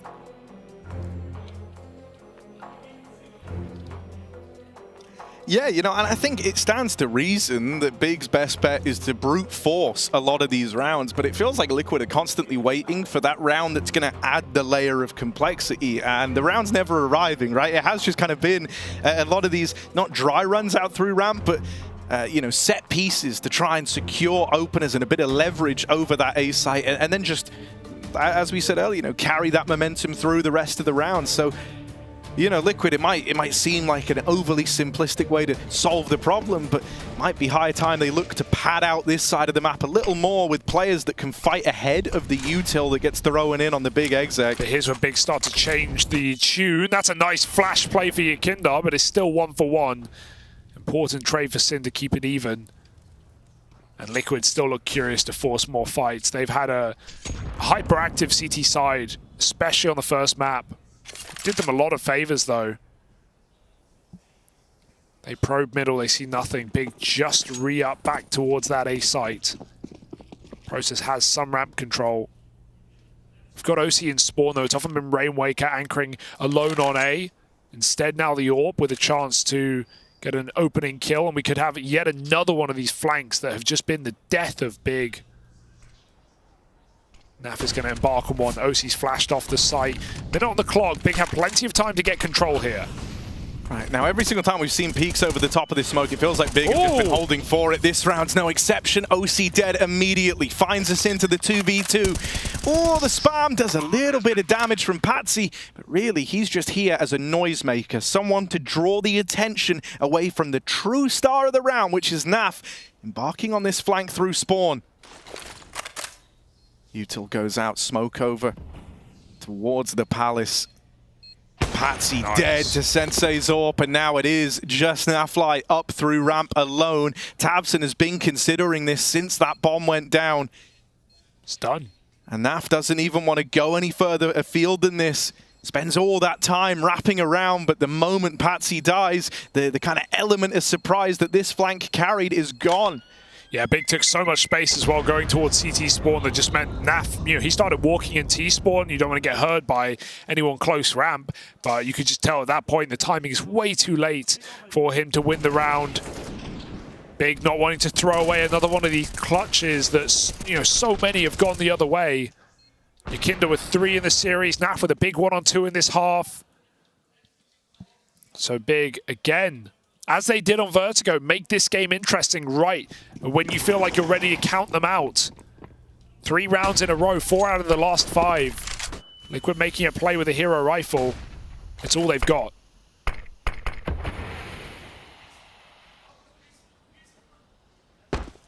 Oh, catching Sensei as he's run boosted out in mid. It's a nice shot from Naf. He's been good at denying run boosts all day. But that's the only success in the round for Team Liquid. This push from Yakinda, while it might feel nice, like he's gathering a lot of info, he should be dead. No! Oh, he wins that with the 5-7. Crazy. Okay, now that flank is a lot more interesting because even the presence of mind that someone was over towards spawn now forces Big to have to start rooting forward. They have to start taking space. They can't afford to go back and clear that. And so in the back of their mind, it's always going to be a thing that this rogue player that's gone missing, they've got to sniff out and deal with, and they'll do that. How? If they can find Yakinda in the palace, they brought him down low, but not finished the job. Now Patsy's in position. He's grabbed a gun. Rainwaker's waiting for this smoke fade. The bomb plant could have been denied right there, but Patsy just falls shy of it. Yakinda's armed and dangerous, sure. And Rainwaker, he's got to be the guy to kickstart this. If they want to somehow win this wild 2v3, he had to find something from this jungle position. And with that not happening, Yakinda's going to look to save this orb that was dropped by Naf right at the start of the round. I'm so surprised Rainwaker doesn't go through that smoke there when Patsy makes contact. They don't know about the stairs play. He's just shooting at the planter. But yeah, if Rainwaker goes through while the stairs player looks back to Patsy, that could have been something there for Liquid. Not a guaranteed save here for Yakinda. Not if Sin goes a little wider and spams this, or the flank. That will do it as well. No orb save here for Liquid. Big are picking up some momentum, some steam at the seeming end of the series. Looking to try and make it a 3-mapper. Have to fight for 30 rounds here. That was only an eco though, remember. And Liquid still bring it down to 2 players surviving. They've done a lot of damage in these last few. It's just about converting one of these rounds. But the battle is just beginning. Again, as a desk, we're hoping for more from Liquid, hoping for a clearer, cleaner cut game. As they go forward, the winner of this, if it is to be Liquid, will face 9. That is not an easy opponent by any means.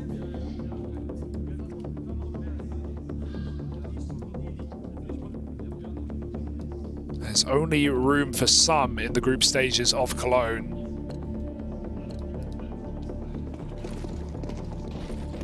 The question remains whether either of these teams are cut out for it. Yeah, the tension's really building for Team Liquid. Because, I think in a way this is like a matchup where just all the pressure is on their shoulders, right? To show that they've made progress since those results in Copenhagen. Because it started great, right? We were thinking honeymoon period, first couple of BO3 smashing, and then the last couple not as much. Revenge from FaZe, falling to Astralis as they opened here at Cologne as well. OC has found an opener. There's more where that came from. OC with a star round, perhaps. If that no-scope hits, this map maybe ends, but instead it gets thrown into the wheelhouse again. Big running amok over stairs, looking to fight in a 2-on-3. Patsy has disappeared through that smoke. Crimbo's taking great space for this post-plant, though. Yeah, tried to counteract the fact that Patsy's no longer available to, be picked up to find the 2v2 by instead taking space. And my goodness, how much space Crimbo's taken. He could look to backstab, deal with this whole con play that Patsy's trying to offer up. But out from CT, Tabson makes that contact first. Yakindar dead, and there's Patsy found by the aggro jungle play. Naf knows where both these players are. There's a kit drop right in front of him, but it never matters. Tabson locks them out, and Big are getting loud. They are more than believing in the comeback here. Might have been Liquid's map pick, might have been a map that Big have been struggling on, but they are banding together, and they are making this happen right now. Yeah, even though they're two of the quieter performers in the series, Tabson and Crimbo in a 2-on-X, that's what I want to see from Big. Those are the heavy hitters, and they get it done yet again. 13-14, Liquid broke. They are making a meal out of this map, and Big are feasting. Cutlery in hand, and Liquid have only come up with sidearms.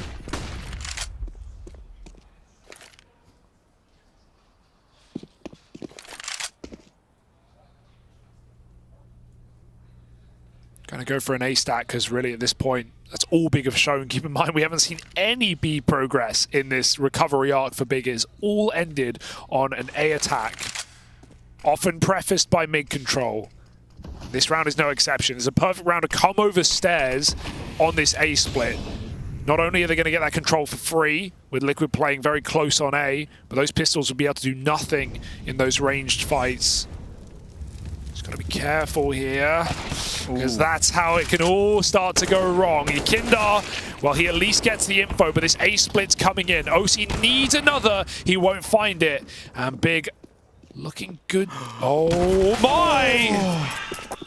A sigh of relief there as they find 14. Oh, it's so good that Crimbo decided to clear that, right? Like, his teammate just fully walked out, never gave it a look, and there's this idea, you know, like the longer you go not getting shot in the back, the less you expect someone to be there, so thank God Crimbo had no faith in his team. Yeah, you've already seen 3 close A pistols, so you may as well clear every cubby. But this is it. This is Big's chance right now to make this a 3-map affair. They are grabbing it with both hands. 6 in a row right now on this T side. They have done a fantastic job. And every single one ending A, that is such a mind game of, you know, whether Liquid even think that that can keep up. It almost feels too obvious. Dangerous peek for Patsy. The AWP almost finds him. And that's, you know, kind of to the credit of Tabson right now. He's taken over that cooling mantle. You know, I think he can admit that while they might not be able to like tactically outdo some of the complex rounds that Liquid might have, or some of the big ideas, some of the grandiose plays, they can try beat them in the mind games. Crimbo boosted up in mid. Patsy fed to the wolves, a man advantage for Big. And now they slow it down. They're going to give Crimbo a little bit of room here. See what he can see from this forward position in the window. And look at Liquid, look at the gamble they're taking right now. Everyone moving around towards this A site. They've got all the pieces in the right place, and Naf has not been cleared at the back of the site, but Process deals with him. Yakindar now dead as well, and it's just OC left. Not long for this world, not meant to win this round, and he knows it. Big have done enough to keep this one more than competitive. They're now in the driver's seat, and they're looking to take this one the distance. No saves today. That is 15 for Big on the on just the edge of defeat, on the edge of elimination, and on their opponent's map pick as well. They have now made this theirs. They are, without a doubt, favorites. For this map, Liquid have almost no money and certainly no momentum. Big have broken their backs. And this was supposed to be a superstar European team coming off fresh, off of wins over the likes of FaZe and G2. But it's the unlimited man roster of Big right now that are putting Liquid on the chopping block. No one would have expected this, not with how this series looked just a few rounds ago. And now Liquid are fighting for overtime.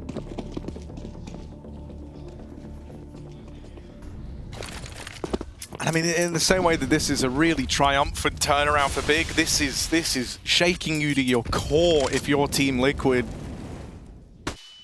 they've been mobile, they've been active, they've been trying the usual things. They've had good responses in the last couple of rounds to this tendency to play into A. None of that has mattered. The brute force of Big is enough. The brawn is enough. Oh dear. And even running down Rainwaker, the confidence is just flowing. tabseN first out with the bomb, leads the charge in, but his teammates fall around him, and now that might prove to be a problem. tabseN is on an island, and with the bomb on his back, he's the big ticket player. Liquid are doing all they can to bring this back into OT, and with tabseN cut down, one man to deny overtime, Liquid, right as the doors close, have decided to show up.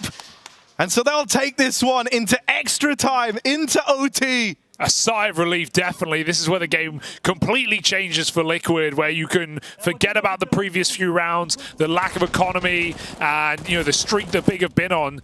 They need to reset absolutely as we hit overtime. No waiting, no break, right back into bonus play. Orbs on either side as well. Oh, I don't know if they saw him drop in there, but they were pre-aiming Patsy. There was a double under setup here with OC covering. He even found Crimbo. Big will creep their way out A, but Rainwaker is considering this possibility, and it's confirmed by the captain, Yakinda, over the top, looking for two, and suddenly Liquid reinvigorated, reignited, and back in with another round. Yeah, like what you kind of have to tell yourself in a moment like this, if you're Liquid, is, okay, probably shouldn't have let it go to overtime in the first place, probably shouldn't have let Big get to 15, but now that you're here, this is where the team with the bigger depth, with the better synergy is supposed to emerge victorious, right? And on top of that, it's no longer them dealing with the woes of the money, right? Big had to embark on this huge streak of rounds to even get to this point in time. And within that, there were a couple of these rounds where you don't have, the AWP in OC's hands. You are down on pistols. You have limitations. That's no longer the case when you hit OT. And so this is where, if you're Liquid, or if you're a Liquid fan, you're hoping that they can really show their mettle here.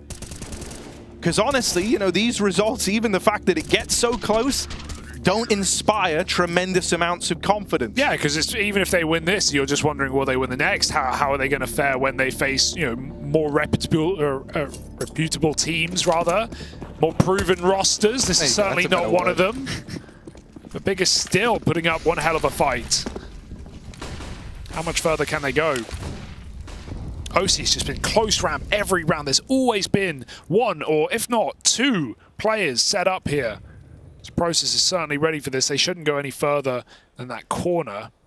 It's going to go and set up AXEC utility. I'm so surprised to see Big still falling back into this A side, but they just don't know what B even looks like. And Liquid have finally decided to stop playing two players there for good reason. Double setup is a bit dangerous as OC is traded after one, and Rainwaker gets fully flashed out. They're up connector. Big back in with a response, and it's Yakinda or bust. They don't seem to consider this. Now, normally, whenever we've had a player try to swing out here, he's caught from someone at Tetris, just checking this late in the round. How long does he want to wait? Yakinda tries to play his hand now, and he plays it with the trigger discipline. They turn, and Process deals with the man in the back line. The thorn in their side never even proves to be a problem. And now it's just Nafly. Yakinda uprooted. And Naf has got to lift this weight alone, and he can't. Big with an equalizer in the second of OT. What a check. Where did that come from? I guess maybe they hadn't cleared under balcony and they were just giving it a go. It almost burned them before. But Yakinda knows, yeah, he could take that kill, but he's going to get reswung from ramp or peek from, triple. He really needs a double out of that position. He needs something in a 2-on-4.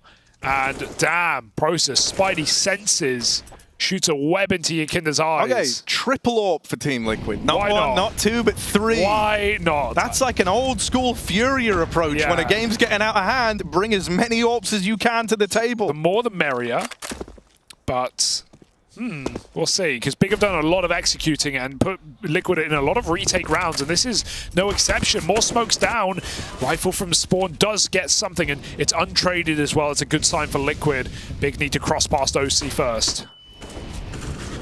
tabseN full blind. It's Rainwaker, the man without an AWP that's doing the bulk of the heavy lifting here. Yakinda dead. Rainwaker's still a threat back in towards the spawn, just keeps racking them up. We might have looked at the triple AWPs, but it's the M4 that's done the heavy lifting here. And now it's all 3 AWPs left in a retake. Naf trades his out. He does not want this AWP right now. He's the one man with health, the one man with a rifle. Oh, tabseN! Thing of beauty to open. How much further can he take it? My God, he is on for all 5 in the round, and it might have to be that way. As Sensei's flushed out of position, gets back to the ramp. It's tabseN, the godfather of German Counter-Strike. Look at him go. Delivering all he can to keep big in this and to keep that Cologne dream alive. He felt like he was missing on map 1, but tabseN has come in with a statement here on Mirage. A map that was supposed to just be a pocket pick for Liquid, one that favored the players and the styles and Yakinda's T-sides, but none of that matters. The depth of German Counter-Strike, it goes deep. There's some talent here, and tabseN is at the forefront of it all. Sick ace to put Big up by a round in overtime. My, oh my.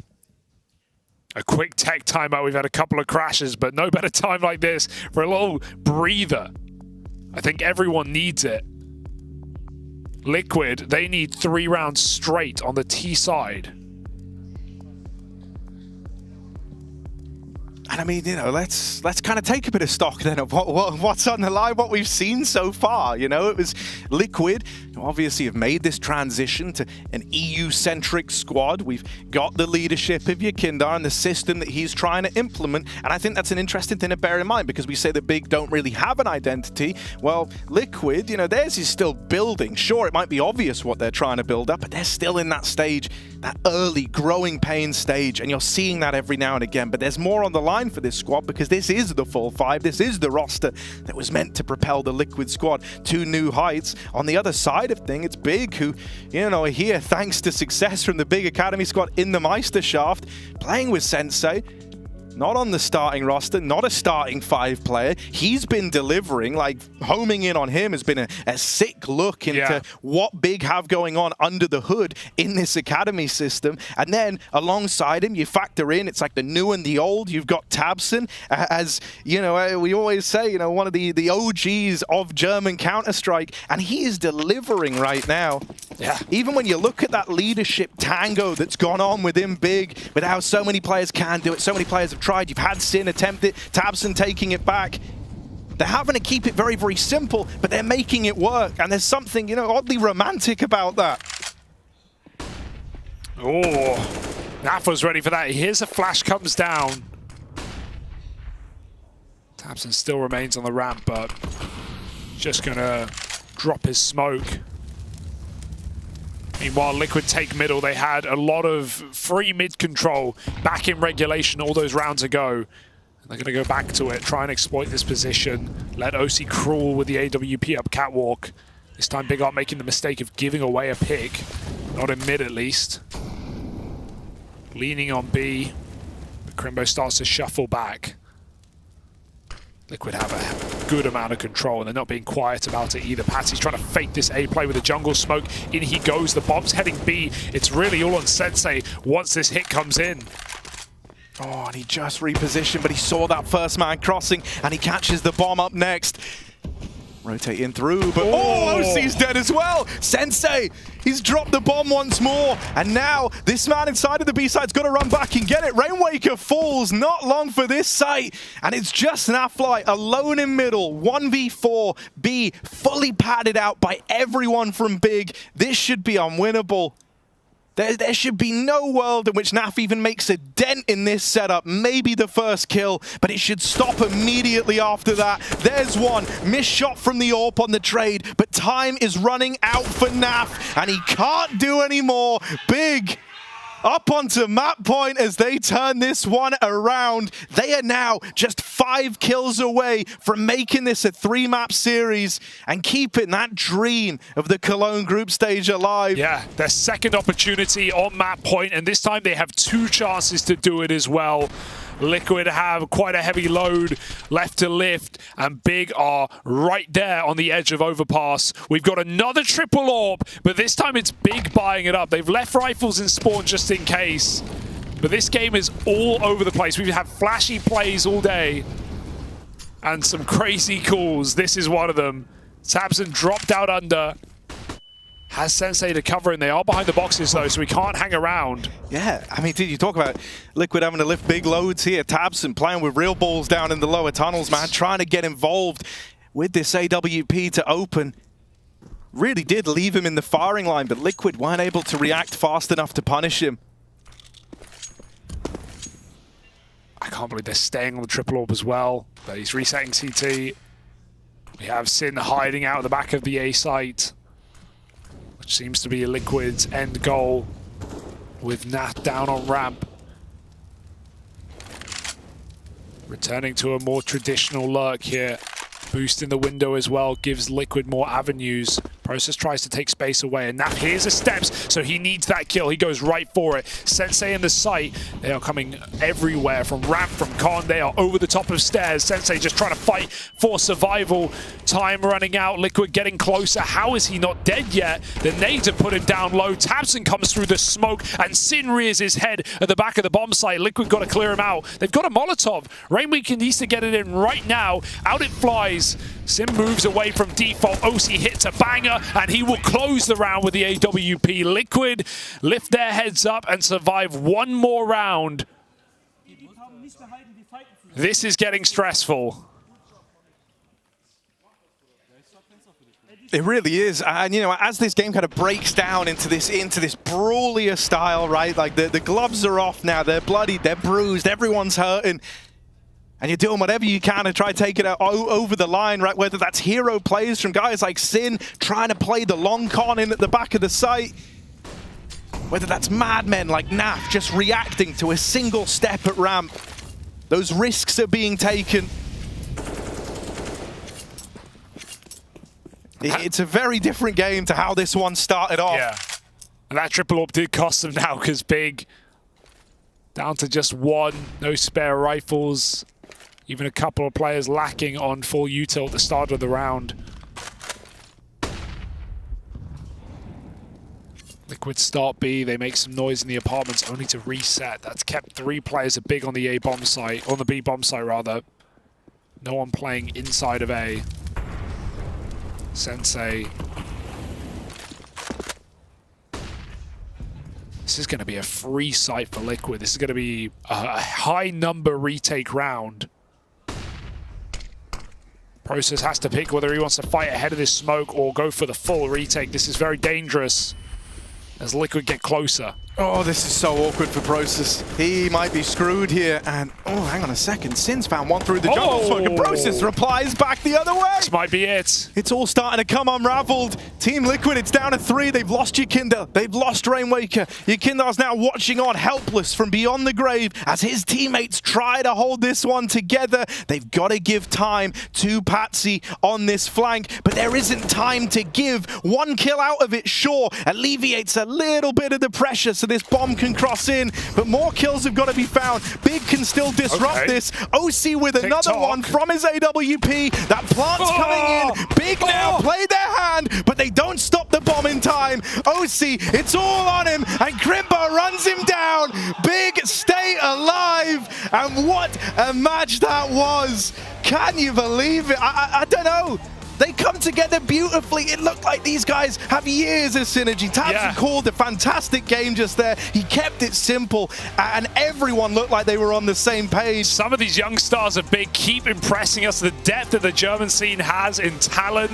They once again look the bookmaker in the eye and laugh.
We thought this series was all over, but Big come back with bite. Let's not forget, this was 14-8. Liquid had all the runway they needed, but hell no. Big said, we ain't going down that easy. They answer back with 7 rounds in a row on that T side, push it to OT, and close it out, Jacob. That was hella impressive, I'm not gonna lie. Big, I did not see that comeback coming at all. It felt like Liquid had everything they needed in order to close out this game. As you said, Freya, when they were up 14-8 or 14-9, I was like, this is game over. Barely paying any attention because Liquid is just gonna cruise it home, right? But no, tabseN, Big, they showed up in style. They had a couple of good rounds, and I think the T side overall was super, super impressive. Even in the overtime, we saw that they were one step ahead of Team Liquid.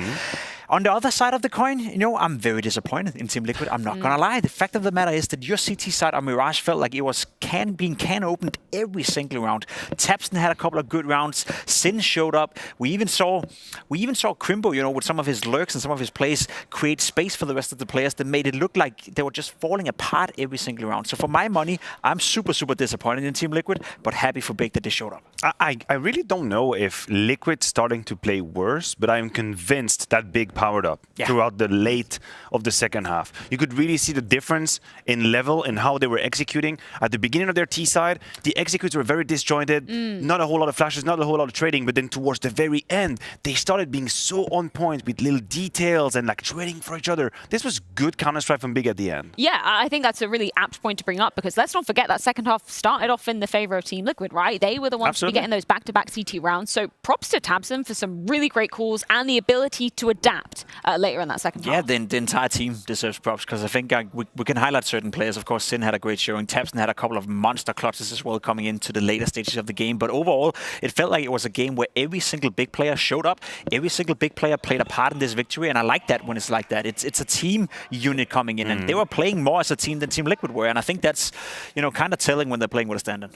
But it's the resurgence from tabseN that I really like, because for about 3/4 or 3/3 of that game, rather, it looked like he was lost. Again, it was on scoreline 11-17, 11-18, and off the back of that complicated first map, you're thinking, oh no, it's going to be another one of these games. He's going to just go into the shadow here in Cologne, and then his resurgence towards the end. You talk about impactful clutches, impactful kills overall. Sure, he had a few clutches, but he was the man that was stabilizing because Liquid had so many intense situations on too big, on that A side. I feel like it was a simulator. We were looking at these 3v3s on and off again, and tabseN always knew how to play the angle, always knew how to stay alive, when to peek, when not to. That's when his experience really kicked in. And so much of that story comes down to that overtime, right? We see Liquid winning out the first round and then Big answering back in the second round of overtime, Jake. Yeah, the second round of overtime was not pretty at all for Team Liquid, and I think it was kind of like a symptom of what we saw throughout the game. You see it right here, this play with OC and a player standing up close ramp, we saw that a million times, I feel like, throughout the game, and Big were just coughing it off guard every single time.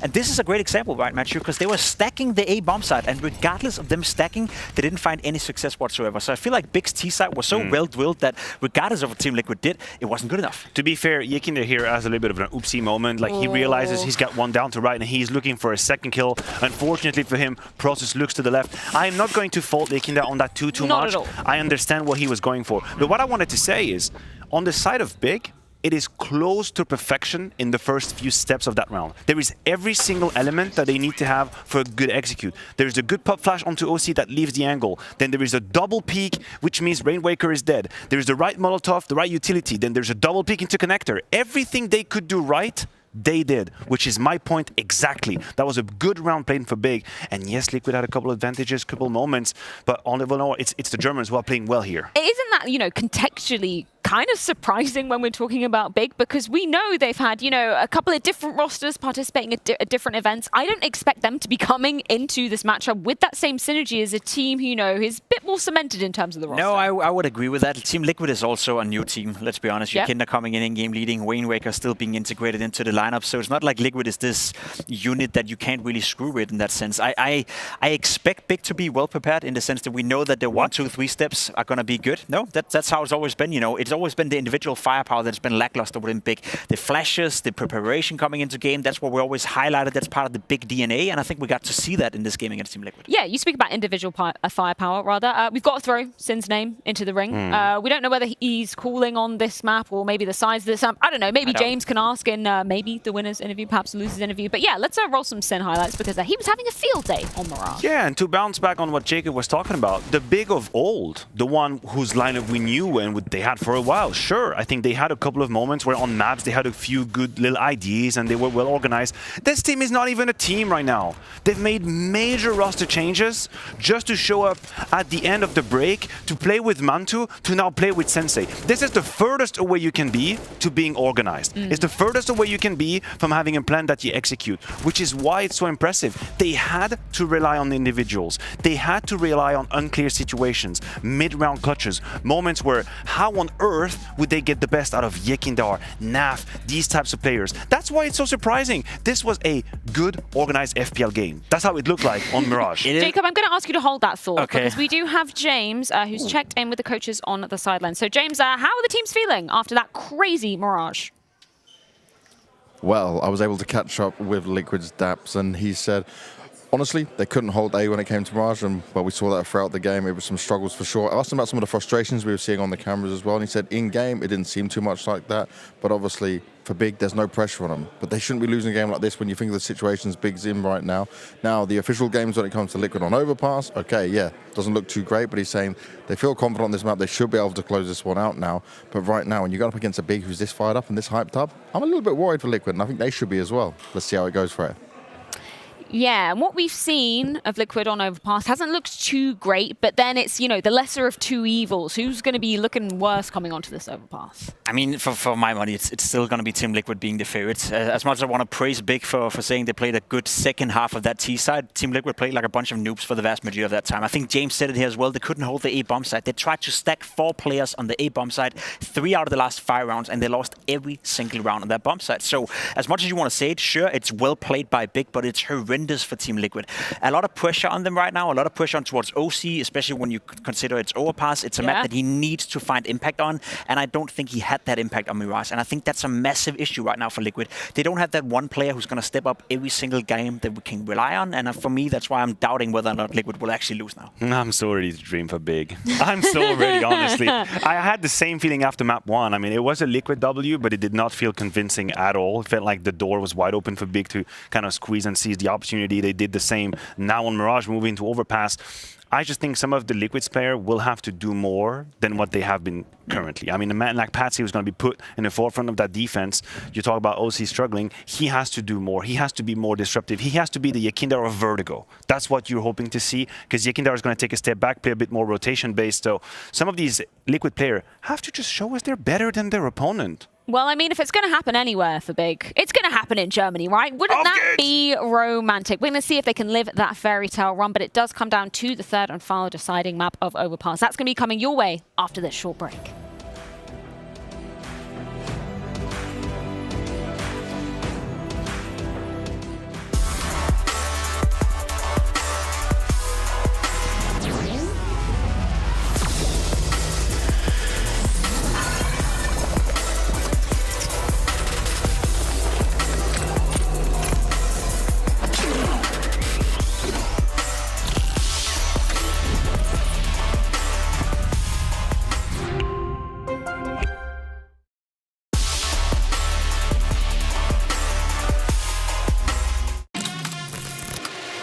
What is that reaction? Yeah, right. This would be an ace clutch from Poland. Oh my! Oh boy! FaZe Clan, the champions of ESL Pro League. Poland's here. Oh my God! Scare! Are you gonna be kidding me? What a map! What a map!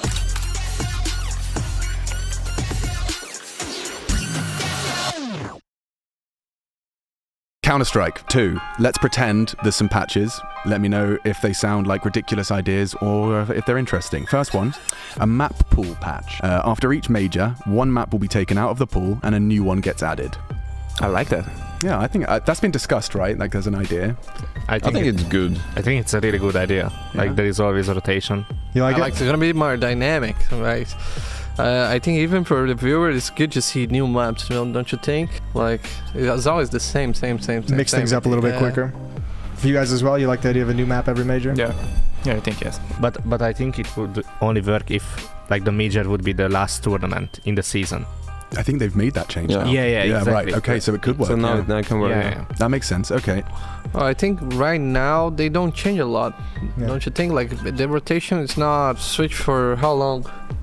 There's no set time to it. It just changes. Yeah. They just change randomly. I think if they put like a schedule to change every 3 months or 6 months, would be pretty good. Every player break would be nice, but it's difficult to make that happen. But what map would you guys pick to come back in, just out of curiosity? Cobble people, train people, train, cobblestone plans. And for me personally, cash.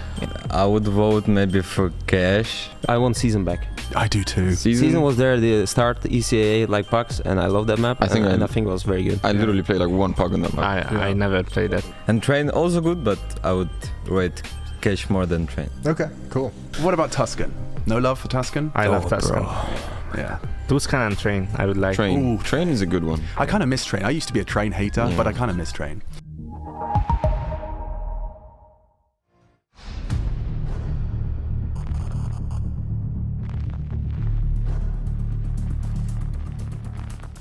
I'm confident and like familiar with like being a loud voice in the team, and now especially with Tabs, I feel like it's not a huge change for me.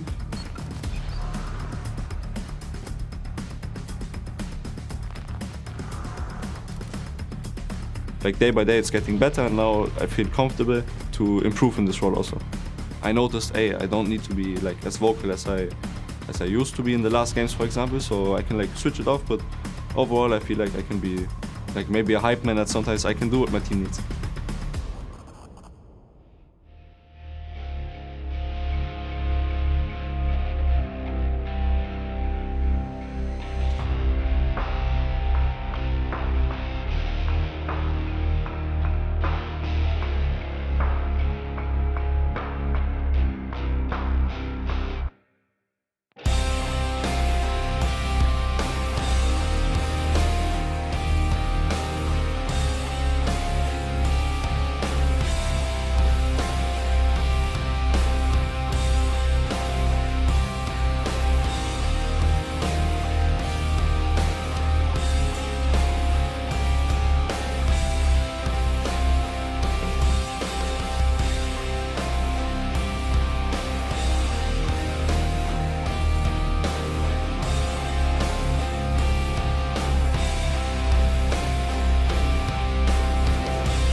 What is your calling?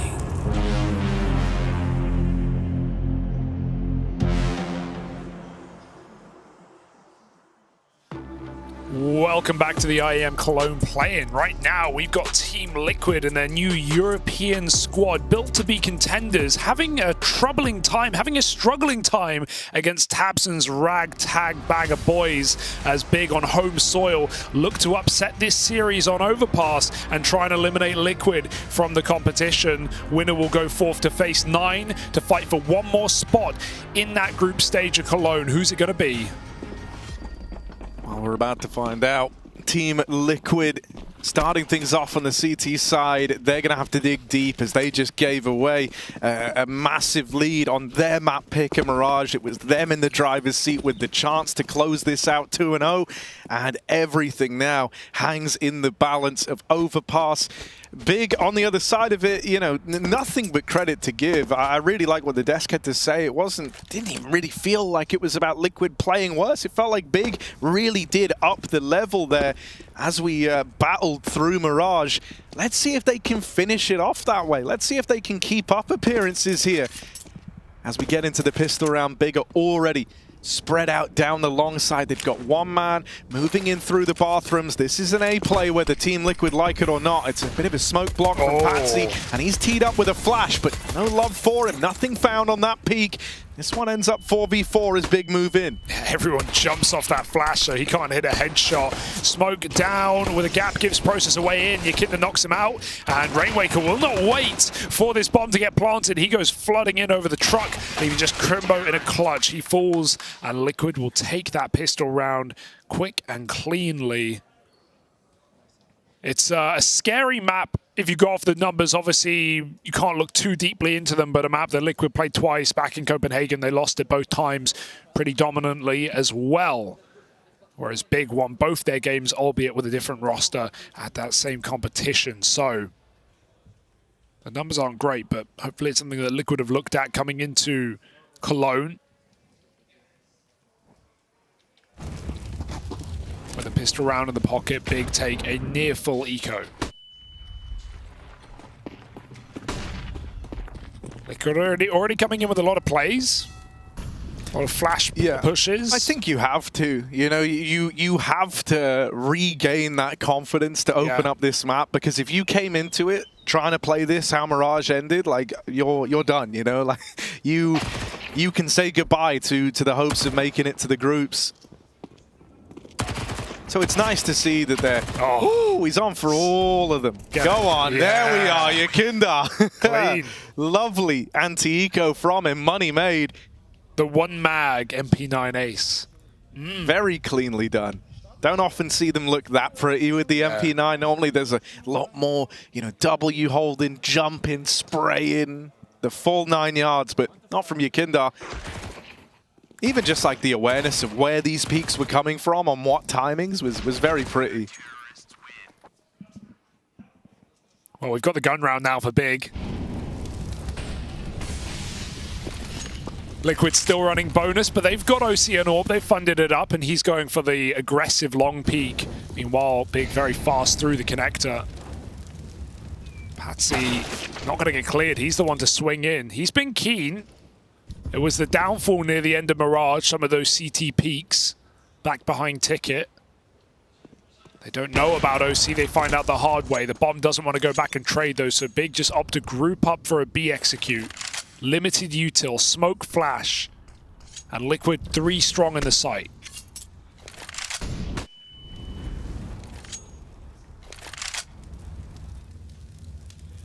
Yeah, right place. Right time for Yakinda. He's going to look to tee up his teammates here. Over towards the monster side, he creeps in, and there's Rainwaker with a peek, but they're already ahead of this smoke. Alarm bells going off for Liquid now as they realize the B play's coming in. Naf drops that flash, does a bit of damage, but can't get anything more from it. It's all gonna fall onto OC's Orb. Gonna hang around and see if they give him a reason to go for it, and that one kill there just might tempt OC forward. Is he going to decide against it? Feels like he's backing out. Does not want to give this one a go. Oh, every bone in your body almost wants to see him attempt this, but playing the long game, playing the safe game at Team Liquid. Yeah, also knowing the Big won't have their own AWP, and this is the guarantee to make sure that stays the same. You've done economical damage. They won't be able to buy it up, and OC can, you know, keep the good times rolling, you hope, on the CT side moving forward. A player the Death drew attention to, someone who needs to perform in this third map, considering not just the stakes, but the situation of CT overpass, which is where Liquid are starting. Up there with Nuke in being the best places to be as an AWP player. OC needs to show us.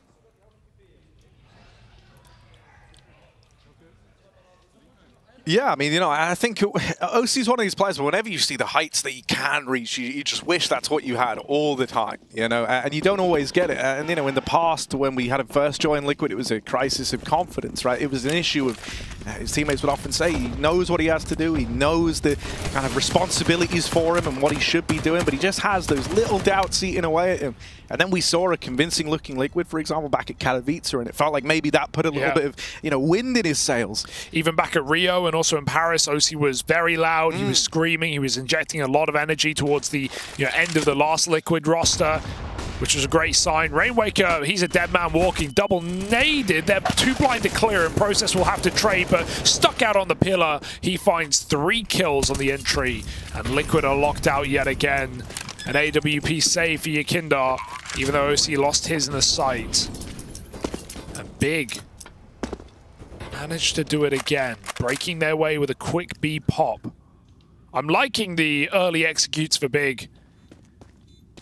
They started to do a lot more of that on Mirage. It was something that felt lacking on Vertigo.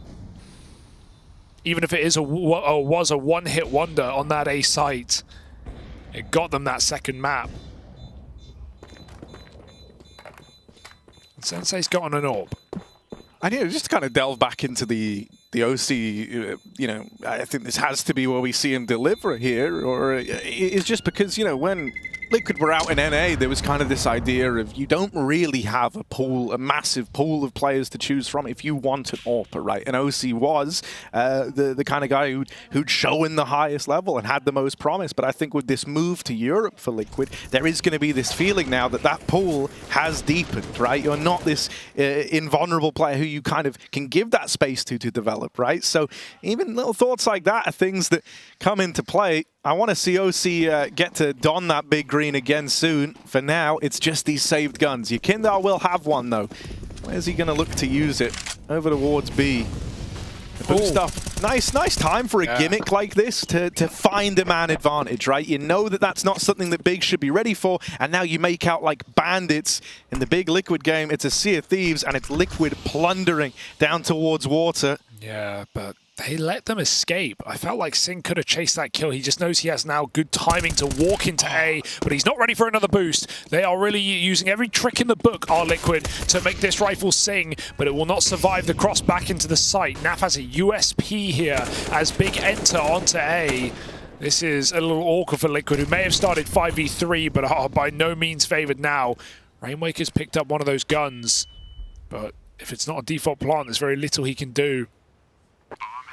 Yeah, this is kind of nice for Liquid, though, because they're teed up in a way where they can attempt this. If they're given a reason to go for it, everyone is here, and this could be the kill. OC with the backstab. They're going to lose Rainwaker, but what a time for OC to find his voice. A double kill from Long on the vanilla pistol, and now it's just Process in the hot seat, looking for the 1v2. Oh, shot misses, but Yakindar makes up for it. And so once more, another clutch going the way of the captain of Team Liquid. Not an easy close for Yakindar. Process was ready to win that 1v2. Hit a banger onto OC, and Yakindar missed his first AWP shot. He had to hit it. One more bullet, and he's done for. So very important eco win for Liquid. Starts off very strong thanks to Patsy's double off the boost. But OC with 2 USP kills on the flank, that will inspire you once again. And that was actually a really cool round from Team Liquid. A really nice way of making the most out of the 2 guns that you saved forward. Going for a double gimmick in one round, right? You boost the AWP up, the rifle up in con, and then you boost it back at the sign on A site. 2 angles that Big shouldn't be ready for, and at best are playing for trades in, but you never gave them that chance. Very cool idea. I would love to know who was in charge of orchestrating that, because you assume it was going to come down to Naf and Rainwaker, playing off of one another, making that decision. This round's opened up quite nicely for Liquid once more as they flash themselves out through short. They've taken away some very important real estate. Once you've got this room, you can really paint a clear picture of where Big can be in the round. And so either Big have to go back and try and retake water and connector a little bit later, or they just play with the real estate they have. But that gives them a few less options in the mid-round, such as this, fast rotate down the connector if they want to get tricky with the bomb. So they are going to re-clear it. But this takes time, and this takes resources as well.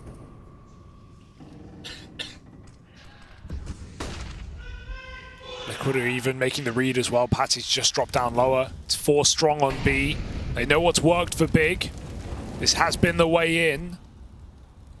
Yakinda's poised with a flash as well. 20 seconds. It almost feels obvious at this point. A is completely empty. OC's even deep peeked the bomb site. So 20 seconds as big layup and execute. Liquid just have to hit their shots and combine with a flash as well. Naf swings out for a kill, taking 2 and the bomb loose as well. The molly burns out 1, but Sensei doesn't have the time on the clock. He must abandon ship, and Liquid hold on to the B site for a change. 4-2 now. And off the back of that eco win, coming in with an even more competitive round, one where they actually profit as well. Very important to build up their money early on the CT side so OC can continue to field AWPs. And that is all the Big have in this follow-up round. 2K a player and the saved orb.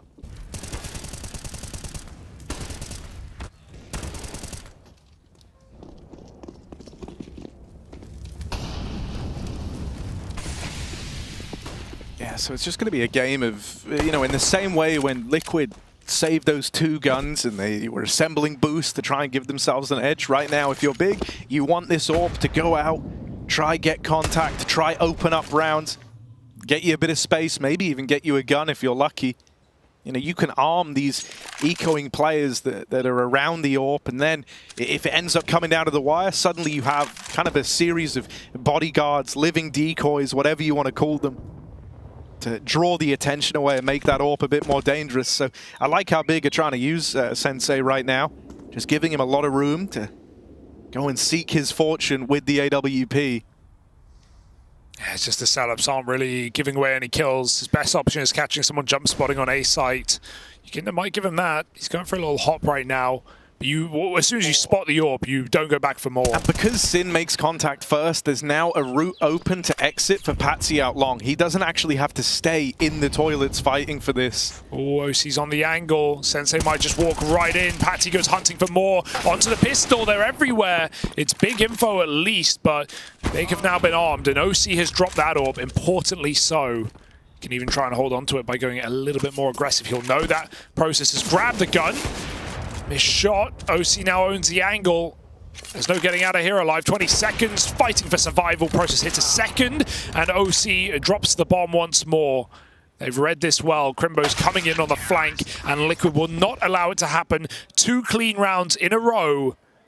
Liquid are back for now.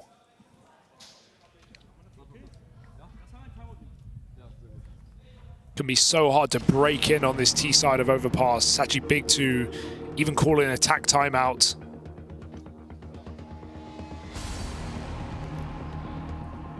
Yeah, you know, I think the challenge was always going to be harder for Big here. When the desk were on earlier, they said that at times it felt like a highly organized FPL game watching them on Mirage. And, you know, I think for Big, they turned that into a strength, right? They did just use brute force in a lot of those rounds. They went A, they rinse repeated that till it stopped working, and it never stopped working. Whereas here, you know, there's a lot more options open to Liquid, and I think it requires a much more synergized T-side, right? Overpass at times is just a test of how good your defaulting is, how good your trading is, and how quickly you're able to react to this information to make something of it. And those shouldn't be strong points for Big. But they're making it work anyway. And honestly, the firepower has been there all series. Different players in different maps. It was Process on Vertigo. Sin topped the charts on Mirage, but Sensei wasn't far behind. Tabson had some incredible rounds, including a crucial ace. Process setting up for a boost, but look at the timing of Patsy re-clearing connector late in the round. Even if they're holding it to Mach 10, the Molly decides it, but they go swinging into Rainwaker, and Patsy needs this backstab right now. Yeah, 1 kill, but he's boxed in, crosses out with his life. However, OC's blindsided, trying to watch short. That is kind of awkward, honestly. OC is given an impossible task, really. Playing around the pillar, he had to try and watch the short walkout while also being cognizant of Monster. Naf was unable to help him much in this battle, and so now looks to make up for it by moving in, but he ends up feeding Big another kill. Patsy out from heaven. It's a pretty swift reposition from the connector, so they're not ready for it. Oh, and he even adds another to the tally. Sensei tapped out. It's just Tabson. Has to stand and deliver for Big.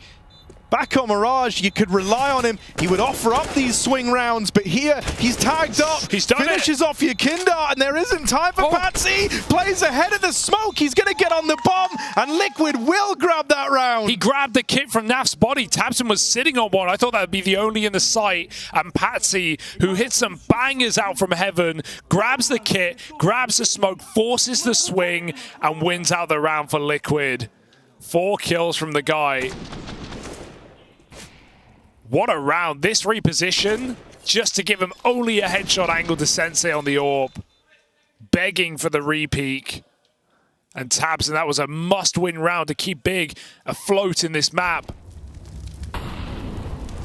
Their T-side success will have to come late, as they are left again to pistols, and OC's even taking his spawns. Won't find that second kill, but will get out of dodge. Pat even has his cross. OC looking renewed right now. Patsy hears the next man. Nice kills in middle. It's only this AK for Crimbo. He's going to have a lot of fights. From the connector, that backstab can be immediate and it's never even needed. Lovely round from OC's AWP. Sure, you know, it's mostly the pistols running at him there, but still does well to keep a cool head on his shoulders, right? Doesn't give anything away. If you end up falling and suddenly they have an AWP to play with, that is a very scary round. But he just holds his own, has support moving around up through the connector and in the bathrooms with him. And so Liquid, they keep that very controlled. This is at least reassuring right now, because, you know, Mirage was just Big brutalizing a lifeless Liquid for the most part. I just don't want to get ahead of myself, because in both of these previous maps, it's Big late activating.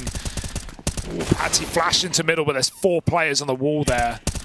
Kinder picks them off as they try and retreat, and he knows there's more in store. Reflash, repeak, and easy done for the captain. Liquid definitely looking a lot more comfortable here on Overpass than they were back on Mirage. Process has hit that timing out middle, but the bomb is about to be Yakinda's. And if you're Process, there's a part of you that just doesn't believe he's mad enough to do this, but it's Yakinda. Of course he is, right? He really loves just getting the drop on the opposition. He loves those angles where, you know, the reactions you're getting, a player's having to hit some 90-degree flick on you. He makes life very easy for himself in that round and goes on a real tear. Sat pretty up top of the board, is the captain of Team Liquid. Leading by example, as it were. And I mean, now, you know, alongside him, you have actually Patsy up on the board, right? Getting involved early. These two, there's some similarities between how they like to approach it, the mind that they have for their individual approach to the game. And so you have these 2 players that like to harass you, that like to be involved in the opening fights, both finding a lot of success for Liquid right now. And that is going to exasperate some of these problems for Big. Even on Mirage, they would normally hinge on winning one of these opening fights and then using that to snowball the round out of control.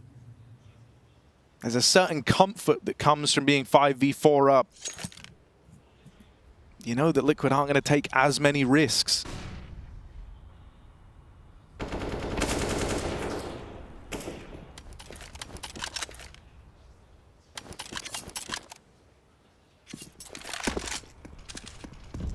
Orpa's paradise right here on the A site. And Patsy's been very good on these anti-ecos. He's taken multi-kills near about every time. It's in a dangerous position where they are going to flood out behind him here, not in front. While the flash will be negligible for Patsy. OC's right now watching long. This could get very awkward. He's blinded off. Are they going to clear him? He turns around, but it's only 1 this time. OC's forced to concede the site, as Liquid might have to finally play a retake on top. But they've already got a flank, and they've got the manpower. Yeah, Naf dealing with the toilet component is huge. It really removes all the options from playing around the bomb. And now Sin is just stuck brawling in the site, and he is isolated, alone at long, and finished off by Yakinda. Great timing on that wraparound up through the connector from Nafly. It made that so easy. It went from being a round that, you know, maybe Big could have made interesting. If they're allowed to back up, play around the bomb, suddenly time's against you, and there's a lot of pressure on that situation. It's all kind of alleviated when they lose those post-plant players over in the toilets, and that's thanks to Nafly. You know, got to draw attention to it as well, because we've been singing his praises all day. I think Sensei's done a very good job of rising to the occasion here for Big. Really, you know, upping his level, looking good, but he's had a very rough start to open up Overpass, a map where AWP is king. Liquid are not really giving him any opportunities, right? They're playing their fullbacks very nice on A. OC has been spotted here, but has rarely been playing this far forward. Often in the toilets or back on bomb site. So Sensei's options for picks have not really been there. Rainwaker only jiggling Monster at a most. But yeah, it's not a good time for him to go a bit cold. Big have had no real B short control either in these last few rounds, going for a lot of top hits. And now Liquid have established a really nice crossfire in this position. Crimbo with no flashes, just going to walk in, and Patsy wins his fight out. They can try and hunt him down, but there's two CTs in position, and Patsy and Naf make it look pretty, putting Sensei in a very uncomfortable clutch. And yeah, Liquid have played very safe in this CT side. They just run away. That's a wallbang out of nowhere from Yakindar. So there's not even a way for that AWP to get warmed into this T side. 10-2 right now. Another timeout for Big. They are running out of time here in the play-in. Yeah, I went and had a look at Sensei's stats on this map for Big Academy, and it is one that he's pretty hit and miss on, you know, even within the Academy squad. And so here in the big leagues, it's that much more punishing. Any unforced errors will be punished immediately by Team Liquid. And a lot of these opening moves that we've seen attempted, as you say, have fallen on deaf ears. So what's the solution now for Big? Your AWPer is not creating that space. Few key players having gone quiet. This is the true test for Tabson and his merry men. Yeah, it's the top two from the previous map, who are, you know, 1 and 3 kills respectively. So it's not a great time for Big, but it's not really just come down to, you know, the lack of fragging potential, if you want to put it like that. Liquid are playing very solid CS, not overstepping the mark, not making too many plays. Even that's a little awkward, that mid-molly that Sensei just threw. It's meant to land just a tiny bit deeper through party. It's not a problem in this round. He won't get punished for it, but we'll have to see if that's something he looks to throw again, because it's not landing correctly. Oh. Naf, full blind, still going to take a man out of the round. And Big, their attempt to pick up the pace a little on B rests on the shoulders of Tabson. He will deal with Yakindar, and he has opened up this play into the B site. Patsy's still waiting for lurkers on A, but OC's dropped in. They've only seen Tabson. He's now been joined by his entire squad in the bomb site. Bomb plant will allow Patsy to run a rotation. OC probably further than they're ready for, but with this smoke down, Big will consider the water as an option, and they'll trade that kill out. Oh, Patsy, it's not pretty, but he now knows where they both are, and it doesn't matter. Sensei will have his time in the sun and take an exit to end the round. Big looking for 5 on the half. They've at least found 3. B has been the way in. The opposite of that of Mirage. All of their rounds on this B bomb site.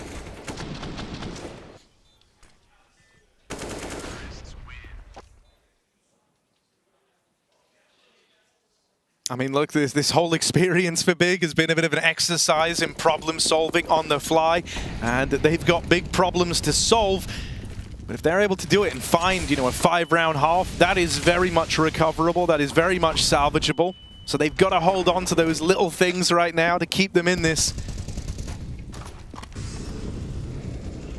And Tabson certainly seems to think it's a possibility. And they've got the boost ready, so they can just chill on this little perch for a minute, see if Liquid reposition. And while they did, it's a whiff spray for Crimbo. Kinder comes out with the goods, and OC follows up as they exit that corner on short. Very heads-up play for OC. Puts Liquid up a man after all, despite tabseN's opening kill. Big cannot celebrate for long, and they are almost forced into this B bomb site with no map control in a 3-on-3. That is not a favorable fight for Big. No, not one bit. Yakinder was waiting with util pulled, but gonna look to lob that in. The nade will find Process, and he takes it one step further with the rifle in hand. Just tabseN left, opened up this round. For Big on Mirage, he was one of the saving grace players. This is demanding a lot. A very experienced player. We've seen tabseN deliver miracles. This 1v2 could be another example of that. tabseN will do it to him. Look at him go. You put him on his own, and the captain will deliver. Beautiful scenes. Yeah, rely on him for a reason, right? When we've hit these crunch time moments in this series, it has been tabseN, who started very quiet at the top of the day, to come in with some incredible rounds when Big need him. There's always a tap in a tabseN clutch as well, isn't there, man? Like, it's so beautiful. That shot on a Patsy. Once more, it's one of those rounds where Liquid don't even realize they're losing it till it's already been lost. tabseN plays that like a mastermind. That is, you know, the experience shining through on this guy. Oh, and now Sensei with an opener. It's all changed here at the end of the half for Big. 5 rounds might just be enough. Sensei tries to get them there with a 5-on-4. tabseN reigniting the light in Big.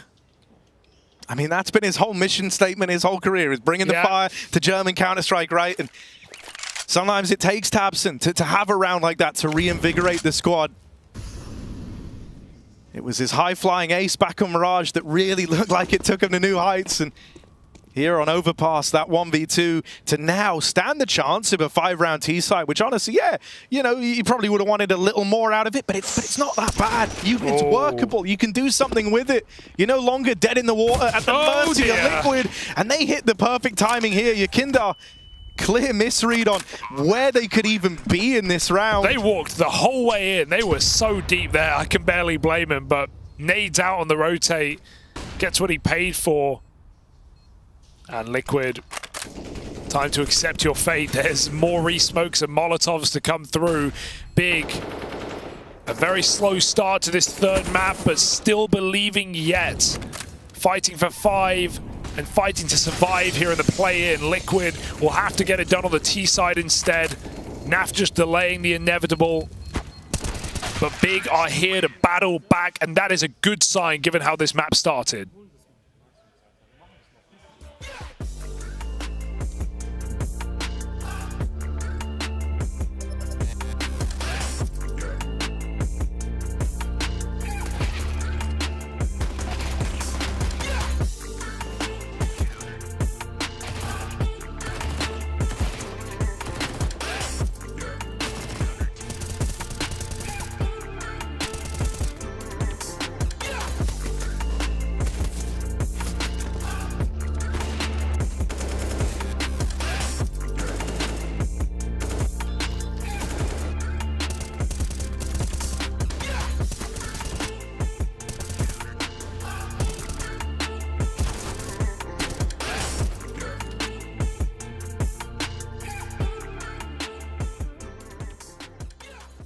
Jumping player, but even once you get that bomb down, where are you going? You don't have nades to help reposition on the site or get into better post-plant positions. Monty struggling to figure this out right now on their map pick. And for Furia, I think Monty are actually just kind of playing into the hands of this double AWP setup right now. I think it's great for Furia that they've got Fallen and ARP both on the AWP. The utility has not been good enough to counter them. Sure, Fallen gets picked in that round, but saw how difficult it was for Monty to actually get much control of the site with the lack of util. And a bit of an awkward buy for Monty. A couple of players getting AKs, but largely just trying to half buy into this one. Keep some money in the bank. Monty's winningest map. 77%, 13 maps played last 3 months. It is a juicy map for them. Right now, though, they appear to be the great between the fingers of Furia. Fallen will raise the alarm as he focuses on Palace. He has a gap now as more will spread through the ramp. A faster round from Monty than these slow ones had not been successful. That was a rare miss from Fallen. How is he not getting this tag onto Krasnal? I think he moved before he shot that third one. He is really in bullet time, Krasnal. I don't know how he managed to plant that bomb. But this might be a round for Monty. Case Raptor will be in that jungle position. Orb versus a scout, but still 5 Monty players are standing. Krasnal have 3 HP in the sandwich for the time being. Now the numbers start to emerge, and Furia are getting shut down. This is a very expensive round for them, and this is exactly the round that Monty needed, the specific round. If they can take everything away from Furia here, it would be wonderful, but Art's a hard man to frag. And in true Furia style, he refuses to leave.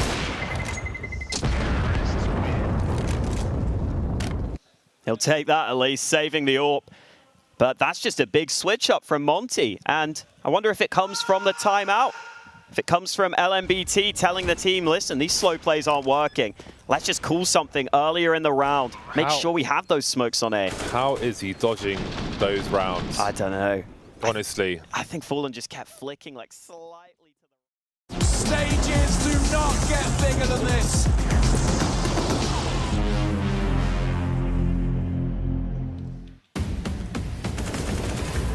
tabseN giving it all he has to find 5 for Big at the end of this first half. Liquid up in the lead as they sit on double digits. They had a huge lead back on Mirage. They had all the advantages and they weren't able to close it out. Is that looking to happen again, or will Liquid course correct and continue battling through the IEM Cologne play-ins? We're about to find out as we get ready to head in to the last half of this BO3 series. Yeah, it's been a barn burner. It's had some insane rounds, some crazy clutches, most of which coming from the captain of Liquid. We need him to lead them to victory right now on this T side, or this would be a devastating exit for the tournament. For Big, would hurt to see them fall on home soil, but it can't be anything but expected given the roster woes this team entered with off the back of the Meisterschaft. Yeah, you know, I think if anything, it's going to feel more bittersweet now because of how close this series has been, right? So you almost hope that Big can find something to latch onto here in this second half. They've got a CT side ahead of them and a Liquid squad that look to play this pistol in a similar vein to how Big did in this first half. It's a creep up the long side. Big have responded to this by keeping bodies back inside of A, just playing the info game as tabseN, as he'll be the one calling these rotates between either site. In the meantime, I think it's important to keep our eye on Sin as well, who's got this space down in the connector. He could serve to complicate matters later in the round, whether that's Liquid going down into him or him coming in on a flank. It looks like it's going to be the former, so the Doolies have to hold the line, and it's only one from the con man of Big. Yeah, it could have been a lot worse, though. He was looking the wrong way as they entered. Process gets the spot on the site. He's got tabseN right behind him as well, but Liquid are closing the distance. Yakinda's very far up long as well. tabseN's about to get blindsided. There's the entry kill. Process needs something more, and one will not cut it as Liquid slice their way through the A site and get this bomb planted soon enough. Although they're going to get run at, they're not going to give the respect. And Patsy close in the corner denies both as they go through the smoke. 11-5, saved by the bell. And that's such an important pistol round, even at this scoreline. If Liquid lose that, it can close up so quickly on Overpass. Instead, Big are left with the tough task of eco or force. Both have their arguments to be made. And Big want to wield weapons soon, so scouts out.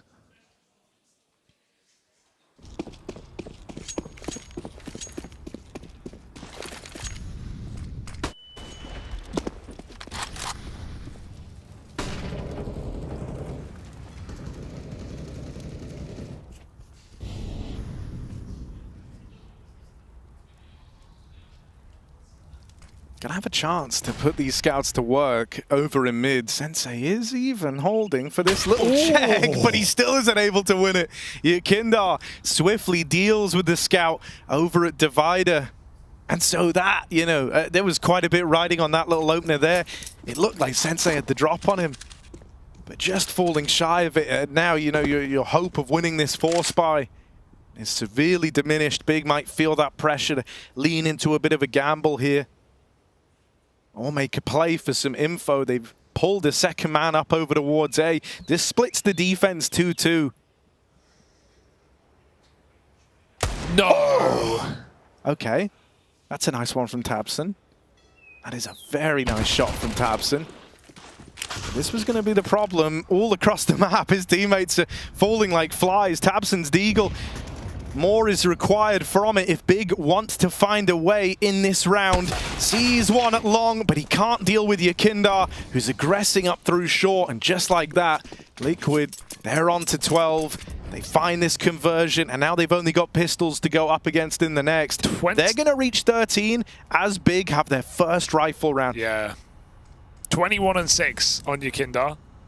He's just having a mental day in the office.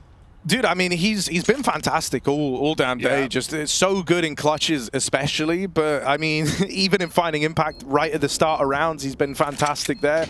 And, you know, for me, I think that's one of the most impressive things as to how Big have even made this a 3-map series is, you know, back at Blast, back in Copenhagen, when we were looking at it there, you were looking at the numbers that Yakindar was putting up, and he very much wasn't the guy in the limelight required to do that. Here, though, he was playing really well. You had good performances from across the other maps, and Rainwaker was looking really solid. It felt like you had all the pieces for Liquid showing up. And so if anything, I think it's almost to Big's credit that in spite of Yakindar playing so well, we've ended up going the distance. But it is very cool to see that Yakindar still has this in him. Yeah. Just the sheer entry power. When you put Patsy alongside him, this team just does have a lot of opening, aggressive players, a lot of options. Just need them all to be hitting here, considering this is supposed to be, the warm-up for Liquid in the play-in. Sure, again, as you can give the caveat to Liquid if they were to lose here in the play-in that, yeah, this is a new team. They haven't quite found their form or footing. They don't know exactly, how they want to be doing this. But at the same time, just going off for those recent, wow, that's a wallbang, recent results, we saw them take down some titans of Counter-Strike. So, winning these games are a must for Liquid. Especially with the goals that this team has set out, right? They want to be title contenders. They want to be trophy takers. And maybe you would look at the roster and be surprised by that statement with players that you might not have seen before in Rainwaker and Patsy, who kind of went missing after Spirit's initial climb to the top 10. But I think that there's great potential in this roster when they are all hitting. And right now on this final map of the series, Liquid are in form. Let's see if they stay there. 13-5, win this round, and you are as good as done. Yeah, Big are aware of that pressure as well, right? They know that if they want to stop this, if they want to have a chance to make it to the group stage, then it all starts with this round. And you really have to take it one round at a time right now. If they fall short, they know it's over. And so that's certainly not a bad way for this to start. Sin on the wall bang, removes Naf. That is a pretty big scalp to have found, because in rounds like this, you sometimes see someone like Naf left to kind of tow around outside of the monster. Looked like he wanted to have Yakindar there to try and pressure the back lines at B a little bit. That's no longer an option for Liquid now.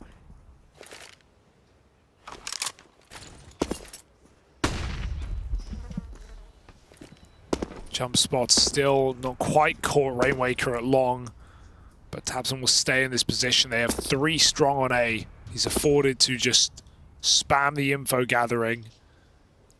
He's going to go back and re-smoke Monster as his teammate does drop down into lower, but this will be the A end for Liquid with Rainwaker in this position. Sensei's had a very poor map in comparison to his previous 2. This could be a round to reignite the light Does hit that tag onto Yakinda, getting closer now a Liquid. 20 seconds, this all could be a problem, but a missed shot. He needs to land something, and Sensei will. Blinded out, finally hounded down, but I don't know if there's time here on the clock for Liquid. 2 players with a crossfire. Tapson won't give it away, I say. He goes for the swing, but there's enough CTs in position that Big will stay alive and find a 6th round on this CT half. Hey, I mean, we were highlighting at the start of this just how important winning that round is for Big if they want to have any chance of making this competitive. They've at least overcome that first hurdle. That was the opener, and this was Sensei just buying time over towards short. Yeah, you know, he defo could have gotten more out of it, but he kind of did what he needed to do. He slowed down that progress. He bought time for the rest of the site to just get pumped full of Big players. A dream for some. And he taps some fans. Him and Sensei go back to the bomb site. As a Liquid crawl through the connector. No mid-control. Not yet, at least. OC waits for some curiosity towards B. Very common to see CTs taking water or going for boosts. But he spots nothing, and the scary part about making this kind of play is you don't know about long, you don't know about the fountain push, so Rainwaker comes from T-Spawn to re-clear everything. As Big just go for an info boost on B, they see nothing either. They're going to make a gamble. My goodness, look at this rotation. Big are moving 4 players onto the A site right now with nothing but a jump spot on B short. They're fully right, don't get me wrong, but this is such a ballsy decision for Big. It's about to pay off. Oh, Tapson dies first. Sensei needed something from the forward position. They just go into the meat grinder. And even though Naf kills Patsy in the crossfire in the madness, it shouldn't come to matter. This round should still come to pass. Crimbo dead, and the nade finds Sin. It's a clean one for Liquid. They might have gone into the fully stacked upper site, but they catch Big right as they're trying to make a bit of a move up through short. And Liquid come out looking all the better for it. Big wanted to re-aggress and take back Toilet's control right as, you know, Liquid were getting there, but they just walk into this 3-man lineup. Naf kills 5 players, one of which is his teammate. So it's all under control. Patsy will forgive him. And Liquid win a crazy round to immediately reset Big and set themselves up for the entire series.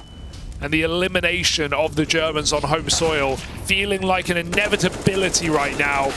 Crimbo Process fighting back with pistols, but it isn't all for nothing. This is some really ugly fights over towards short. Thankfully, OC is able to course correct there. But there's still weirdness at play in this round. It's far from comfortable, or at least as comfortable as it should be for Team Liquid. Grouping over in the connector, it's Sin that's interesting here. All the way around the world.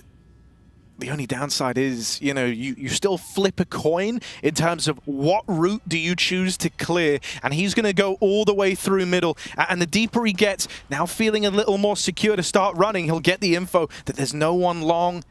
But he doesn't know about toilets. He's going to have to go clear that manually. But as he's doing this, he's painting a picture for the rest of his team to allow this slight lean down towards lower.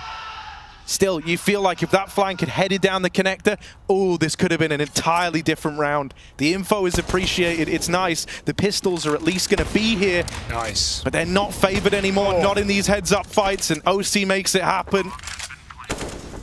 Locks it in with the AW, and that's Liquid 5 kills away. He hit that wallbang. Oh, this guy can't miss. Well, the first couple of shots, but then, yeah. Finds 3.5 kills at the end of it, and Liquid, a reassurance on Overpass, a map that they have yet to win in 2 attempts with this roster. Finally coming through with a decisive victory, it seems, and a berth forward into the waiting polls of 9. And you know, you're almost left with this feeling like, oh, it's about time, you know? It's about time we had like the dominant Liquid map come through. For Big on the other side, there's no doubting it. They've given their all to this game in spite of the circumstances. Sensei's played a great game throughout the entirety here today. That isn't until we got to this third map where it feels like it's all boiled over. It's all a bit much. struggled to find that same impact on the AWP, and Big have felt his absence, sadly. That's such a nice play. You can walk the smoke just as tabseN pulls back, and he hits a great timing on this A hit. Big now scrambling, rotates back to that top site, but Liquid are in no hurry. And considering how influential he's been and how much he kind of rocked Liquid's world with some of the calls, some of the plays on Mirage, it is sad that tabseN is the first to fall in what can very much be the last round that Big get to play here in Cologne. You know, we can put all the caveats by this we like. We can say that, you know, that they come here without their full 5 roster, with swaps from the IGL role and the like, tabseN taking over. But for someone like tabseN, who's dedicated his life to this game and to this scene and to raising it up, the idea that he's the first man to fall in the last game of Global Offensive, for him to be played in Cologne, it's a sad one. Without a doubt, 30 seconds now, though. Liquid need to finish what they started. Or can his team do right by tabseN? Oh, he doesn't fire. He scopes out, and Yakinda punishes. This could still go wrong, though, for Liquid. They've got to hurry up. Since reaggress, Yakinda needs a backstab. Rather, Rainwaker, who doesn't realize the communication falters as the team flash comes in. 2-on-2, 10 seconds out of the truck. Yakinda needs a drive-by, but he goes for the plant. A Big live to fight. One more round, just when you think the curtain closes. Big pick it back up.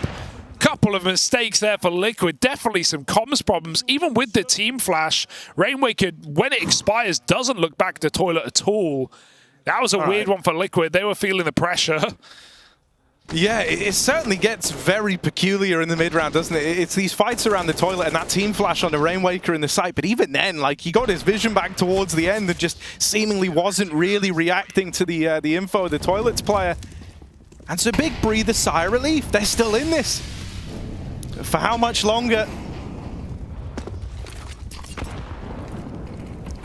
They've managed one crazy comeback today.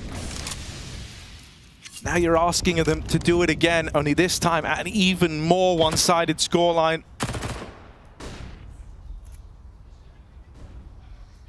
Be sure control is nice, but Liquid right now creeping out of Monster. Oh, Yakinda has to bail. Molly decides that for him. Noise getting made. Patty hears he steps in con. He's going to go for it. Awkward timing. His process went back to check B short. tabseN being loud in con sells his teammate. He needs to re-up with a kill in middle. Rainwaker. Oh, didn't see him? No way.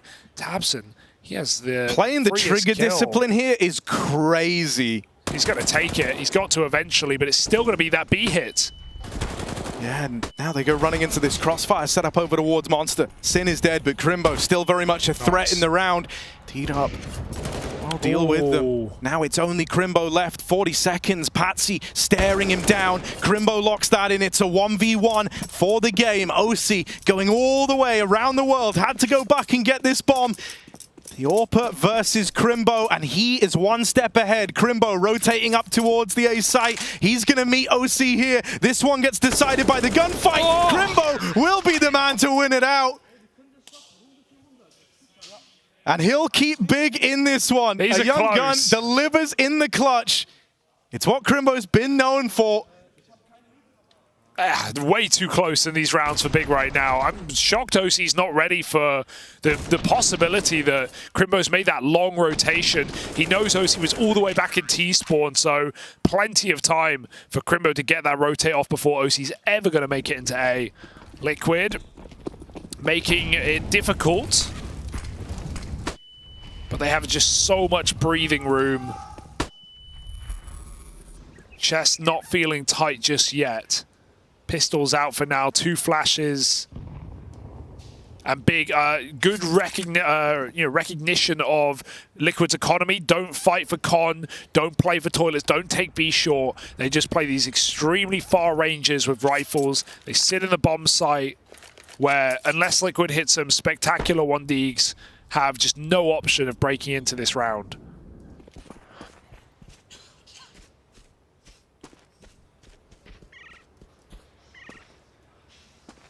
Now, this is one where you get a little looser with it if you're Liquid. See what's given, see what's gained. Out towards Long, Crimbo gets the spot, and he's got this AWP here to back him up, so this should be a very safe bet. Long is locked down. Big will hold on to this one cleanly. The pistols yet to make a dent.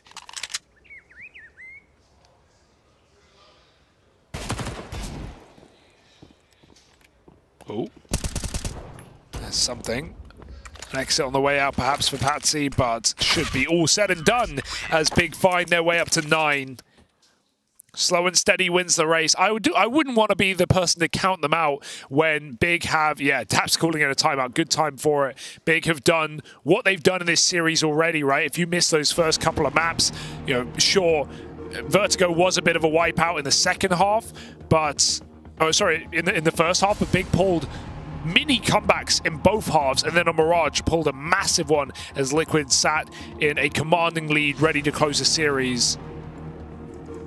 So while it feels just so against the grain for Big to be able to do this off the back of what was 15-6, they'd be a fool to not fight for it. Yeah, I mean, with any competitor really, but especially with a squad like Big, you feel like you find the more impossible the odds, the harder they fight just to prove you wrong. Because it's like, at this point, you want to leave it all in the serve. You want to leave no words unsaid at the end of this. You want to feel like you did everything you could to make this sort of impossible comeback happen. Impossible, huh? Let's see. Liquid coming in with a 3-1-1. Tabson making a play. He's got another flash behind him as well, ready. Liquid are hanging around in that smoke. Tabson's going to go for it. Oh, but they peek right through after the fact. So a 5-on-4 gifted to Liquid. Big have survived these odds before, but not if this comes through. Naf, my goodness, holding this shot is insane. He will just take it after some time, but he makes sure his team already start running towards B before he takes that kill. Liquid just want to group up and hit this site together. That is 2 benefits as well, because as they're collecting that info that Monster's clear, the odds are CTs are also adjusting, right, to that information. So you're not only getting them having slightly rotated out of position, but your team are now just a few steps closer to the finish line. Our team Liquid, 3 kills separate them from ending Big's journey in the play-in of Cologne. And I love this move because even though Big have full stacked this site, they've still got Rainwaker clearing A. This is going early on Monster, but the bomb can rotate if things go wrong. Once they recognize his stack is intact, or they just wait for Rainwaker to put the knife in the back. Yeah, I think he has to full flank here, right? There isn't the time to go back up, but they flash in, they find that opener, and this could be the beginning of the end. Trapped in will be Sensei falling, and Sin is finished off by that wraparound. Liquid draw Big's time at IEM Cologne to a close. For guys like Tabson, who have dedicated everything to this, that was his final chance to play global offensive here in the city he would love to represent. Yeah, and for, Liquid, Yekindar, for some a hero, for others a villain. For Liquid, he's got to be the captain, he's got to be the guy they are believing in if this project is to work with a new European team with high expectations and goals set out for the remainder of the year and the second season. As Liquid, the journey has just begun, keep in mind. They've still got to fight through 9 to progress into the group stages of Cologne and to go forth and make a run here in this legendary city where this organization took their Intel Grand Slam all the way back in 2019. It's not going to be an easy road for Liquid by any means of the word. No, far from it. Looking down the big ranks as we say goodbye to them, I think Sensei played a great game today with the exception of that 3rd map, but that shows why experience can reign king. That shows why you need these dependable players when all is said and done.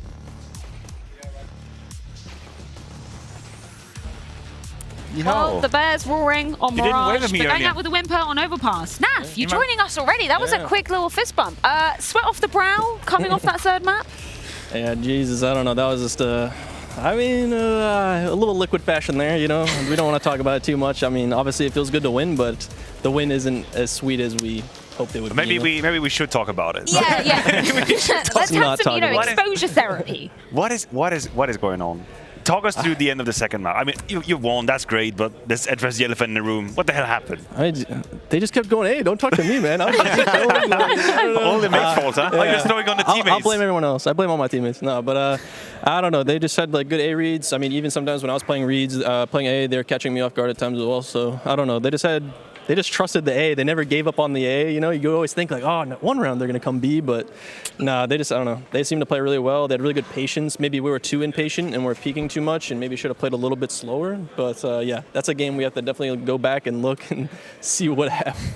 Now, we spoke to you in Copenhagen after the first 2 games where you beat G2, you beat FaZe Clan, everything was looking good. Then a couple of rough games, 3 losses in a row. What's the main difference between Liquid the first week of Copenhagen and Liquid right now? I don't know. I guess you could say maybe it was a little bit of a honeymoon phase. Maybe we're feeling like short honeymoon. Yeah, short honeymoon. It was a short one. But I don't know. We were feeling really confident in the first 2 games that we played at Blast, and then I think we just maybe set our expectations too high with those 2 wins. You know, maybe we felt like we were better than we thought. You know, so yeah, I don't know. We just need to just keep going back to the drawing board and just keep working on things. I think our biggest issue at times can be communication, and that's just something we need to work on. It's nothing to do with the different cultures, like different countries or accents like that. It's just we just need to get used to each other more and just understand each other more, and just there's going to be scenarios where we can't just win off confidence. We can't just win by everybody feeling good. That's Counter-Strike doesn't work like that. I'm curious too, because we heard that conversation with the whole communication issue with Vitality for a very long time. They used the same excuse for 6-7 months. How far away are you from feeling comfortable with this communication problem? I mean, I feel like pretty comfortable. It's just maybe the only thing that's like a little tough is Alex. He has like a thicker accent. Rain Waker, he has a thicker accent. So sometimes I'm like, what? I'm like, dude, I'm definitely here, man. You need to like speak up sometimes, you know. But yeah, no, I don't know. It just takes some time getting used to call outs and people understanding each other. And yeah, obviously we started off strong on Blast, but we just need to just keep working. I've got a 2-pronged attack question about Yakinda, because obviously you were existing with him beforehand, him not being, the primary caller. Now he's transitioned into that role. What do you think, if you could encapsulate the biggest change in Yakinda moving into this role is? I mean, the thing is, I feel like it wasn't like too much of a change for him. Okay. Like when we had Nitro, he was doing a lot of mid-round calling and even taking over calls a lot of the time anyways. So it's not like there was too much of a change. It's more about just now he's that guy that's known as the in-game leader. So maybe it's just like a different type of stress, a different type of pressure now, knowing that he kind of has that mantle. But yeah, no, for me, it's like not too much has changed.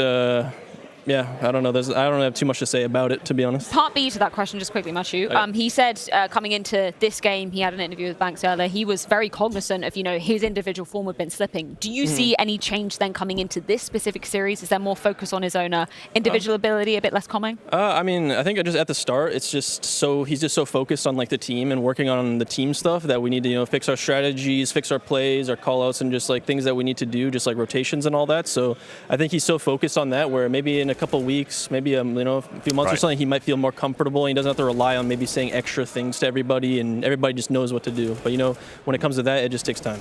Yeah, in this new constellation, you talked about how you're getting a bit more space to express yourself on the server. Yeah. Is part of it as well being that second voice to Yakinda? Is that part of your new responsibility pack that you have currently? It's not too much that I'm the second voice. It's just maybe like on CT sides or just individual things, I can just choose to do them if I want to, whereas like before, it's like if I die in my roles, it's like, man, what are you doing? We need that info. We just need to stay alive. But yeah, no, it's mainly more, I think, maybe more Patsy to maybe help him with those things. Like, but yeah, for me, I just have a little bit more freedom individually to just kind of run around, maybe just to help my team out and just make my own plays and not just wait for everything to come to me, Okay, you've kept your tournament live for now. You're moving on to tomorrow. You've got 9. You beat them already in Paris, and I feel like they're showing a different face to what we saw back at the major. You feeling confident? Oh yeah, I mean, feeling confident. I mean, obviously, with some of the games that we just played, maybe there's some doubt, but I mean, confidence is everything in Counter-Strike. You always need to show up and show your best face, and if you don't, you're going to lose. And I think that's what's been happening to us to these past couple of games. So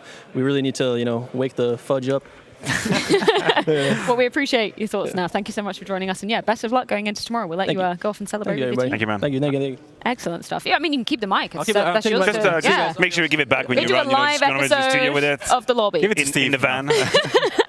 Get some exclusive insight from the Liquid camp. But yeah, I mean, good vibes from NAF considering the stressful situations that series must have ensued. We're talking about a map number 3 that maybe shouldn't have been when we're looking at the amount of map points that Mirage could have offered. We should not have gone to map 3. And listen, when he's having like the smiley good vibes, it's just we are in the tournament right now. It's short term. Like, obviously, they're aware that this was not supposed to be such a close series. Yeah. But who gives a shit right now? Like, we're in Cologne. You're trying to do your best. You move on to the next game. Yeah. And then you accept you're Liquid. You're far from being a finished product. So you just accept that, yes, there's going to be weird moments. There's going to be weird scenarios. You just have to be able to move into the next map and have the reset they had from map 2 to 3. That's what they did. And that's the best they can do short term. But there's obvious questions to be addressed long term. It's a sign of relief for FNAF. They know they shouldn't have gotten into the third map right here. They know they should be able to beat Big, and they know they're supposed to beat 9 for that matter tomorrow as well. I agree with you. You're in the tournament. You got to stay as positive as absolutely possible. But for me, the way I was looking at this, it's a sign of relief coming out for Team Liquid. Oh, yeah. They knew having lost to Big right here, right now, that would have been an absolute disaster. Yeah, speaking of Big Clan, unfortunately, no road ahead for them. They are eliminated in basically the first opportunity. But yeah, that spells the end of the line for Cologne. Listen, I think they played way better than I could have anticipated coming into the tournament. We saw them in Copenhagen with Mantu. Mantu was the catalyst. He was the one playing well. Without Mantu, I feared the Big would just lose out straight without even making any games competitive. And we did see moments where they played good Counter-Strike. You're very excited about that T-side of Mirage for good reason. Decent Counter-Strike, I agree. But overall, for my money, I think Big exceeded my expectations, which is a positive considering the circumstances coming into the tournament. Yeah, I agree. I don't think they should be ashamed in any way, in any shape or form. They did really put Liquid to the test. Map 1, we could have made an argument, a couple of rounds, a little bit loosey-goosey, and suddenly you're looking at Big who can beat Liquid 2-0. So they came in here with limited expectations, a roster that isn't even the final roster. I think Sensei probably enjoyed his time here the most. He was very vocal, very animated. The last map was real complicated, but hey, good luck to you just plugging in as an Opera on Overpass, starting T-side, like good luck, my man. You don't know what we're doing, you don't know our protocols, you don't know our setup, just try and go and kill Patsy. He obviously struggled massively. Yeah. He was a key element, a key piece that was missing on that third map, but it is logic that has been just followed. Yeah, unfortunately, the end of the line for Big Clan here on home soil. But let's get a few departing words courtesy of Sensei. Oh, yes, it may be a sad time right now, but as Sensei came over to me, he was still in good spirits and good. And I would say your performance throughout this, right? It was good. You were solid. You had to fill in. But what's this whole journey been like for you to be able to play with the main squad and come here to Cologne? Actually, it was, how should I say, it was, I cannot describe the feeling. It's unbelievable. It's one of my dreams to play Cologne, even in the play-ins. But unluckily, we couldn't get to the stage or even like to the playoffs. But there's always a next year, and yeah, it's been good. And let's look at this, right? When it came to Mirage, you had so many key moments in ensuring you guys could, first of all, get it into overtime and then take it over the line. You were hyped. The whole team was pumped up from it. Tabson was yelling. What was that like for you to go through? And what kind of conversations was the team having at this point? Yeah, it was a really pretty good mood. I always try to be in a good mood, hype the team up, motivate the guys, and if even someone has a bad game, try to even motivate him more into coming back into the game. I would say I'm like a domino stone. If I fall over, the others fall over too. Okay, I like you got some smooth words in there as well. I want to ask you just how much you think you've been able to learn from this experience, so playing with these guys again. Obviously, some of them are your former teammates, but say Tabson, for example. I would say I learned really, really much. I've worked with Gob, Tugux, Tabson the last days, so I can, how should I say, adapt to their play style. And it's not the same like where I played. Like if you think where we play with Big Academy, it's like tier 5, maybe tier 4, tier 3, but this is top level CS, and it's hard to not make mistakes, and it's oof, I cannot really describe it. It's hard to be a good player. Well, you did put up a good fight, man. I think you've got a bright future if you keep this going. I'm going to ask you one thing. Give me one of these big-ass slaps you had going.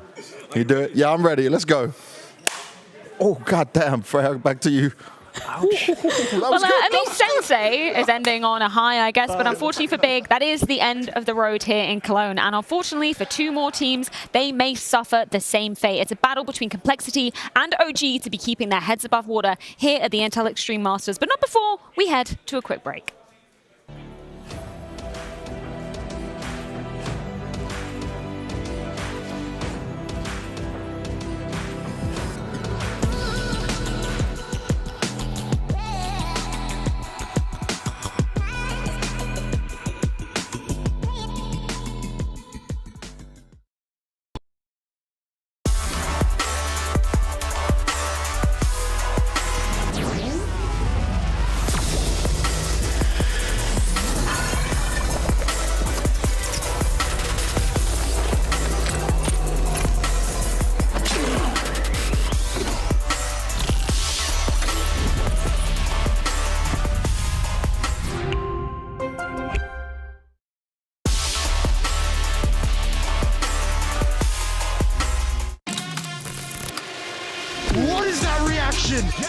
This would be an ace clutch from Poland.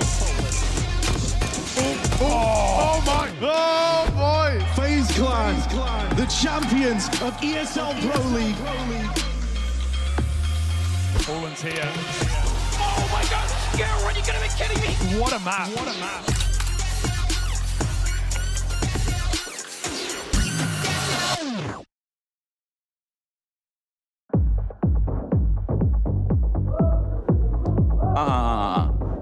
Not today, fella. Let me guess, it's the tattoos? Nope. Those. What's why?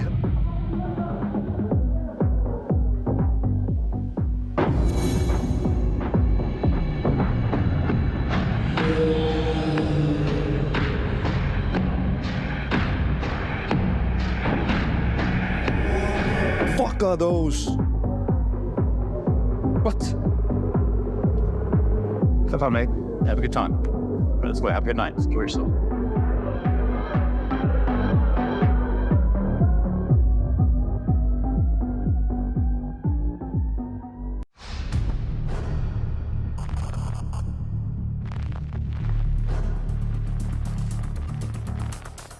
I would explain my role in Team Liquid currently is try to bring stability in the anchor positions. I'm more a reserved player, I'm a quiet person, but when I need to say something, I say it. The other team are talking a lot, so if I join with them, it will be, I would say, chaos. I would say I'm a bad entry. I think that's my weakness.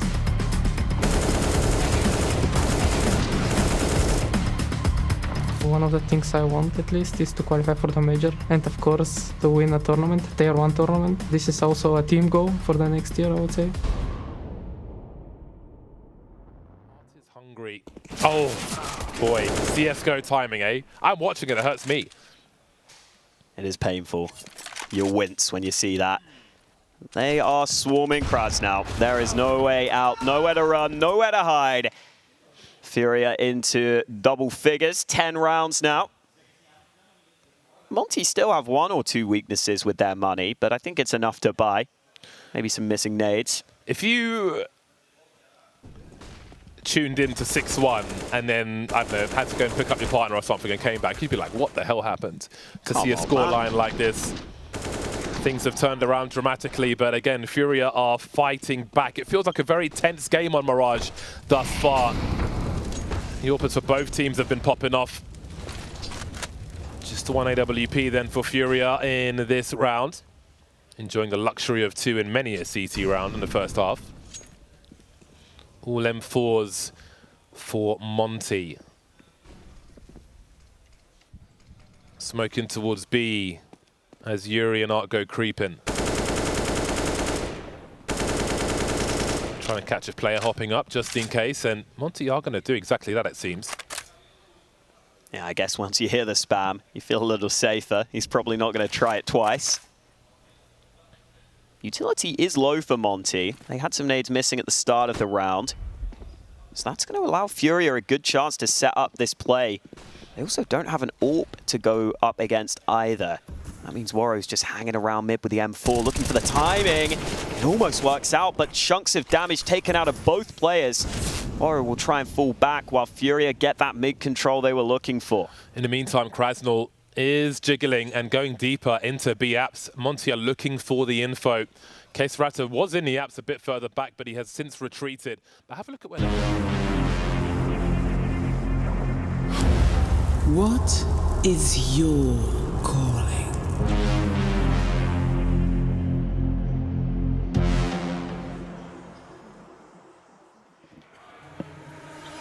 It's the last day of the play-ins. We do see ourselves jumping right into a best-of-3. We wanted to end this stage out of IEM Cologne. It's going to be 2023. In case you forgot where you were, we're here to remind you all about it. Now, usually there is something to be debated about quality and quantity, and you know which one's better, which one would you rather have. I think in terms of the Intel Extreme Masters, we're never short of both. And that's exactly what I'm here to deliver today to you guys. OG versus complexity in a do or die time, which is certainly going to be at the forefront of their minds. I'm not alone. Wouldn't want to be alone. In fact, I'm alone right now a little bit, but not really, of course. Got Pimp on the end. It's been a couple years since we've shared a desk together. And then there's Maniac. It's been roughly a couple months, maybe. Has that been so long already? Dallas. Yeah, that's been a while, yeah. You talk about quality. Listen, we're the plane. We're not looking for quality. We're looking for survival.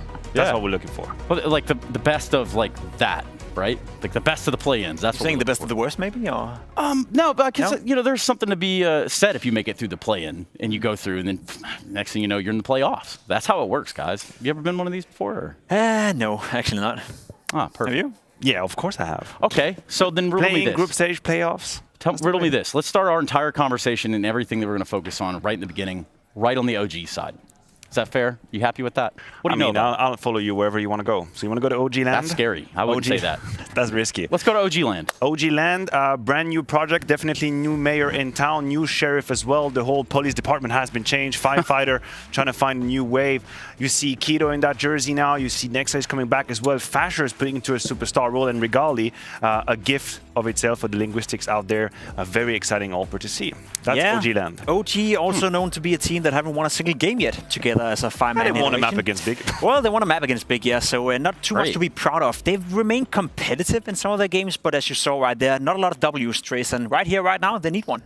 Yeah, probably one of the bigger ones that they could try to grab at this point. All things considered here for the OG side, it's been a little bit of turbulence. Is that a fair way to assess it? I think that's a fair way to assess it. I think it's the same thing we lived last summer when Nexa went out in an interview saying that we got the best players we could afford. I think he said somewhere similar this time around, saying that those were some of the players they could pick up. So I'm not really sure where budget-wise OG are laying in the landscape of Counter-Strike, but it does feel like they've been trying to fill the roster as cheap as absolutely possible. And I can respect that to some degree. Some of these players have been outcast of their former lineups. You see Fasher didn't do well in Fnatic. Keto was struggling in Big. And now they're coming into a second chance, sort of. So far, hasn't really been working out. But I don't really know where my expectations are at for this OG lineup either. Yeah, also, Nexa rejoining the fold. Surely there's something to add with that. Yeah, I mean, it's great for him to be back. Of course, we've heard a little bit that he had a couple of possibilities during the summer break. But I just wanted to say, am I excited by this roster? Absolutely not. But that doesn't matter, because if they are, that could be enough to produce something more than the sum of its parts, right? That's the idea. Because if you look at individual players, there is no actual reason to be mega convinced. I mean, Regali in itself has been sort of on the radar, and I think he's raised a couple of eyebrows here and there. But the thing is, they could just do more than what we expect them to. And in some ways, we're only able to kind of judge what we're given at this point, at this stage, and where we are and where we're standing. For a team like OG and what they've done up to this point, 9, they go to OT, they split pistols, they end up doing something like winning that second round in the second half, and that's basically, what kind of got them there over the whole OG was supposed to win that game on Overpass. You're not wrong at all. I think OG were leading 13-10 CT side on Overpass, and then 9 pulled off a great comeback. So, as I said, in terms of getting the Ws, OG haven't been able to do that whatsoever with this lineup.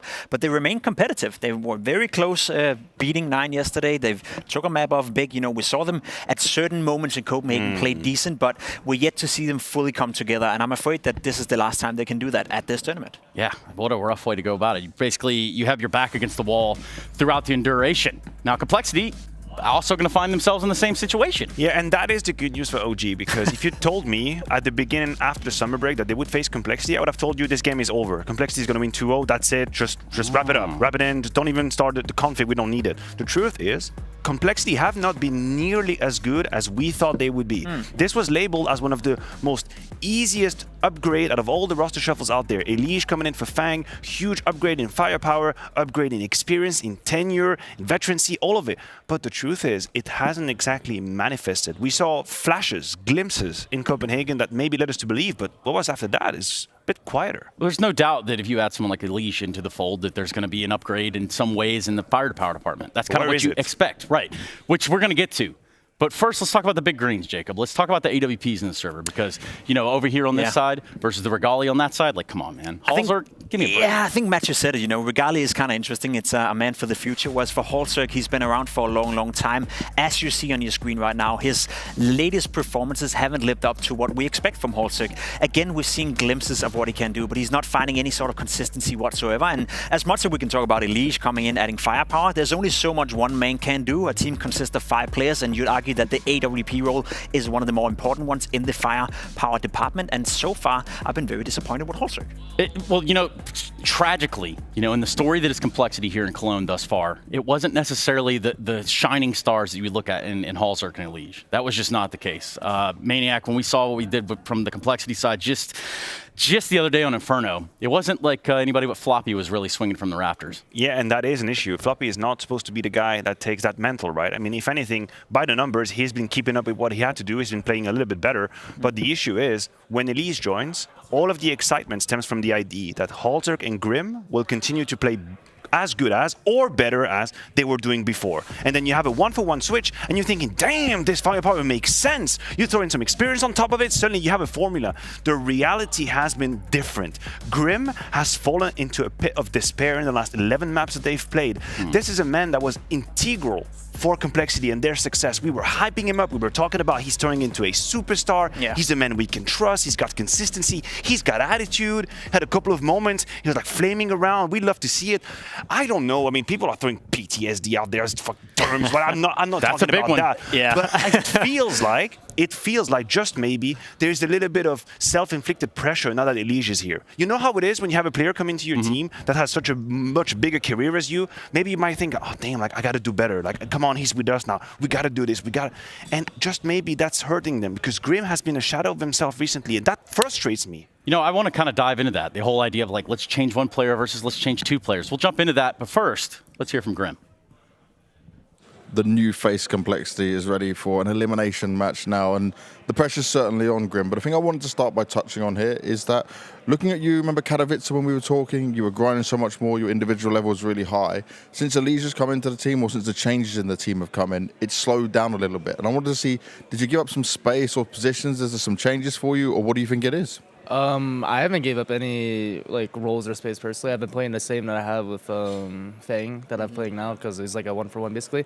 I just say that we're adding a lot more new stuff, so we're trying to get most of the new stuff ironed out. And if you're doing new stuff, that comes with new mistakes that you haven't seen before since you're doing new stuff. So it's just been a bunch of practicing and trying to iron out everything basically. And we're just trying our best to do that, and we're putting in a lot of work every day to fix it. So I have a feeling the wins are going to come soon. It's the growing pains, right? You get this when things change. Another thing I was hearing from, and this is what I've been talking to some of your other teammates, they were saying the positions and call-outs are things you guys are trying to change to be a bit cleaner and stuff. What's going on with that? Where are we at?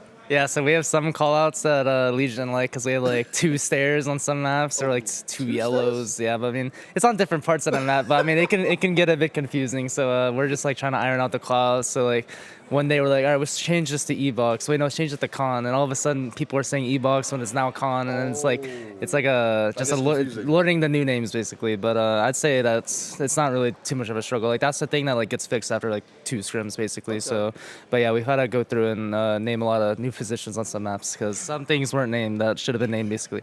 I love that you had 2 places for stay. I feel confused just thinking about how that would go down, mate. Now, one thing I've got to look at though is pressure in a game like this because yeah, you're facing against OG, but it's elimination time of you're a Complexity now where I have higher expectations for you. So are you feeling this pressure?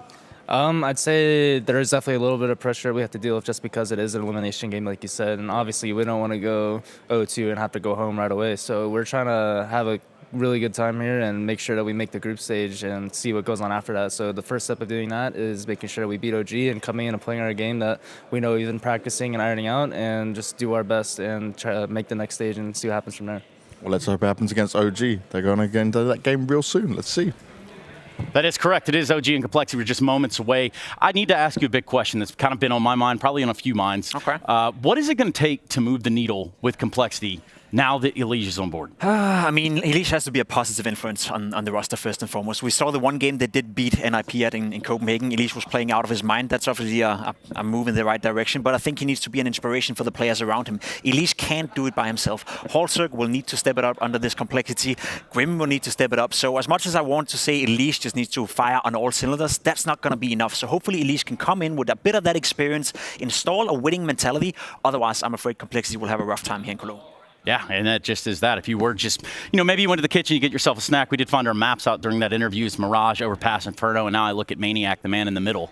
What's the plan? What do you take out of that? Oh, I didn't think I would come into this moment. Oh, you here, buddy. I was fighting a cough, which is still in the back of my throat. Oh, press a little button. Yeah, I was trying to do that, and then you talk to me. I wanted to be polite, answer you. I have Complexity on that one. The whole enchilada. The whole event, actually, to win the event. Oh, wow, guys. No, winning this game. What are you talking about? Yeah, okay, so you guys can all quote that right there. Go ahead and get your tweets out. That's at ManiacCS. It's at STUNNA. No. We're not doing all that. Jacob, you're in the same wheelhouse, or are you thinking at this point, with the stature of both teams as given, who do you have? Yeah, I think whoever plays the best will win the game. And in my money, that's going to be complexity this time around. Do we allow this kind of prediction? I get paid for this. Yeah. Wild scenes. And gentlemen, thank you so much for coming up here to begin to look into it, begin to crack this one open. Speaking of cracking it open, that's exactly what we're going to do with a little bit of Harry and Hugh. They're upstairs right now, bringing the action to you. Wow, great poetry there from Trey Stanasarantis. That's at STUNNA. Correct. Yeah, Complexity taking on OG. A bit of a misfit matchup, really, you know, for Cole. They've already kind of had some disappointing results here on European soil just last week over in Copenhagen, falling far short of where they wanted to be. Hoping that doesn't happen again in Cologne.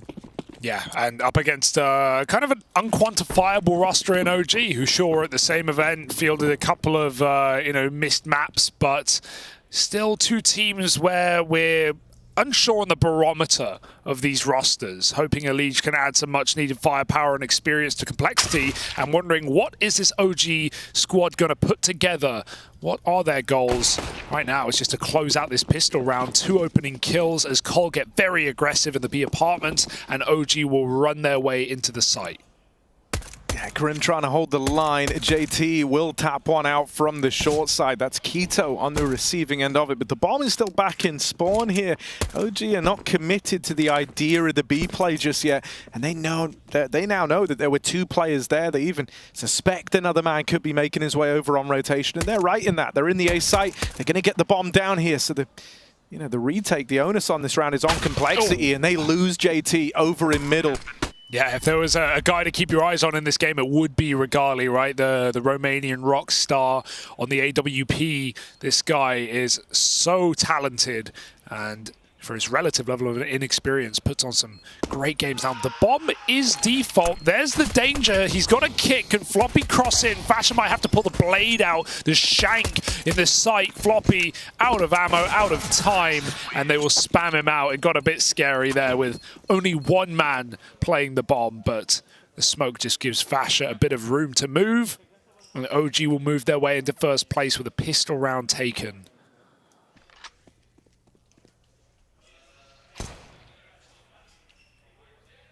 Very hard to know just off of the names if this OG team is going to be better than the previous one, right? It's not a clear one-to-one upgrade. While they've added in certainly experienced players with good firepower in players like, Fasha, Regali, even Keto, who had a real uptick towards the end of his time in Big after playing in the academy team, came in very refreshed. They also lost players like Flames, who had an incredible amount of firepower. So good that Vitality grabbed him while they could. And, of course, another Dexter, strong AWPing presence. So it's not very clear just off of the names, but we'll have to see how this roster gels together with more and more time. Yeah, and I think for a lot of people, when you say adding like experienced players who can bring some firepower, and then you name someone like Fasha, maybe that's, for some folks, a bit of a thing to get your head around, because in Fnatic, there's no denying it, he was not someone who put up big numbers. But, I remember Fasha from Ecstatic, right? Yeah. That's the Fasha I think of when you talk about him bringing the firepower there. He wasn't so much of a supportive element like we saw him undertake in the Fnatic squad. Instead, he was more of the focal point. He was kind of the star of that team, and frequently he would go on to dominate games under the leadership of Bird from Sky on that team. Yeah, definitely feels like he needs to make a re-entry into a more star role inside of this roster, as OG are definitely lacking that clear star. But it's a nice mix. I am happy to see Nexa back. Shut up in the calling seat as well. No one can hear you. It's all good. Man. That's good. Yeah, there's not a mic on my face or anything. All right, let's go back for a B here, OG. Yeah, these couple of saved guns make it a little more interesting for Complexity. They still have something riding on this round. JT, oh buddy, he's all alone. One man back at the site and a dream. That's all he's got right now, and they call next to the dream catcher. He'll go ahead and just delete that for you. So that's OG sticking the landing on these conversions. Fasher gonna farm up a couple of these frags over in middle as Complexity. They kill him after one. But they're not gonna win the round. No. At best, they can hope to get out with this Galil from top mid. As OG claim a third, they're going to stick the landing on the conversions. So a nice start found here for OG on their map pick.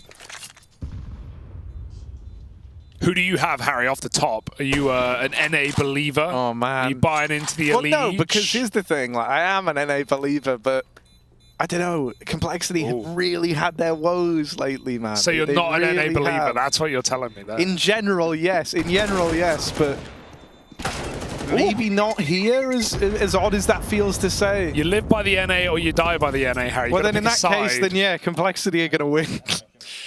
Well, it's not the most confident prediction I've ever heard, but the desk weren't exactly throwing theirs out there with glee That's either. like a real, you know, polarized X.com mindset. You're one or the other there, Hugo. Sorry, I'm not familiar with this website you're talking about, but that's okay. I don't want to know what you're looking at late at the night. Right now, we're going to be playing late into the night here. OG. A couple of late coffees as they try and warm into this T side. Going to pop out of Palace in the first go round. What a ballsy call from Nexa. Just go flying in. They catch Cole in transition as they try and get back into A. They do it very quickly. 2 from Grim. Floppy smoked out a spawn. Going to push through it. And Keto hits a nice shot, but it's just him and Fasher, the latter of which is coming in on a lurk. Oh, Cole got to be ready for this one. They've got eyes on Con, but the smoke is fading, and Fasher's got an idea. There's one. It's still closed by Complexity, who, while we're caught off guard a little bit on that Palace pop, do manage to put a lid on it.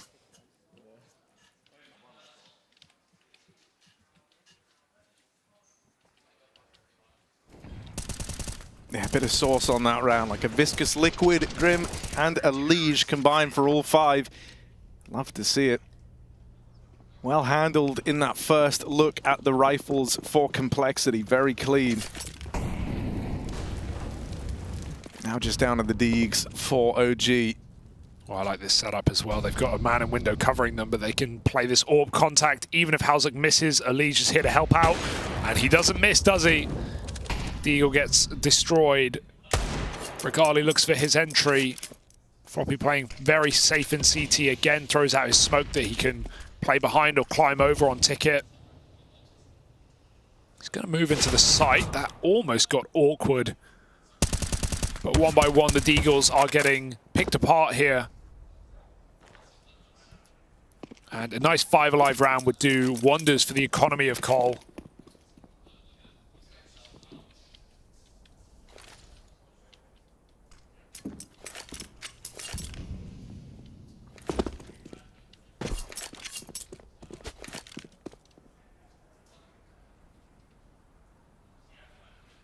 Yeah, this really is just kind of a damage-dealing mission at this point in time, and Cole playing it very, very safe. You know, I do like that no risks are being taken. No one's got that thought of hunting the ecos. Hang on a second. Hang on, those dark thoughts are creeping into Elige's brain. Well, hang on, they are only on pistols. Well, as long as it's supplemented by flash, we'll allow it. You know, you can make those peaks. You got to kill them eventually. And Grim will see to it as Elige swings out on his contact. It's a nice 1-2. Left, right, good night. Complexity find 5 alive going into the buy round here from OG. Regali's orb delayed in this game. Halzuk did not have to wait long himself.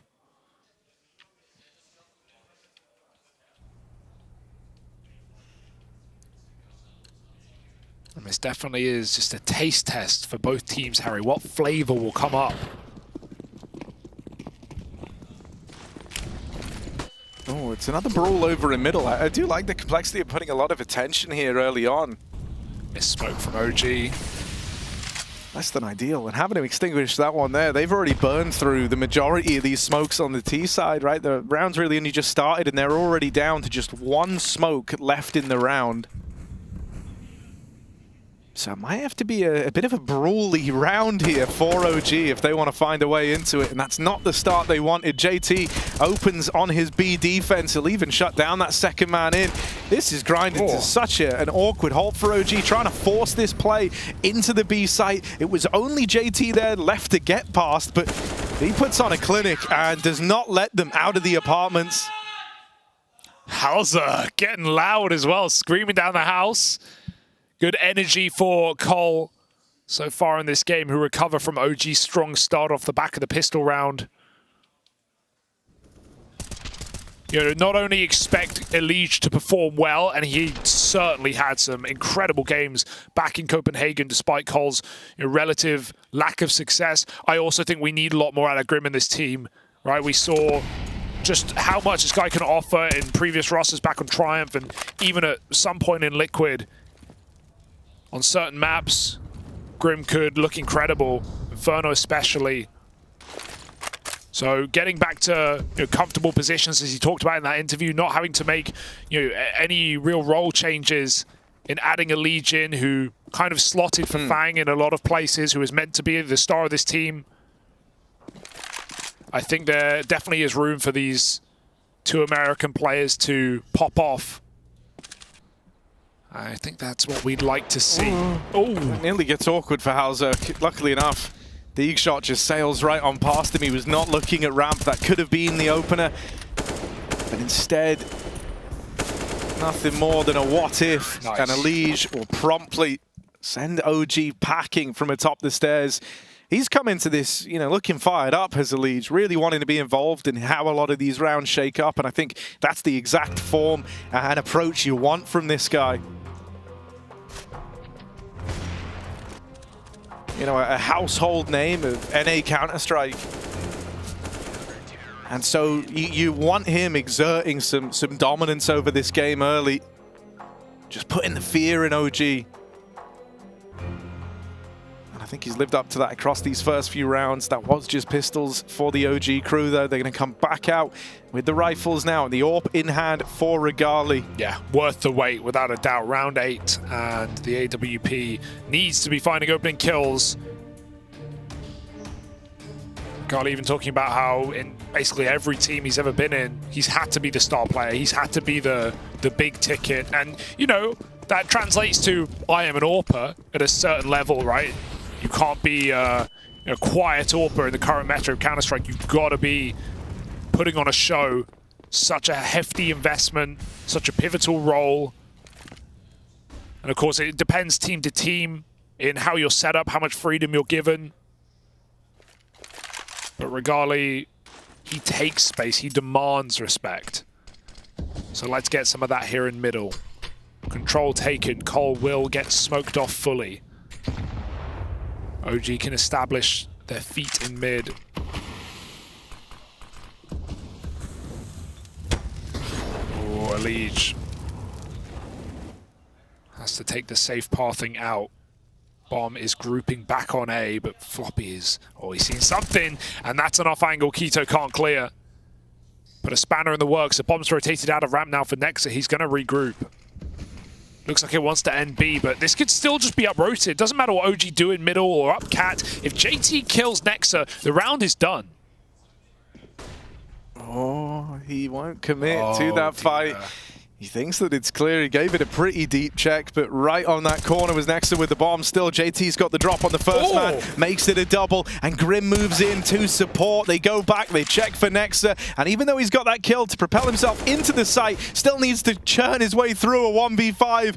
Gets it down to 3. There's a man tucked in at the bench. Nexa might even be aware of this, but at 22 HP, he can't take any risks here, and he's going to get backstabbed up through short. It's Floppy to find him. And every time they win a round, Hauser gets louder and louder. Someone tell him it's a whole BO3. He can't keep up that progression, Harry. He will have no voice by the end. Some really nice shooting out of JT as well. Even though he misses that awkward timing to just finding the bomb, the Horcrux to win the round did not matter. fast for Fasher into connector. It's going to be a fast ace split with pistols, and Halzak's caught off by the timing.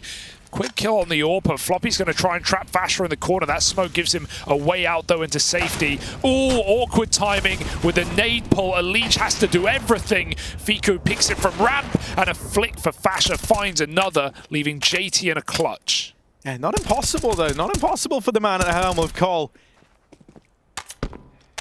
And every one of these B plays, he's delivered multi-kills so far.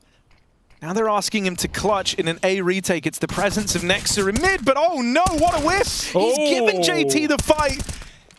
And Nexa missing that opportunity to just seal the deal on the round there, put a stop to the clutch, and now the pressure's still on. JT is low, and Fiku, he is a clutch player. He always has been, even in the old OG roster. Fiku is the man you would want alive in these clutches.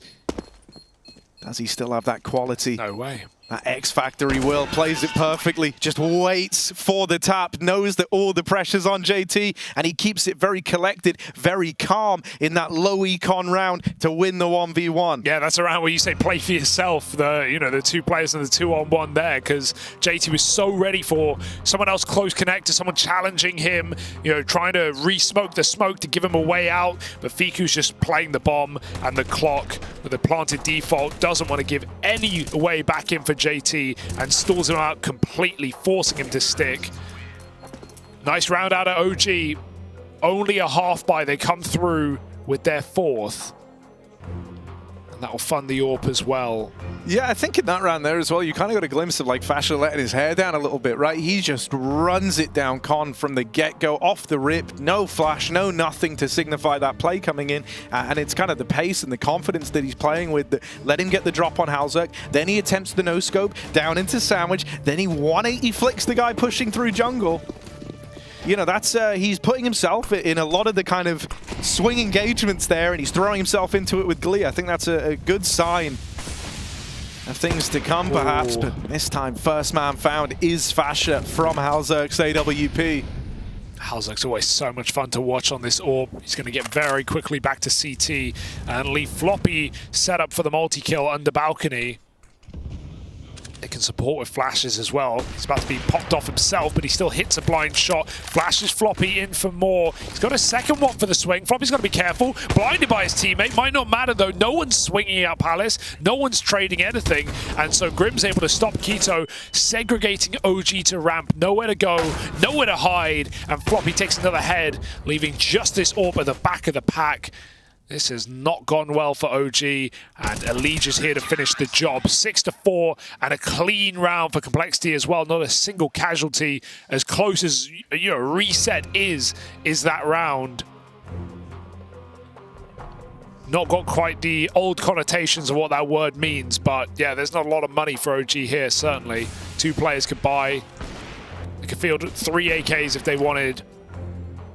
But that's going to take a tack and a chat to Rugger.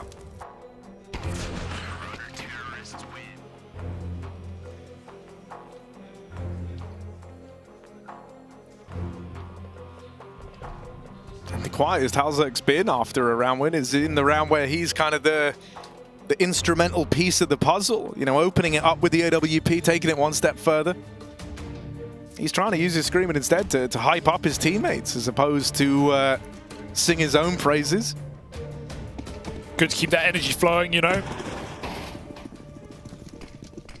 Keep your team's head in it.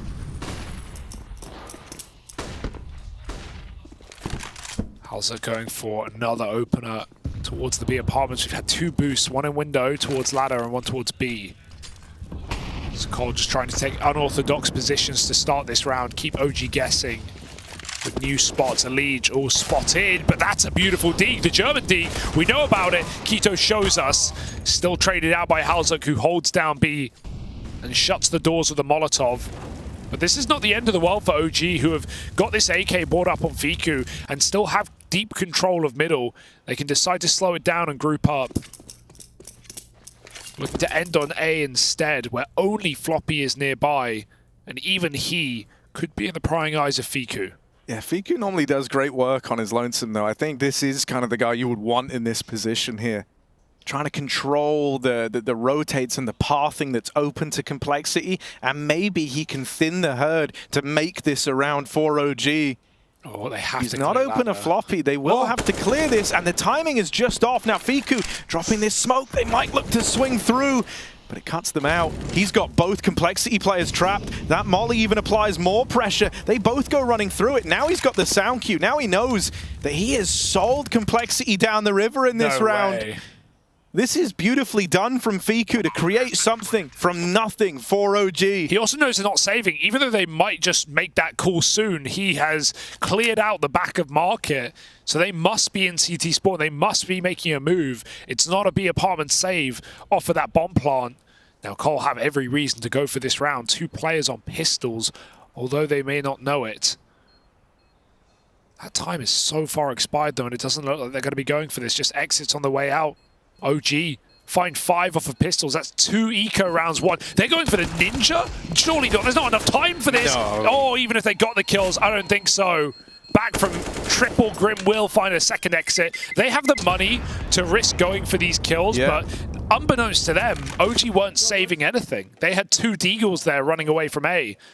It definitely looked like Halzuk wanted that stick, right? Running in with a smoke. Yeah, that's... But they left that very late. Yeah, and you know, it's kind of by design, right? You know that guy on shorts heard you running away, but that's where, as you say, the fact that like Fiku had already kind of deep cleared the B site and he knew they weren't saving, that's why it doesn't work out. I think, you know, if it weren't for Fiku being heads up over towards short, that actually could have had a far more interesting result. And I like that they even have, you know, the bravado to go for a play like that. There's no arguing that Complexity are playing a confident game right now. In this round, though, they lose players over in middle after they attempt to batten down the hatches on OG's mid-take. JT's trapped in a bit of an awkward spot, and he will fall to Fasha up in Palace. Grim taking up his steed over in jungle, looks to hold the line. But this is awkward. Oops. Halzuk's moving in through the window, going to look to reinforce this position with Grim. They want to clear middle together. Oh, nade, imagine. Just lobby nade behind boxes. It's a free kill. Kito's not going to move till very late in the round. He has no reason to. He's done his duty. 2 frags already. Cole feel like they've cleared mid, and OG are just waiting for anyone to aggress.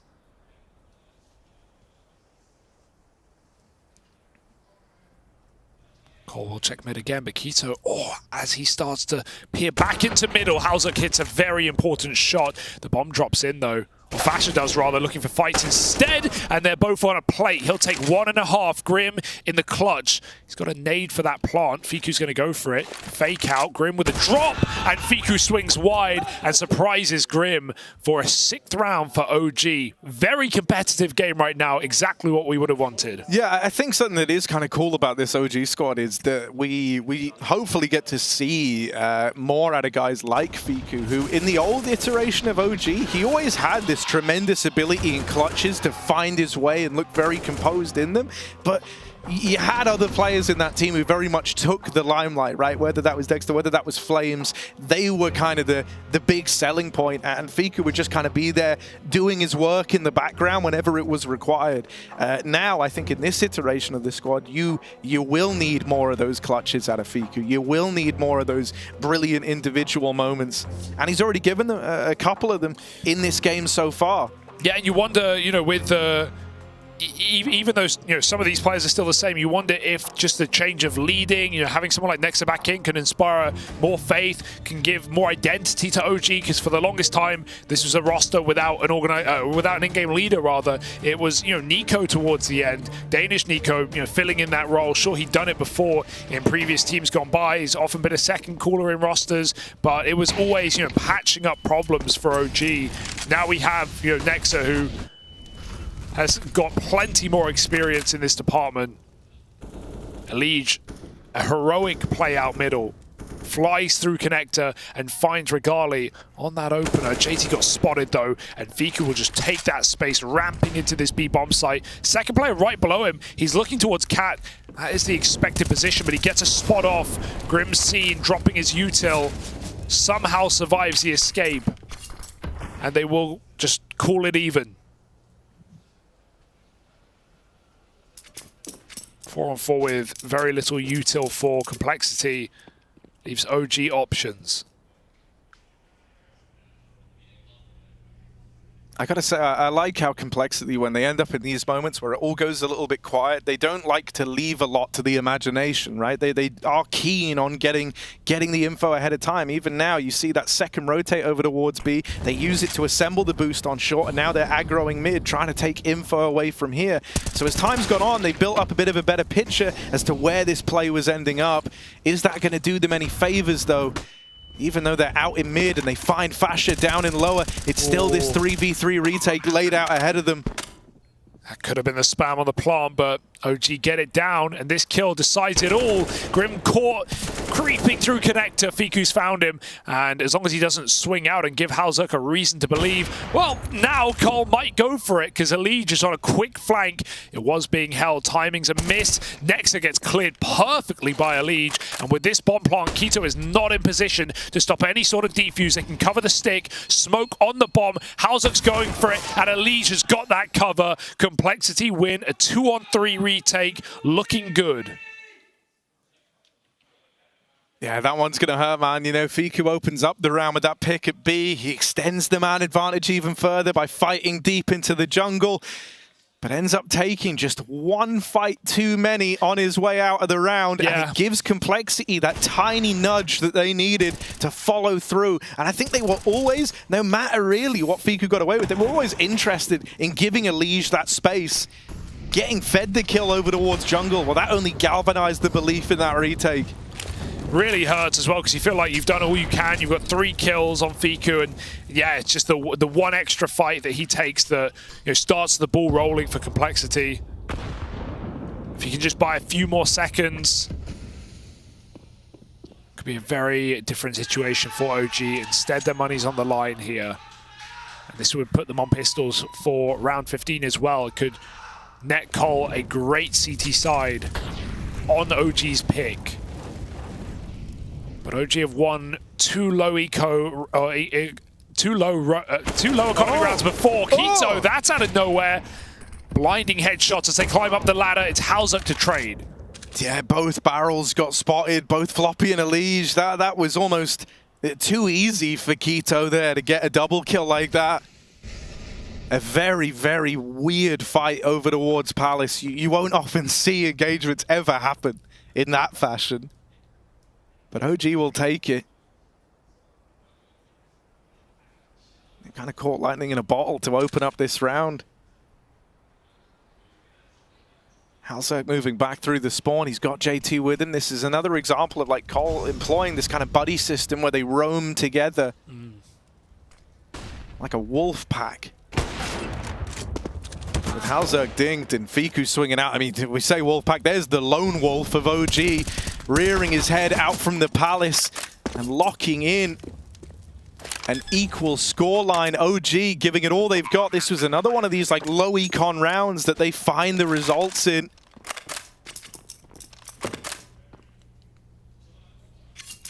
And so this is a very close game. There is not much separating these teams right now. I mean, it's about to go down to nothing. And this is in spite of both Elige and Grim topping the charts. You've got a strong AWPing presence in Halzuk. OG are still willing to meet them halfway every step of the way.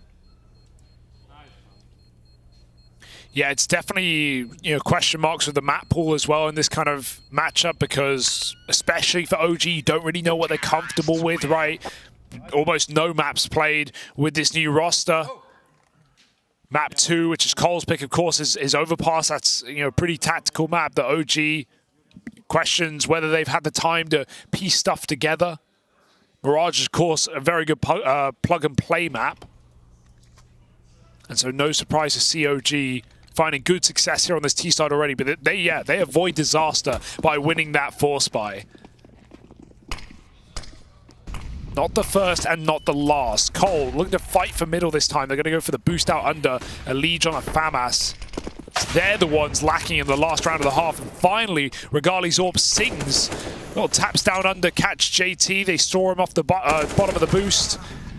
Keto does give away a kill, but if you look at the minimap, you'll see Fiku's basically in B, and there's no one here to stop him. If he were to make a play now, it would be his sight. Grim gets back in just in time. But even he is scared of the prospect. Yeah, I mean, Grim's rotating to be like speaks volumes as to how little info Complexity have. He is so paranoid as he makes his way in that they could have already been in the site. They're going for a full gamble. This is great for Complexity. This is coming in at the right time. Vasher's Lurk might not be able to do anything in time, and OG might just walk into all three players. Grim, he is waiting patiently, but it doesn't matter. Fiku finds the opener. Still, more where that came from. The rest of the stack now moves into position. Dear. Floppy locking it down with a double. Nice. Hell, why not make it 3? It's just Vasher on this wraparound, and Halzerg left to beat. He deals with Floppy, but he can't go any further. Halzerg silences him with the scout, and just like that, Complexity win out this first half of play.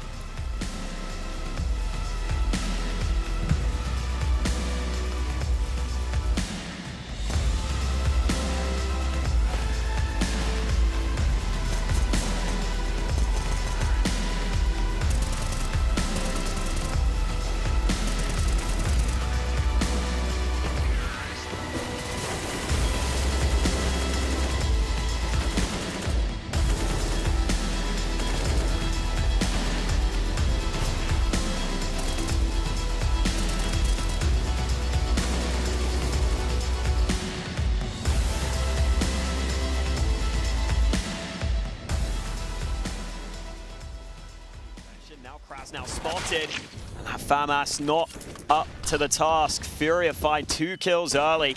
This is well set for them now. Yeah, Waro spots the players moving forward. He's opted to play the long con for an AWP. Just continuing with the scout rather than buying an M4 of some description, and that might prove to be very awkward. We have seen some headshots from him in this game already, but we're really asking for a lot to deliver in a 3 versus 5. Bomb heading towards B, it seems. 45 seconds on the clock in terms of util. There is a incendiary for Demka, which you see deployed towards Monster. Demka's very much alone. Bro is surely about to walk the plank if he goes beyond this position. Very nasty spot for Cello. What else can be done now? 25 seconds. There'll be some urgency. Can Waro find some kind of nasty shot through the boxes here? Saved Art with some big headshots. 5-1 for Furia. They are loving life on Overpass at present. They're feeling it. See with some of these shots they're landing. And just those 2 early kills in this round really put Monty down in the dumps.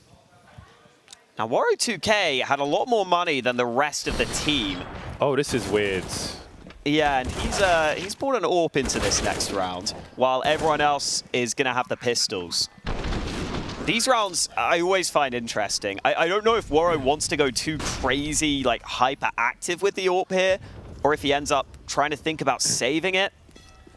Yeah, I left my Abacus in the hotel, so we'll have to see how much money Monty have in the next round, considering Waro has kept the money. He didn't buy the M4 in the last round and kept the scout, and has now bought the AWP around the pistols in round 7. But let's see how it plays out. Very aggressive on B already are Monty, and he had an opportunity. He may rue that whiff later on. Yeah, that especially sucks because Furia might not have expected the AWP in this round. For sure. Now, what did Furia think about the rest of the round? Surely they can't all have rifles. Heading towards B now.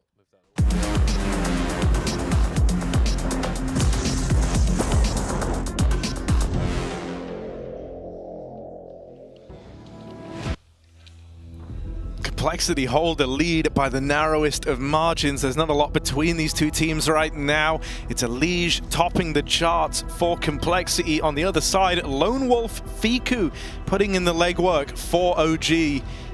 It's been a very, very, very close first half here. Not a lot in it. And so as we head into the second, we're still kind of waiting for that team to really step up and take control of this game. It's OG's map pick here, and they're moving on to the CT side. So let's see what they've got up their sleeve in the pistol. Yeah, some quiet faces on OG so far, whereas everyone except JT in double digits for Complexity. So warm and ready to go. We've got an A split coming down the pipeline. 3 players in middle. They could go up cat, to be honest, with this kind of play. JT showing out ramp. They are going to run up the ladder. It's Fiku here to stop them. Who else would you want in this position? He's been hitting bangers all day. Nexo waiting as well. There's even a baiting player in the site. Fiku might not let them get that far, and it's Keto swinging out with him to drop that bomb. 2 on 3. The dualies come in clutch, and Halzerk is left alone. Yeah, now the pistol is an AWP's best friend, but expecting him to offer up much in this 1v3 might be wishful thinking. With that said, he's found an interesting gap here. They know that bomb was dropped over towards short, so we're seeing OG shuffle players around, but they're all on very long rotates through the apartments. Halzerk is looking for this B-site player, and he spotted him now back at the market. Might just have to attempt the plant, and that's when the swing comes through out of the apartments. Fasha there, just in the nick of time. OG secure the pistol round, and they do it. Make it look quite nice as they saunter on by with an 8th. Yeah, triple B setup as well, as Keto boosted up inside of the site. So they were very ready for that play, or at least that ending destination. Complexity is just going to take a full eco, no bomb plant, so no reason to go too gung-ho into this round.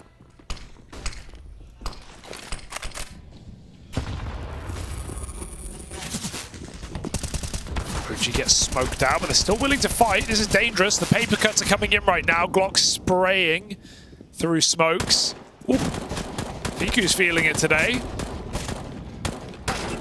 Oh, just about. Double dink for a Liege. It's not enough. Halzerk, maybe he can finish it.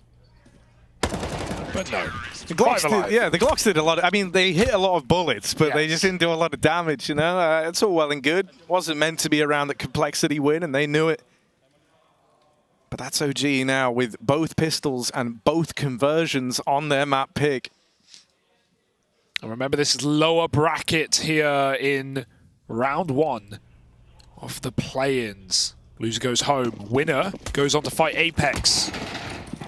Definitely a tough team to get through, who took Astralis all the way to 3 maps today. Lost in overtime. And it's just one man, right? It's crazy to think about. Like Apex with an X. Yeah. Sorry, I thought you were talking about Astralis. He's a pretty big deal, actually. No, for sure. That was your best joke yet, yeah. Right, Complexity have their eyes set on this B play. Couple of Max to try and lead the charge. Util getting lobbed over by Halzerk to tee up the rest of his team, and in they come. Liege falls first. Grim doesn't last much longer, and Fiku holds it down from short. This is a nice display from OG as all across the map. They'll win out these fights. Halzerk doesn't know where to look. Too many angles, too many targets. And he was all alone. It's OG, a hot streak to open up this second half with. Now it's not just the pistol. Now they've won that first, weird kind of quasi-investment that Complexity brought to the table. And that's going to leave them on the back foot in a pretty big way. OG now stand to get 4 rounds for free off the break of this second half. Yeah, these are dangerous rounds, though, to write off. Without a doubt, Tech 9 and Armor, Cole going for an A execute, and no one inside of the bomb site. So let's see the routing of Cole. How deep will they go if they can take back CT spawn and actually get some real estate, so they're not just locked out and trapped in a post plant. This could get very dicey. Keto needs something massive here. It's a spray and a half, but he can't finish off Grim. And they've taken space. They've taken an AK as well. As far as these rounds go, Cole are already doing what they must to make it very interesting. The orb coming in through spawn. They grab the AK as well. Regali, he has no support. That's the danger, so he just kind of has to hold on. He can't be the one to force fights. His team must come through from jungle first. Yeah, they've got to apply the pressure. He's got to be there to just deny the fallback into CT. They're creeping up. Oh, I'm so nervous because on this swing, Fasha really had to hit these, and they're allowed to get out through the spawn. Regali's doing all he can from the spawn side, closing the distance with the dualies. Halzerg on the Glock, trying to win the 1v1, and there just simply isn't time for Fasha. Halzerg rocks out with his Glocks out and locks in that round for Complexity. 2 Glock kills in the eco round. They have a bunch of Tech 9s. They don't even matter. Halzerg does it himself. That is a robbery of a round. You could see that getting out of control when k1to only goes 1 for 1. Not only are you giving guns over, but you're giving space. And OG have too many players retaking from jungle. Regardless, just left alone. He gets a double kill here from CT, but because of the dink, it's so easy for Halzerg to finish off that round. And there's nothing OG can do about it with the bomb so far ticked. And just as we said, OG, they were going to get their 4th round for free. Well, it comes at a cost.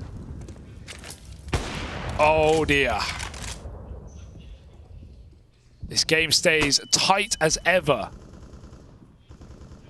And it's Fiku, the top of the server, to get picked first by Halzerg's AWP. So Regali's got to throw himself back in. There's no one on ramp though, not yet.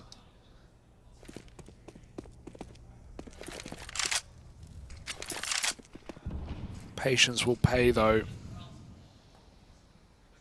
And something that I think Cole were good at doing in moments like this, when they were on the CT side, was grouping up, playing for that info, right? Trying to figure out where the play's coming in before it even arrives. For OG, they're not really in that same position to do it right now. You could have these B players try and get info as to what's happening in mid. But for the most part, OG are just having to react to what Complexity bring their way. And so that's at least a nice opener for Regali. It's just he's going to get pressured every step of the way. And so it's just 1 kill from that AWP. OG now needed k1to to pick up the pieces, and he is nailed by a Liege. This one is very quickly getting out of hand. Fasha back from the spawn side, now left in this alone. He's seen the AWP, he goes looking for it, and that's the bomb tumbling away from Complexity. Now they're trapped behind their own smoke over towards the connector. This has gotten so weird in the 1v3. Fasha has the bomb to play around, but he goes swinging out, and a Liege will get rid of him. Saving the day for Complexity. That round had so much potential to get weird. Yeah, the time, that was the scariest part. 12 seconds when he goes for that swing there. He's probably expecting them way closer. Cole left it down to the wire. But a round is a round, and they are back in with back-to-back. So Liege hitting some very important shots in this one. He is certainly performing like the star we expect him and we need him to be in Complexity, at least in this game, and back in Copenhagen as well. Definitely good signs. Can they keep the good times rolling, though? Some misutil. Cole go to fight middle, and it's only a couple of pistols. k1to will get a free gun. Redeem that. Well, even knowing that someone, pushed in through lower like that and just went and cleared all the apartments is a bit of a weird one to deal with if you're Complexity. They'll just hold in middle. They'll wait and see if there's any reactions given, and Fiku does give a fight over there. So a bit of pressure now alleviated. The AWP swapped around onto JT. And this scavenged gun, currently sat over towards jungle, will be high and dry away from the B site take that Complexity are looking to embark upon. Yeah, and they read this one really well, even though k1to started here and got that AK. Of course, he's trying to get ahead of things and rotate round, trying to stay ahead of where Cole are going, and they just go right into the B-bomb site, avoiding it. It will allow the save. But other than the AK, it's of minimal value here for OG. Can we look at Halzerg's POV? I want everyone to... There you go. He's using... Oh, he just turned away. He's using this little grimy angle, by the way. This is a good one. If you don't break the window, you have this vision as a T to look through. And as you can see, no one's seeing him there, but he's seeing them. So steal that one, your pugs, while you can. One-way wood. All right, pistols here, maybe. Oh, that's a big one. JT's low. He's got the AWP. They might be able to get a lot of money off of this. Whoa, Regali, chill. Halzerg will ensure it comes at a cost, though, and he actually keeps the AWP. But that's a very nice try for OG at the exit. Regali hit some bangers. He can buy up the AWP anyway, so all's well that ends well. Yeah, nice couple of exits for OG, and then contained by Halzek. He needs them AWPs every damn round. Every damn round. And so there's even, well, we get to see that head-to-head between him and Regali now, as Regali brings his out for OG, taking it over towards this B site. Doesn't seem like they're destined to meet each other just yet, as Complexity instead send their AWP and the bulk of their forces out into mid.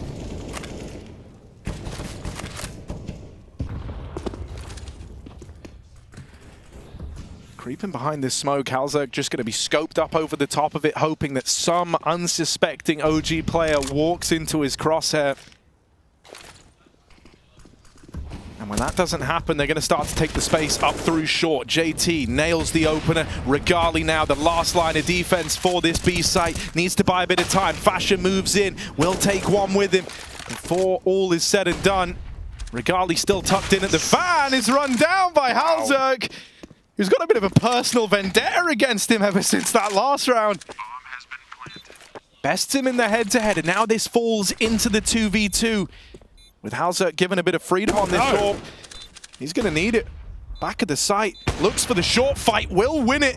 Oh, a tag down range, but not quite finishing the job. Now will Fiku be the one that gets away and lives to make him regret this day, or does Halzek hold the line? Pistol out, not moving, unwavering, and Fiku. Surely you don't check this deep at the back. He will swing it, and he finds him.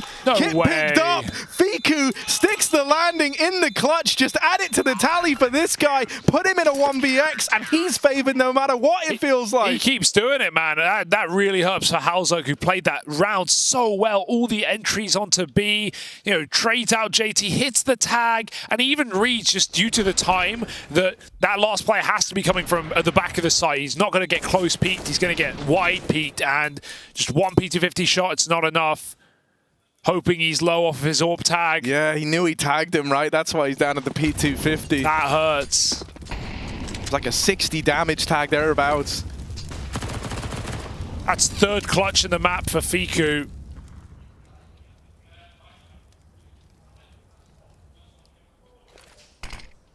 A rough one. So close, though, this whole game has been. It's never been one team, you're running away with it. Sure, a couple of streaks of 3 and 4 in there, but then it's all just traded back immediately. Cole's money on the line here, though. They forced up 2 AKs. That's all that remains. And OG have taken ramp back as well. They are in a very good position for this round. Regali has a perfect one-and-done spot, but the smoke will come down Con, and he will lose vision of middle. More often than not, you're going to see Tease climb into that smoke, go over the stairs, sneak into jungle. And so his ramp players have to be hyper-aware of this backstab. The Regali can't really hold anymore. He's on Palace. Flash thrown, JT trying to get them out Con, and OG scrambling. Regali's called, he's got Palace. You do not have to worry about that. Keto trying to fixate on the stairs, goes 1 for 1, about what you could have wanted out of him here. It's going to tee up Fasher quite nicely over at ramp to just play around the bomb, play around this crossfire with Regali. And for Floppy, he's really hard-pressed to do much. That flash will at least get him out of the Palace into the site now. Bomb's been retrieved, but they're not ready for Fasher over at ramp. He has a kill already to his name. They should have been aware that there was this second ramp man in play. I think he's just also trying to desperately plant the seconds left of the round. You know, you don't want to get killed after time. Planting forces that kill to come through. It was a pretty desperate round for Complexity. But yeah, nice setup for OG with Regali reigning supreme in Spawn, playing a pretty passive AWP right now in comparison to Halzek, who's going for a lot of openings, dropping in under, boosting up B. Regardless, he's playing back towards Ticket and CT, sometimes in the window. But he's hitting all the shots he has to hit right now, and Cole have got to take a full eco, giving OG a 2-round lead, presuming all goes to plan. They're hoping that it's going to be the AWP over towards like back CT, but it isn't. Instead, it's Keto on triple, and they waterfall onto him, but it's contained nicely. Plant's a win. Yeah. Plant's a dub. That's really all you were hoping for in this round, and they get it. That's fine. That's a moral victory for Complexity, an economic victory for Complexity. A good eco. That's what you tell yourself. And yeah, it certainly is. It's going to fund them fully. They could buy anyway, but now, you know, AWP is an option. And all the trimmings. But a 2-round lead here for OG right at the end of the map. They're picking the series, Overpass and Inferno to follow. And only one team will survive the night.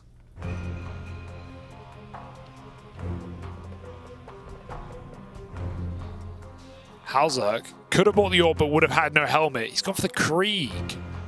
Bit of a Krieger. Thoughts?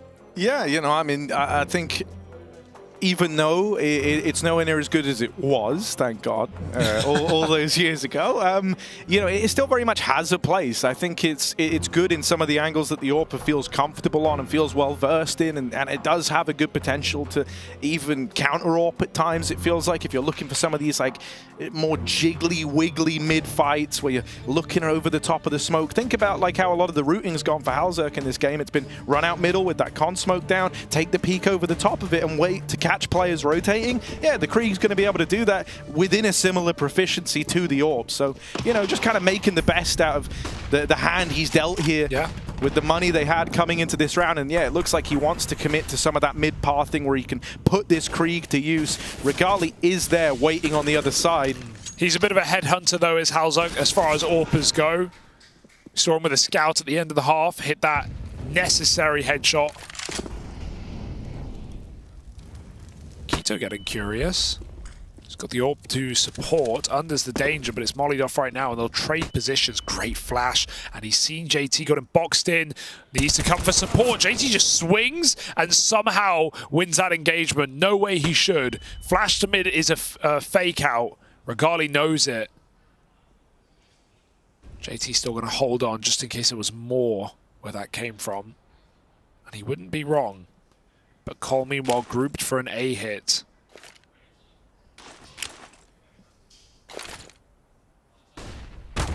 Oh, missed flick. And it's all fine anyway. They're out A. Yeah, Fasha's got a lot to do here, and not really the best spot to do it from. Mollied out, forces him to reposition around CT bound now. OG, you might just be thinking about saving, and you might have been thinking it for a little while. They're going to give this a look in, see if anything presents itself. Yeah. And that kill, now they're interested. Before, they were hanging around. They were waiting to see if anything was given to them, but you tell yourself, there's no way Complexity come a-knocking. They've got the money for this, but they need to go quick because the clock's going to be the biggest issue. It's already half ticked, and that flash buys you another 5 seconds. I don't think there's a way OG can win this unless they get on this bomb right here, right now. Oh, everyone no! dies, everyone gone, and OG win the round in the blink of an eye. A tornado of death just ripped through the site in seconds, man. OG...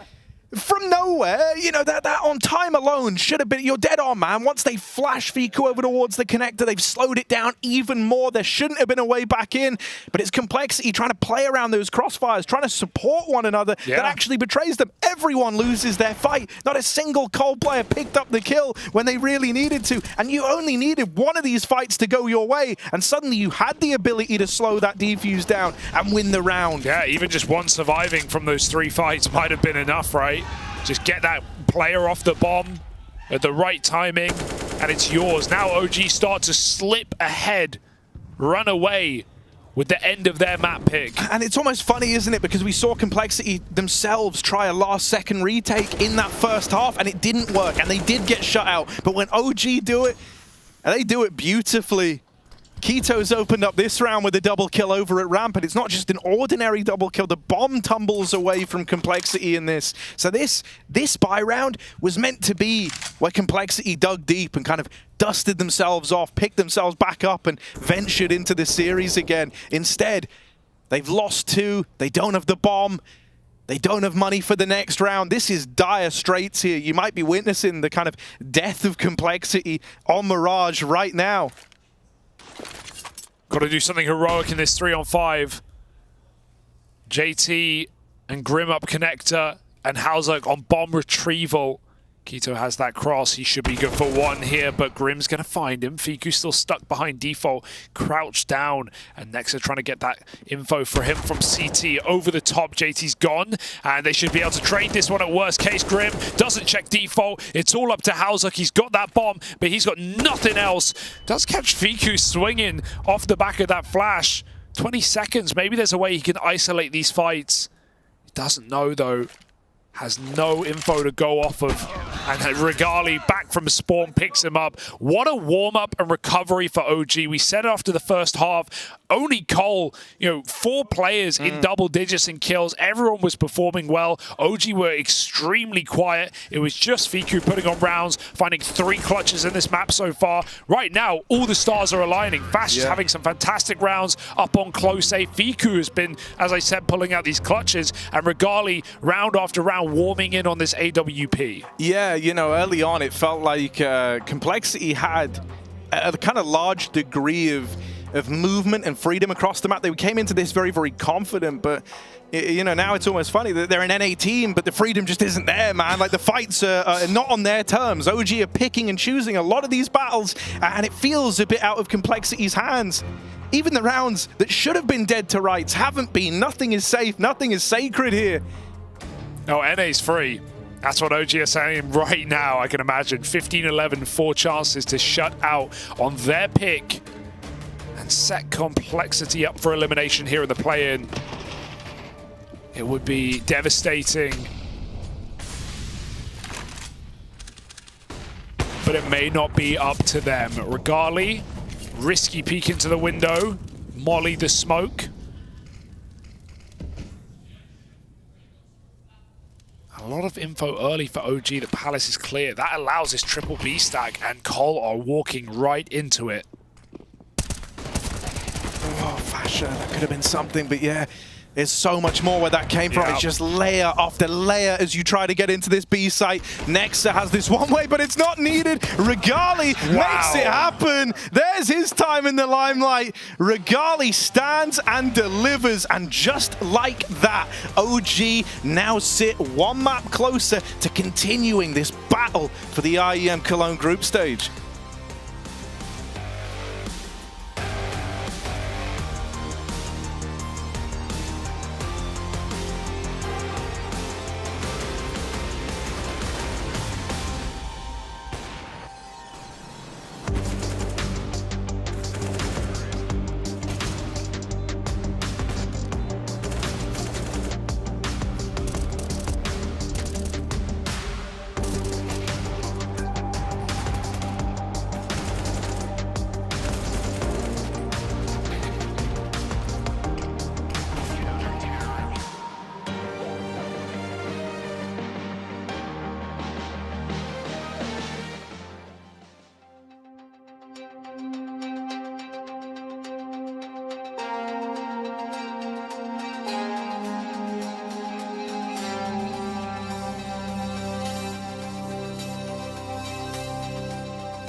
Conclusion of the first map, and you better believe that there is going to be some upset fans over there on the Complexity side. 16-11, not really what you wanted to start with, and what is a back-against-the-wall situation here at the play-in in IEM Cologne 2023. My name's Trace. I'm alongside that Maniac, and to his left, well, would you believe it, there's a pimp in the house. Pimp, what's up?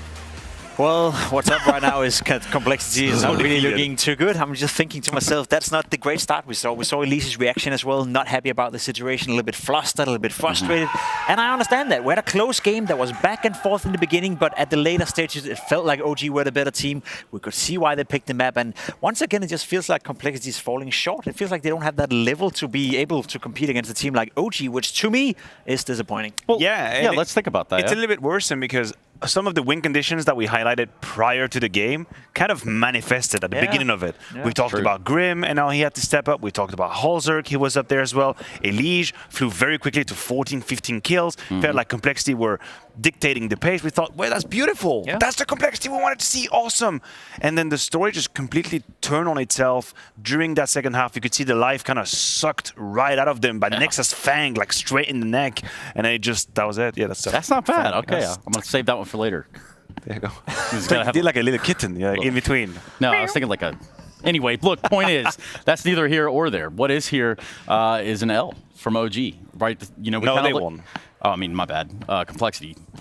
Been one of those days. A little sweaty over here at this point. But for Complexity, we talked a little bit about some of those things to make the needle move, Jacob. Did you see any indicators in there? No, not really. I mean, what Matthew said was right. Some of the win conditions also playing well, somewhat well with the AWP. That was a given right here. Grim had a couple of moments. Even Elige was having a decent series up until the point where the score was 11-11. So I feel like in terms of making that needle move, you need to see consistency coming out from some of the Complexity players. And I will say it's more them as a team failing right now. I think they ran out of solutions.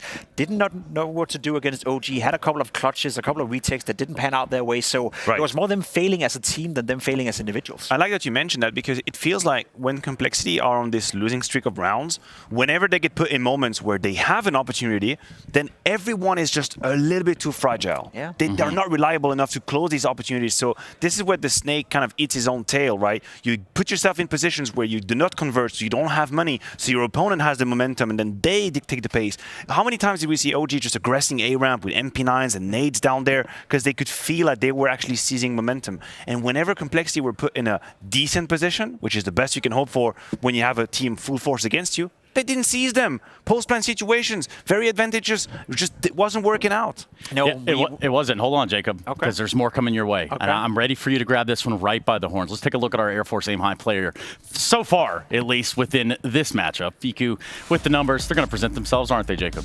Yeah, and quite interesting with Fiku, right? He was one of the players surviving this whole rebranding and redoing of the OG roster. A bit surprising to me. We didn't get to see the best of Fiku in the old iteration. This time around, though, on this map, he was having a great series and a lot of impact, I'm not gonna lie. So good to see Fiku showing up and playing some somewhat decent Counter-Strike, at least enough for OG to get this win. Now, we've been at this conversation before with this guy. I haven't seen Fiku play 2, 3, 4 series in a row where he's playing well, but hopefully he can keep up with this level. Yeah, we're being sold on this idea that the roles and the positions that he was playing in the previous OG wasn't matching to what he can do. He can deliver more, he can do more. These are great words. I think he kind of put them together on this map. He had a couple of moments where when the game was kind of at a turning point, he got the best of his opponents in a couple of clutches. I'm sure this right here is the 1v1 against Halzerk, 11-11 scoreline. That doesn't lie. He closed a couple of these moments towards the end. So this was the Fiku that we were told we would see. Now, you did just say the keyword right there, and that's Halzerk. Okay, so this is a guy that needs to have that impact, you know, and did we get that? We got some of it, not enough, you know. He didn't dictate the game, he didn't dominate the game. It wasn't like he was a player on the server that you would fear. Also had a 1v1 with a P250, I think, where he couldn't connect a single bullet at a very important moment in the game. So I think he was playing all right, but overall it was just Complexity, as I said, falling as a team. Even have a round I would like to show you guys, which is round 25, at a very important point in the game where I felt like Complexity could have come back into the game. They get off into a situation where the bomb goes down, you have a 5v4, and you have actually players all over the map. You have a guy inside jungle, you have a guy in T-spawn who could lurk, but unfortunately for JT, gets a little bit frag hungry, wants to get out there ahead of himself, and everything is just falling apart for Complexity. Oh my God. From a 5v4 to a 4 players alive for OG situation in the span of 15 seconds. That's what I meant by complexity as a team failing. It wasn't one player, it was the entire team just falling flat. It's symptomatic of what we were discussing. You're in a 5v4 and you have 2 consecutive mistakes happening. Grim being caught off guard by the ladder position. JT's taking a time in mid that doesn't exist, completely impatient. And then after that, people are just being a little fragile, not reliable on the aim. Elish is waiting for a kill, walks into him, gets absolutely wrecked, and it's a 5v4 turns into a 0v4. What the hell is that? I mean, obviously, you're not going to win if these are the rounds that we have to show the people at home. Yeah, and believe it or not, there's still more Counter-Strike to be played. Yeah. You know, we talked about quality, quantity, and we definitely have both here because it is do or die time. We kind of talked about that a little bit. And now I'm going to leave you two to your own devices. Okay, we're going to try something. You ready for this? Go ahead. Hey, James, what's up, dude? I'm good, man. How you doing? I just figured I'd walk down here. You're not too far away. Let's hear it. What you got? What's going on the sidelines? Well, you know, Mr. TC, he was actually nice and honest with me, and he was saying those rounds where they had it close, you know, the Hulzuk one was in a 1v1, he thought he tagged him, he had it, he said that was crushing, and the mood went down, and he couldn't get the guys back up. We've seen this before with complexity, right? It is a tough one. And now he's kind of worried because obviously the overpass, it's okay. It's been looking good against the NIP, for example. Astralis rolled on over him. But if you look at OG, they've been playing a bit better. They may have lost it out to 9, but 9's fairly decent on it as well. So if the mood cannot be reset, I'm extremely worried for complexity, man. So you're seeing a lot of the emotions, rather, at this point, kind of like draining these players, right? And this way, it's elimination line, right? This beautiful trophy, it's a long way away from them right now, and they want to try and get their hands on it. But for these teams right now, it's really up in the air. But it's do or die. The pressure's on. Yeah, it's not an easy one, no matter way you cut it. Gentlemen, I would come back down there to you, but actually, what we will do is go to a break. So we don't go anywhere, we don't lose any time, we don't lose any motion. We stay active here at the Intel Extreme Masters and well, wait, not even Katowice, wow. Almost. We're in Cologne. We'll be right back after this.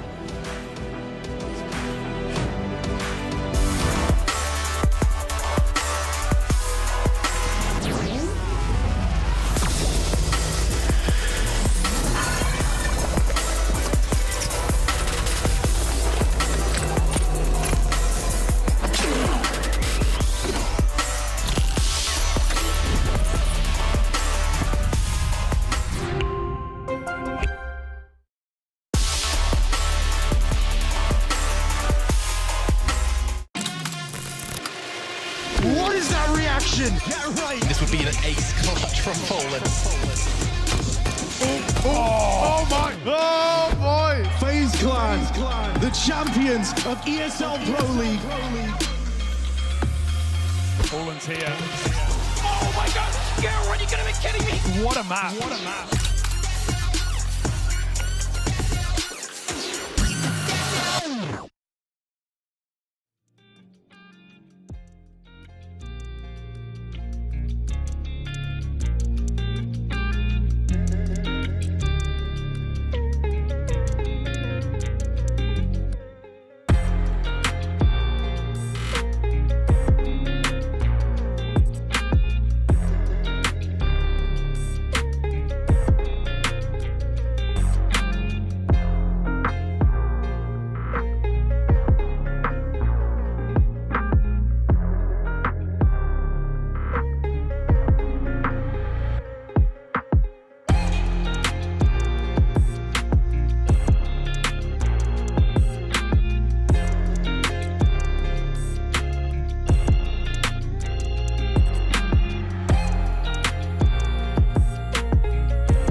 going into Overpass, the hopes and dreams of an entire region in North America rest solely in the hands of this second map. OG with a chance to knock out the only remaining, the only, in fact, American core here in the play-in.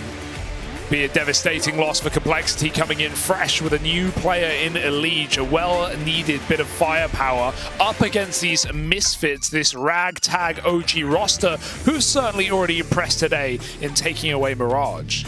Yeah, you know, Elige had a good game on Mirage. He was looking like everything you wanted him to be and more. And then alongside him, you had Grim and Halzerg delivering some great performances, but that didn't seem to matter.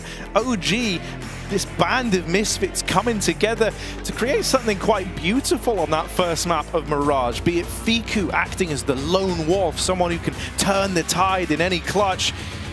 You keep looking down the list, you had big rounds out of guys like Regali on the AWP as well, willing to meet Halzerg halfway if that's what was demanded of him. So we head on to Overpass now, keeping a keen eye on these AWPers. That's going to be something we'll have to bear in the back of our minds, Hugo, because this is a map that can be dominated by those strong AWPing presences. Yeah, interesting to hear from Banks down on the sidelines that Cole had the energy, the life in the room sucked out of them, demented after Halzerg loses that 1v1, one of the many that Cole lost to Fiku at the back of B.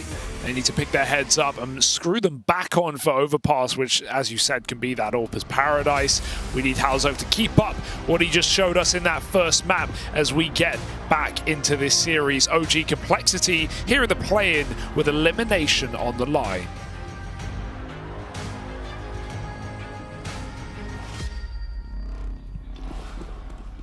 Yeah, with this being Complexity's map pick, obviously OG got their choice inside, and unsurprisingly, they've elected to start over on the CT half. This can allow them to pick up right where they left off, right? And start strong, winning both pistols back on Mirage. If that's a trend that keeps up, I do get nervous for Complexity. So you hope they've got something up their sleeve.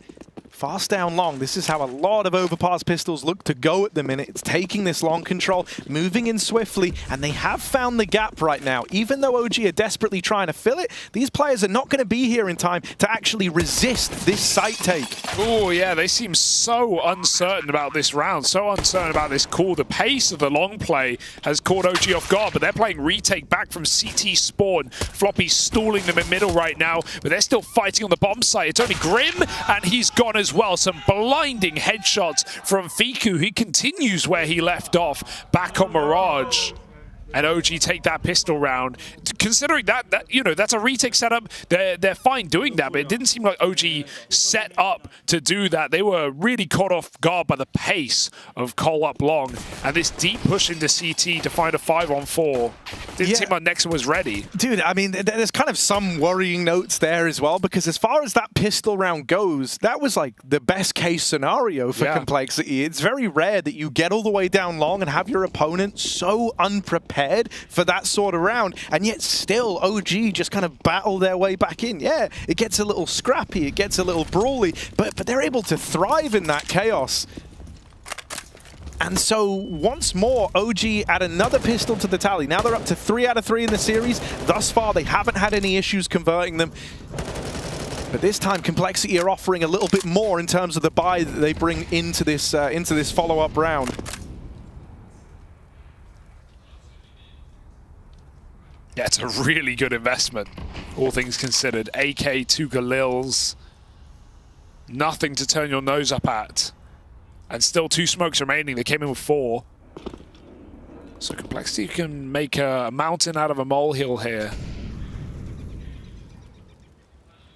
Fasher long, looking like he wants to go back for more. He does have a flash from Regali, but he's not throwing it right now. He needs to be helped out, it seems. That's a T-flash. He's blind, dead. Regali holding on. The bomb's been spotted at long at least, but meanwhile looking at B is Floppy. It won't go well for him. Fiku's just on one today, man. He cannot do anything wrong. He cannot miss.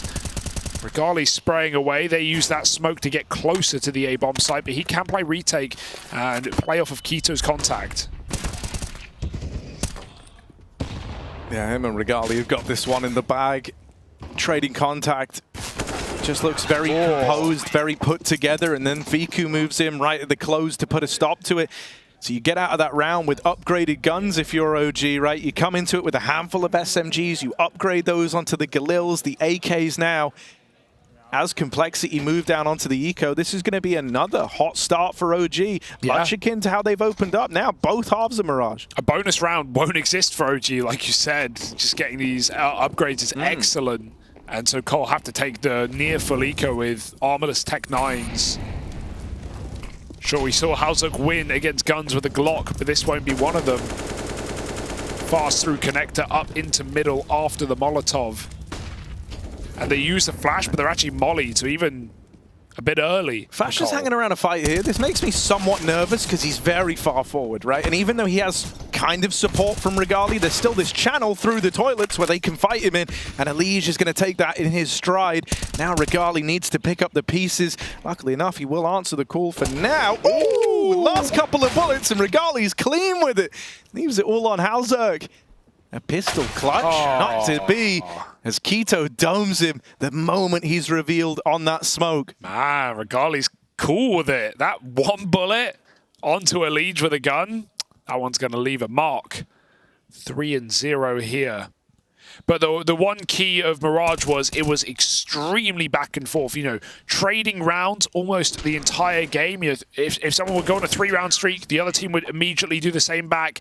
And that went all the way until about 14-10. And then OG just ran away with it. So let's see if Complexity can respond early. They need to on the T side. Oh my goodness, that's an aggressive opener for Fasher. Runs up Party into Playground. And he just catches Elige out of the round immediately. Fiku's also looking for frags, and he will find one onto Floppy. Water is under the control of OG now, and he's so assured. He just sneaks back into Monster. There is very little control right now for Cole. They try and flash their way into B short, but they get met with a couple more players. Fiku shoots out some legs, and JT takes a beating in his fight versus Keto. A boost is probably the best call here right now with this health. No one in the prying eye. Looks like they just want to set Halzuk up and pop him back out Monster. Meanwhile, Regali's gaining territory. Yeah, this is crazy. Like that, this is a very heads-up play from Regali. It's not without its risks. For all he knows, they could be here, but he's now confirmed this B play, and so OG are that much more ready for it. Halzuk needed that, and with just JT left, I mean, he was practically a dead man when that 2v3 began. OG very composed in these rounds so far.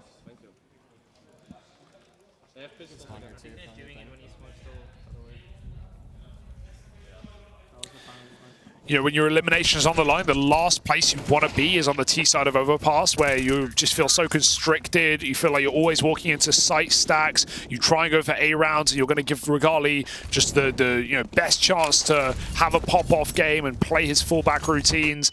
This is, even though it's Cole's pick, it's exactly why they're on the T side as a result. It can feel, so unforgiving. Yeah, and I think it's also like a map that just really tests the kind of mental resilience of your team, being able to stay in it, remind yourself that the best half, the best side of yourself that you've got to show is still to come, right? Yeah, you can go 10-0 down on T-side overpass and win the game. Like, that's, I won't say common, but probably more common on a map like this than others, in the sense of you just need to grab a couple, filler rounds at the end of the half, you win your pistol, and suddenly you're doing exactly what they were throwing your way in that CT side. So, yeah, Cole need to stay in it.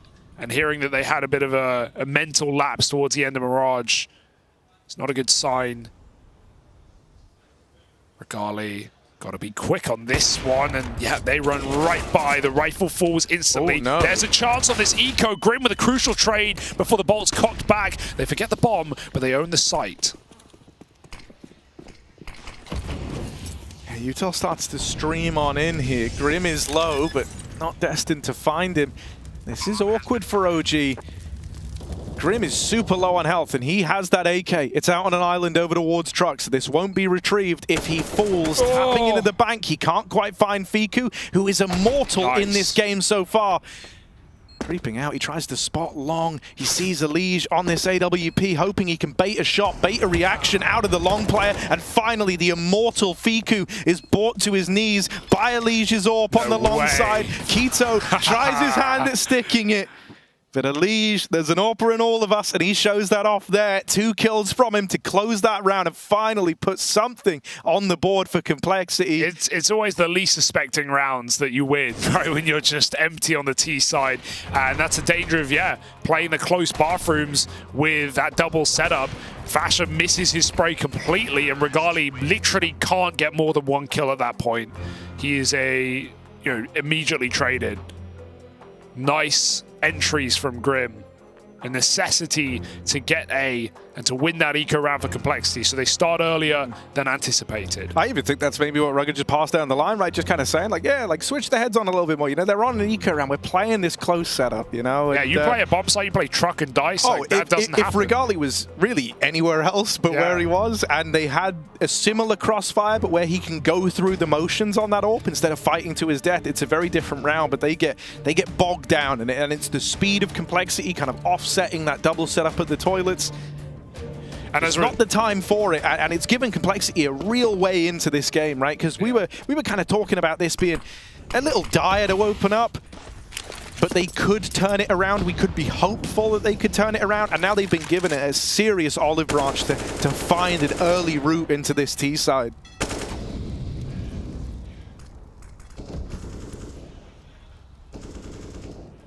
Apparently it takes 100 kilograms of olives to make 1 liter of olive oil. So they got to keep shaking those trees, Harry. They're going to need a lot more of those sickly, salty, green vegetables. Are they vegetables? They seem like vegetables. I don't know. They're gross. They have seeds in, don't they? Is that a vegetable? Is that what counts? I don't know. Fasher over at long. He's got a P250. Oh, dear. Line with the first. Oh, my. That's the bomb now. That's the bomb dropped. Oh, my God. The alarm bells are going off for Complexity. This was not how it was meant to go. Just kill 1 more, and it's a successful round for Regali, but he can't finish it. 7 health.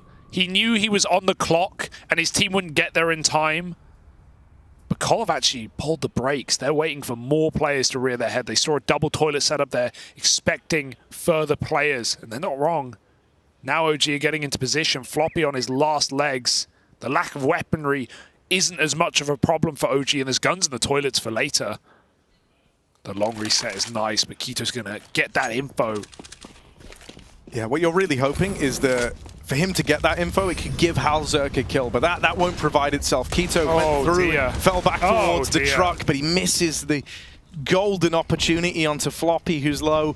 If he finds that and goes 1 for 1, OG have such a good chance in the round. Instead, it should just be the mop up here and now. Nexa on this MP9 delivers them 1 kill, but it's a double bank setup that he is just not ready for. They do find the AWP. Good call from Elige. E in the smoke. He called it. That was perfect. That's exactly what they do to get that all back. Respect. Oh, dude, I mean, out of all the ways that round could have gone, I do think that it's super terrifying. In the same vein, Complexity do a very good job of kind of maintaining their cool. I think when you lose Grim and Elige, 2 of your big title players who are meant to be the kind of big stars of this team over towards the bathrooms, and with it you lose the bomb, you would have been freaking out a little, but they remain composed. Keto just needed 1 man from the truck, right? The first player coming in was 1 shot, but he couldn't even land a tag on the Deagle. I would have gone a long way. Good spam. Grim gets tagged up, and Keto probably would have heard that. So they're ready for something down in the connector. The boost up. Kind of a wild timing for it. Keto, this won't be easy, but he makes it look like it is. Not ready for 3, though, surely.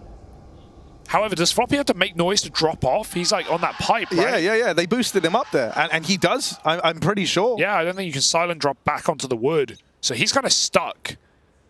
This is weird. Flash is good, though, Keto. Oh, he got clear, but too late. JT's going to wait for his teammate to trade this kill out, and Halzerk misses his shot. No. So Keto's killed them all. 4 frags in mid and connector. Puts the FAMAS to work. My, oh, my. Keep communicating indeed. That wasn't calls, that was kills for Quito. He keeps his cool. Yeah, I mean, dude, there's even been moments in this game where, like, when we cut back to the cams, Quito looks, it's either hyper-focused, so he's, like, not even noticing the world around him, or there's been times where he looks stressed out. That round, regardless of how he's feeling, is going to pump him up. He goes on a tear single-handedly, steals a round away from Complexity. They never even get the ball rolling. Insta boost. This isn't something OG have had to worry about yet. Oh, next flash over. When you see that flash, you know it's going to be followed up by a peek from short. Next! Oh, no! They're not peeking wide enough! Elige shows a bit of mercy. Doesn't punish the barrels player. And so what could have been a 5v4 for Complexity ends in a stalemate. It's Regali instead to strike first. And OG now sit pretty. They've repelled the A play. Complexity only have real estate outside of B. Yeah, their hands forced to just go for an executor here, and that AWP has probably terrified them from the top site. Smoke on the molly. Because that molly is often prefaced by, you know, or often followed by a push on short, right? You want to at least continue or remain in this control. But now they don't have a heaven smoke. So it's a bit awkward for Cole. They're just going to pop out with a monster flash. Elige sends it over, but there's so many players. In fact, the T's are more blind than the defense. OG, easy pickings as they slam the hammer down on this site. Elige needs the ace, and it's not meant to be. Quito keeps it clean, and OG, solid defense right now on the CT side. Trusting in Regali, he hits his one on the top site, and Cole are funneled into the stack.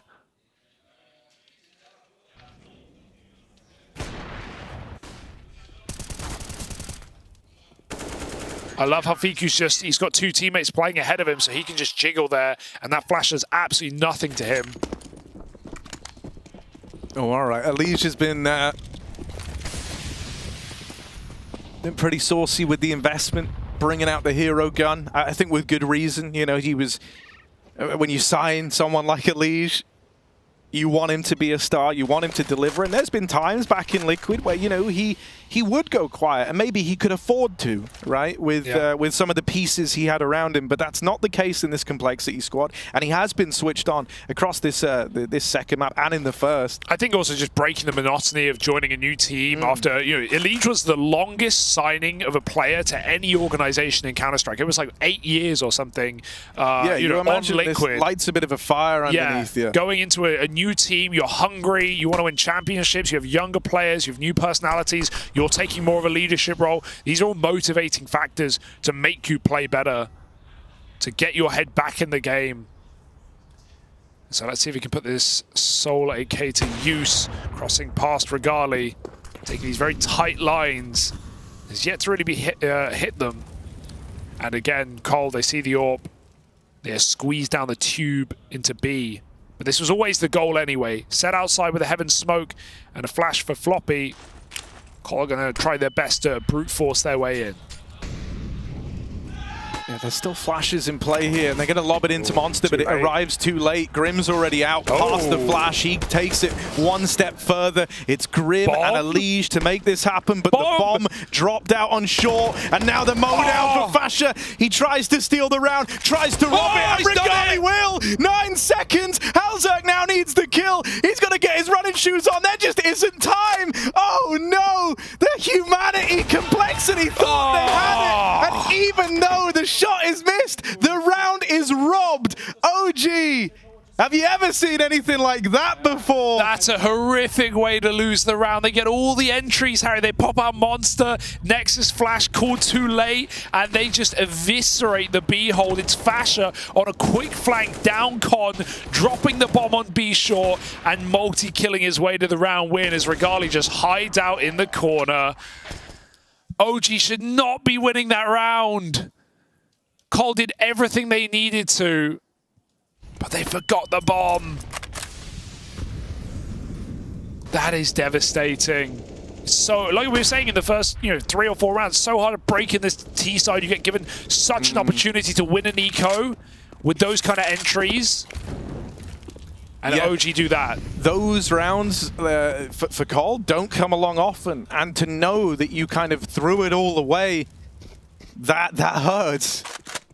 You know, if this comes down to being a close affair, it's rounds like that come back to haunt you. Oh, Fasha, his teammates making footsteps, and that actually worked out perfectly. They're looking the wrong way. So 2 for 1 on long, and the bomb again under OG possession. It's just a retrieval mission. Every round, retrieve this. Missed shot for Halzerk again, and it's a 3-on-1 at the 50-second mark. The only thing Foppy's got is time, and a couple of nice shots down. Takes Quito out, but Fiku doesn't need to reswing this. He's got a flash primed. Might just get hungry for more, and that's perfect. OG 8-2. Fiku's feeling pretty invincible right now. 12-4, continuing his strong performance from Mirage.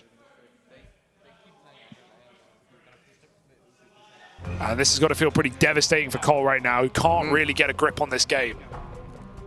Yeah, and you know, with a game like this, there's moments like even that 1v3 there is kind of an example of it. Fiku swinging out from long in a 2v1 when bomb's down, but there's still 40 seconds left and Floppy's, you know, progressing up the long side. That's not like a normal peak. Usually you would try and play the numbers a little bit more, wait for Nexa to get into position, but because the confidence is just brimming right now, Fiku is playing a tad different, and you're seeing that in some of these fights, you know? The risks are being taken by OG, and more often than not, it feels like they're getting rewarded. So what do you know? Now they're taking more risks, and this is making it clearly hard for Complexity to piece together how to approach these rounds, because it doesn't have some super clear ebb and flow to it, right? It's not like they've had problems with, oh, Regali's just going through the motions on the AWP. It's like, no, they're picking and choosing a different battle every damn round. You've got to be ready for everything. Oh, and they're doing it again. Look at this push up long.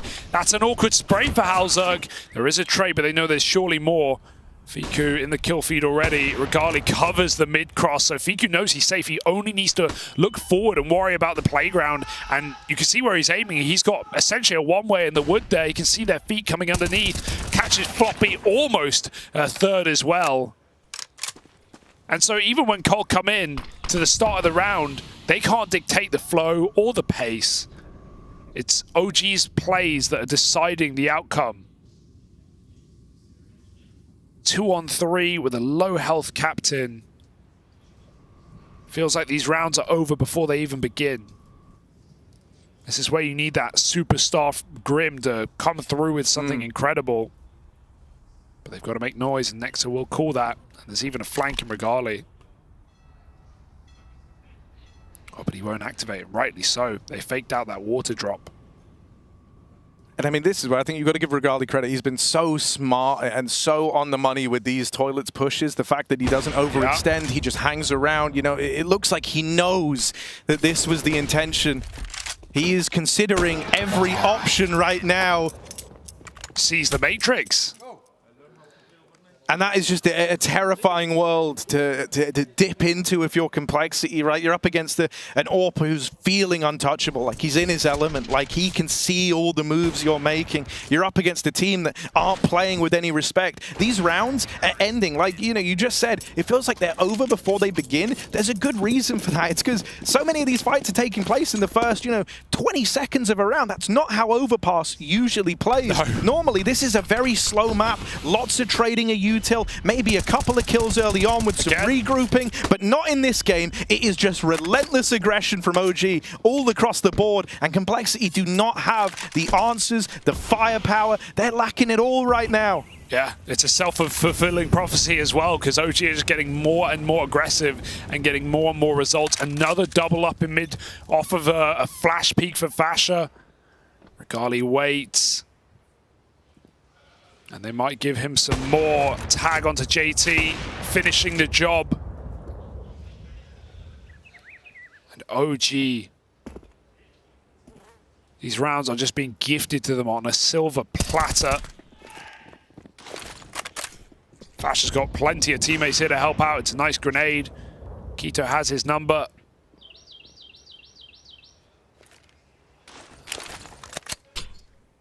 Relentless. Yeah, not really much to say about that round. It's so clean. There wasn't even a point of damage done to OG in that round, and considering that they took every fight they could, every step of the way, that's so worrisome. I can't even put into words like how concerning that is. I know it's mostly pistols. I know they don't have a lot to ride on here. But it's 10-2. But yeah, and it's not like OG were kind of sat back in the bomb sites picking guys off from a range. No, they ran. They ran at Complexity in that round. This is it. If you were ever going to change the tune towards the end of the half, it's off the back of this round, trying to fight for 5 at a maximum. Complexity, their tournament life on the line right now on their map pick. An empty, soulless T side, and it's going to get worse before it gets better. Another aggressive peak for Fasha. Thanks to Fiku pushed out on short, there will be Cole in the advantage. Yeah, look, if you're looking for someone to kind of get switched online and be that hero figure, it has to be Elige. With how he's played, with the accolades that this guy has, the experience that he has, he needs to be the one to bring Complexity back into the fold. And in this round, he picks up a key trade down in the connector for the first time in a long time. Complexity have the man advantage, and now this might trickle down across the rest of the troops, but timing is not their friend. They both have nades out, and that's the bomb away from Complexity. Floppy and Elige, the guys who started this for Cole, now have to end it as well. Their teammates fall like flies around them. Fire in the way. But like moths to a flame, they've got to go get this bomb back, and OG do not want to part ways with it. Elige, we said he had to be that guy. We said he had to be the hero. And he's delivered some heroics to open this up, make it a 1v1 in the first place. Regali left to beat. He knows he's like to com rotate. He knows this AWP is like to be com with power, but Regali is that much faster. He knocks out Elige, stops him, slows his roll. Midway through a hell of a round, he cancels out Elige, and that is so easier said than done. Yeah, you're up against a guy with hot hands right there, feeling the 1v1 with the right read, as you say, on that con flank, and Regali just nails the shot. He has one opportunity, and he does not waste it. Oh, that's a dirty flick. And frustration set in if they weren't already. If Cole weren't tilted already, that round will do it to them. The double nade pull on that monster hold, what a disastrous mistake. In a 4-on-3 as well. OG are getting away with everything. Cheeky buggers.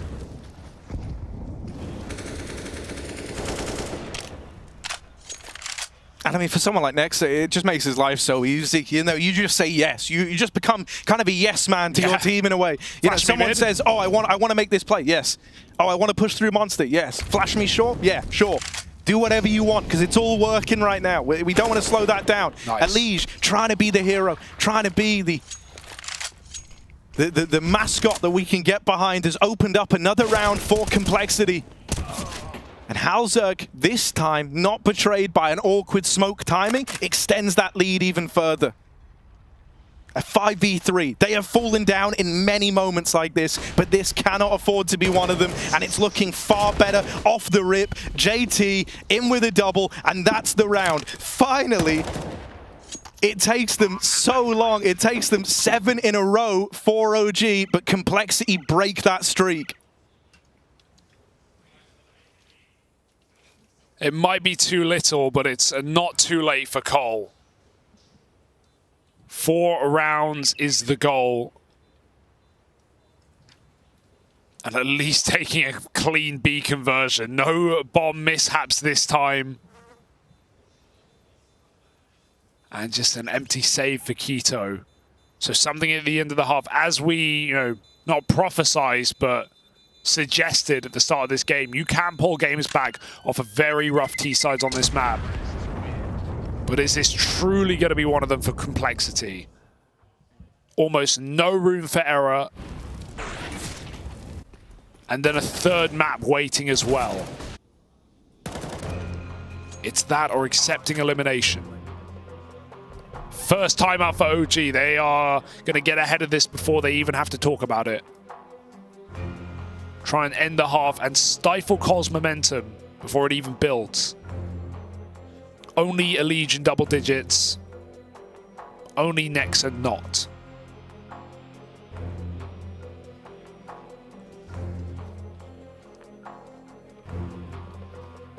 Yeah, I think, you know, you can really tell that Elige is determined as ever.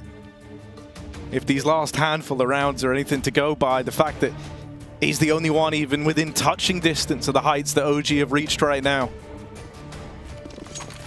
And while this game, you know, it never usually is about a one-man army, sometimes that's what it takes to inspire the troops.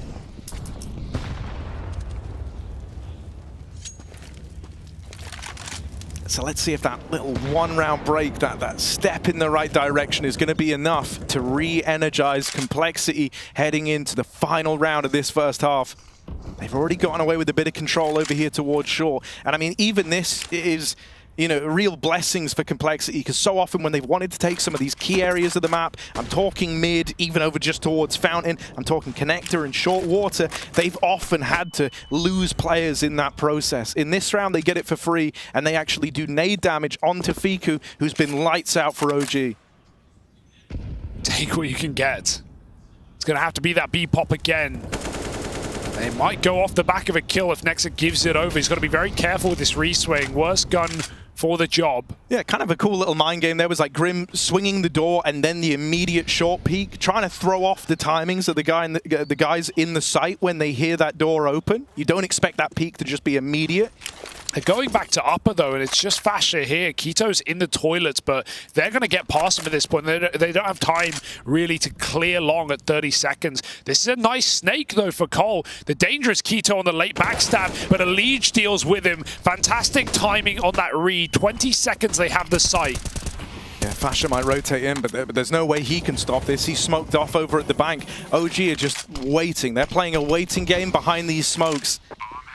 And there's even more util still in the hands of Complexity. They can slow this down with the molly. They can re-smoke. That's another re-smoke in at the dumpster. Yeah. That feels like a wasted smoke, honestly. That should have gone over towards bank, because now there's an avenue open. That's going to give OG a chance, at least, a launching platform. Grim tries to make up for it by locking down the bank side, but he will fall. Everyone else is set up to play around the bomb, but there's a smoke now on it. That obscures the vision. Dear. Regali hits the shot. Halzerk will reply, but Nexa looks to stick it. They can't find him. Knife pull, and Halzerk will safeguard it. Locks that in, and so something goes right for Complexity in those dying moments of the game. They at least salvage something to hold on to.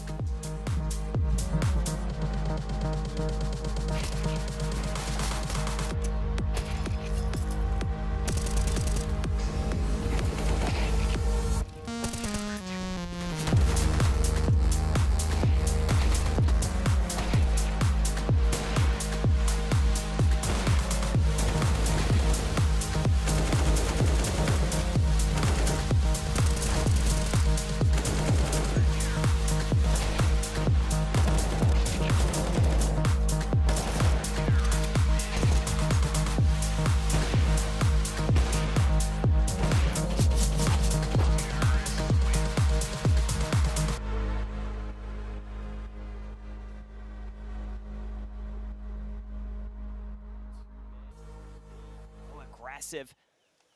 But that push through the smoke was not effective onto Art. The flash was not good enough. And then the push down B didn't have the assistance from mid that it maybe needed. Art stood in the corner, offered no spray to CT's crossing. Monty thought no one was there, or if they were blind. Playing anti-flash, insta-give. Art's out here playing Quake. This is a devastating round for Monty. Can't wait for that new water in CS2. Currently looks a little murky. Yeah, you can on overpass you can see weapons in the water a bit better until you get to the really nasty sloshy stuff. Sure. Then it's a bit murkier. You also get the nice little ripples, don't you? Yeah. When you're stepping. Yeah, it's quite impressive, yeah. Yeah. Actually, I don't know how far the ripples go, because like in that area on Ancient, depending on how far they are, you never know. Maybe that could actually help someone.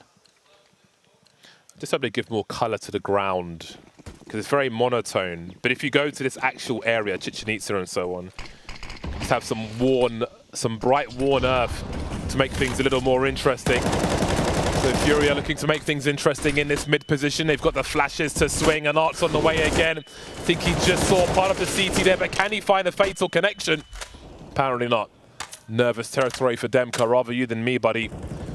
Furia looking very dangerous. They've got bodies in this mid position, and trades are all but guaranteed. What can SDY do about this repositioning of his teammate?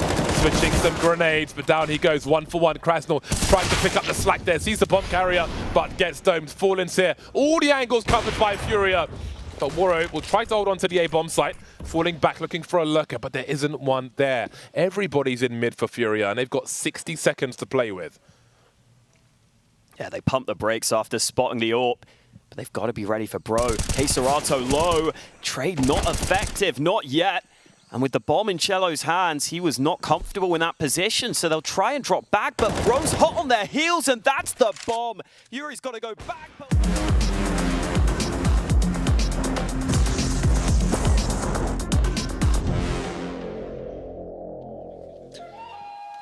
A new squad with an old in-game leader, and OG right now are making a case for it. 11 rounds to the 4 of Complexity on Cole's map pick, no less. That overpass CT side was sublime, and OG look ready to knock Complexity out of the competition and out of the play-in here on day 2 of Cologne. Yeah, and thus far the pistol track record in this series for OG has been flawless. If that keeps up now, Complexity are living on borrowed time.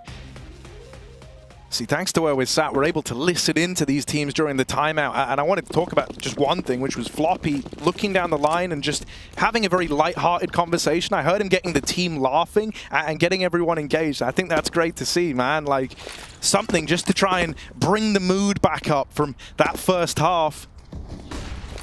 OG have their eyes set on this B site, and they're just going to run in with this util. Flashes on the back of it.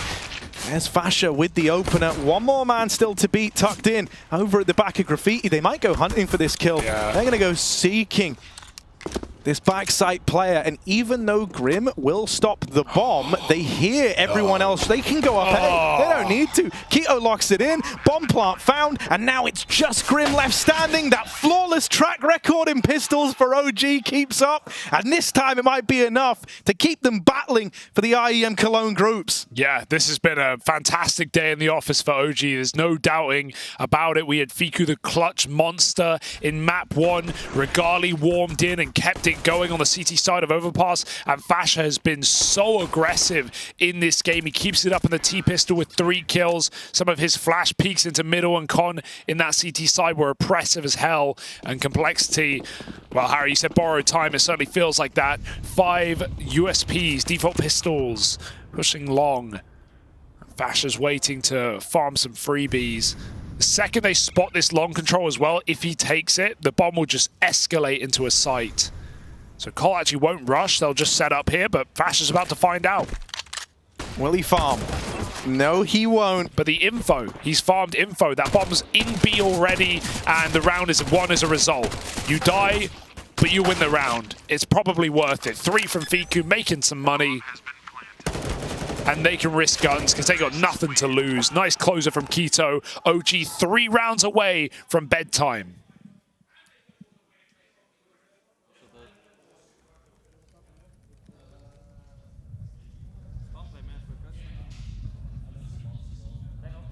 It's got to be a phenomenal first rifle round, and then it's got to keep up across the next 12, really, if you want to try and turn this around. You know, we prefaced this whole game by saying that Overpass is a real test of your mental strength as a team, especially when it's your map pick, because normally you'll have to be grinding your way back in on the CT side. That is now the question posed to Complexity. That is now the question posed to these legends like Elige, the new addition of this squad, the guy you could really tell towards the end of that first half, something changed in his head. He knew that he had to be the guy to make a difference, and he did make a difference.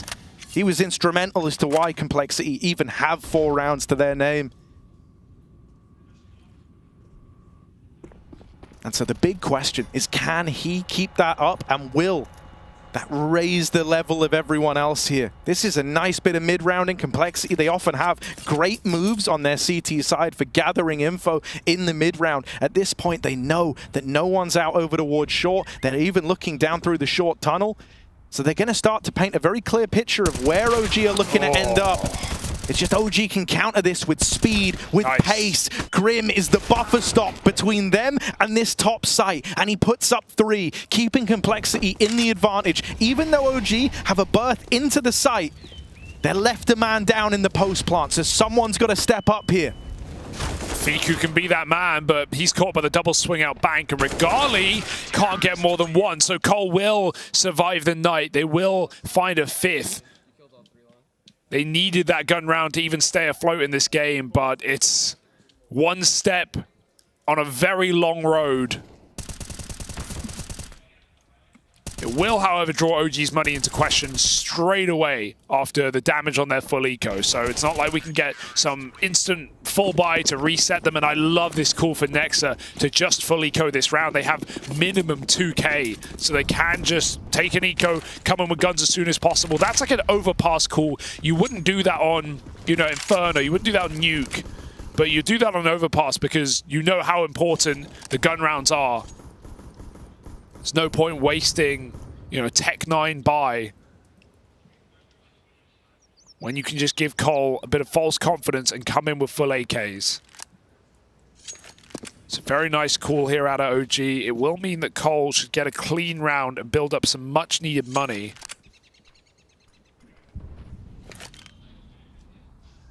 But it's certainly better than the alternative.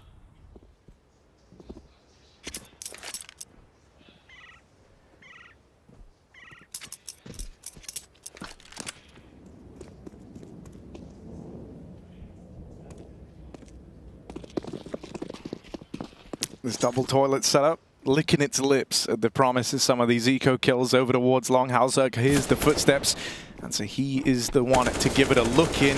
Oh, lovely bit of control on the spray, and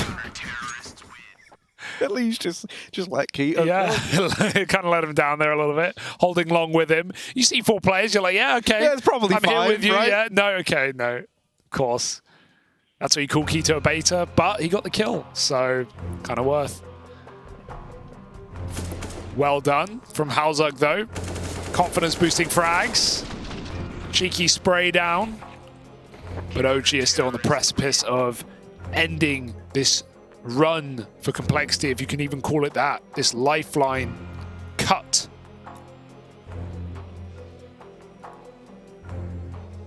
And again, the uses of timeouts very early in the half before you're sweating.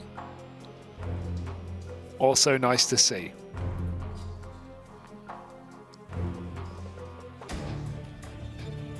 Why make a meal out of it?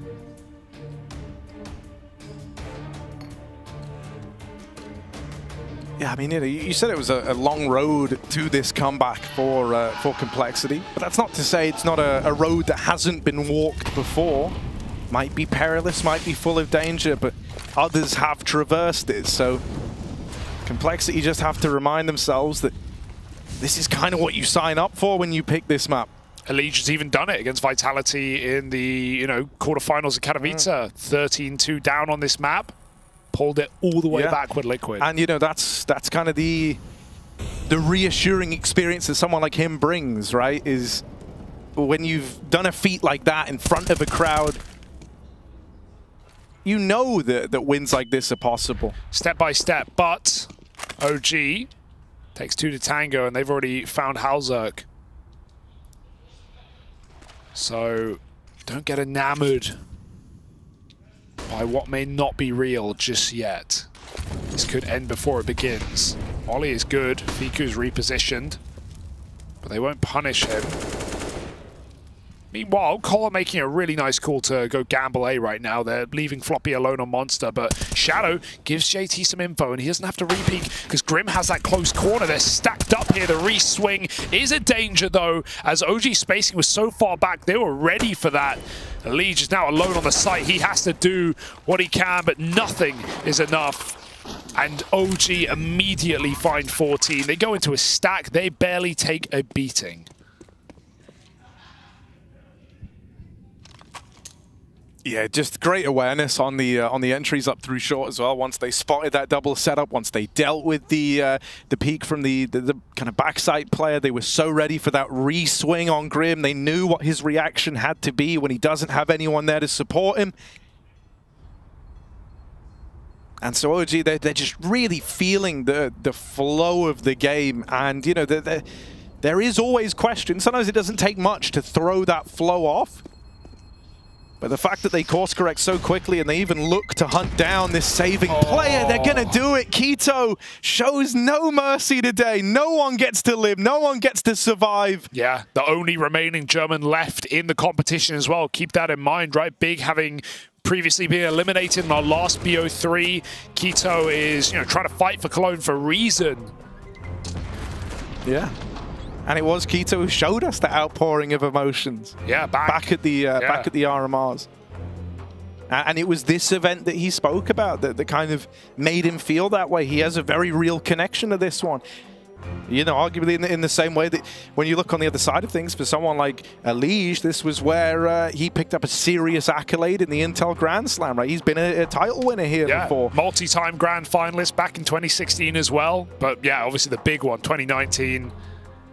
Intel Grand Slam, Championship, and now potentially playing eliminated here for Complexity and for Lige versus the new project of OG that right now is coming up in spades. Warm up in Copenhagen, paying off right now, 14-6.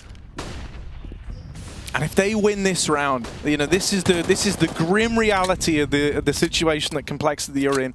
If OG win this round, they will be winning this series. And so for Complexity, they can't think that this is, you know, a couple of rounds left, a bit of a margin for error. There is no margin for error. There are no second chances anymore. You've got to do it with this buy, because in the next, you have nothing to your name. And OG right there, ready to take this off of you. B is free. I mean, right now they go in, they just close it. There's only 2 players in position.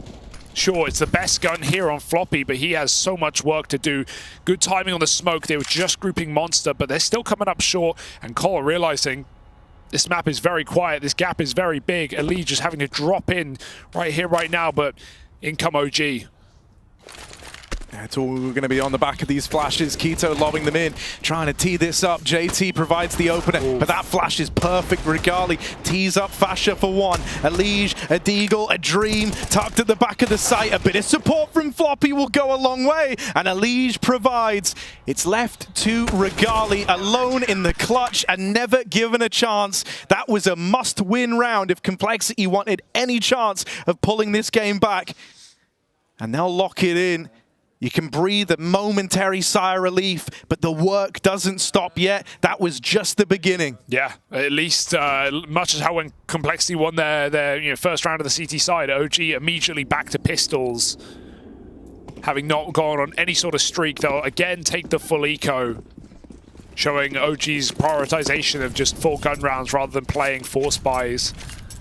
And sure, k1to will be lacking, but everyone else can afford.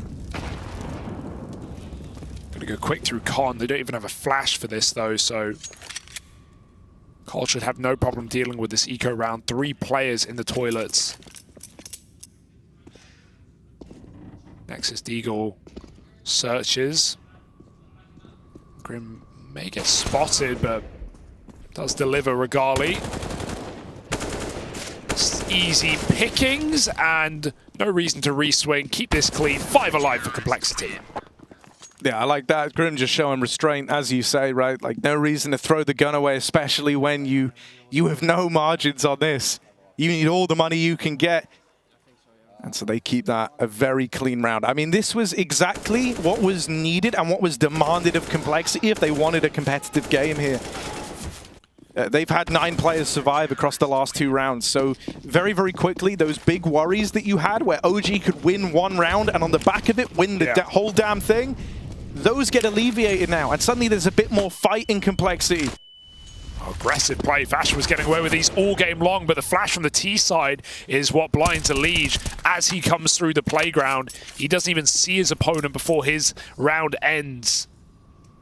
And there is that firepower piece removed immediately. OG 4 kills away. Gonna drop back down towards B. Short, conceded by Cole. Again, they gamble with only one player on lower. The risks that they're having to take in some of these rounds.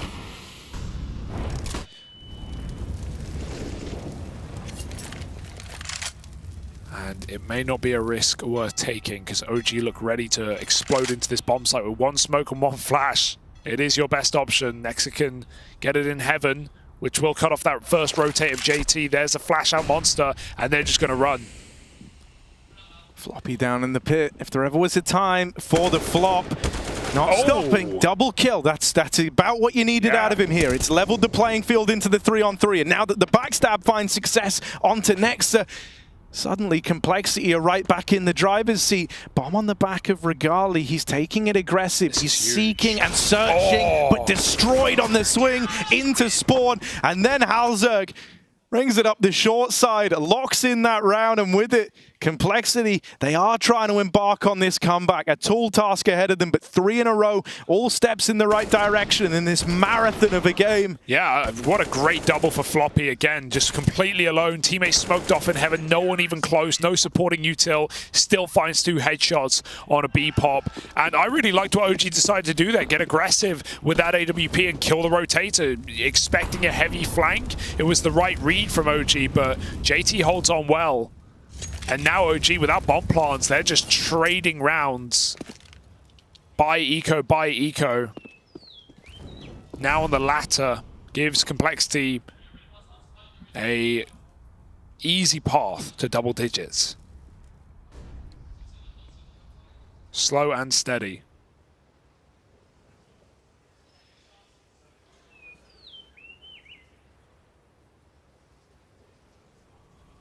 This double setup is going to be so hard to get past. They just trade contact off of one another. You know, when you see that, when you're OG, if this wasn't an eco round, they're kind of not afraid to throw away almost. They would have gone back there. I don't even think you look to progress into that. It's a very strong setup to deal with this mid play.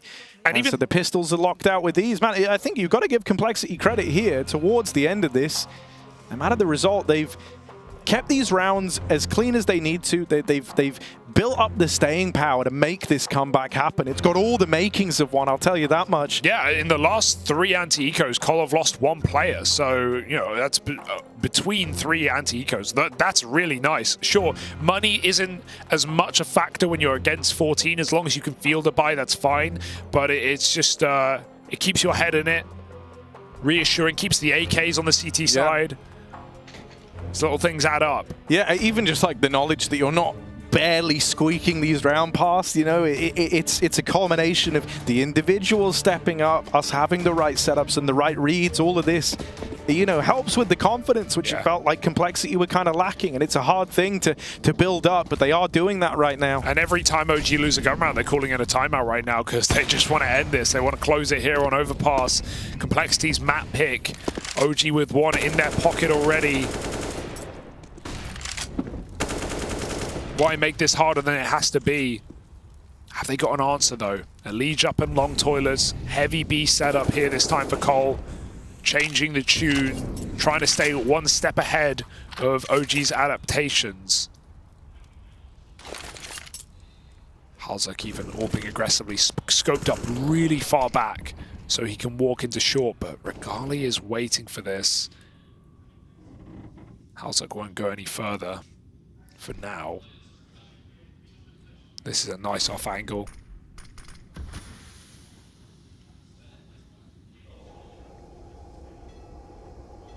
And if you hear anything, if you hear players throwing nades, setting up, you can regress a little bit further, but don't go too far because Regali's waiting. Gifted the opener. Oh, 1 step further from Regali. The AWP singing and Floppy dead.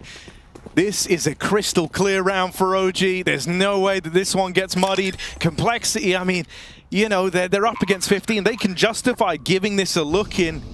But 2v5, it's going to take something miraculous. It's Grim and Elige. All teammates reunited in the 2v5. And they're not going to survive the night. Hounded down. Just Elige left standing. And he's going to bow out of this one. Concede 15 to OG.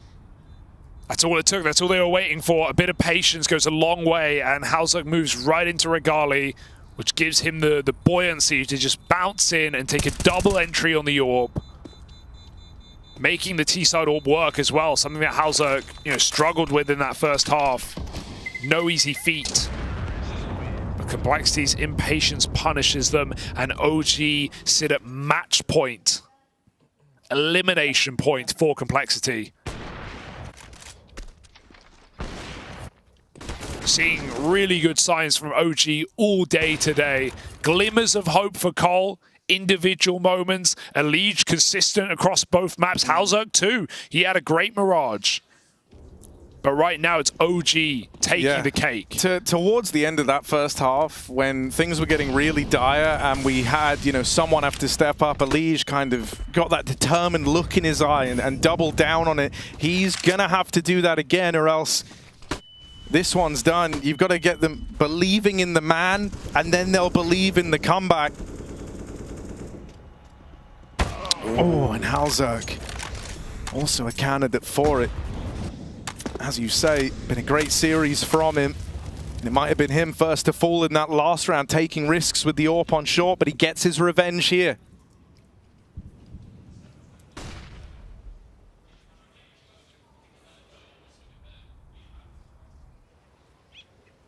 This is the make or break moment. This is it. And who else but Elige in the position that could either give new life, new wings to this comeback, or have Complexity's time in the limelight draw to a close?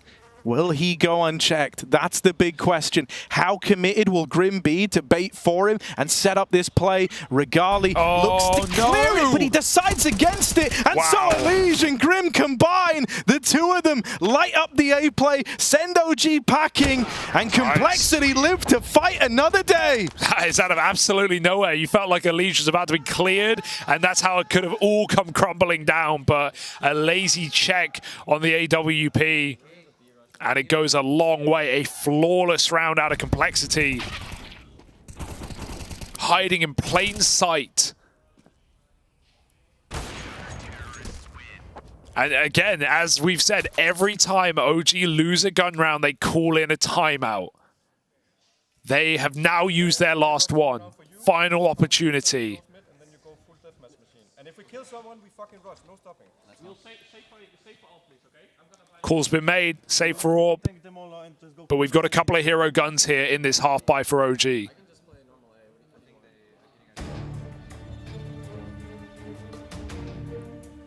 Rugger with a pocket strat as well.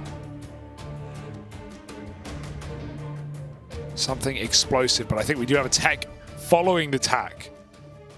So silence, please. I didn't mean you. Oh, sorry. No, yeah, this is...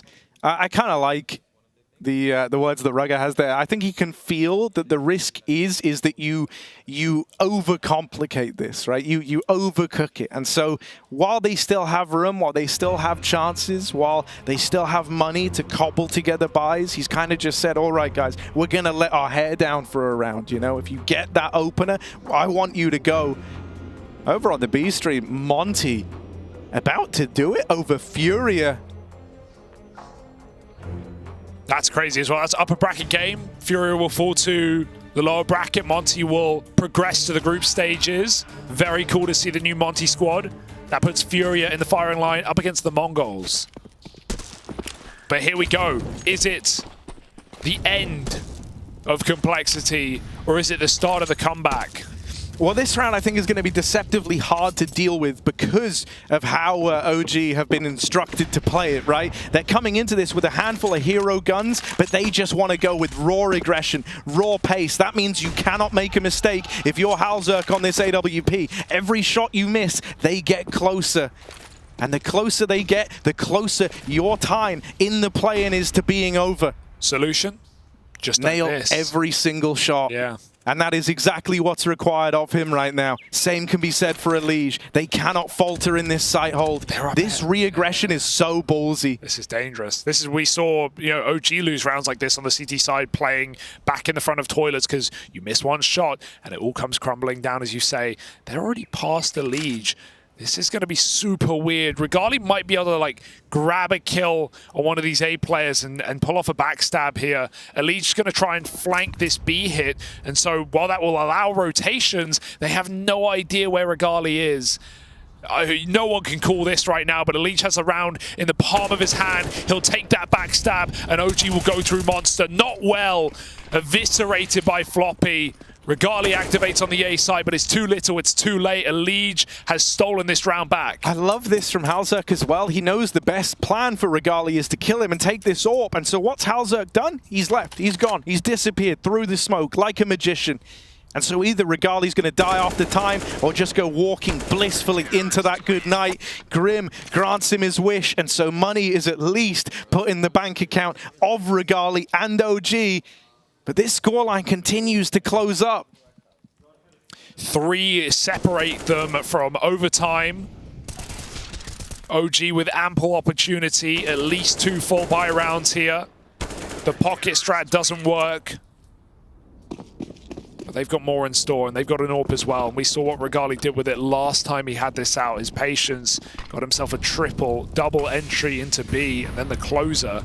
He's going to go for a mid pick here. Oh, very, very dangerous. I think Elige got full blinded there, so he decided against it and goes all the way back to the bomb site. That's so important. The heavy B, 4 stacked here, and OG are coming in. These Halzerk peaks have either been the best or the worst, and this time it's the former. Nails both opportunities he's given. He will get pressured here and found by Keto. He's going. Keto full sends it. Roasting in that Molotov, he either had to go back or commit. Would have loved to see him reset there, right? He actually was, had to run further through the molly. He could have just grouped in a 3-on-3, but he felt, like he had a bit of room after that AWP pick. And now it's allowed Cole to re-establish monster control. Regali looking for an A pick, but that smoke's given Elige cover. He's going over. Oh dear, Regali with an inkling, and he's going to hit it. 2-on-2, but if they go B, both players are here. No, this is so weird now, though. That kill on A completely removes the info. And so Complexity have to rotate. You've just seen the AWP over on Banana, and your A site is completely empty. They're going to bear it in mind that this play could still end B. That will be in the back of their minds. But at some point, you've got to just go with your gut. You've got to go with a decision here. And they're taking the gamble to both move up A. What a disaster, and he's even just picked up a smoke. Mid-site smoke, open plant for Regali, who's poised to win this round and to eliminate Complexity. This misread might cost them the map and their entire tournament lifeline. That is going to be something that replays in Elige's nightmares forever. If this is the round that cost them, if that little peek down through short completely uproots it all. Up until now, this was still somewhat in Complexity's hands.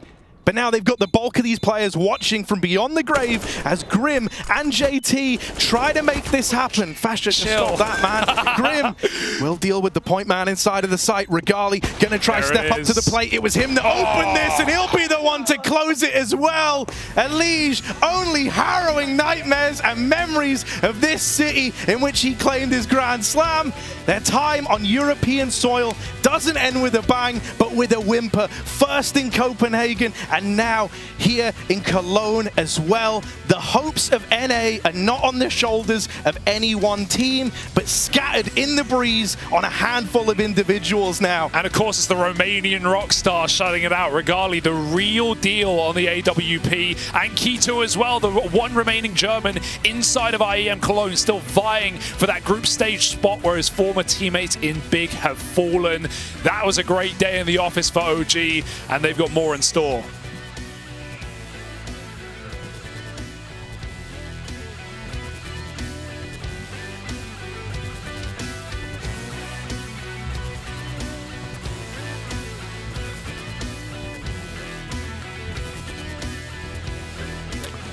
OG managed to get their first win here, and Fasher is joining me just at the right time, mate. That last round there, a little bit blind. Do you want to finish Regali off? Yeah, I think it was a little bit chaos between us. Like, I probably didn't hear him. I thought he didn't call, but he said he called, so it was my bad in the end.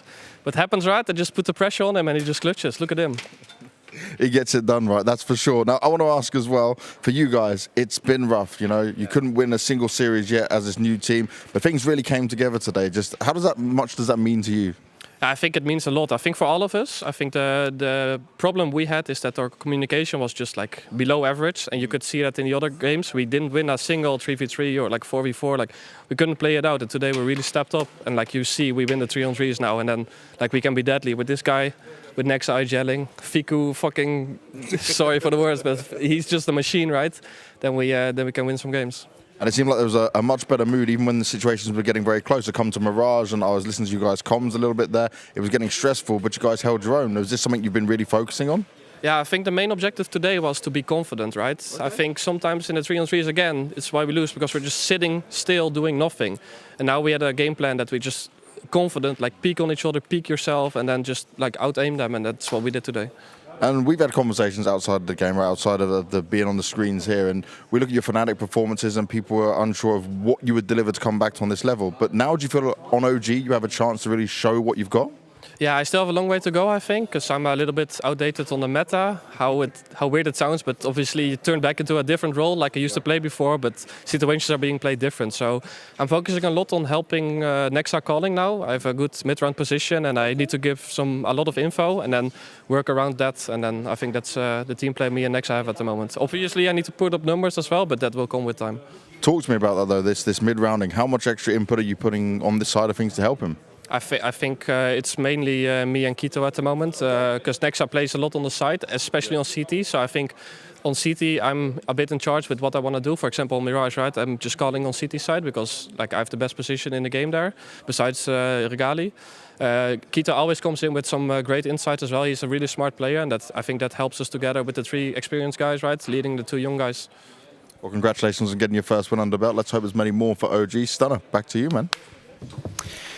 Yeah, well, check that out. OG get it done, and I think they've got to be pretty happy about that. At least, or I think maybe Jacob would put it best, a breath of fresh air. A breath of fresh air. A fresh air, a breath. That's somewhere around there. Somewhere around those lines, yeah. Not a bad performance at all by OG. Gotta be honest, that was a good performance in Overpass. Got a little bit too close at the later stages of the game, but at the end of the day, you take down Complexity's map pick, Overpass, which is a map we've seen them play to a somewhat decent level. So this is probably the best I've seen from OG with this new iteration, so all positives. Yeah, listen, the confidence that he was talking about, we had a couple of words from Fasher here, be in your opponent's face, take the duels there. Just look at the CD side once again, just rewind it and look how aggressive OG were. A nightmare for Complexity. Let's also kind of look at the surroundings too. Let's like look at the settings here and really kind of take in that people have just been yelling for about hours. It's been great. Right? It's really like a true LAN vibe right here from way back once upon a time, Jake. Yeah, it's great to feel the vibe. It's great to feel that the passion and the intensity of the game is at an all-time high. It feels like all these players and all these teams are feeling themselves a little bit more. They feel the pressure, and they're well aware they're doing well in Cologne. That can change, you know, some players' career and maybe some teams' future. So a lot of stake right now, and you can definitely feel that on the players. Yeah, and definitely a very complex situation, no pun intended. But nice. There's a lot of things going on in a camp. And, you know, there's a whole conversation to be had of like, okay, you might change one player. Sometimes it's better to change 2 players. Sometimes, you know, what makes that meld fit? The problem is the expectations are always correlated with how deep of a change you've made, right? If we'd come here with a Complexity roster with 3 new players, we'd probably have a different view. But because they just did a 1-for-1 change that's supposed to be an upgrade, we have no choice but say this is the disappointment, right? It should have been better. They shouldn't have taken the exit door so early on. Yeah, speaking of which, you want to upgrade? I don't have any new mobile phones for you or anything, but what I do have is Fiku. Come on down, man. Come on down. Yo. Congratulations. Thank you. Hello. Did it get sweaty in there? No. No. I just got tired because the way to came here, it's very, very hard. Yeah. To get to the desk, there's a lot of motion to get up to this point. Hell of a day in the office for you. Must have felt good. What'd you eat for breakfast? For breakfast, I didn't eat any breakfast. Oh no. Because I'm rarely eating breakfast. Because when I wake up, I'm just not hungry. I cannot eat. Like I have something that I cannot eat for like 2 or 3 hours. So I ate only like kind of dinner because I woke up at 13, I believe. 1 o'clock? So I guess it technically would be something else. He's a real gamer. He's a real gamer. And then we went for the dinner in a hotel. So I ate like some beef and some potatoes. Have you know the questions on No, like, the food? I just kind of want to know, what it's going to take. Maybe there's a viewer out there that maybe wants to play like you did today. Maybe. Yeah, maybe. So what do you guys got for him? Yeah, I was going to ask, the startup overpass was beautiful. You guys are leading all the way. Complexity looked lost. And then there was this mini comeback that happens. How was the vibe in the team when you started seeing the rounds coming to you guys and stayed calm? I think that overall we are prepared very well. Like we basically knew what we are doing, even in T especially, because like we got some rounds that we should win, like even before. Like we didn't stick to our first buy round, like the first buy round, because we thought the other round will be better for us, and just basically we tried it, it didn't work, and then we basically knew we're gonna close out the game because we felt really confident on the T set. Figo, you had a complete overhaul of OG as a team. You're the lone survivor, so to speak, the only one left of the old iteration. What's the biggest difference between OG 3 months ago and OG today? But like 3 months ago with the old lineup, yeah. I think like the communication like improved a lot instantly after. Obviously, we are missing some stuff because we didn't practice a lot like in the player break. Like basically, Blast was our the biggest practice we had. So I think we are getting in the place. We have to find like what is working for us, what's not working. Because with all lineup, we had like more aggressive playstyle. It was working very well for us when we were like rushing, headshotting people, and we were just brute forcing our way to the opponents. But now I think that we have more like the team that we chill we do something here, we chill a bit. Maybe somebody will do a mistake from City, we punish, and basically that's how it goes. Yeah, I guess something on a very similar level, right? Obviously, Elige goes to complexity. Kind of bizarre, strange, but times are changing. What did you think of complexity before you walked into the server today? It's okay. It's okay. You it's a safe space. Be honest. No, I'm basically pretty much confident before every game I take, so I knew that we're gonna win, and we basically. Against 9, in my opinion, we also should win. We threw like unbelievable rounds. We had like miscommunications with the setups.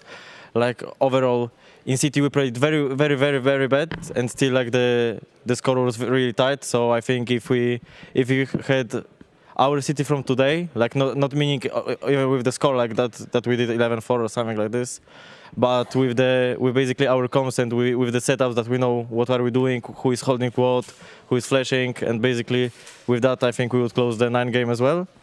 So I think I don't know what to say more. There was no wrong answer. I promise you, it wasn't a bait. There was no lead-in. Do you guys have anything else? Yeah, I just wanted to ask. Obviously, fresh roster, right? You're talking about if you could have done better on the City side when you're ready. How far from ready are you? And your 6 maps you want to play. How far is it? It's hard to say because we are still like exploring, right? We have to find our like style that we feel comfortable on every map. We are still trying like a lot of things, but I think we are getting in some point that we know like that one strat, for example, is really comfortable, and we feel that if we're gonna do it, we're gonna win the round. But obviously we have some also rounds that we are trying to see if it's working. Obviously, even if practice is like going well with the strats, right? But comparing practice to official is always very different game because everyone wants to just play the best rounds they had, right? Yeah, I'm curious to hear your take on Regali, your new teammate, because you played with Dexter before, and obviously we saw him being a monster on the server sometimes. Regali is also a very interesting prospect for the future. What's he like playing with? He's very funny guy overall, but he's very calm. Like sometimes we cannot hear him in the TeamSpeak because like he's very calm. He tries to talk like very quietly, so sometimes like in the chaos of the TeamSpeak the information is like we just cannot hear it, so we are like pushing him, scream, if you are flashing, just scream, the flash is coming. Make some noise or something. Light a fire, send a smoke signal. And I think this is the biggest thing because like Dexter liked to talk, like he was like trying to talk as much as he could. He was like trying to do the stuff, but Regali, because of the Copenhagen Flames, they had like a bit different style, so he's not used to it, but he's like working on it, and it's like keeps getting better. So it's good. I think you've done enough work for one day. So thanks for joining us. At the very least, I'd say, is there anything you want to say before you get you out of here? Maybe to work on lunch tomorrow or something? Wow. I was just figured I'd ask. More beef and potatoes, you know. More beef and potatoes. Well, we'll get you out of here. We do need to hear from the complexity side. So thank you very much. Thank you very much. And yeah, we'll see OG moving forward. So that's a feels good story, you know, finally. Speaking of which, yeah, we do shift our attention over to the complexity side, where it is the very end of the road for them here in Cologne. That is a play-in stop for complexity. Let's hear what they've got to say. It's the end of the Cologne road here for complexity. And Hulzak, I think this one's going to sting for you guys a little bit more because we had higher expectations for complexity. I just want to start by asking, did you have high expectations for yourselves?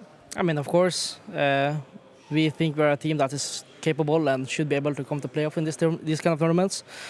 We have been struggling at least the last two tournaments to figure out our playstyle right now. We are like in between two playstyles, I feel like. So we're still trying to figure out what works best for us right now. So I think when we figure that out, we're going to be a force to reckon with in these tournaments. When you say between two places right now, is this two different styles at the moment of how you want to go?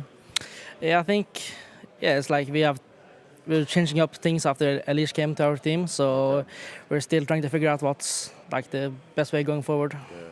Now I want to come back to Mirage, and there was many moments where you guys had the chances, but it was in the clutches. Obviously, Fico had one of those games, but then there's also moments like, I know you tagged that guy, you feel like you can do it with a pistol, these small details it's coming down to. But it felt to me like you guys kind of broke down a bit more then. You got quieter, the rest of the team looked dropped down. Is this something you're sensing? Yeah, I think we have been getting this problem when we go down. We start to speak less, we starting getting tilted and getting too emotional while playing, and that's something we have to work on and improve at. So that's definitely something that's been happening, and when you start losing, we find it hard to come back. Yeah. And do you have a sports psychologist, something like that, to help you guys? Because we've seen this before of you, and the thing for me is when I look at complexity, there's so many individually good, skilled players that you all had moments like in that game on Mirage, for example, even on Overpass, it's you, it's Graham Elige, all having great moments, but it's this block that we need to see you get over. So is there someone helping with that yet? Not yet, but I mean, that's up to the team and the management to figure that stuff out. So, I mean, I think the team is open for whatever it's needed. Complexity, you know what to do. Go help these guys out, get that done. Hulzak, thank you very much, man. Thank you. Yeah, and we'll give you Maniac happily. I think that is the for a fee. Oh, well, that's between you and them. We'll just push you right on out there. Yeah, commiserations for complexity. They just had their 20th year anniversary, come to Cologne, fall quite short of where they wanted. Jacob, overall, what did you expect of them? I mean, it's been a disappointing start to the season for Complexity. They weren't looking great in Copenhagen, to be completely honest. They weren't looking great here as well. The signing of Elige gave us hope that there would be a second win to Complexity. I think the effect of that signing has not really shown itself yet. I hope what Hulzak is saying is true, that they can figure something out and be a force to be reckoned with. But right now, they are more irrelevant than relevant in my book. Yeah, listen, there's two aspects that Hulzak mentioned in the interview. One is, yes, if you guys are trying to figure out your new style with Elige's and his inputs, I'm ready to give it some time. That's okay. It's not something that changes overnight. But the other side of the equation is, if you have issues being down in situations and getting quieter, Elige won't fix that. Nobody will fix that on their own. It has to be a team responsibility to get that shit done, because it will keep happening again. And these are the first signs. We talk about a new lineup coming over. You're supposed to be glowing. It's like the first weeks of a relationship. Everything is great. You go to the best restaurants. You have the best time. It cannot be already so doom and gloom now, because it means it's a symptom of what's to come. And that needs to be addressed immediately. Elige will help you a whole lot in different departments, but not in that. That's on you. Look, sorry, I got excited. You didn't get the complexity job just yet. It was kind of like a little joke we were doing there, but that was pretty good. Like, I think that was a good testament as to kind of some of the vibe over there. It's never good when somebody gets real quiet or when everybody gets quiet. It's definitely not good. Speaking of which, there's no way we can keep quiet about this. It's Cloud9 that everybody's talking about, the debut and this new lineup and this, that, or the other. Well, Jacob, read the entire... No, I'm kidding. No, obviously, this is what's happening. So we look forward to watching Axile play, and it turns out it's going to be Booster. Yeah, at least for the group stage, right? As I understand it, there's a chance that Axile will come in for the playoff if they do qualify, but it's a bit of a shame, because I think everyone inside this building, everyone who's following Counter-Strike right now, are super excited to see this new iteration of Cloud9. On paper, they look like a world beater, so unfortunately we have to wait, but hopefully they can qualify for the playoff, and then we get to see Axile anyway. I'm gutted. I'm just really sad. Don't cry. Are you? I was very, very much excited about watching Cloud9 play, and listen, it's no dig to Buster, but with the roles and the structure and what Axel is supposed to do and supposed to bring, it's going to be a very, very tough build to go into the playoff with that lineup. Yeah, it's not ideal. Well, we But have the play-in is live. of the play-in though. That has concluded. You see OG in that under brackets. Well, that's where they wanted to be. Yeah, I mean, listen, against Apex, that's not going to be an easy opponent. I think they've proven already that with Kakanito or Sassanito. By the way, I need to have like a final answer on that. We need to ask Sassanito. That's the one we're stamping Sassanito. it. Okay. Chantanito. No, I just heard people saying it. I know, that's what I've heard too. That's a serious opponent regardless. And then Furia, we couldn't really see it. We were looking down on them from the balcony, but they fell short to Monty, so they're also in that lower bracket. 9 in Team Liquid. Jacob, you want to take a go at it? Yeah, that's a tough matchup, to be completely honest. I think 9 are still struggling a little bit to find a footing in this LAN environment with the pressures on, but so is Team Liquid, to be completely honest. So that could be a close one. NIP versus Imperial. I have NIP being the heavy favorites in that one. I don't think I've been that impressed with Imperial, but never say never. But Furia and the Mongols didn't Into the Breach say something like, you know, I saw a tweet about it earlier. ITB said a whole lot of things. Yeah, that did. Of which we don't have to know. Moving on It's swiftly. true. The Mongols get to move on too. They get to play against Furia, and then again, you're talking about where OG might land, and that seems to be against Apex. That'll be at 7:30 local time tomorrow over on the B stream. Gents, anything you want to get out of your thought waves before we get out of here? I'm just happy to share a moment with you again, Trace. Yeah, it's been a while. It's been a minute. You guys want some time? I mean, you're okay too. I can just move on the side and Those are play good, man. Go help them, man. If you just wait right there, I'll take care of this. Ready? Here we go. All right, that does it for at least us in the play-in stage. And today, we've wrapped up today, and we've already sent teams on in. And tomorrow, we start anew. So I'm going to go ahead and say goodnight to you two and find my way straight to the door. Ladies and gentlemen, you're watching the Intel Extreme Masters Cologne. We're coming right back at you tomorrow. Thick, fast, and probably pumped too, if I had to guess.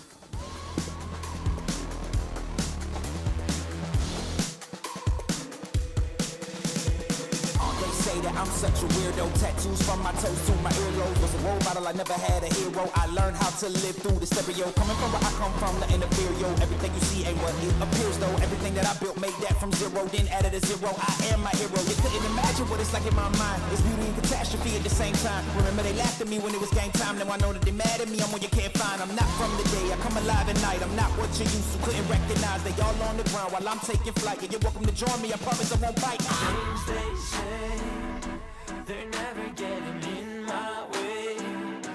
And even if I make mistakes, I will always see them through.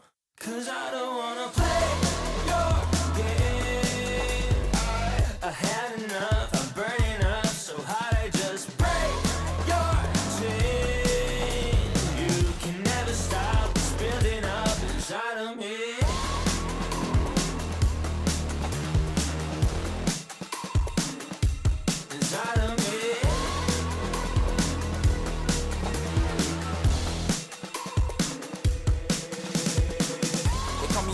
I guess I don't fit in with the imposters. I'm taking the mask off, prepare your conscience, prepare for honest, cut off all the nonsense. I'm all of your chakra, wonder who shot you. Go call the doctor, boom like the chopper. Don't you get chopped up, I'm here to stop you. Whoever wants smoke like a roster, break you off proper. Things they say, they're never getting in my way. And even if I make mistakes, I will always see them through. 'Cause I don't wanna play your game. I had enough, I'm burning up so hot I just break your chain. You can never stop what's building up inside of me. Play your game.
Rafa really making history.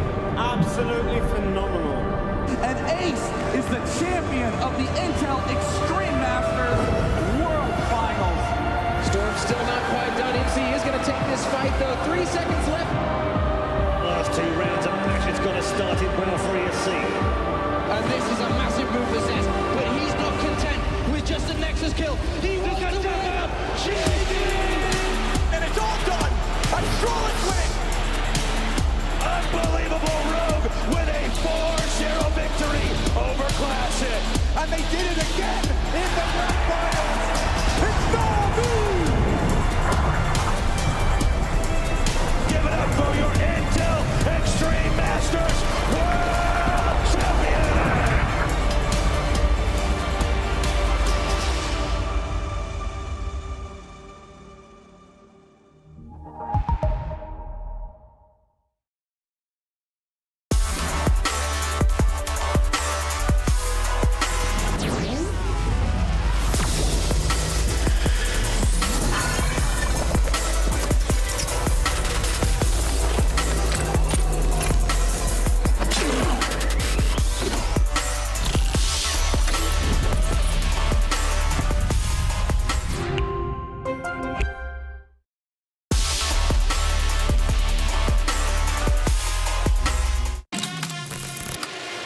What is that reaction? Yeah, right. This would be an ace clutch from Poland.